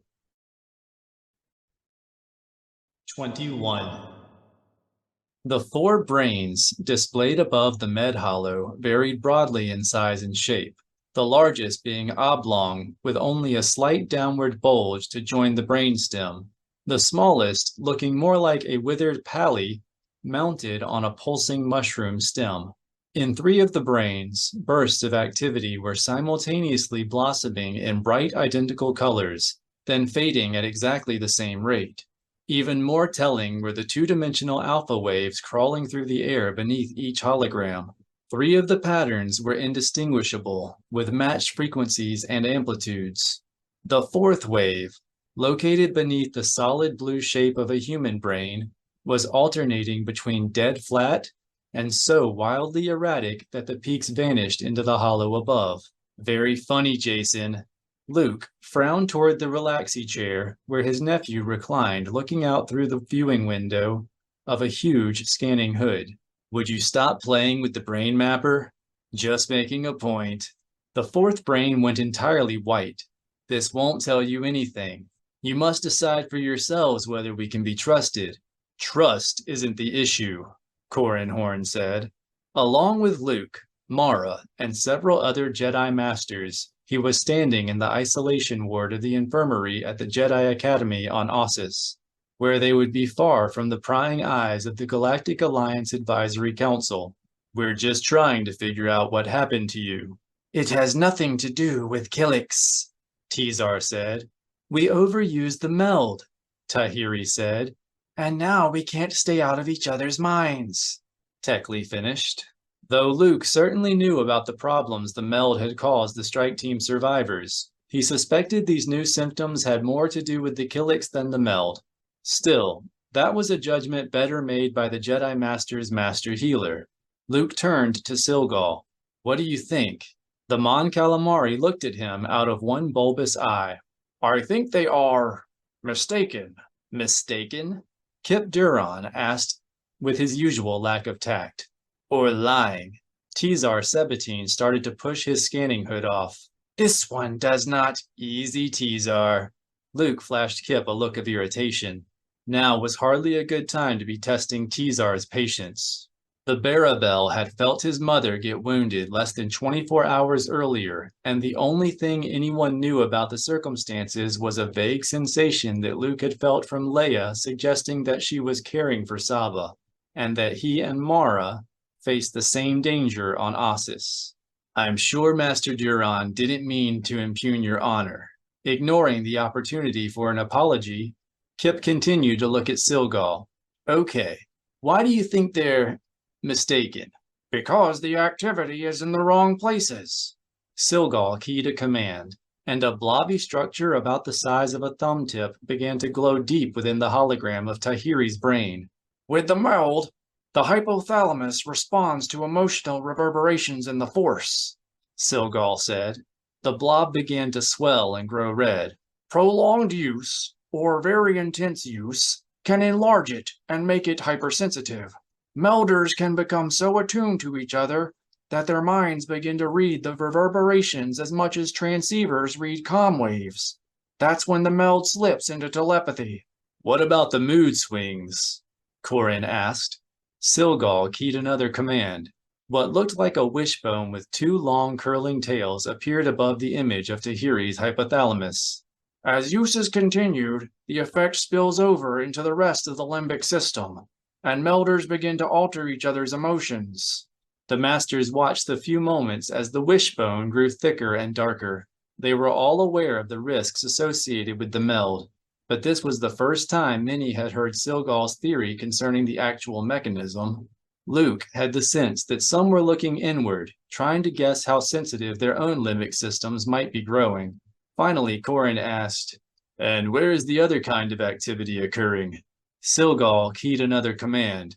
A fibrous, cap-like structure about 10 centimeters long appeared above Tahiri's limbic system and beneath both her cerebral hemispheres. It was, Luke noted, in a perfect position to act as a bridge among all major sections of the brain. The structure of the corpus callosum has changed, Silgal said. As she spoke, the hypothalamus and limbic system paled, and a hazy yellow fuzz formed in their place. That haze you see is composed of free-dangling dendrites. It suggests that Tizar, Tekli, and Tahiri are sending impulses directly from one brain to another. And Jason? Mara asked. That's difficult to say. Silgal glanced at Jason, who sat beneath his hood, playing color games with the hologram of his brain. But probably not, since he was there only a fraction of the time the others were. What about these impulses? Kyle Katarn asked. With brown hair, brown eyes, and a tan shirt tucked into brown breeches, he looked like a farmer about to return to his fields instead of one of the Jedi Order's most famous and skilled members. Are you talking about Force impulses? Silgal shook her elongated head. Probably not. From what Master Skywalker said, the Killiks don't appear to be Force sensitive. She stepped away from the controls, then continued. I suspect the impulses are moving through their auras. Their auras? Kemp Hamner asked. A tall Jedi with a deeply lined face and dignified bearing, he had a keen mind and a habit of skeptical inquiry. I've always had the impression that auras were so much Falinasi nonsense. Not at all, Silgal said. Every being is surrounded by an aura of subtle energies. Heat, electric, magnetic, even chemical, some extending as far as 10 meters. I have a multiband detector that can image your own if you like. For now, we'll take your word for it, Luke said. At the moment, he was less interested in proof than in a working theory. How confident are you? Not confident at all. I'll have to perform some tests to verify my hypothesis. Tests are useless, Tekli said from inside her scanning hood. They won't reveal anything. Our problem is the meld, Tahiri insisted. We need no test to tell us that, Tizar agreed. Luke and the other masters exchanged uncomfortable glances, then mutual concern growing sharper in the Force. The trio's insistence on blaming the meld was beginning to sound irrational. Finally, Corrin said, Silgal, you said their corpus whatever it was, had changed. How did that happen? Was it also caused by the auras? Probably not, Silgal said. Most insects rely heavily on pheromones to regulate their lives, so that's where my suspicions fall first. That makes sense, Mara agreed. The nests are soaked with pheromones. You're saying a smell changed our Jedi's brain structure? Corrin asked. Pheromones aren't just odors, Silgal said. They're powerful chemicals. They trigger a wide range of behaviors and physical changes in nearly every animal in the galaxy. And they can change your brain, Corrin repeated, still unconvinced. Everything changes your brain. Whenever you learn something new, or develop a skill, or make a memory, your brain grows new connections to store and access information. Under the right stimulus, it's very conceivable that parts of it could be completely modified. So, Mara asked, spend enough time in the pheromone bath and your brain rewires itself? Exactly, especially if the pheromones work through the nose. In most species, smell is a direct input to the brain. And you're sure these Jedi Knights aren't just mistaken about what happened to them? Kip asked, raising the question again for no good reason Luke could see. They couldn't be lying? We're not lying. Tizar stood, pushing his hood up and pointing a talon in Kip's direction. We do not lie. Concerned that Kip was sensing something he had not, Luke reached out to Tizar and the others in the Force. He felt outrage, confusion, even a small hint of a joiner's double presence, but no dishonesty. As far as he could tell, the trio believed they were telling the truth. Luke sent a gentle Force nudge urging Kip to apologize, but the shaggy-haired Jedi ignored it and returned the glare Tizar was shooting in his direction. Then prove it, Kip said. Tell us why you agreed to come back from Karibu. The tip of Tizar's forked tongue darted between his lips, and the anger in his slit-pupiled eyes slowly changed to admiration. Very good, Master Duran, Tizar said. We did not see that coming at all. I'm glad I still have something to teach, Kip said. Are you going to answer? Of course, Tahiri said, slipping out from beneath her own hood. All you had to do was ask. So we're asking, Mara said. We came to persuade the Council to help the Killiks, Tizar said. The colony can only stop the Chiss through war. And the Jedi can bring other pressures to bear, Tahiri added. It's best for everyone. That will be for the Master's Council to decide, Kent said. And when it does, will you abide by our decision? We aren't wrong about this, Tahiri dodged. The Chiss are committing genocide, Tizar added. We must intervene. Immediately. Tekli pushed her hood up and came to stand with the others, leaving only Jason's brain, currently gold and pulsing, displayed on the med hollow. Aren't we bound as Jedi to protect the weak? Jedi are bound by a great many duties, often contradictory, Kent said, which is why we call Master's Council. I ask again, will you abide by our decision? The trio fell silent. Then Tahiri and Tekli dropped their eyes, and Tizar said, That depends on what the decision is. Kent and Corrin recoiled visibly, but Kip Duran smiled. Well, it's an honest answer. As much as that is possible for them, Silgal said. She turned to Luke. I don't like to question their integrity, Master Skywalker, but anything they tell us is suspect. We must assume their judgment has been compromised by the same power that called them away in the first place. Tizar glared openly in Silgal's direction. You are saying we cannot be trusted? She met his gaze evenly. You're not to blame, But yes, that's exactly what I'm saying. Tizar looked from Silgal to Luke to Kip and back to Luke, then thumped his tail and retreated to his relaxy chair. Tahiri took his place. We don't deserve this. She glared into Luke's eyes. You have no reason to treat us like we're Sith. Probably not, Kent said. But until those mysterious attacks on Yagoi and at Karibu are explained, there's no harm in being safe. By all means, Tizar rasped from his chair.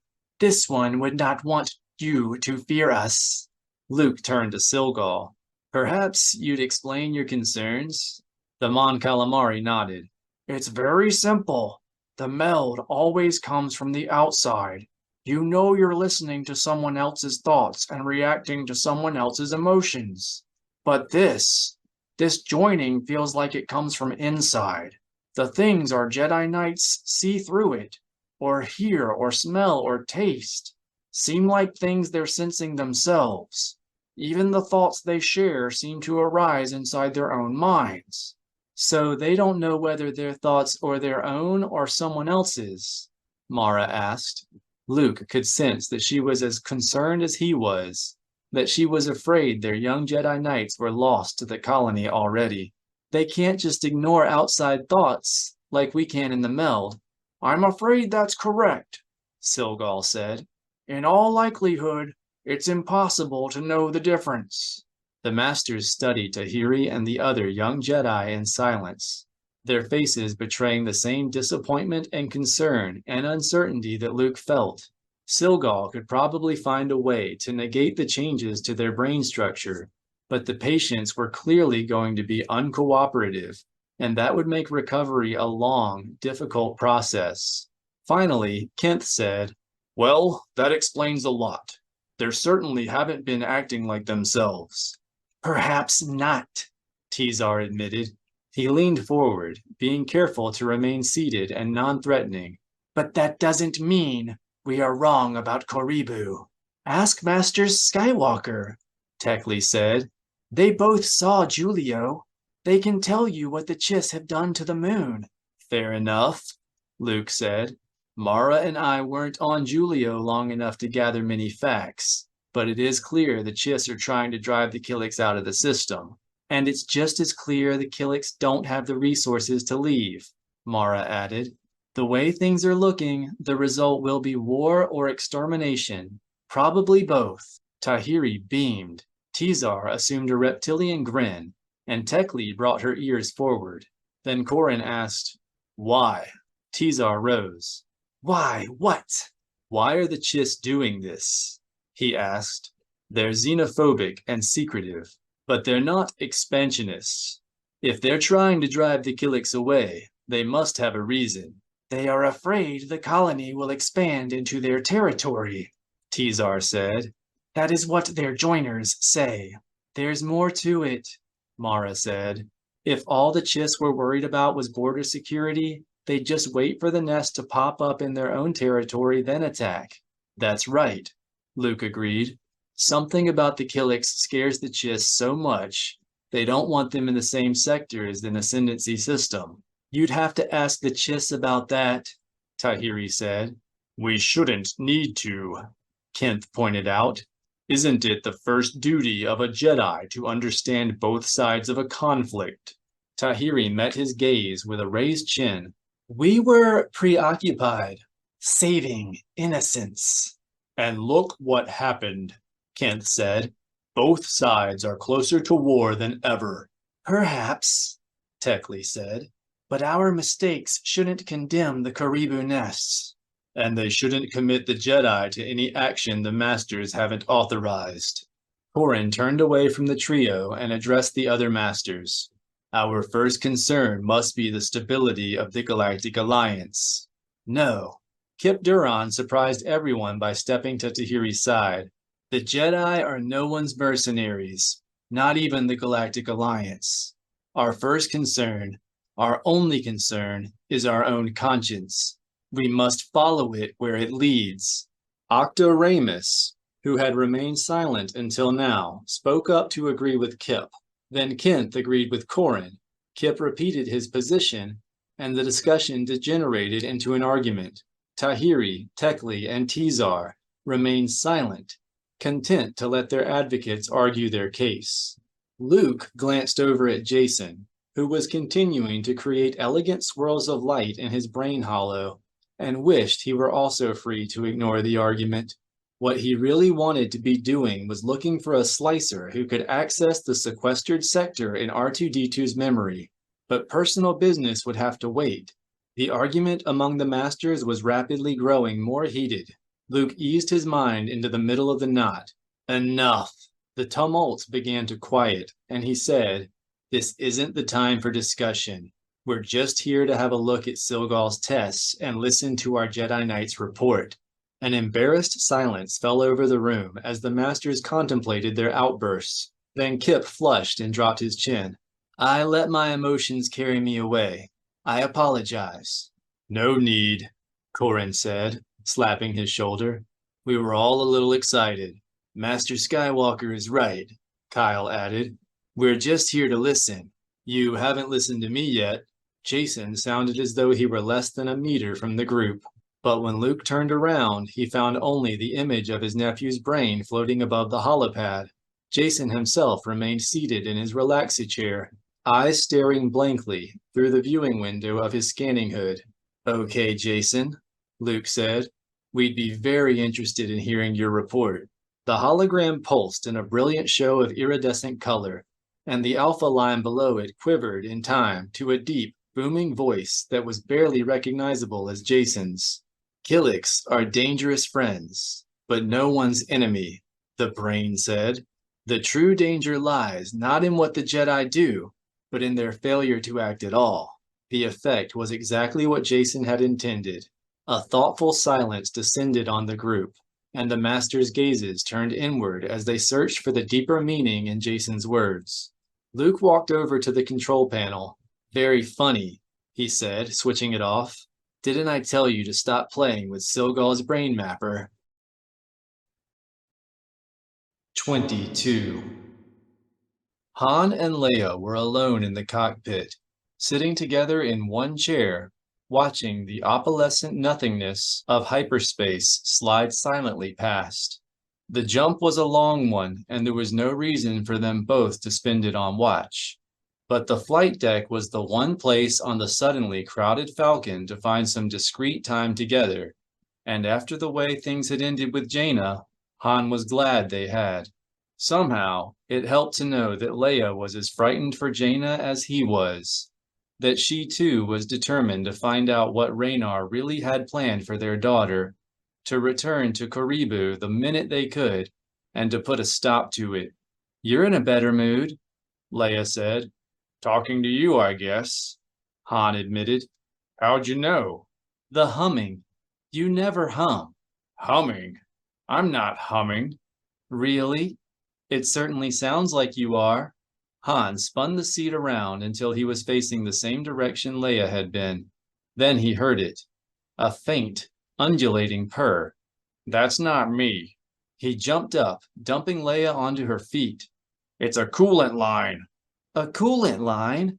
Leia slipped into the co-pilot's chair and began calling up status displays. "What happened to the alarm?" "Good question." Han turned toward the back of the flight deck and started down the access corridor.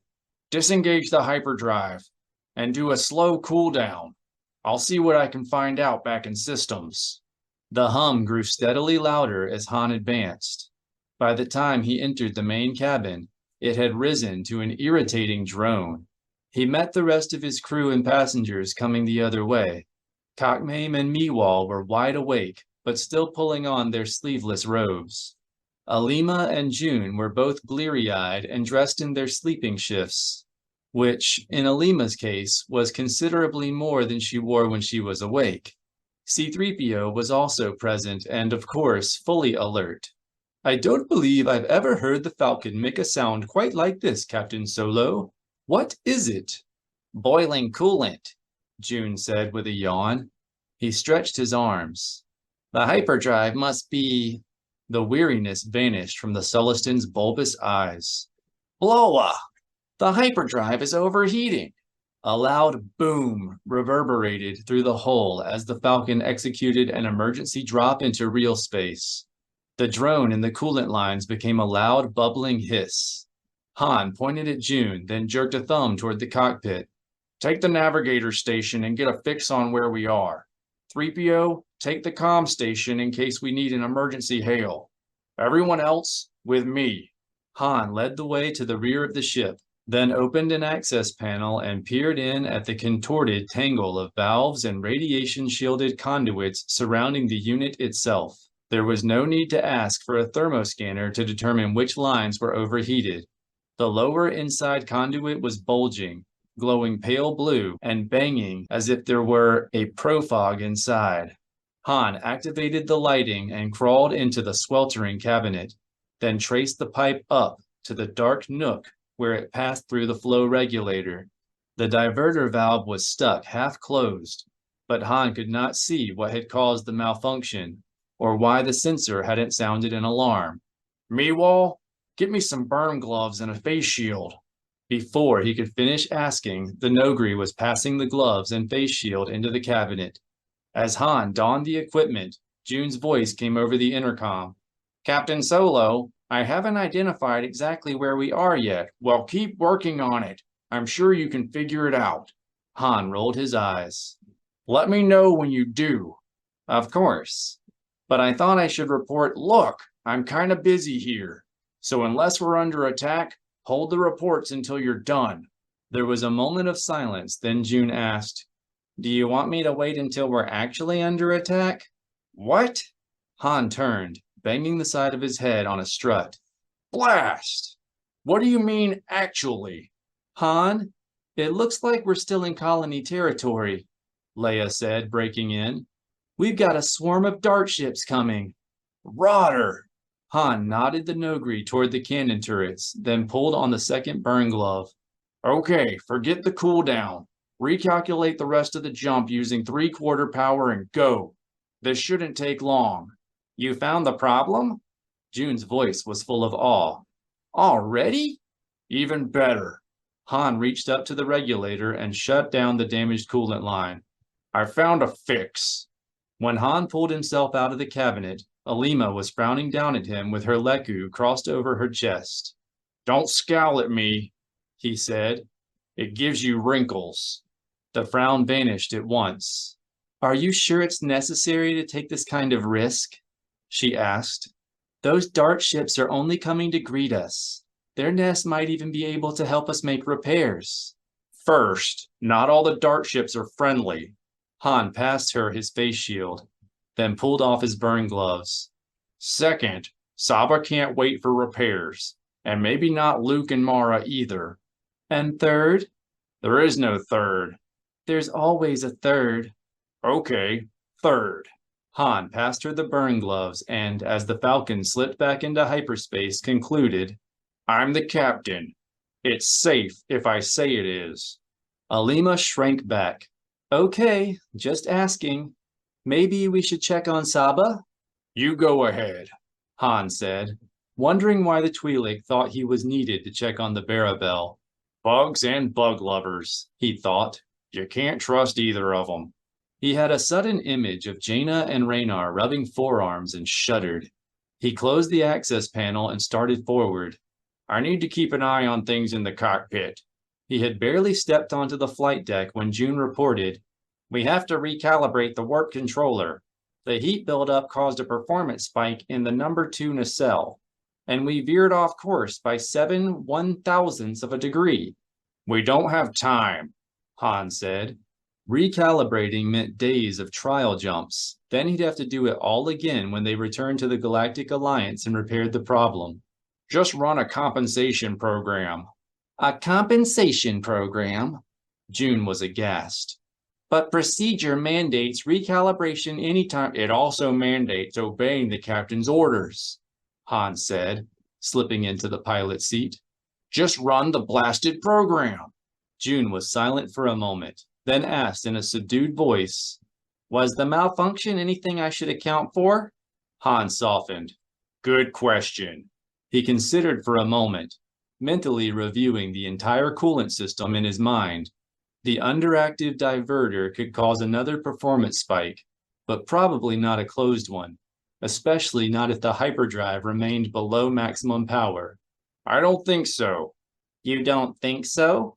June repeated. Didn't you identify the malfunction? Didn't have time, Han said, growing irritated again. But if you haven't identified the problem, how can you know it's safe? I know. Now, are you going to stop bothering me and run that program, or do I have to do it myself? I'd advise you choose the first option, C-3PO said. When Captain Solo's voice assumes that tone, he has a nasty habit of tripping primary circuit breakers. It's okay, Jay, Leia said. Han knows what he's doing.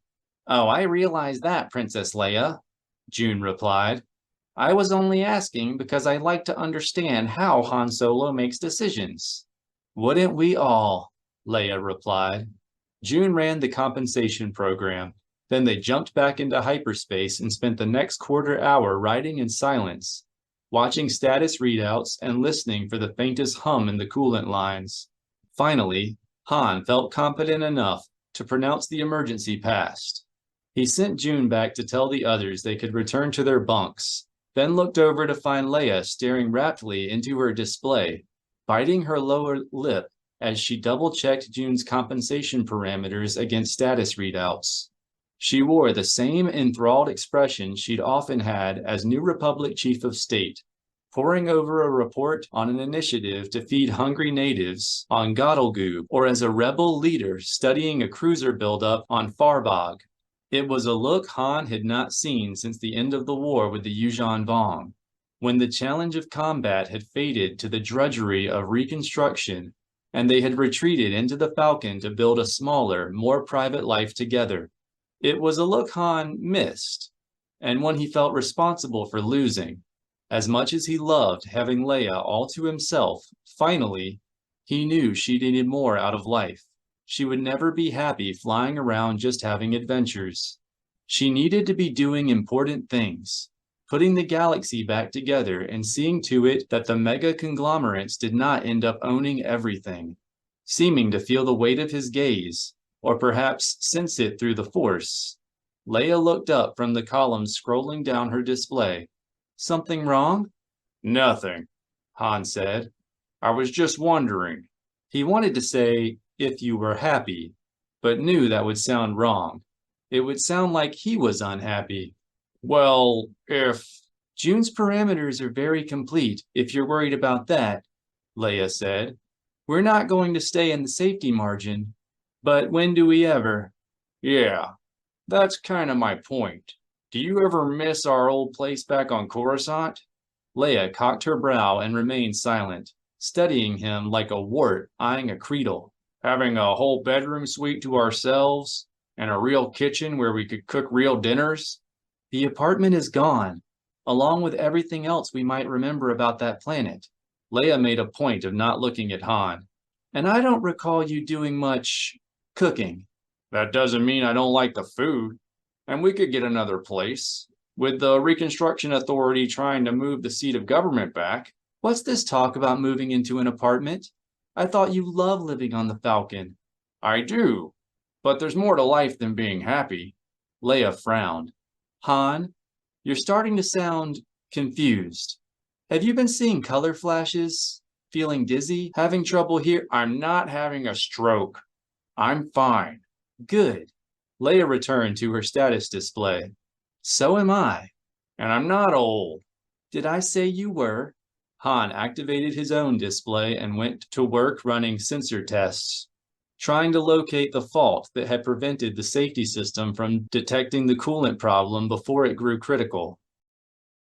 An hour later, he had determined that all of the sensors on the coolant line were stuck at the optimum settings.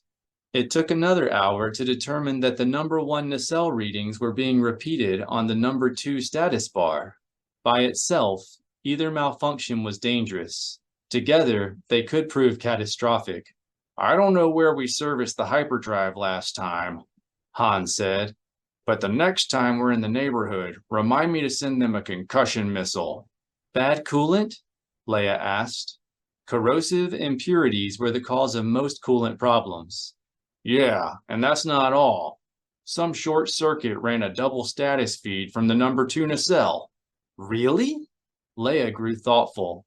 I wonder what the chances of making those two mistakes are. Approximately 112,000 to 1, Princess Leia, C-3PO said helpfully. The hangar staff at the Jedi Temple are generally quite proficient. That's where we got our last coolant change.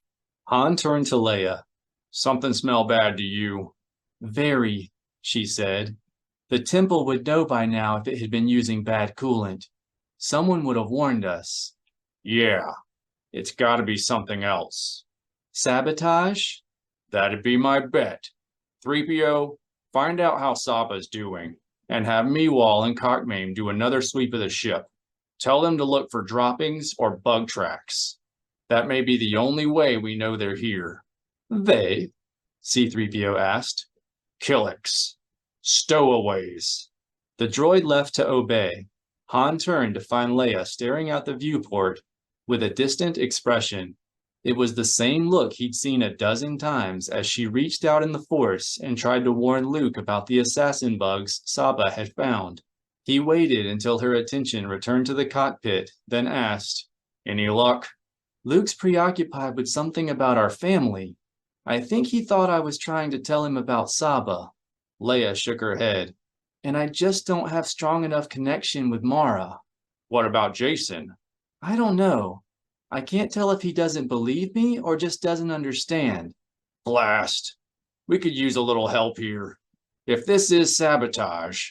Han let the sentence trail off, for a faint thread of blue had appeared ahead, stretched across the pearly void of hyperspace. Leia, did you see that? What? Han pointed at the thread, which had thickened into a line of mottled colors ranging from white to dark purple. Colors. Very funny. I'm sorry I called you old. No, really. Han jabbed his finger toward the line, which was now a finger-width band, darkening toward sapphire. Look. Leia looked, and her jaw dropped. Should that be there? Fangs of blue light began to flash out from both sides of the sapphire stripe. No. Then why hasn't the proximity alarm dropped us out of hyperspace?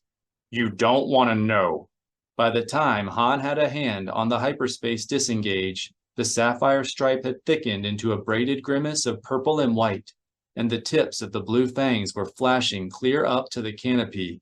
Han pulled the control lever back to emergency override, and a muffled bang sounded deep in the Falcon's stern. Han? Leia demanded. What don't I want to know? Tell you in a minute. The entire ship began to buck and shudder, and an eerie chorus of whirs hummed up the access corridor. Blast! Han re-engaged the hyperdrive. The ship stopped shuddering, and the whirs faded to silence, but the crimson blue ahead reached out and closed around the Falcon. Tell me, Han, what don't I want to know? What is this? A reedy voice asked from the back of the flight deck. Have we flown into a nebula? Han was vaguely aware of Leia turning toward June's voice, but only vaguely. The blue teeth had become the interior of a white-veined mouth, and most of his mind was busy trying to figure out what to do next. You've flown into a nebula before? Leia asked June. Of course, many times, June assured her. But usually I disengage the hyperdrive and fly right back out. Not an option. Han eased the hyperdrive control lever back until he heard the first hint of a whir. It didn't take much. We'll blow that bag coolant line when the shutdown temperature spikes. I thought you fixed that, June complained. So did I. Han glanced up at June's reflection in the canopy. Someone unfixed it. If June noticed the fear in Han's voice, he hid it well. Well, you can't just keep going. The gas friction will distort the continuum warp. Distortion won't kill us, Han said. The Falcon stabilizers would probably keep their warp within safe perimeters. It's the dust shell I'm worried about. Oh, yes. June's voice was forlorn. The dust shell. How long? Leia asked. She was too good a co-pilot to need to ask what would happen when a vessel traveling through hyperspace tried to punch its way through the striated layers of dust and debris that hung inside the expansion nebula. That depends on how old the nebula is, Han said. 2-meter circles of white began to flash ahead of the Falcon as the first dust particles blossomed against the forward shields. But not long enough. This is a young one, June agreed. A very young one. The whir finally went silent, and Han eased the control lever back until he heard it again. He was only prolonging the inevitable, but sometimes stalling was the only move you had. Han? There was a tremor in Leia's voice, and she was staring straight out the forward viewport. Tell me the truth. Are we going to die? Can you do that fog parting trick you did on Borau again? Han asked. And extend it about 12 light years? I doubt it. Then yeah, we're probably gonna die. What a pity Tarfang isn't here, June said. Han scowled into the canopy reflection. I thought you liked that map ball. Very much, June exclaimed. And I'm sorry his name won't be listed among those who died with Han Solo. Not so fast, Leia said. The dust particles were booming fast and furious now, turning hyperspace almost solid white with microscopic novae. If we're going to die anyway, there's nothing left to lose. I hadn't thought of it that way, June said. But watch and learn, Leia said. She activated the Falcon's attitude control system. Then, before Han could stop her, spun the ship around so it was traveling backward through hyperspace. The white blossoms vanished, and for a moment, the Falcon felt as though she were simply traveling through hyperspace backward. Then the nebula turned red and started to spiral away from the viewport. Han's stomach turned somersaults faster than a Jedi acrobat, and the Falcon's hull began to wail and screech like a rancor in full rut. Hip, but Han could not understand Leia above the terrible clamor, but it was easy to guess what she was yelling. He eased the lever back another centimeter. There was no question of listening for the humming coolant line, so he decided to count to 30 and do it again. What did it matter? They were going to die anyway. Then Leia did something really foolish. She fired the sublight drives. The shrieking and wailing stopped at once, and suddenly it was the Falcon spinning instead of space. Han felt as though his heart were going to fly out between his ribs, and he lost his last 3 meals. But incredibly, he was still alive to know how bad he was feeling. He realized he had lost count and eased the control lever back some more.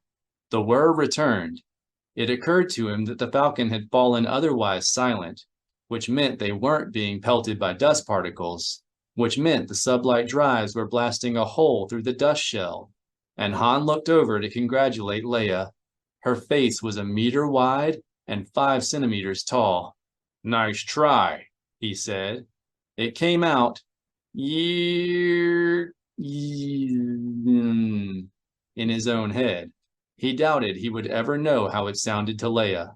The whir vanished. He eased the control lever back. Leia's face went to 1 meter tall and 10 centimeters wide. Something big exploded against the Falcon's rear shields, and the ship shook so violently that June, who had not strapped himself in, ended up splayed against the forward viewport. Han eased the control lever back and took a long, deep sniff, smelled only the sour barf of 5 different species, maybe a hint of verbobrain actuating gas, and eased the lever farther. Leia shrank to 1/2 meter on the diagonal. I love you, princess, even if you drive like a... He didn't finish. The words came out, woo, ooh, which wasn't half bad, considering. Han eased the control lever back again, and June slid down the canopy and disappeared behind the instrument console. Then the proximity alarm went off, and the color outside the canopy went from blue to red to blue to whirling silver stripes. Suddenly, Leia's face was the proper size and shape, still far too green, but at least oval and no more than 25 centimeters from chin to hairline. And Han felt even sicker than before. That was when C-3PO came tumbling up the access corridor. Doomed! He crashed to a halt behind the navigator's chair, then fell to the deck flailing. We're doomed for sure. Han immediately knew they were going to make it. He took control of the Falcon and began to fire attitude thrusters, slowly bringing their spin under control. There was just a hint of coolant sweetness in the air, enough to mean they would have to decontaminate the ship, but not so much they would die before they had a chance. A pair of small hands appeared at the top edge of the control panel, and June pulled himself up to peer over the edge. Real space? Yeah. Han glanced out the viewport and saw nothing but the veined red sky of a still cooling nebula. I think. It is, Leia said. The proximity alarm dropped us out of hyperspace. And we survived? June sounded almost disappointed. His sunken eyes swung toward Han. That wasn't in any of the history vids. Did you teach her that? No, Leia said. And it hasn't worked yet. There's still one tiny problem. As long as it's tiny, Han said, eyeing the white static on his sensor screen. Well, not really tiny.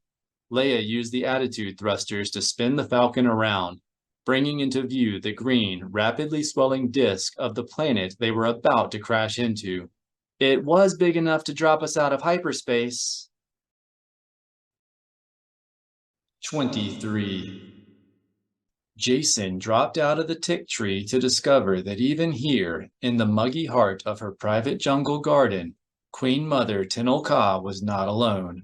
Seated in a small sunken courtyard with her rust-colored braids hanging down the back of her sleeveless frock, she was surrounded by 20 courtiers, mostly male and attractive, all attired in absurd, hand-tailored imitations of the Queen Mother's rustic fashion. Tenel Ka could have that effect on people. Jacen crept up silently behind a camouflage sentry, who was patrolling the musky foliage along the garden wall, the last of the palace's many layers of security, and grasped the man's neck. The fellow tried to spin and yell the alarm, but went limp as Jacen sent a paralyzing jolt of force energy through his spine. Still alert to her Jedi instincts, Tenel Ka felt the disturbance and turned on the bench, revealing a classic profile even more stunning than the one in Jacen's memory.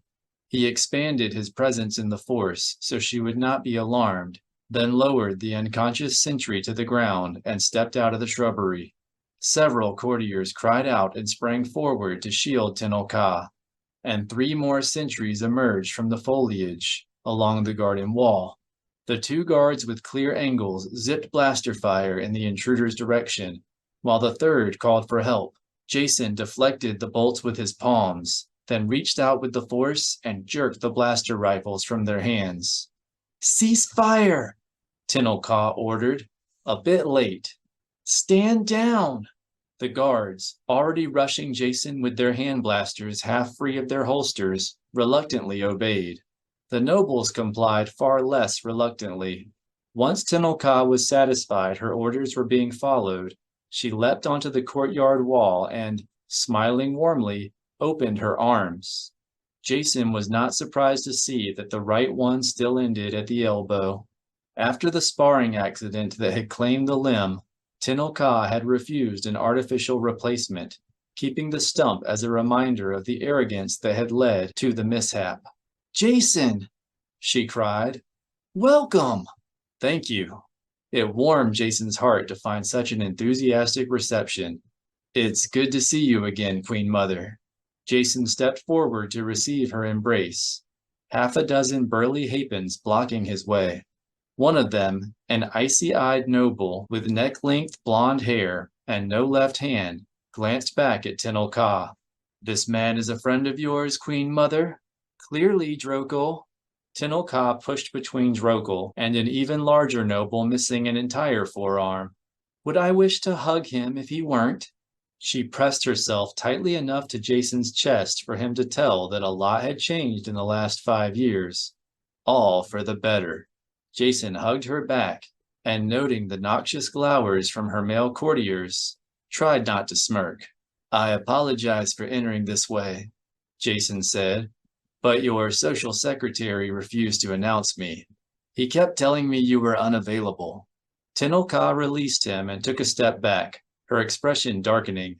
Which one? I must see that he's corrected. No need. Jason allowed himself the hint of a smile. He has been. Is that so? Tenel Ka waited for him to elaborate. When he did not, she shrugged and took his hand, then jumped into the sunken courtyard to face her slack-jawed courtiers. Jason was astonished to see that more than half had lost parts of their arms. Jason is one of my oldest friends. She squeezed Jason's hand, then looked up at him with a mischievous grin. The boy who cut off my arm. Though Jason and Tenel Ka had long ago come to terms with that terrible accident and had developed a friendship bordering on romance, even he was taken aback by the bluntness of the announcement. The courtiers were left stammering, which was exactly what he sensed Tenel Ka wanted. Pulling him toward the far side of the courtyard, she slipped her arm through his and leaned her head against his shoulder. I would like to catch up with my old friend, she called back. Please amuse yourselves. She guided him onto a stone path that wound its way through the jungle alongside a small stream. Though the lush foliage and gurgling water made it seem as though they were alone, Jason could sense the guards shadowing them in the brush, and the courtiers following them down the path, just out of sight, one curve behind. Guessing this must be the normal state of affairs for Tenel Ka, Jason said, Thank you for taking the time to see me, Queen Mother. No, thank you for coming.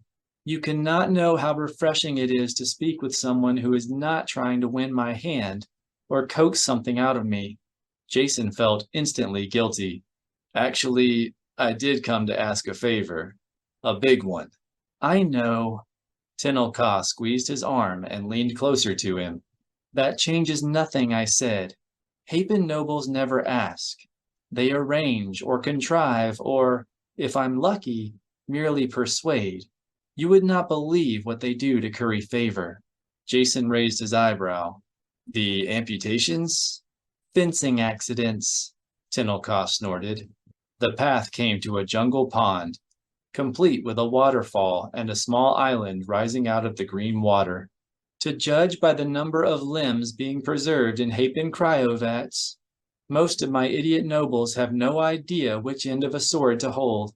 They stopped at the edge of the pond, and Jason leaned down so that his voice would not carry up the path. You do know we're not alone, don't you? Of course. Tenel Ka turned and raised her voice. Be gone, or I will ask Jason to take your other arms. The nobles retreated quickly, but Jason could sense the sentries continuing to lurk in the bushes. Tenel Ka sighed. There are some things even a queen mother cannot order. She slipped off her shoes, then turned toward the island. Would you like to get your feet wet? Why not? Jason eyed the 20-meter distance to the island. Only our feet? Trust me. Pulling him along, Tenel Ka stepped out onto the water. Her feet sank only to the ankles. Walk only where I walk, or it will be more than your feet. Jason did as she ordered and found himself standing atop a stone pier concealed just beneath the surface of the murky water.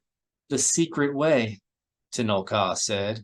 It is an ancient Hapen defense, and it leads to the only place I can ever truly be alone. Why do you put up with them? Jason followed her along the jagged pathway of sharp, seemingly random turns. Those idiot nobles, I mean. They have their uses. I allow one to sit at my side, then watch to see who seeks him out. And that tells you what? Who wants something from me. Everyone wants something from me, Jason. They reached the island and stepped onto a mossy path that Jason suspected was rarely trodden by any feet but Tenel Ka's. But the families who don't change alliances when I change favorites, I know those are the advisors I should listen to. It seems very intricate, calculated, Tenel Ka said. She led the way into a shielding copse of pond trees, then sat down on one end of the only bench. It is the Hapen way, Jason. There is a use for everyone. Knowing it would not be proper etiquette to assume, Jason did not sit on the other end of the bench. Including me? Tenel Ka looked away. Even you, Jason. She patted the bench beside her, then said, Now the houses of my suitors will be united against you. It would be wise to watch what you eat while you are here. Thanks, but I won't be staying. Of course not. Tenel Ka continued to look away, but Jason sensed tears in her voice. What is it you need from us? You felt Raynar's call. Yes. In the end, I had to keep myself locked in the palace. I didn't know who it was from. I thought maybe. When Tenel Ka turned to face him, her gray eyes were clear and steady. She had not bothered to wipe the tear tracks from her cheeks. I've heard that a colony of Killiks is threatening Chiss space. In that moment, the entire weight of the last 5 years' loneliness fell on Jason's heart, and he wanted nothing more than to take Tenel Ka in his arms and kiss her. Instead, he said, It's a complicated situation.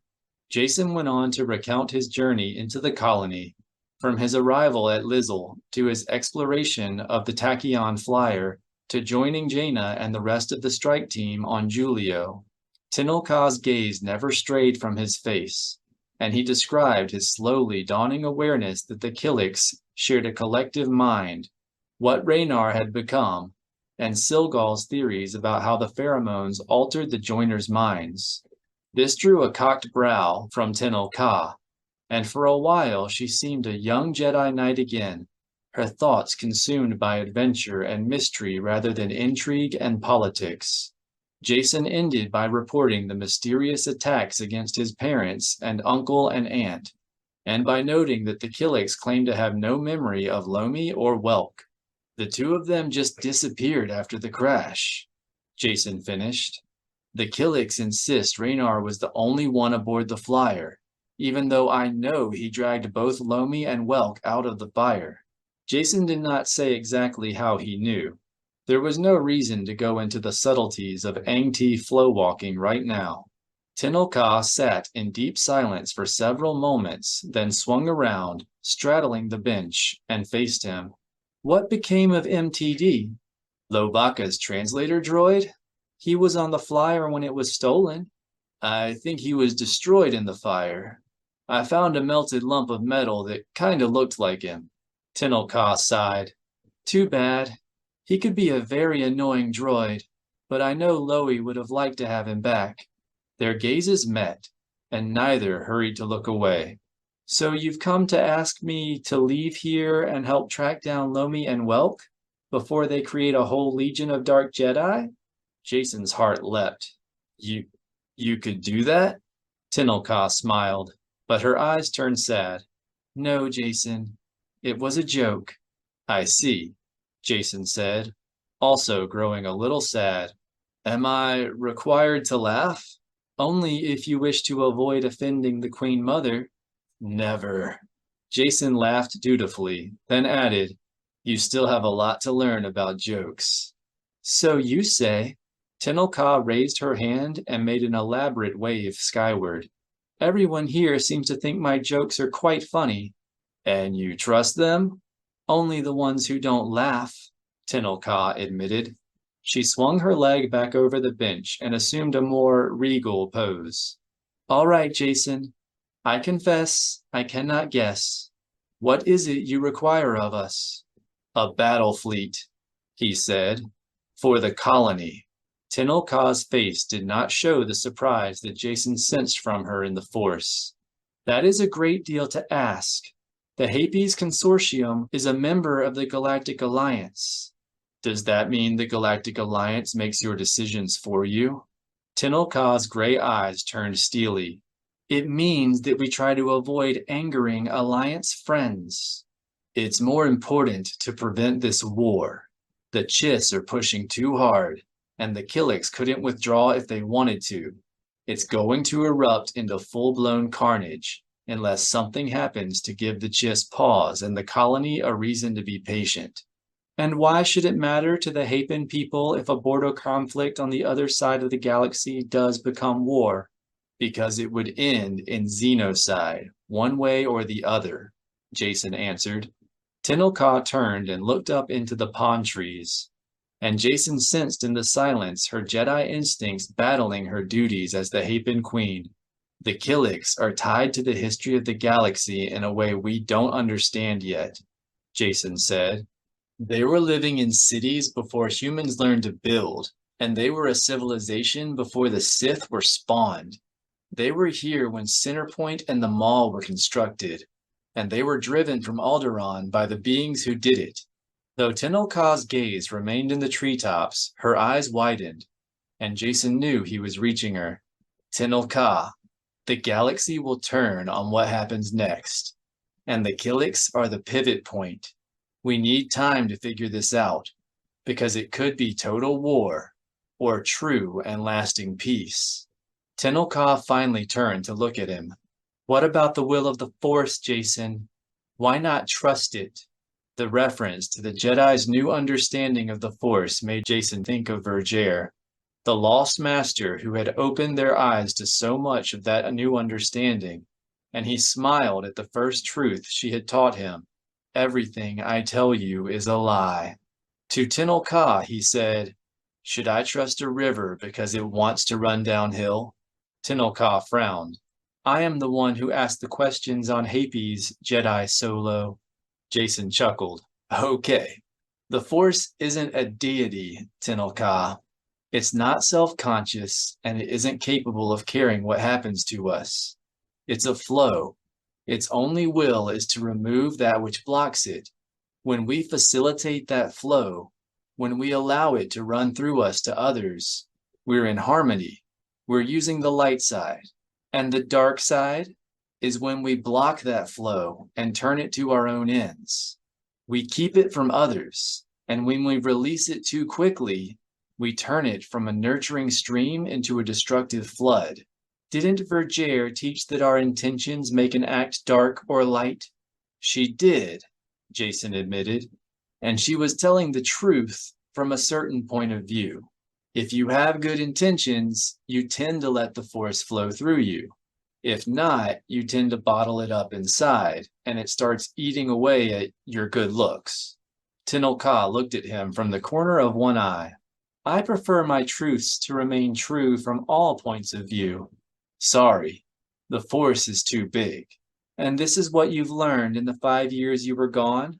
The core of it, yes. Tenel Ka studied the ground for a moment, then looked back at him. It took 5 years to learn that? There was a lot of travel time, Jason said. Tenel Ka smiled and rolled her eyes, then asked, what about the Killiks? Is the Force flowing through them or into them? Too early to say. Raynar has grown incredibly powerful in a short time. And that doesn't scare you? Of course it does. But right now, he's trying to avoid a war. I'll be a lot more frightened when he stops. Tenel Ka nodded. Fact? She stood and extended her hand. I think my suitors have had enough time to plot your death. I'm glad I could bring them together. Yes, you have been very useful that way. They started down the moss path toward the water. I hope you will stay the night. It would be even more effective. Jason slowed. Tenel Ka. He did not need to wonder exactly what she was asking. He could feel it in the Force. I didn't come here to become your paramour. You won't. Paramours are playthings. She stopped in full view of the pond's far bank and gave him a long, warm kiss. And I would never play with you, Jason Solo. Jason was beginning to feel carried along, and spending the night could only help his chances of getting the fleet. Then I'll stay, he said, but it can only be one night. One night is fine, Tenel Ka said. One night will be very useful. 24. The observation deck was as stately, luxurious, and hushed as one would expect aboard the Born-Aaron Trading Company's mighty flagship, the Tradewind. A curving wall of transparasteel enclosed the cabin on 3 sides. offering an expansive view of the vast cargo fleet waiting permission to descend into the thin atmosphere of a dusty orange planet. In the distance, a starfighter security screen was scratching a grid of blue ions across a star-flecked backdrop. The luxurious cabin was the kind of place that always made Tizar drool with nervousness. He drew air through his fangs to dry them, then followed his human escort past a long beverage bar toward a woman and two men waiting at the front of a deck. It was a long trip made longer by the fact that they had all turned to watch his approach, and by his fear of depositing a glob of saliva on the expensive Rocherwood floor. Now that he was actually here, 20 steps from the Thule family, Tizar could not understand what had possessed him to track down the Born-Aaron merchant fleet. He had overheard Master Skywalker and several others discussing how much should be told to Raynar's mother about her son's fate. A few hours later, Tizar had felt compelled to find Aaron Thule himself, and a few hours after that, he had sneaked off Ossus in a Jedi Stealth X. It had not begun to seem like a bad idea until he had arrived outside the Tradewind's docking bay, taking the ship's watch officer by surprise and causing the consternation that had scrambled the fleet's starfighter screen. Tizar's escort stopped in front of the three humans and bowed to the woman. "Madam Thule, may I present Jedi Sabatine, Tizar Sabatine." Dressed in a blue shimmer silk gown, Madame Thule was gaunt and short, with long chestnut hair and a regal bearing. She wore a sash striped with scarlet, yellow, and purple. Tizar was one of the Jedi Knights who accompanied Raynar on the mission. The escort stressed the word mission just enough to make clear that this was how they referred to Raynar's disappearance. He agreed to leave his weapons in a locker. "Thank you, Lon." Madame Thule lifted her chin and examined Tizar head to toe, lingering a moment on his brown Jedi robe and the empty lightsaber clasp on his utility belt. "I know the name." Suspecting he was expected to speak now, Tizar drew more air to dry his fangs, creating a small hiss that caused Madame Thule to flinch. The dark-haired man behind her fingered the holdout blaster in his pocket and took a single step forward. "Sorry. This one did not mean to scare you." Tizar felt a drop running down his front fang and sucked air across his teeth again. "It is very warm in here." Madame Thule raised a carefully thinned brow. "Something to drink?" "Yes, that would be good." Madame Thule waited a moment, then prompted, "Indorian port? Bespin sparkle? Talhovian ale? Do you have Nerf milk?" Milk always slowed the drool. "Which planet doesn't matter." The shadow of a smile flicked across Madame Thule's lips. Then she turned to her servant. "Milk for Jedi Sabatine, Lon. We'll have our usual." The servant bowed and departed to collect the drinks. Madame Thule gestured to the blond man at her side. "This is my late husband's brother, Tico." She did not bother to introduce the bodyguard. "Now, what can Born-Aaron trading do for the Jedi?" "Nothing." Sensing he should probably not just blurt out the news about Raynar to this frail woman, Tizar said, "This one is here with news." "News?" Tico asked. "About Raynar." Tico scowled and slipped half a step forward, moving to shield his sister-in-law. "Raynar died at Mirkur." "Yes," Tizar said. "After a fashion." "After a fashion?" Madame Thule gasped. "You mean he's alive?" "After a fashion, yes," Tizar said, happy he had broken the news gently. "This is what My son is alive?" Madame Thule's knees buckled, and she would have hit the floor had Tizar not reached out and caught her beneath the armpits. He waited while the stunned bodyguard jerked his hand from his blaster pocket, then laid her back into the man's arms. "Sorry." Tizar sucked more air to dry his fangs. "This one did not mean to touch her. When he saw her falling, he just... It's okay. Thank you." Madame Thule glanced up at her bodyguard. Perhaps we should sit down, Gundar. Of course. Gundar returned Madame Thule to her feet and guided her toward a chair. Tizar started to follow, but Tico put a hand on his chest. Tizar reacted as most Barabels would to being touched by a stranger. He grabbed Tico's wrist and pulled it past his face, bringing the elbow into perfect biting position. "Stop!" Tico cried. "What are you doing?" Tizar looked down at the man out of one eye. "You did not challenge this one?" No! Tico was up on his toes, being held so that his feet barely touched the floor. "I just wanted to talk to you." "We were talking." "Alone!" Tico's eyes slid toward the crate leather couches where Madame Thule's bodyguard had deposited her. "Quietly."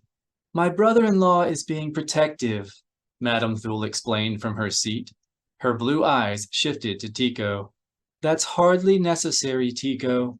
I'm sure I can judge for myself whether Jedi Sabatine has come selling starlight." "If he is a Jedi," Tico said, "I doubt anyone here can tell one Barabel in a robe from another." Tizar saw the doubt flash through Madame Thule's eyes and realized he might be asking the Thules to take a lot on faith. He released Tico's arm and turned toward the bar, where the servant had gathered their drinks on a silver tin tray. Tizar reached out with the force and lifted the tray out of the servant's hands, then floated it over to Madame Thule. Her surprise quickly turned to approval. "Thank you, Jedi Sabatine." She removed a small crystal goblet filled with burgundy liquid, then shot her brother-in-law an amused look. "I think that establishes Tizar's bona fides quite sufficiently." Tizar floated the tray over to Tico. "It would be hard to argue." Tico took a golden-rimmed snifter that contained a clear yellow liqueur. Tizar took his milk, then returned the tray to an astonished servant and followed Tico over to Madame Thule. He sat down on a padded tail stool the bodyguard offered.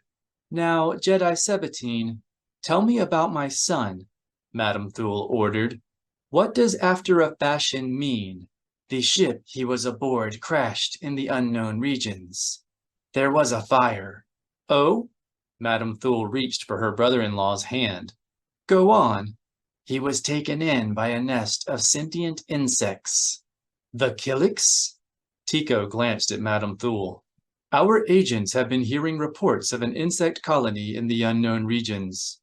"They call themselves the Kind," Tizar clarified. "Raynar's nest is the Unu. It is the colony's king nest, and he is the Prime Unu." "That doesn't surprise me." There was a touch of pride in Madame Thule's voice. "Raynar was always such a natural leader." "Always," Tico agreed. "What exactly is the Prime?" "The chairman?" "Voice would be closer," Tizar said. He started to explain how other species sometimes join the collective mind of the Killiks, then felt a restraining influence, and decided to leave it for later, when the Thules would be better able to understand. "He represents the colony and sees that its will is done." Tico nodded as though he understood exactly what Tizar meant. "The operating officer, not quite as high as the chairman, but more important in terms of real power." "That hardly matters, Tico," Madame Thule said. "We'll groom him to take my place when he returns home." Madame Thule may have missed the alarm flash in Tico's eyes, but Tizar did not. "This one does not think Raynar will return," he said. Part of Tizar still wanted to bite Tico's arm off, but another part realized that it was important to avoid making an enemy of the man. To be certain Tico understood that Raynar did not threaten his position. "Raynar is too important to the colony." "Of course he is," Madame Thule said, addressing Tizar. "How long will it take him to groom a replacement?" "This one is sorry. He is not making himself clear. Raynar will not be returning. He has joined the colony. He has become Unu. He has become the Unu Thule." "Are you really trying to tell me that my son has become an insect?" Madame Thule demanded. "Not physically, but yes." "By the core!" Madame Thule studied him for a moment, then grew pale. You're serious? Tizar nodded, and the purpose of his visit began to grow clear to him. Unu wishes to establish a relationship between the colony and Born Aaron trading, he said. A confidential relationship. And you're their agent? Tico asked. Tizar considered a moment, then said, For now. Tico accepted this with a nod, then turned to Madame Thule. I've heard there is a large demand for the shine balls and amber ale the independent smugglers are bringing back from the unknown regions. Madame Thule seemed too shocked to reply. She merely nodded, then drained the contents of her goblet and held it up to the servant. Lon! Of course, madam. Lon took the empty goblet and replaced it with a full one. I shall keep them coming. 25. Even full hazmat gear could not prevent Alima from appearing immodest and just a little bit debauched. The suit she had selected was 2 sizes too small, stretched so tightly over her svelty curves that it was apparent she had decided to leave her underclothes, if she owned any, aboard the crippled Falcon. Leia shook her head in weary amusement, wondering whom Alima was hoping to attract on the deserted planet that had jerked them out of hyperspace. Then again, had Leia spent her formative years as a dancing slave in a Kaluan Rill den, or merely been a Twi'lek female, she too might have felt comfortable only when on display. Alima glanced back, no doubt feeling Leia's scrutiny through the Force. Is something wrong? Not really. Leia dropped her gaze to the Twi'lek seat area. Just wondering if that suit is going to split. Alima craned around to look, then gave a roguish smile. Only if I bend over. June came down the access corridor, holding Alima's utility belt and lightsaber. You forgot this, Jedi Rar. I don't think we'll be needing weapons, Leia said. The scan showed no animal life at all. Better to be safe, June said. Why, thank you, Jay. Alima raised her arms and let him buckle on the belt. When the short-armed Sullustan had pressed his face against her stomach, she smiled and added, You're always so considerate. Silently cursing the Sullustan's growing infatuation with Alima, Leia had C-3PO fetch her own belt and buckled it on herself. After a thorough inspection of the Falcon had revealed no trace of insect stowaways, the Solos had been forced to turn their suspicions in other directions. Their plan had been to keep Alima separated from her weapons until Leia figured out whether she was the one who had been sabotaging the Falcon. But no one had told that to June, of course. He was the only other suspect. Leia passed the Twi'lek 4 20-liter buckets, then lowered the boarding ramp. A cool wind was hissing across the marsh grass, carrying on its breath the fragrance of a carpet of nearby blossoms. Not far beyond, a ribbon of water purled past, vanishing into the dark wall of a distant conifer forest. It's stunning. Leia led the way down the ramp, carrying 4 empty buckets of her own. It reminds me of Alderaan, unspoiled and beautiful. Yes, it's very natural. Alima was looking above the forest at a single jagged mountain silhouetted against the veined ruddiness of the nebular sky. Not a bad place to crash. Nobody crashed, Hong said over their headsets. And nobody's going to be marooned either, if you two will get under the drive unit with those collection buckets. On our way. Under her breath, Leia added, Hurt. I heard that. Good. When Leia stepped off the ramp into the grass, the ground felt soggy and spongy under her feet. She parted the grass and found water seeping up around the boot. We'll have to make this fast, Leia reported. The ground's a little soft here. Ready when you are, Han replied. Leia pulled on her hazmat hood and ducked under the Falcon. She tromped down the grass beneath the hyperdrive hull access panel, then positioned her collection buckets under likely-looking leak points.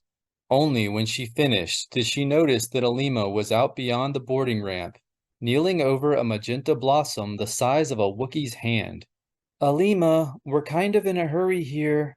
Leia wondered if the Twi'lek was intentionally dawdling, hoping the Falcon would sink in the soft ground, and then she put the idea out of her mind.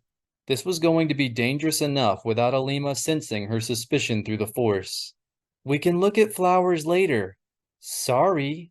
Alima glanced in her direction but did not rise.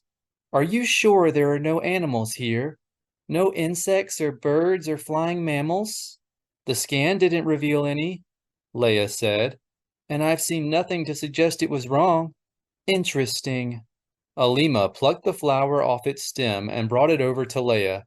"If there are no insects or animals, what pollinates the flowers?" Leia studied the blossom. Its structure was much the same as flowers across the galaxy, with stamen, anther, and pollen. "Good question," Leia said, surprised the Twi'lek had noticed. "I didn't think Ryloth had any true flowers." "We have sex," Alima replied. "And males who want sex bring I get the picture," Leia said. "The answer is I don't know. Wind seems pretty inefficient, and that's about the only pollen transfer agent I can see."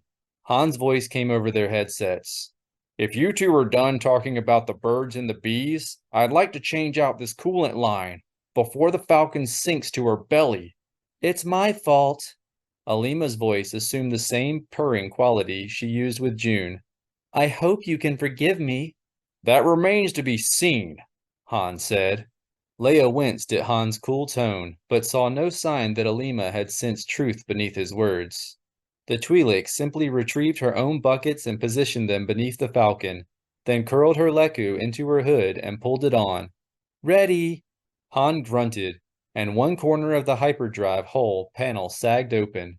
Toxic red coolant began to pour out. Leia quickly moved one of the buckets into position to carry the primary flow, then placed 3 others beneath adjacent drips. It only took a minute to fill the first bucket. Alima passed an empty to Leia and moved the other one out of the way. They repeated the process 4 more times, carefully placing the filled buckets 5 meters away, where they were unlikely to be accidentally overturned. Finally, the flow slowed to a drip, and Han said, "We're done. Just catch those last drips and we'll be ready." "Affirmative." Under her breath, Leia added, "For all the good it will do." "Relax," Han said. "I can handle this repair. No problem." The final drops of coolant fell from the hull panel.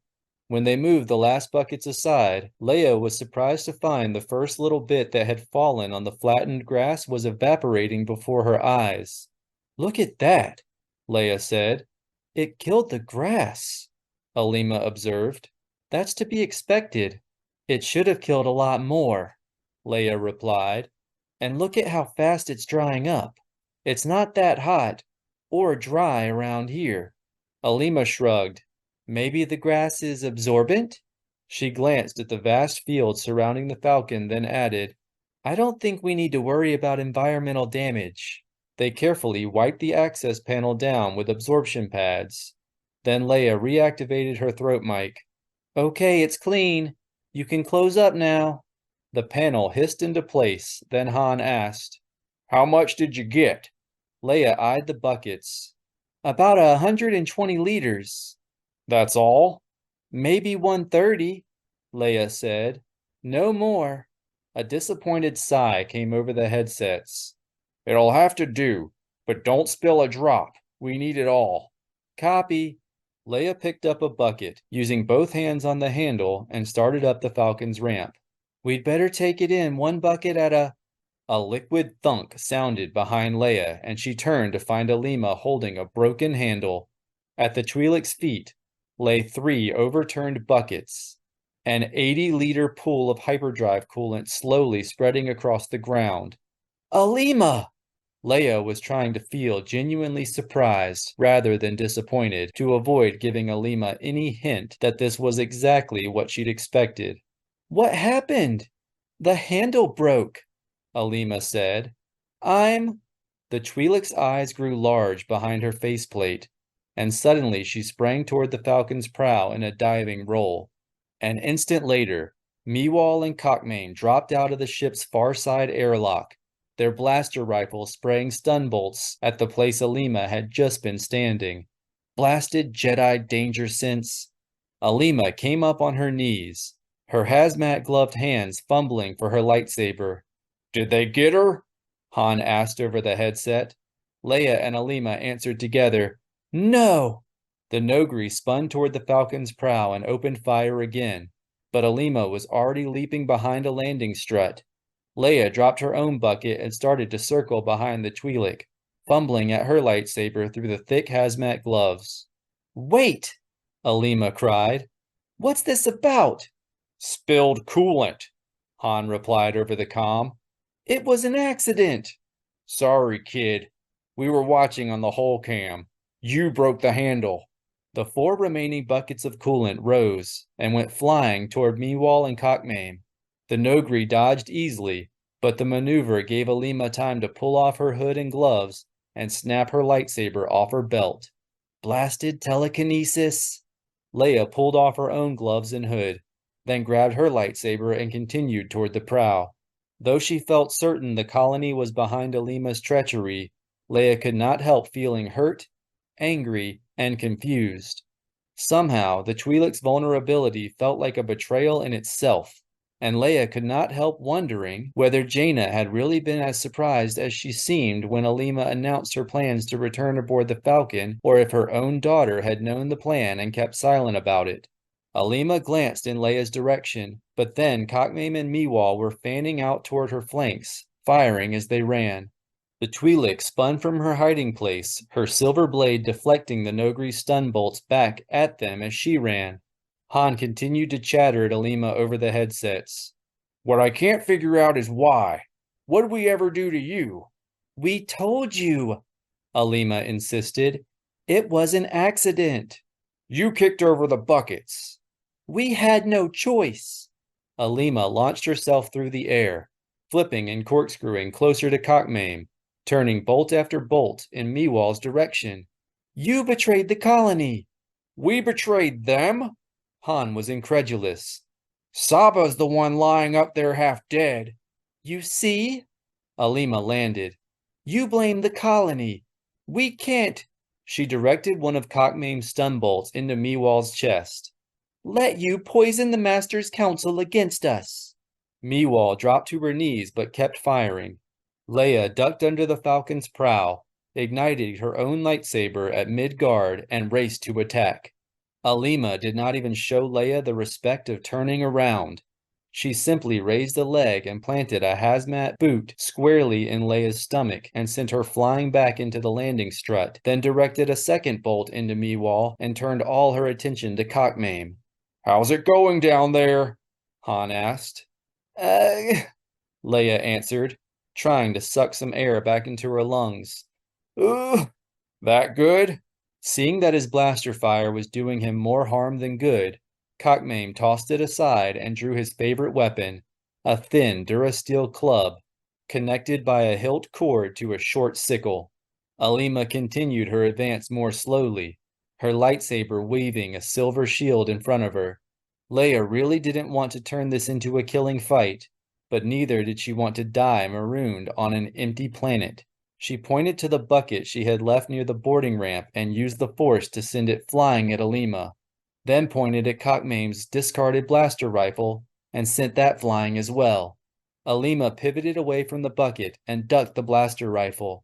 Then Cockmame was on her, club and sickle whirling, lashing sickle low and club high, then sickle high and club low, hands flashing as he switched from one weapon to the other. Alima fell back, jumping, skipping, ducking, trying to land just one parry with her sizzling blade, and send her attacker's weapon spinning away. Cockmame's reflexes were too quick for her. Every time she turned her wrist to intercept an attack, he reversed his whirling weapons, and hit her where she was unprotected, clubbing her in the ribs, slashing her across the thigh, always forcing her to retreat. Han continued to speak over the headsets. Hang tight, Leia. His voice was strained, which was not surprising given the length and diameter of the twisting access tunnel that led to the hyperdrive coolant drain. Be there. Any time now. Leia pushed off the strut and rushed Alima with a heavy heart, though she still intended to capture the Twi'lek alive if possible. She knew a killing fight when she found herself in one. She reached striking range and activated her blade, swung for the head. Alima had no choice but to drop to her haunches. Cockmane was all over the Twi'lek, catching her weapon's hand with the sickle and whipping it around, slashing the tendons that controlled her fingers. The lightsaber deactivated and went tumbling away. Cockmane brought his club around for the temple strike, but at the last instant must have glimpsed the sorrow in Leia's face and dropped it below the ear for a knockout blow. Alima took full advantage of the switch, turning to take the strike on her Leku, then continued around, bringing the palm of her good hand up under the Nogri's chin, putting the power of the Force into the blow and driving him off his feet. Cockmane's head hit the underside of the Falcon with a dull clang. Then he dropped limply into the smashed marsh grass. Leia slammed the butt of her lightsaber into Alima's head, striking to subdue, but striking hard. The Twi'lek staggered and looked as though she might pitch forward. Leia cocked her arm to strike again, and felt one of the Twi'lek's legs catching her across the ankle, swinging through to sweep her off her feet. Leia landed on the back of her head so hard that, even with the soft ground, her vision began to narrow. She braced a hand by her hip and instantly brought her feet under her, but Alima was already rolling to her feet, facing Leia, her good arm reaching out to call her lightsaber. Leia reached out in the Force and tried to wrench the weapon away, but her head was spinning, and the lightsaber floated straight into Alima's hand. With both Nogri lying limp and helpless in the grass, Leia was on her own. She didn't like her odds. Her ankle was beginning to throb, and she wasn't sure she'd be able to stand on it. Han? Almost out. A frightening darkness came to Alima's eyes, and she took one step toward Leia. Put down your weapon, princess. There's no need to fight us. Without coolant, the Twi'lek stopped mid-sentence, apparently realizing how she had been tricked, then said, You have extra coolant. Leia shrugged. The gesture felt like it would split her head. We had to find out. You can still lay down your weapon, Alima said. It would be better if you did. Leia eyed the unconscious Nogri.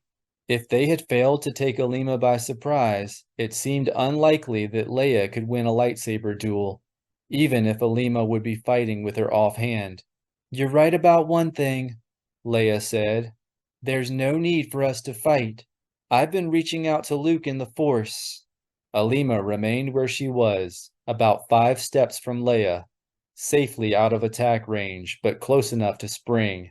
And the Masters already know that something happened to Saba, Leia said.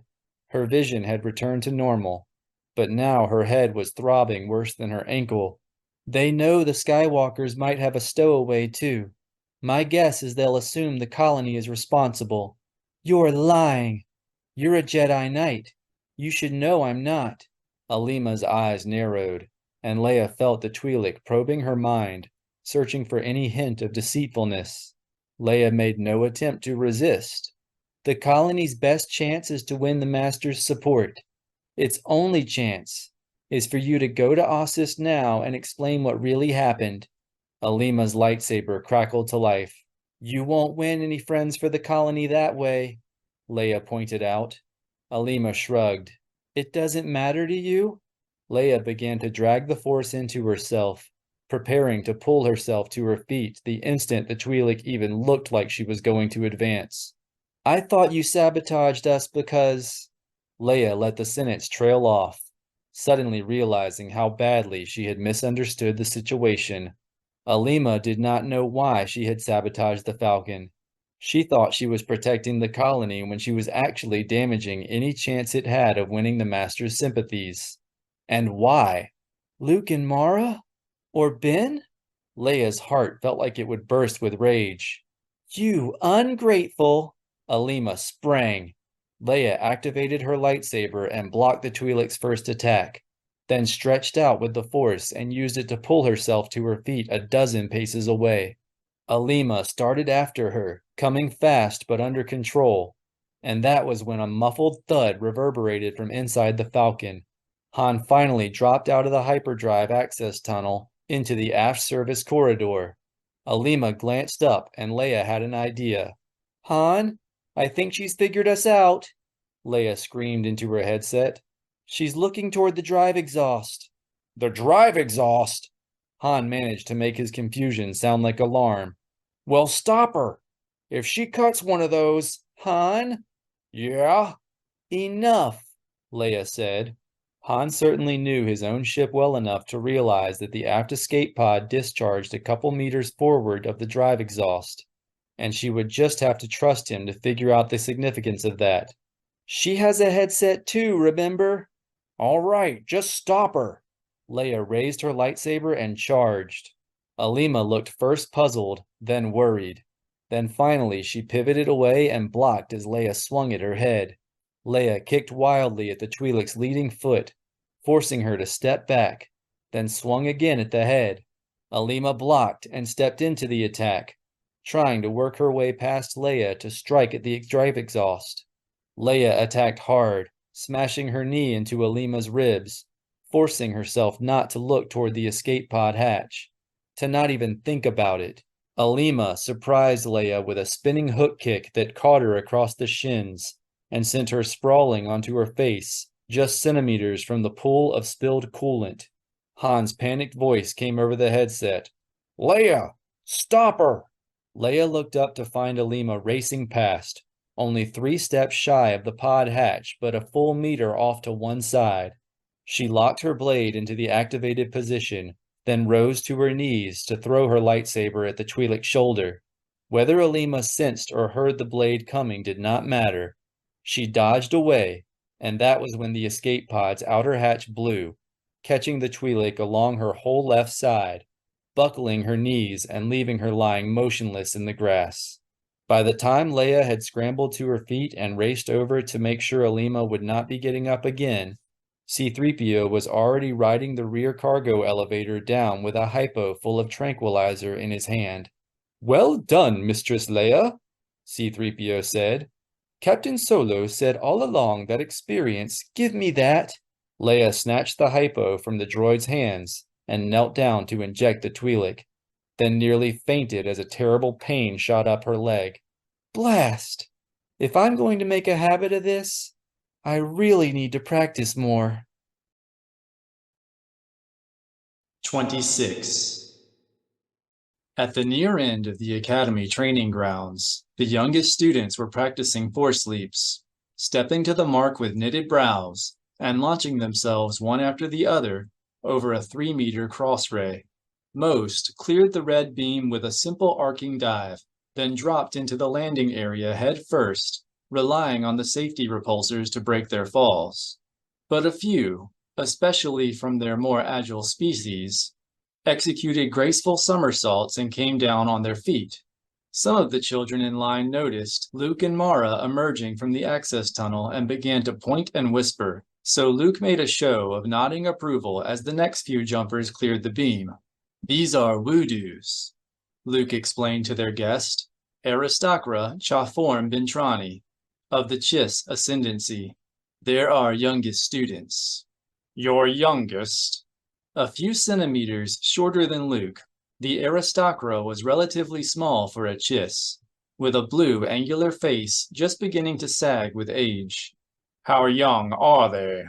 The Woodoos are generally between 5 and 7 years old, Formby, Mara said, calling the Aristocra by his core name, though that varies by species. Some mature at markedly different rates.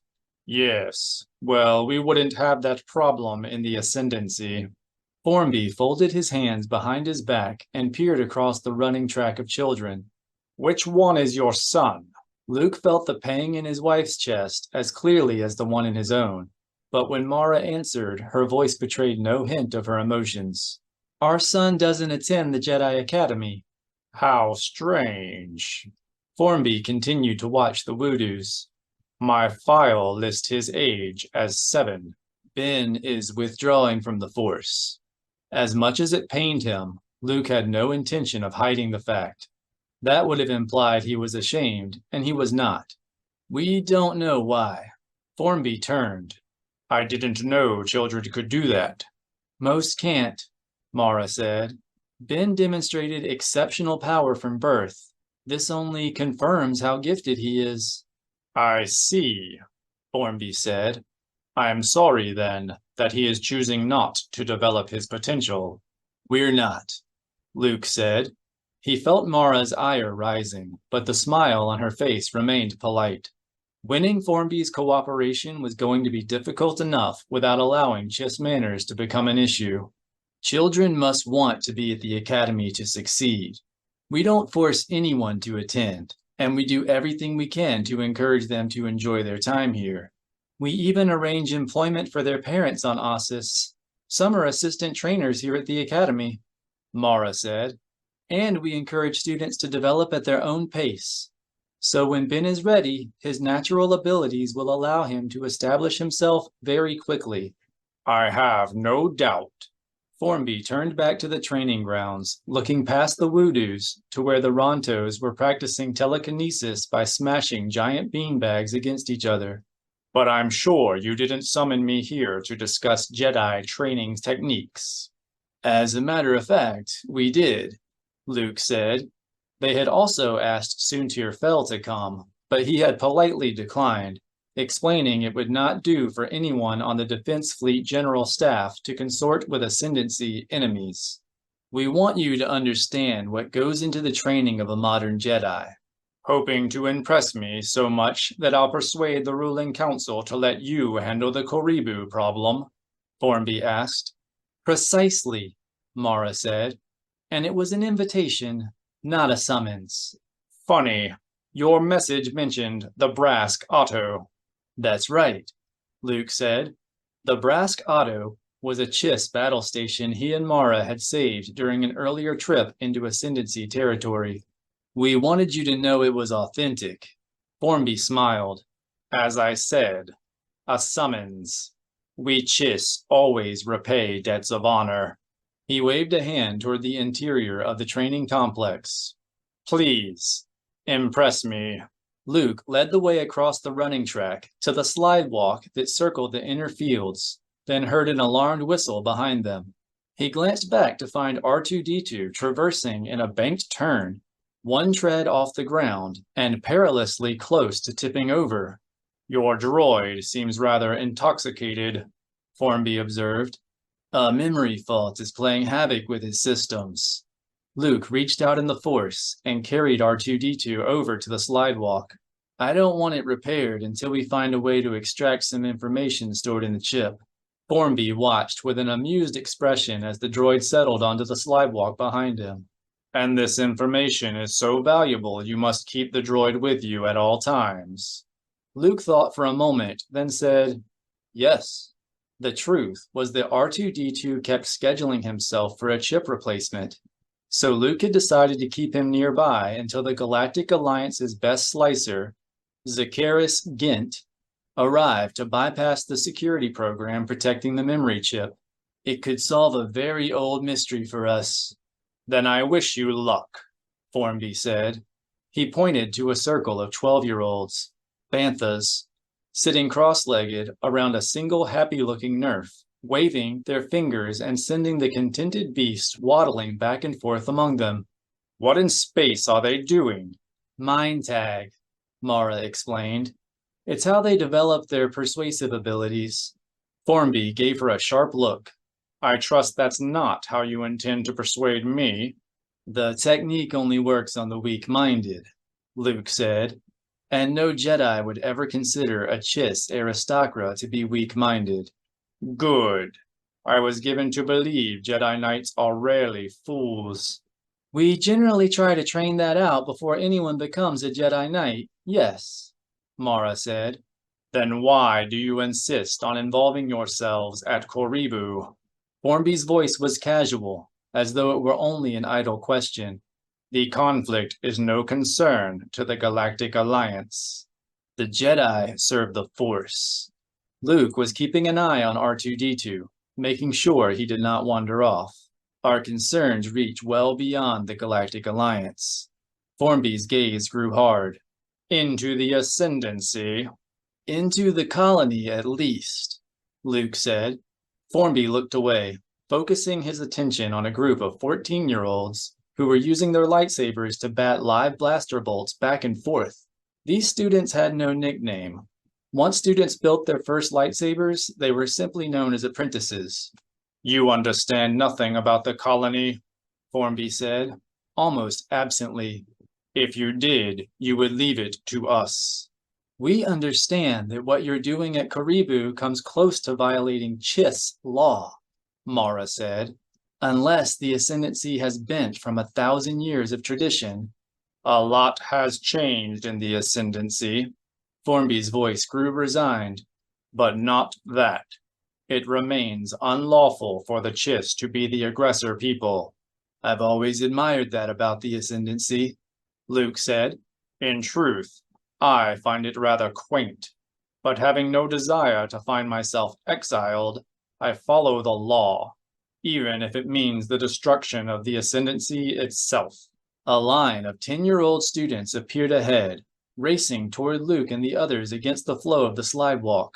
Formby started to step aside so they could pass, but Mara used the Force to gently tug him back. Please, Aristocra, she said. They'll be disappointed if we rob them of their chance to show off. Formby eyed the chubby Kitanak girl at the head of the line, then cocked his brow when she suddenly sprang off the slidewalk, turned a Force flip over his head, and landed gracefully, if somewhat heavily, behind him. The rest of the students followed suit, beaming in pride as they somersaulted over Luke and the others. Once Formby grew accustomed to the game, he even encouraged the students by pretending to flinch before each one jumped. Thank you for indulging them, Aristocra, Luke said. The dining halls will be buzzing tonight with how they actually drew a reaction from you. My pleasure, as long as they understand the difference when they become Jedi Knights. They will, Mara said. Chiss courage is legendary around here, which is why I'm so puzzled about your fear of Killix. If you are puzzled, it is only because you are ignorant of the colony's true nature. Then enlighten us, Luke said. The sooner the Jedi understand the situation, the sooner we will find a solution and end our presence in Karibu. And if there is no solution, it would be better to discover that now, before any more of the Jedi become like Raynar. Formby frowned. Who is Raynar? Raynar Thule, Mara said. He went MIA during the war. He was presumed dead, but apparently his ship crashed inside the colony. A nest of Killix rescued him and saved his life, Luke said. Saved his life? Formby sounded surprised. When did this Raynar come up missing? About 6 years ago. Close. Luke began to have a sinking feeling. It was a little over 7. I see. Formby's gaze turned inward. That explains it. Explains what? Mara demanded. The Defense Fleet Reconnaissance Corps has been watching the colony for centuries. It has been slowly expanding over time, but it wasn't considered a threat. Until recently, Mara surmised. Correct. The insects, Killix as you call them, are clearly intelligent, but they've customarily shown little concern for life. When one was injured, its companions would simply abandon it, and when food grew scarce, whole columns would just wander off to die. And that changed 6 years ago, Luke said. Formby nodded. The first satellite nest appeared on our border, and we began to notice an exponential population increase. Imagine our surprise when we learned that now they had hospitals to care for their ailing, and were using interstellar trade to alleviate the cyclic food shortages that once kept their populations in check. And that frightened the Ascendancy into sending your defoliators to give nature a helping hand? Mara asked. No. Formby accepted the criticism in her question without visible emotion. We didn't make that decision until later, after we discovered how dangerous they were. The slidewalk carried them past a sunken basin, where a group of adolescent apprentices stood meditating under the watchful eye of a training Jedi Knight. They were surrounded by 20 grown adults who were shouting insults at them and pelting them with missiles ranging from kitchen leftovers to sting balls. My word, Formby gasped. What kind of drill is that? It's a centering exercise, Luke said proudly. He was counting on this part of the tour to persuade Formby to speak on their behalf on the Chiss capital world, Sela. Your Jedi must learn to detach themselves from their emotions, to remain focused regardless of whatever they are feeling at the time. There are several other versions, Mara added. A 5-day fast while the rest of the academy feasts around them, a 3-day swim in a warm bubble pool, an all-night tickle where they're forbidden to laugh. That may sound silly, but that's actually the most difficult test, Luke said. And if they fail, they repeat the other exercises. Formby stared at them as though they had told him they were Sith lords. You people make the Siruk look kind. Jedi Knights often find themselves in tumultuous situations. Their judgment must remain sound, no matter what they're feeling. Sound judgment is a warrior's best weapon. Though I don't understand what the Jedi have against laughing. The slide walk carried them past the centering exercise, where R2-D2's presence began to fade. Luke looked back again, finding the confused droid facing the wrong direction. Used the Force to lift him back to the group. Mara was already grilling Formby again. Convinced the ascendancy the Killiks are dangerous? Formby hesitated a moment, then asked, Do you recall our first meeting, when I welcomed you aboard the Chaff Envoy to examine the wreck of the outbound flight? How could we forget? Luke said. The whole mission was a gambit to lure the Vigari into attacking, so you could carry the war to them legally. The choice was theirs, Formby said defensively. But yes. And do you happen to remember how many ruling families there were at the time?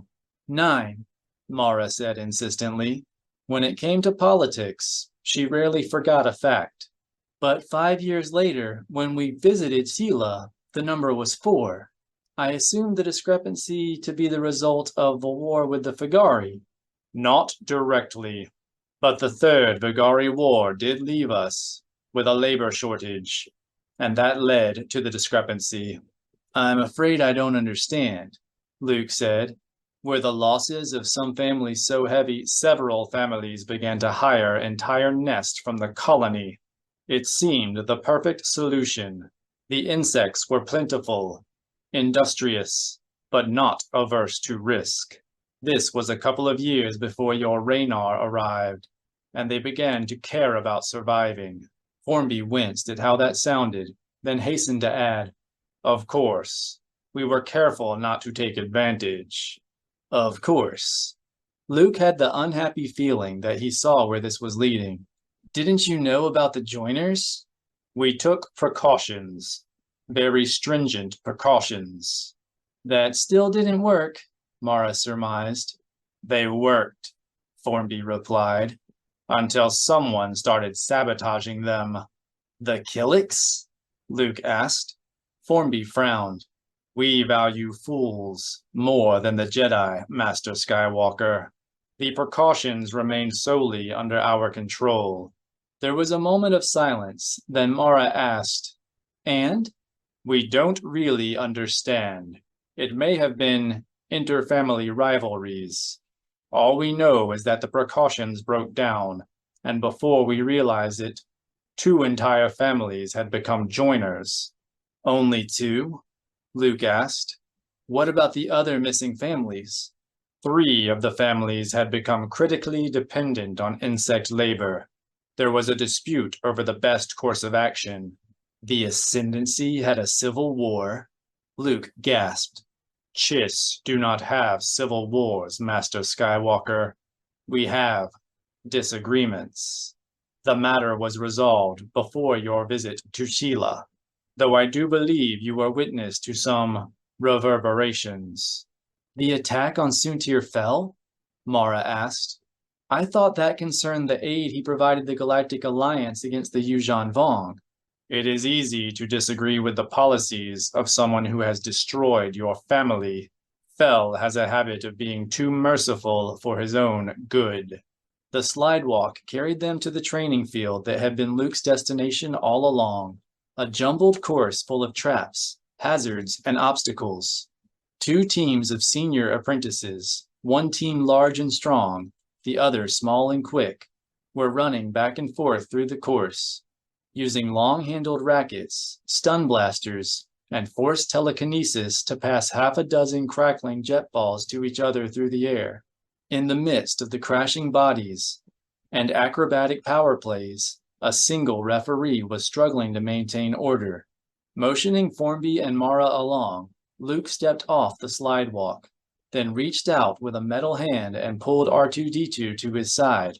Luke did not launch into a description of the game, however. He still had some questions about the trouble with the Killiks. I'm beginning to see why the Ascendancy doesn't want the colony encroaching on its frontier, Luke said. Were the Killiks also responsible for the destruction of the Empire of the Hand? Formby turned and, in a surprised voice, asked, "What makes you think the Empire of the Hand has been destroyed?" Luke wasn't fooled for a moment. He could feel the aristocra's dismay through the Force. And so could Mara. Baron Fel, for starters, she said. He wouldn't have abandoned his duties while the Empire of the Hand stood. Perhaps it was merely absorbed. After being battered into nothingness, we know that Narawan has been abandoned. Something must have happened. Formby sighed in resignation. The Empire of the Hand served the purpose Mithran Yerodo intended, though it was not against the colony, as you suggest. The Vagari, then? The Yuuzhan Vong? That's really all I am at liberty to say, except, perhaps, that the colony is only one of the terrors remaining to the unknown regions. Do not be surprised to see the Empire of the Hand rise again, when there is need. I see, Luke said, saddened to have confirmed what he had already suspected. I know that 3 of the Fel children survived, but what of Chak? Only 2 survived, Jagged and Win. Chak, Davin, and Cherith are all dead. I'm sorry to hear that. I liked Chak very much. But what of Kim? Mara asked, picking the question off the top of Luke's head. Was she killed too? Kim? A sly smile came to Formby's mouth. Kim is a son's name. Excuse me. We never actually met. I should think not. The smile grew wider and shiftier. Kim would be the Fel's shadow child. Shadow child? Luke asked. Publicly unacknowledged. Secret, in fact.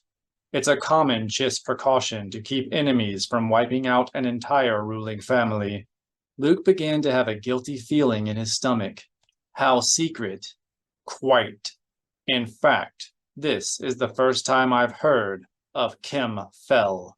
I imagine you heard the name from Win. Jason did, Mara replied. How could you know? Win is notorious for spilling secrets. And now we've compounded it, Luke said. I hope you'll hold the name in confidence. Of course. Formby's voice was sincere, and you shouldn't feel bad. Soontir Fel is a clever one. I often suspect that Win reveals only what he wishes her to. Thank you. Luke returned the smile, hoping to conceal his doubt about the aristocra's reassurances. He waved at the training field, where the small team had won control of all 6 jet balls and was driving deep into opposition territory. And now, perhaps you'd allow me to explain the game we're watching. Please. It looks refreshingly riotous. We call it Scorch. It's actually the referee who's being trained. Each team has a set of secret goals, such as collecting 3 balls, or sending 2 into one goal and 1 into another, and it's the referee's job to discover what those goals are and see that both sides win. If that's possible, Mara said. In some Scorch scenarios, the goals are mutually exclusive. Then the referee must see that both teams achieve an equivalent level of victory. The referee, a black-furred devil with eyes as red as Formby's, popped up from behind a wall and sent a small Rhodian sprawling. He intercepted the jet ball that had been coming in her direction and sent it sailing toward the other end of the course.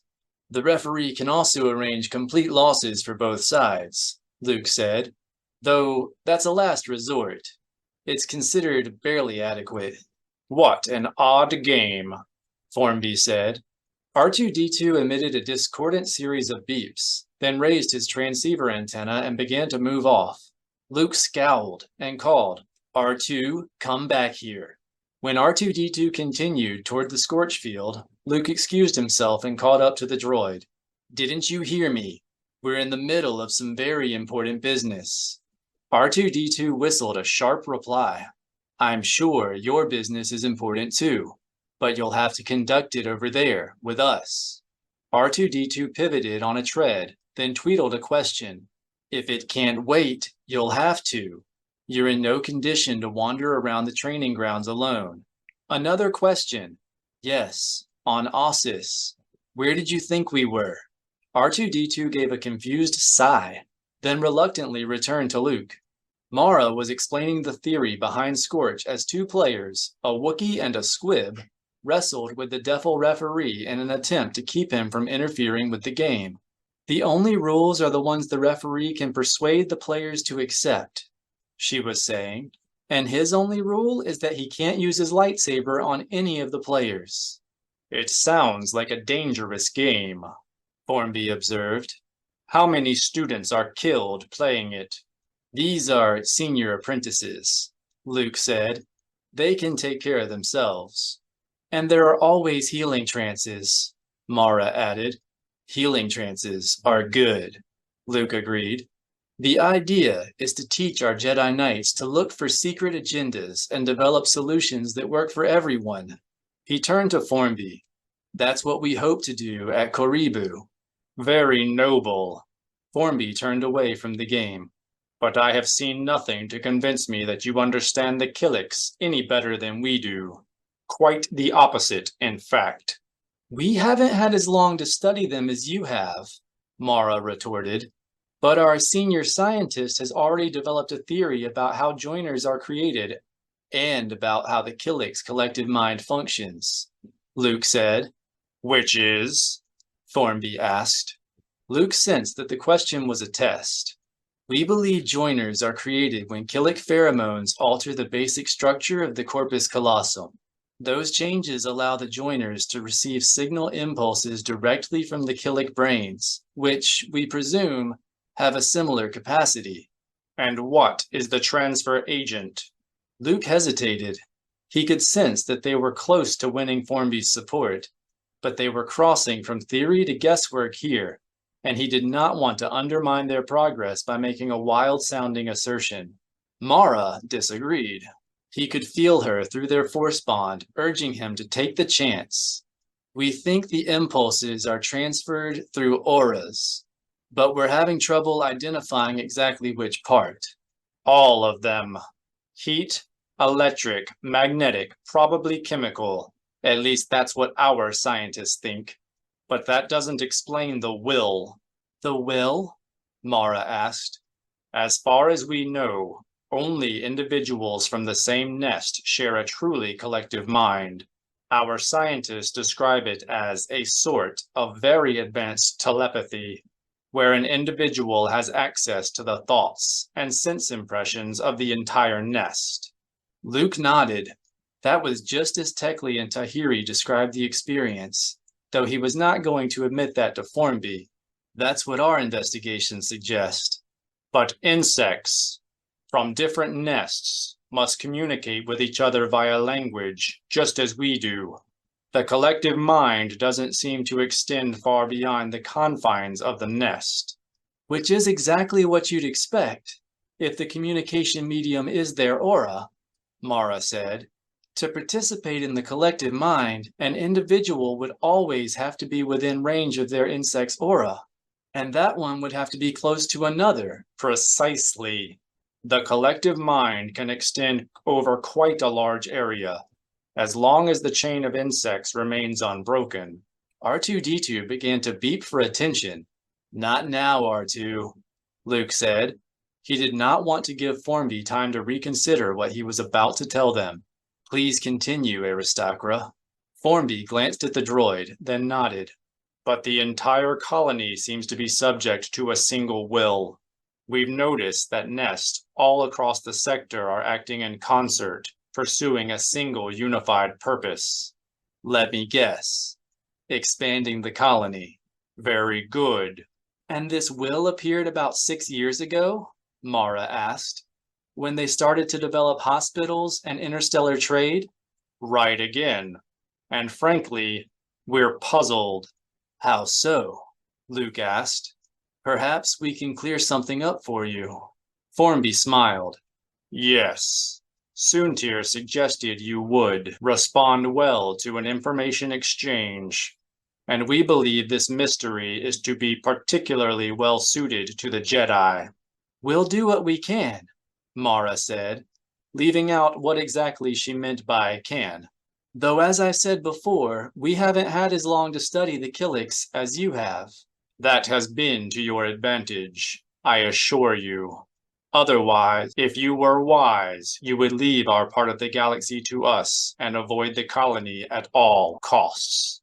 We Jedi try to be brave, as well as wise, Luke replied mildly. Now, how can we be of service? Our scientists are having trouble understanding how the will exerts its hold over the entire colony. The distances involved are too great for it to function through their auras, as the collective mind does. Killiks aren't force sensitive, if that's what you're thinking. At least not the ones we've met. Would they need to be? If each nest had just one joiner who could feel the will, wouldn't the entire nest be subject to it? Possibly, Mara allowed. Luke felt her alarm growing as clearly as his own. It was growing all too obvious that Unu, Raynar's nest, was the source of what the Chiss were calling the will. But this central will would have to be magnitude stronger than the wills of the individual nests. And it could be, Luke said, recalling how powerful Raynar had grown in the Force. A gifted joiner might be able to draw on the Force potential of the entire nest. I thought you said the Killiks aren't Force sensitive, Formby said. He did, Mara answered. Force sensitive means you have the ability to tap into the Force. Force potential is just another way of saying life energy. All livings generate Force energy, Luke explained. He was beginning to see that Formby had played them, just as he had during the investigation of the outbound flight wreck. But I suspect you already knew that. The information is readily available on any HoloNet terminal in the Galactic Alliance. But it is good to have our theory vetted by the experts, Formby said, still trying to maintain his charade. And it seems a reasonable exchange, considering what I gave you. It would have been, if that's all you'd come for. Luke turned back to the scorch field, buying himself a moment to contain his rising emotions. The anger he felt was at himself, for failing to see Formby's game early on, before they had told him about Raynar. But you came looking for a name, the source of the will. Formby spread his hands and stepped to Luke's side. You were the ones who summoned me. On the scorch field, the small team once again had control of all 6 jet balls and were racing toward the large team's goal. The Defil referee was limping after them with one furry arm synth glued to his knee.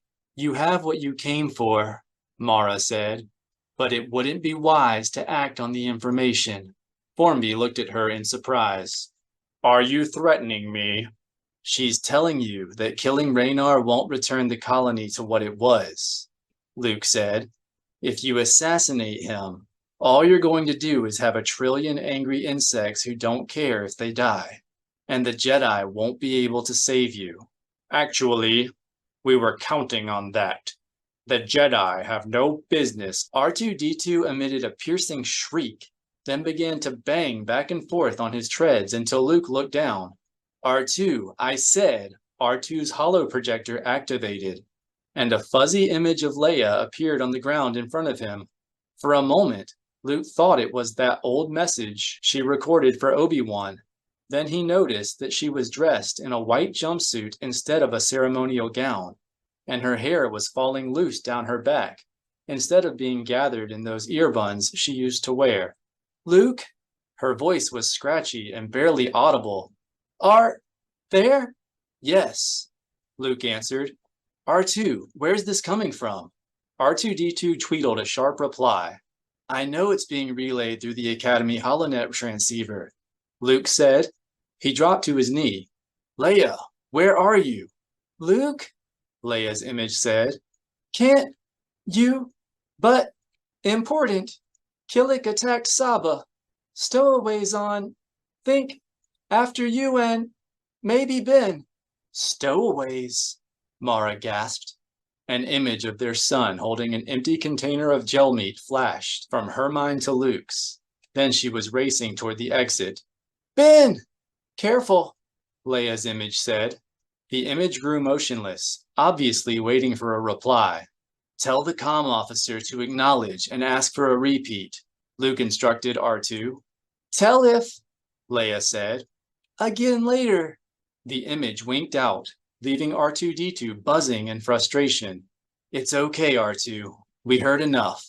Luke turned to find Formby eyeing him with an expression halfway between smugness and concern.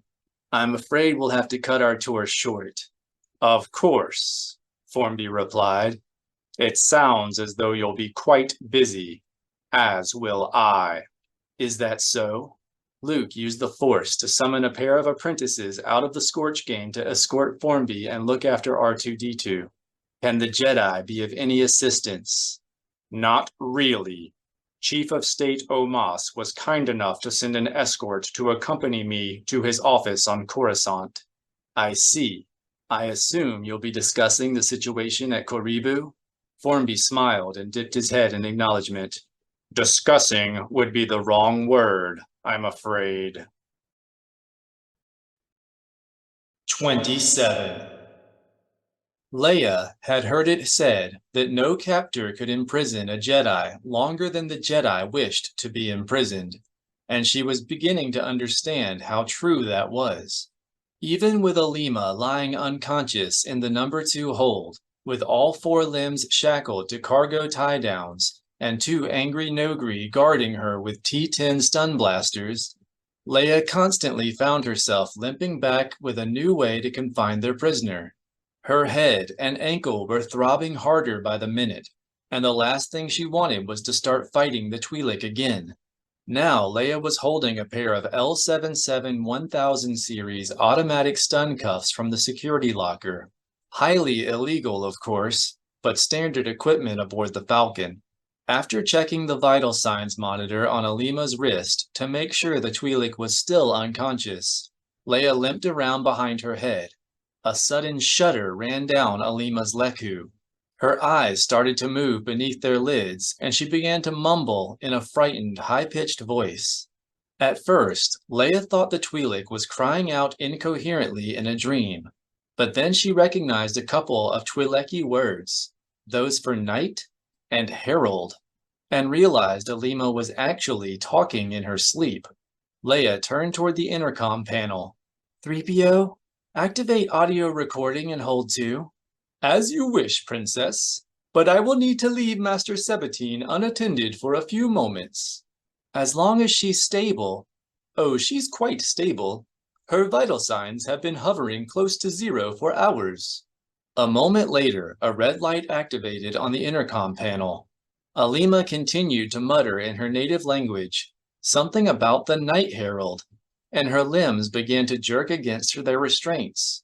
Leia glanced at the vitals monitor and saw that the Twi'lek had slipped into REM state.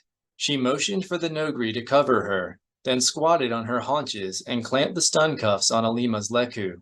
You're a hard woman, Leia Solo, Han said, stepping into the hold. I kinda like it. Just being careful, Leia said. She set the power to maximum, then slowly rose and backed away. I doubt we could trick her twice. Sure we could. Teamwork and treachery will beat youth and skill every time. Alima isn't that young, and I'd say she beats us hands down in the treachery department. Leia crossed the hold, emptied so Alima would have nothing to fling with the Force, and stopped at Han's side. I thought you and June were plotting the next jump. We've been trying. Trying? After repairing Alima's sabotage, they had emerged from the nebula to find themselves staring into the creamy heart of the galactic core, no more than 20 light years from the Galactic Alliance. You'd said we'd be in the Rago run in one more jump. We will. But every time we engage, the navicomputer detects a mass fluctuation and shuts us down. You're sure we're in the right place? Worried about the possibility of an escape, Leia had insisted on supervising the security precautions while June filled in as co-pilot. Jay didn't plot a bad jump? Han shook his head. It's definitely the same place we stopped on the way out. Rago is 5 light years ahead, and the star charts match what we stored in the navicomputer. The only difference is the fluctuation. Leia cast a nervous glance at Alima, who was continuing to mumble and thrash against her restraints, then asked, "Could it be something coming down the run toward us?" Sure, if it had the mass of a battle fleet. I see what you mean. Leia studied Alima for another moment, then checked the Twi'lek's vital signs again. The monitor showed her deep in the REM state, but Leia remained suspicious. She withdrew a hypo of Trangaris from her jumpsuit pocket and pressed it to Alima's neck. Whoa, she has a head wound. She's young. Leia hit the injector and held it down until the hypo stopped hissing. A little coma won't hurt her. Remind me not to get on your bad side, Han said. Alima stopped thrashing and fell silent, and her vital signs dropped into the coma range. Leia thumped the Twi'lek on the eyelid just to be sure, then nodded when there was no reaction. Let's go see if we're still having that mass fluctuation. Han raised his brow. You think she was... I don't know, Leia said, leaving instructions for the Nogri to blast the Twi'lek at the first sign of trouble. She left the hold. But it never hurts to be careful. You don't think you're overdoing it? Han, she sabotaged the Falcon and gave me a beating. And there's every chance my message didn't get through to Luke and Mara. If the Shadow had a stowaway aboard, or if Tahiri and the others are as far gone as Alima, we might be too late already. Okay, there's that. But, Han, you do understand how good Alima is. Leia stopped and turned him to face her. How lucky we were to knock her out. Yeah, I understand. There was barb in Han's tone. But we've still got to keep her alive. Even if it means she might escape and blow us all to stardust? Yeah, even if it means that. Because what happened to her is probably happening to Jana and Zek, and maybe Silgal can learn something from Alima to help us fix it. That's why you're so worried about her? Leia was glad to hear the ruthlessness in his voice, to know that many decades of strife and danger had only made him shrewder and more stubborn. I was starting to think you'd gone soft. She took Han's arm and started up the access corridor. They lost so much during the war that it was impossible to believe they had come out stronger and happier.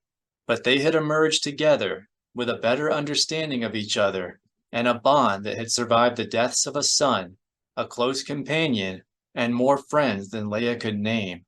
No matter how alarming this latest crisis, no matter how frightened they were for Jana, they would face it together, and together they would do whatever was necessary to prevail.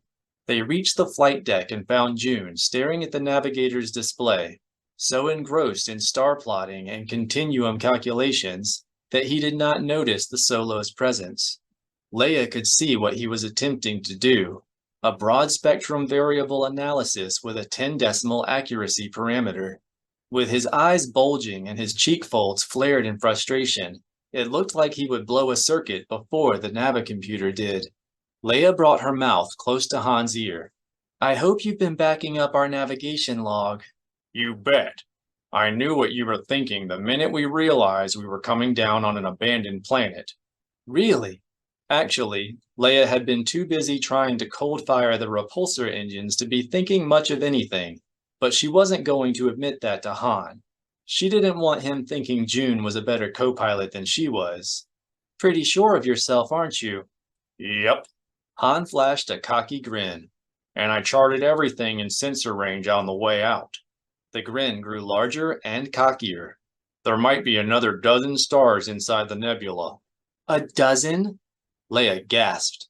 Then, not wanting Han to see just how well he really did know her, she presumed a more subdued tone.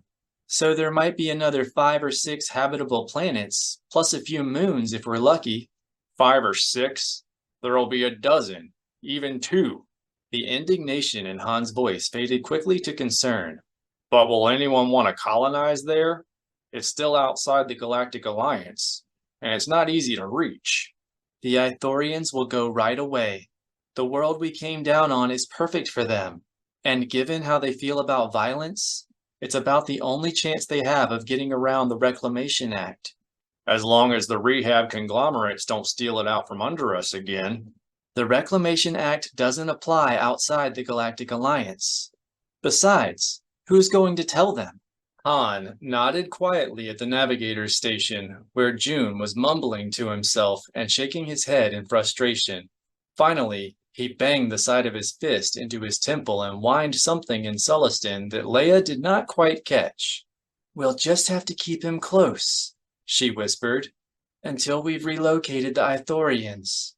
Han let his chin drop. You really know how to spoil the moment. He stepped on the flight deck and, peering at the display over June's shoulder, asked, "So what have—" June jumped out of his seat, the top of his head avoiding Han's chin only by virtue of his short stature, then spun to face them. "What are you doing, sneaking up like that?" Han raised his hands. Easy. I wasn't trying to give you a power surge. Actually, Jay, we've been standing here talking for a couple of minutes. Leia leaned down to look at the display. It appears you've been hard at work. June relaxed somewhat. I've been running a full gravitational analysis per emergency troubleshooting procedure. Come up with anything besides a headache? Han asked. Nothing that makes sense. June returned to his seat and began to call up columns of stellar deflection observations. Light is definitely being distorted at a steadily increasing rate, which means that either there's a very large, completely invisible rogue body dead ahead, or something big is about to come out of hyperspace, Leia finished. Did you do a rate of change analysis? Of course. June typed a command and brought up a graph plotting angle of deflection against time. According to this, space-time should be separating just about. Leia's hair stood on end, and an iridescent flash lit the interior of the cockpit, and tiny snakes of static electricity began to drag race down her neural pathways. Proximity alarm blared to life. She hurled herself toward the co-pilot seat, but lost her footing and hung in midair for a moment, her eyes arcing with the brilliance of the silvery flash ahead, her stomach swirling inside her like water down a drain. Then Leia stumbled into the co-pilot's chair and found herself staring at the viewport at an immense, cylinder-studded crevice of durasteel whiteness. Her stomach rose toward her throat as Han put the Falcon into an emergency climb, and her ribs began to throb from an impact she did not remember receiving. What is it? Han yelled. Leia activated her tactical display and found the top half rapidly filling with transponder codes. It took a moment to find the Falcon's own code, surrounded as it was by others in a similar color. I think it's a battle fleet, Leia reported. Whose? A jagged line of familiar white ellipsoids appeared along the bottom edge of the viewport. Interspaced among them were about twice as many thin white arrows. Haven! Leia did not bother to confirm her conclusion with a code search. She had seen the distinctive ships too many times, at Dathomir, Corellia, and even Coruscant, to need corroboration. Those are Novas and battle dragons. Yeah. What are they doing here? Going to Lizzle, June said. What else? The comm channel crackled to life, and a voice with a thick Hapan accent said, "This is Hapi's Battle Dragon Kindle hailing Galactic Alliance Transport Longshot. Heave to and prepare for temporary impoundment." Impoundment? Han maintained his course. Better let them know who we really are. Leia was already reaching for the transponder controls. "Longshot, this is your last warning. Battle Dragon Kindle." Leia activated the Falcon's true transponder code. "This is Leia Organa Solo aboard the Millennium Falcon." The Hapan voice grew more uncertain. Millennium Falcon? "Yes. Sorry for the confusion, but we usually travel incognito. I'm sure you understand." Of course. "Good. If you'll assign us a safe vector, we'll move through and let you be on your way." I'm sorry, Princess. "We have orders. Then I suggest you let me speak with whomever issued them. Queen Mother Tenel Ka has been a frequent guest at my dinner table. I'm sure she would be unhappy to learn we were detained as a matter of procedure."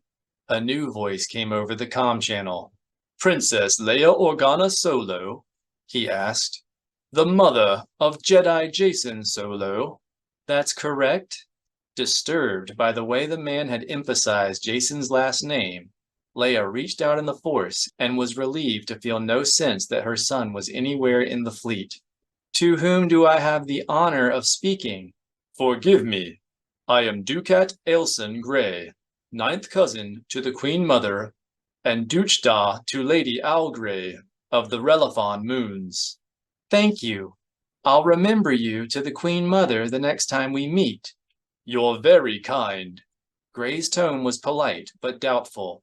I'm certain we can trust you to hold our encounter here in the strictest confidence. Of course. We wouldn't want to jeopardize the colony's reinforcements. The comm fell silent. Blast, you didn't have to say that, Han groaned. We know where they're going. But not why. If a war is breaking out, we need to know. Why? We won't be able to tell anyone if we're stuck in the belly of a battle dragon. Grey's voice came over the comm again. Actually, our mission is closer to peacekeeping than reinforcing.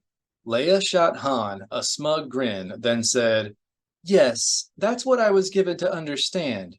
Do you need navigation data to the colony gateway?" That won't be necessary, Grey responded. We have a course set to the Lizzle Nest, and your son assured us that someone would be waiting. Our son? Leia interrupted. Yes. Grey sounded confused.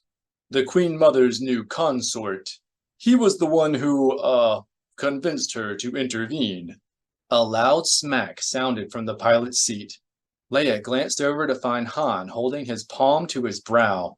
You think you know him, Han said, shaking his head. And then he tries to start a war. 28. The door slid aside, revealing the clean-lined interior of the Skywalker's uncluttered Ossen cottage. Mara had grown so accustomed to the vague uneasiness she had been feeling in the Force that the sensation barely registered as she crossed the foyer. But this time she paid special attention, closing her eyes and letting her feet carry her toward where it seemed strongest. "Mom!" Mara opened her eyes and found Ben standing before her, on the other side of a low table that was the living room's only furniture. The sliding wall panels that partitioned the house into rooms were all closed, so it was difficult to tell where he had come from. He pointed at her feet. "Your shoes!" Mara glanced down and saw she had neglected to leave her dusty boots in the foyer as was the custom on Ossus. "Never mind my shoes." She started around the table toward Ben. "Did you bring a pet back from Julio?" Ben's eyes grew round. "A pet?" "A Killik," Mara said. The uneasy feeling was as strong as ever, but she could not pinpoint the location. It seemed to be coming from Ben, and from all around her. "Is that what you've been doing with that gel meat and Nerf spread?"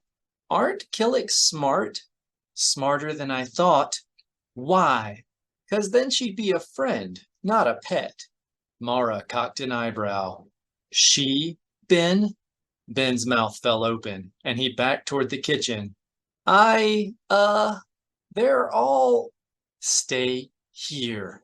Mara started around the table. Don't even think of moving. But Mom, don't argue. Your father will talk to you later. Mara stretched her awareness into the kitchen and sensed only Nana inside, but that did not stop her from pulling her lightsaber. Mom, don't! Quiet! Mara used the force to slide a wall panel aside and found Nana down on her knee joints, quietly brushing morsels of gel meat onto a sheet of flimsiplast. The rest of the room appeared deserted. Nana? The droid looked up, but was so flustered she continued to brush morsels, missing the flimsiplast and spreading them across the floor. Yes, Mistress Skywalker? Mara's eyes went to the 3 gel meat containers lying empty on the preparation island. Don't worry. Ben didn't eat all that. I hope not. That would be a good way to earn a memory wipe. There was too much YVH droid and Nana to be intimidated. That won't be necessary.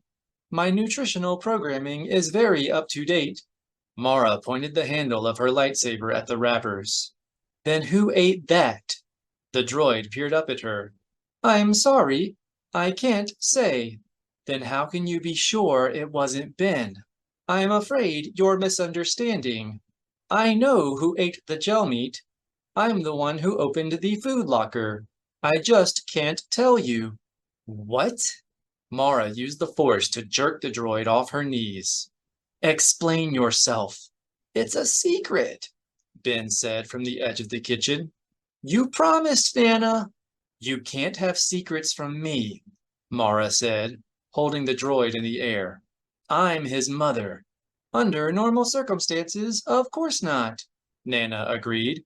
But where there is danger to the child, my programming... Danger to the child? What danger?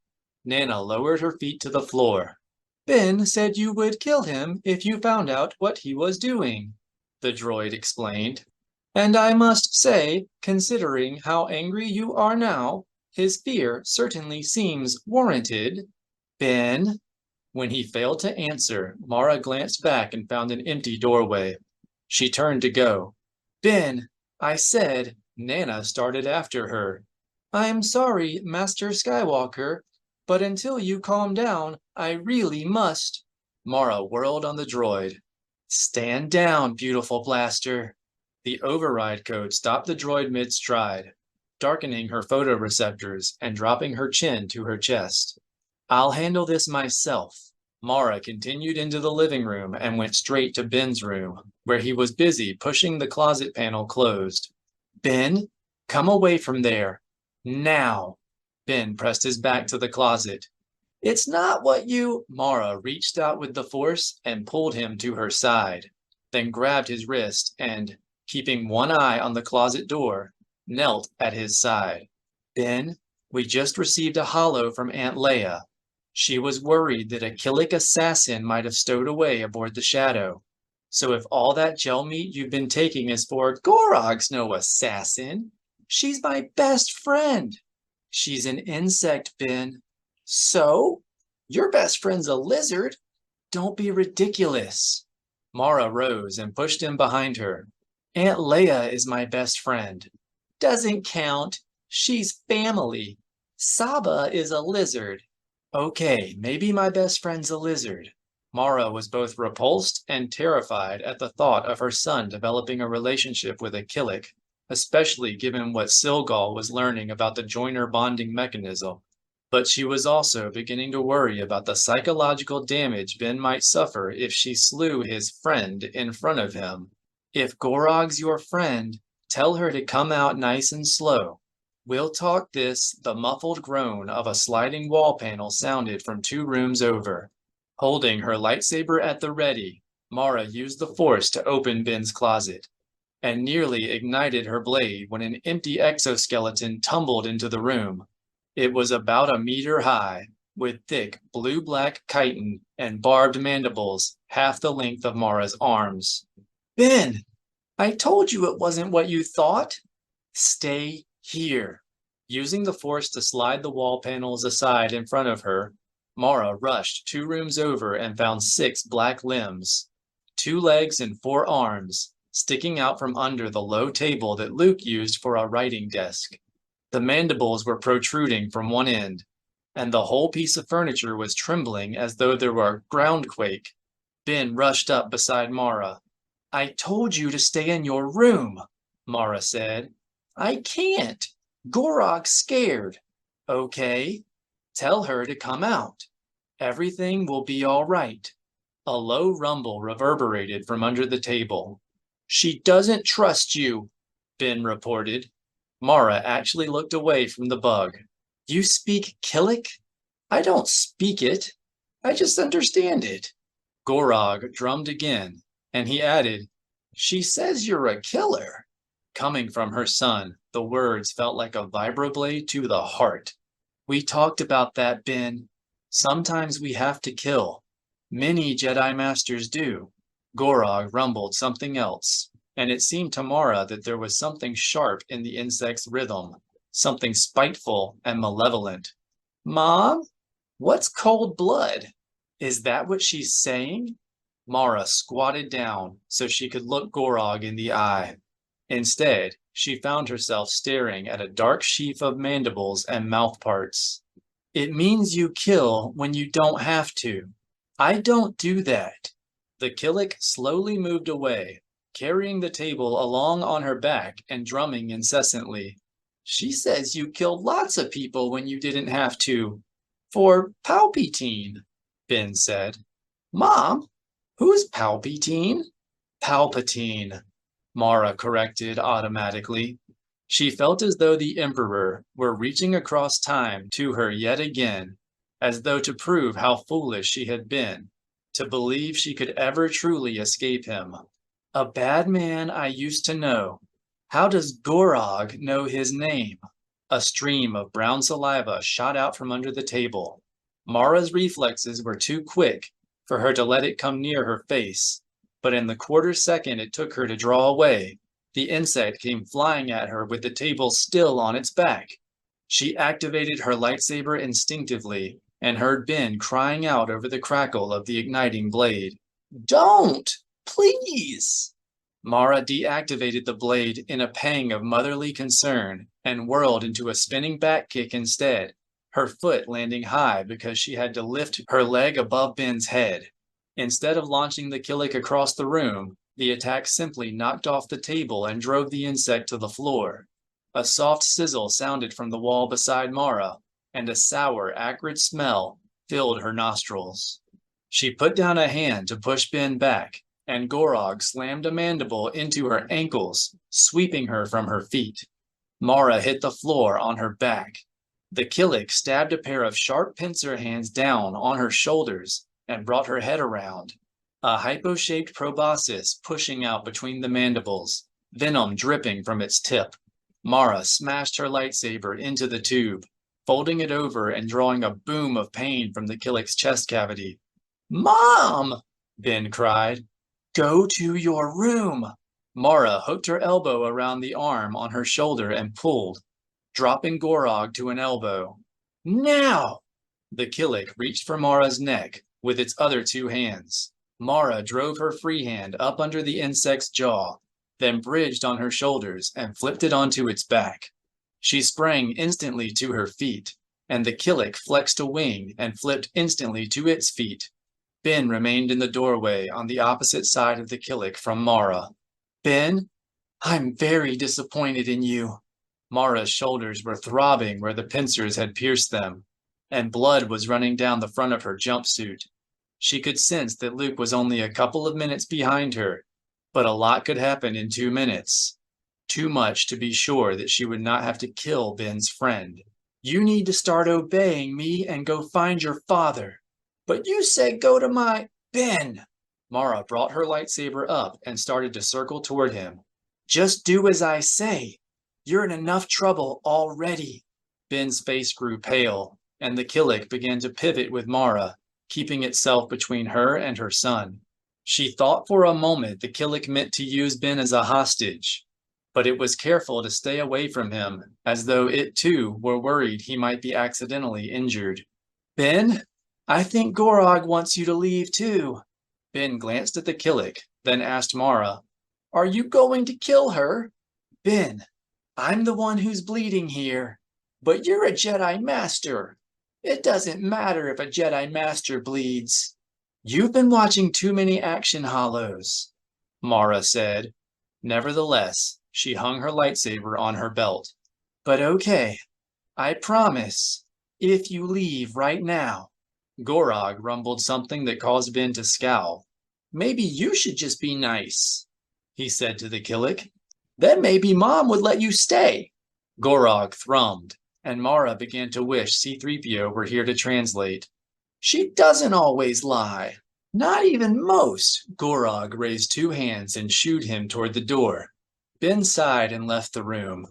Mara waited until she heard the front door slide open, then said, Thank you for that. The Killik spread its mandibles and sprang.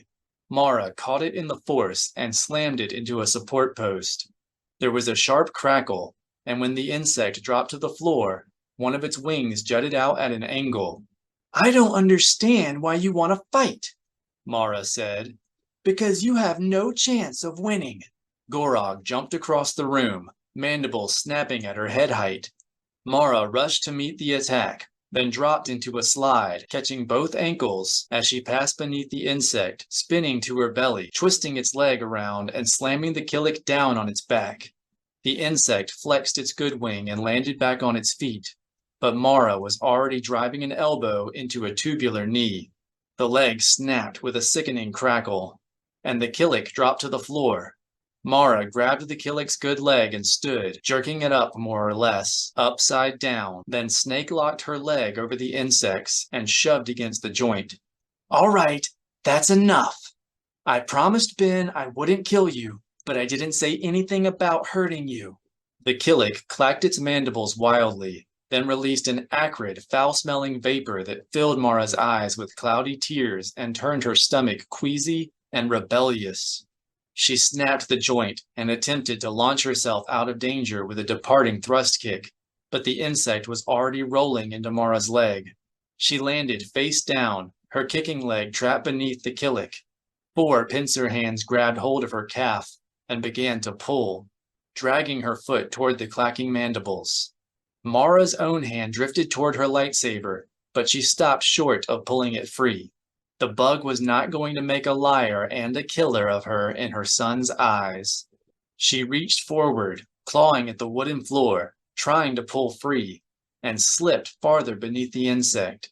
Then Mara saw the table, lying on its side where it had fallen when Gorog attacked. She reached out with a mental hand, turned it end on, and brought it sailing into the Killik's head. The table connected with a spectacular pop, and Gorog's grasp loosened. Mara scrambled free and force sprang to her feet, then spun around to find the Killik collapsed on its belly, all 6 limbs trembling and shaking in convulsions. She rushed to its side and pulled the table away, revealing a 10-centimeter dent in the head where the edge had cracked the chitin. Stang! Mara pulled the comlink from her pocket and started to call for medical assistance, then noticed the Killik slowly drawing its trembling arms in toward its body, gathering itself to spring. Mara slipped forward and brought her heel down on the dented chitin. I said that was enough! Gorog collapsed again, unable to do anything but lie on the floor and tremble. Then Mara felt Luke urgently reaching out to her, warning her to be careful, urging her not to kill it. Mara eyed the insect with spite in her heart. What is with you? A few seconds later, Luke came rushing in the door with 6 senior apprentices at his back. Mara, are you? I'm fine, Skywalker. She took the hand he offered and glared down at the trembling insect. But I'm getting awfully tired of people telling me not to squash that bug. Sorry about that, but the comm center just finished reconstructing some of Leia's message. Luke motioned the apprentices to secure the Killik, then added, She says it could explode. 29. Reclining in long diagnostics chairs with their heads hidden beneath scanning helmets and their bodies swaddled in sensor feeds, the subjects of the experiment, Tahiri and the other joiner Jedi Knights, reminded Luke of captives in an Imperial interrogation facility. It did not help that the Killik and Alima Rar, who had arrived aboard the Falcon just hours before, were heavily sedated and strapped in place with nylosteel bands. Even the isolation chambers in which the subjects were located, dark, gas-tight compartments with transparasteel doors, looked like detention center cells. "I'm sorry it's so dim in here, Master Skywalker," Silgal said. She was standing behind a semicircular control station in a white laboratory smock, studying a data holo, comparing the brain activity of her subjects. "But it's better to have as little background stimulation as possible. It helps isolate their responses." I understand. Luke did not bother denying his revulsion. Silgal could certainly sense his feelings through the Force, just as Luke could sense the excitement that had caused her to calm him in the first place. And it's more than the darkness. The whole lab raises unpleasant associations. "Yes, it does have a certain Imperial utilitarianism," Silgal said. "I wish there had been time to design something less dismal, but this configuration was the quickest to assemble." Speed is important, Luke assured her. It will only take Han a few days to repair the damage to the Falcon, and I'd like to have this thing figured out before he and Leia start back to the Karibu system. Silgal studied him out of one bulbous eye. "You can't convince them to wait until we learn more?" Not with Jana still there. Not after what happened to Saba. "Saba will recover. And Jana," Silgal turned up the palms of her fin-like hands. "if Jana would not return before, what makes them think she will listen to them now?" I don't know, but they're convinced we need to return to Karibu as soon as possible. And I think I agree with them. Luke had heard reports of Jason's visit to Tenel Ka and rumors of unexplained Hapen fleet maneuvers, and Leia had told him flatly that the balance of power in Karibu was about to shift. He and the other masters were still debating if that was a good thing or bad, but events were clearly moving faster than the Order's ability to deal with them. Whether the Jedi understood the Killiks or not, they had to take action soon. After considering Luke's words for a moment, Silgal said, "Then I should just tell you what I need, and not waste time reporting failures." Luke frowned at the hesitation. Shame, he felt from the Mon Calamari. "If you think that's best," he said cautiously. Silgal turned to her assistants, a trio of apprentice healers, and sent them out of the room. "That bad?" Luke asked. "Yes." She pointed at the chambers, holding Alima and Gorog. "I need to hurt them. Hurt them? Inflict pain. Torture them, in truth. Not for long, and nothing that will injure.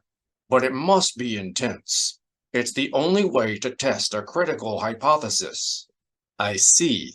Luke swallowed and forced himself to look through the transparasteel doors at the two prisoners. There was a time when he would not even have considered such a request, and when Silgal would never have made it. But now that the Jedi had elected to embrace all of the Force, to utilize the dark side as well as the light, nothing seemed off limits. They deceived, they manipulated, they coerced. To be sure, it was all done in the name of a higher purpose, to promote peace and serve the balance. Yet he occasionally felt that the Jedi were losing their way, that the war with the Yuuzhan Vong had turned them from their true path. He sometimes thought this must have been how Palpatine started, pursuing a worthy goal with any means available. "Perhaps we should back up a little," Luke said. "Have you made any progress at all?" "Of a sort." Silgal pointed to her data holo. which was basically a flat grid plotting each subject's name against various brain regions, with colored data bars above each square. As the level of activity changed, the bars rose and fell, changing colors and glowing more or less brightly. As you can see, all of our subjects display similar levels of activity in their sensory cortices, which suggests they're experiencing the same physical sensations. And they shouldn't be? The corners of Silgal's lips rose in a broad-mouthed grin. Not really. The environment in each chamber is different. Hot, cold, rank, fragrant, noisy, quiet. Luke raised his brow. Doesn't that confirm your theory about the corpus callosum receiving impulses from other brains? It does. Silgal pointed at 4 red bars near the end of Alima's and Gorog's data rows. But look at this. The hypothalamus and limbic system are the center of the emotions. Alima's is correlating to Gorog's. Luke noticed that this was true only of Alima and Gorog. The hypothalami and limbic systems of Tizar, Tekli, and Tahiri remained independent. Jason's readings were, as usual, completely useless. He was playing with the brain scanner again, moving his color bars up and down in a rhythmic wave pattern. It was, Luke knew, a not-so-subtle form of protest. His nephew believed that the Jedi Order should have more faith in its Jedi Knights than in Silgal's instruments. Under normal circumstances, Luke would have agreed, but circumstances were not normal. Alima and Gorog are in a meld? Luke asked. Silgal shook her head. No, they're not perceiving each other's emotions, as Jedi do in a meld. Alima and Gorog are sharing emotions, the same way Tizar and the others are sharing sensations. This takes the collective mind a step deeper than we have seen before. Thinking of the will that Formby had described, Luke reached out to Gorog in the Force and felt only the vague sense of uneasiness that, after the battle in the Skywalker's cottage, he had come to associate with the blue Killiks that had been attacking them. But the data bars matched to Gorog's hypothalamic and limbic systems brightened to orange and started rising. So did Alima's. Interesting, Luke said. This Killik is Force-sensitive. After a fashion, Silgal said. I believe she and other Gorog can use the Force to hide their presence, not only from us, but from other Killiks as well. What I need to find out is whether they can also use the Force to pass neural impulses to other members of the colony, even those outside their own nest. And that's why you need to inflict the pain. Silgal nodded.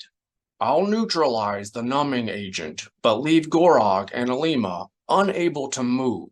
If the pain is severe enough, Gorog will be motivated to reach out to the others, and we'll see the results on their graphs.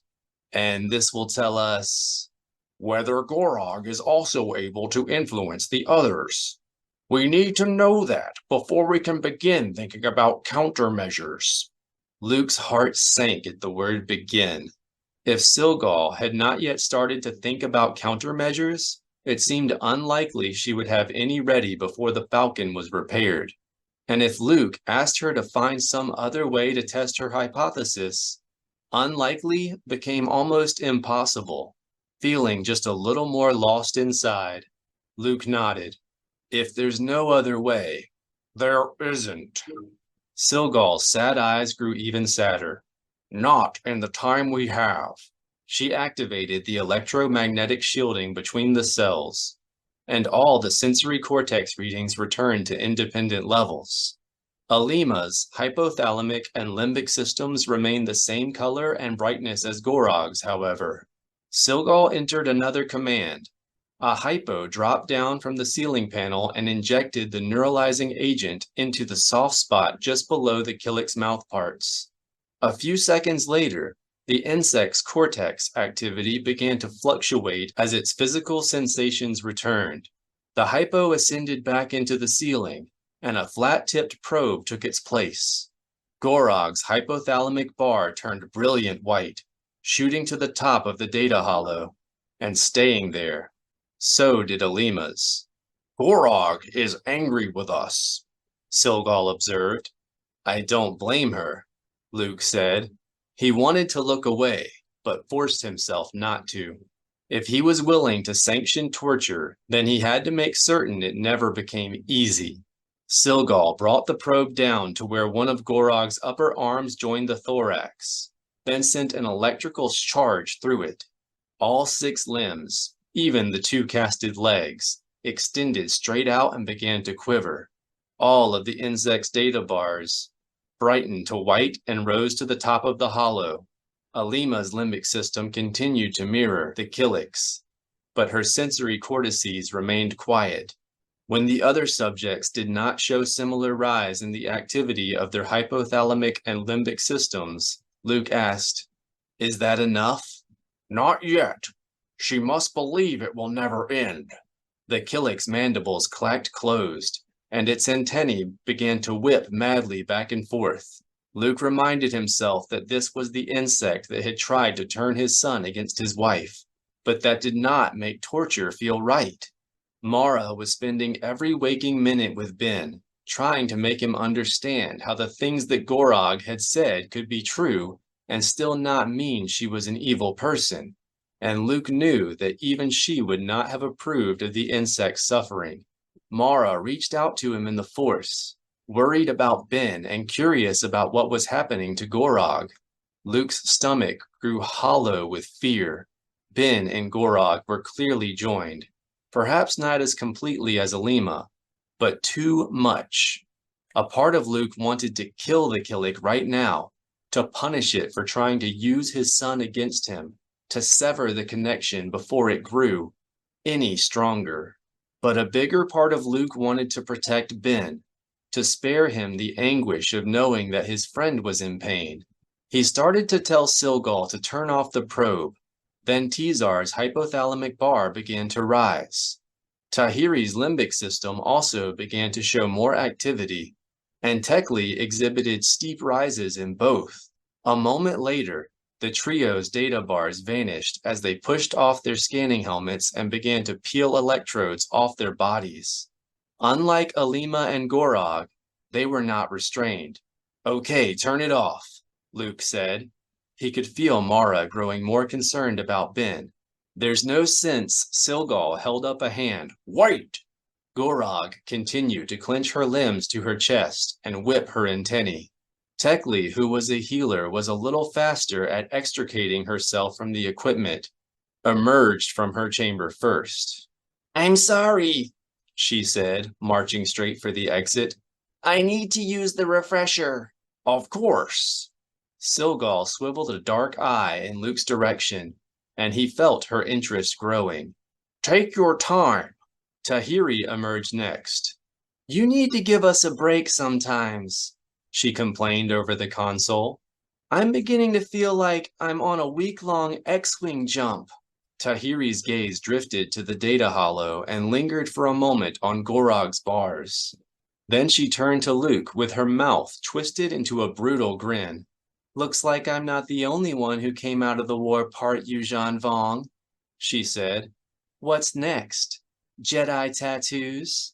The comment stung Luke more than it should have, in large part because he could feel his wife growing more worried and angry as the experiment continued. "This isn't for fun," Luke said. Tahiri, are you feeling any pain?" Silgal interrupted.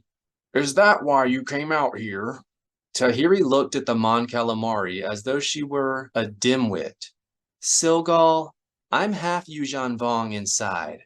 The only thing pain would cause me is a religious experience." "You're sure? You don't feel any at all?" "This one feels no pain either, but that does not excuse what you are doing." Tizar emerged from his compartment trailing a dozen broken sensor wires.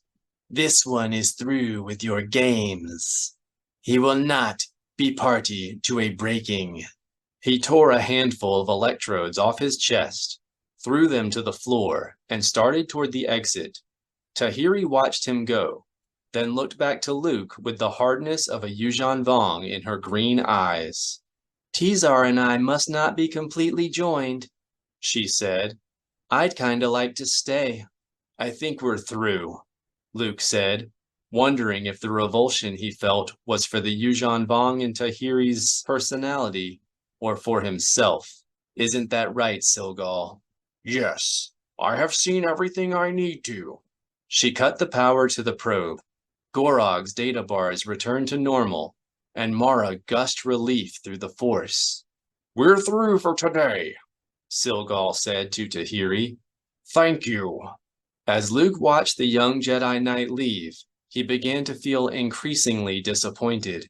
He had no doubts now that Tizar and the others were completely under Raynar's control, and that they had agreed to return to the Galactic Alliance only so they could sneak away from the Academy, as they had all done at one time or another, and seek support for the colony. After the door had hissed shut, Luke shook his head and dropped onto a bench in front of the control panel. "I guess that tells us what we need to know," he said. "They're all under control of the colony's will." "Of a will," Silgal corrected. "Not the will, as the Chiss believe." Luke looked up. "You've already lost me." Silgal came out from behind the control console. "Like the Force itself, every mind in the galaxy has two aspects." She sat next to Luke on the bench. "There is a conscious mind which embraces what we know of ourselves, and there is an unconscious, which contains the part that remains hidden." Luke began to see where Silgal was headed. "You're saying that since the war, the colony has developed two wills, one conscious and one subconscious." "Not subconscious, unconscious," Silgal corrected. "The subconscious is a level of the mind between full awareness and unawareness. We're talking about the unconscious. It remains fully hidden from the part of our mind that we know." "Sorry," Luke said. "It's complicated." "Just like every mind in the galaxy. There is an analogy, but it fits. And our experiment demonstrates just how closely Alima and Gorog are controlled by the unconscious will. The correlation of their emotional centers makes that clear." "And Tekli, Tizar, and Tahiri are controlled by the colony's conscious will?" Luke asked. "Influenced by," Silgal said. "They have not fallen under the colony's complete control. They still think of themselves as individuals." "Then why did they end the experiment?" "How often do you do something without truly understanding why? In every mind, the unconscious has a great deal of power. Some psychologists even think it's absolute. So when Gorog was in pain, the colony's unconscious will influenced its conscious will to end the experiment. Suddenly, Tekli had to use the refresher. Tahiri had to stretch. And Tizar became angry with us." "Exactly. Of the three, he was the only one who had even a vague understanding of his emotions. Barabels are usually in touch with their unconscious." Luke thought of the mysterious attacks on him and Mara, and of the Killick's absurd insistence that they had not occurred. And the conscious will wouldn't be aware of the unconscious will, would it? "It is the nature of the unconscious mind to remain hidden," Silgal said. "That is why the Gorog are so hard to sense in the Force. They use it to hide, not only from us, but from the rest of the colony as well." "Gorog is part of a secret nest," Luke said, making sure he understood what Silgal was telling him. "The colony wouldn't be aware of it and might well fool itself into believing it doesn't exist," Silgal said. "We've more or less proved that, and it explains the Killick's reactions to the attacks on you." "It all makes sense except for one thing. Why does the secret nest keep attacking us?" Luke asked. "Raynar seemed to want our help, but Lomi and Welk are threatened by you." It was Jason who asked this, his voice coming from the data hollow. And they're the ones who control the Gorog nest. You know that for certain? Luke turned toward the data hollow and, finding himself being addressed by a row of colored bars, frowned in irritation. And I thought I told you to stop playing with Silgal's brain scanner. Come out here if you're going to be part of this conversation. I know that Raynar dragged Lomi and Welk out of the burning flyer. Jason pushed the scanner helmet up and, now projecting his voice into the air in front of Luke, began to remove the electrodes attached to his body. And we know that Saba was attacked by a disfigured Jedi Knight, almost certainly Welk. I'm willing to take a leap of faith and guess that Lomi survived too. Yeah, Luke said. I guess I am too. Then the only question remains, Silgal said. Why did Alima join the Gorog while the rest of you... Them, Jason corrected. In case you haven't noticed, my mind remains completely my own. Very well, Silgal said. Why did Alima join the Gorog while everyone else joined the Tat? Luke knew the answer to that, and he wished he didn't. Because of Numa. He was remembering the time he had stood outside Alima's Bacta tank, awash in the guilt the Twi'lek felt for allowing the Voxen to take her sister. When Numa was killed, Alima turned a lot of her anger inward, and anger has always been fertile ground for the likes of Lomi Plo. You saw this coming, didn't you? Jason asked. He stepped out of the isolation chamber, pulling his tunic over his head. Even before the mission to Merkur, Luke turned to look at the unconscious Twi'lek, held prisoner by the Nihilisteel and Trangarist. Not this, not Gorog, he said, but I knew Alima would fall.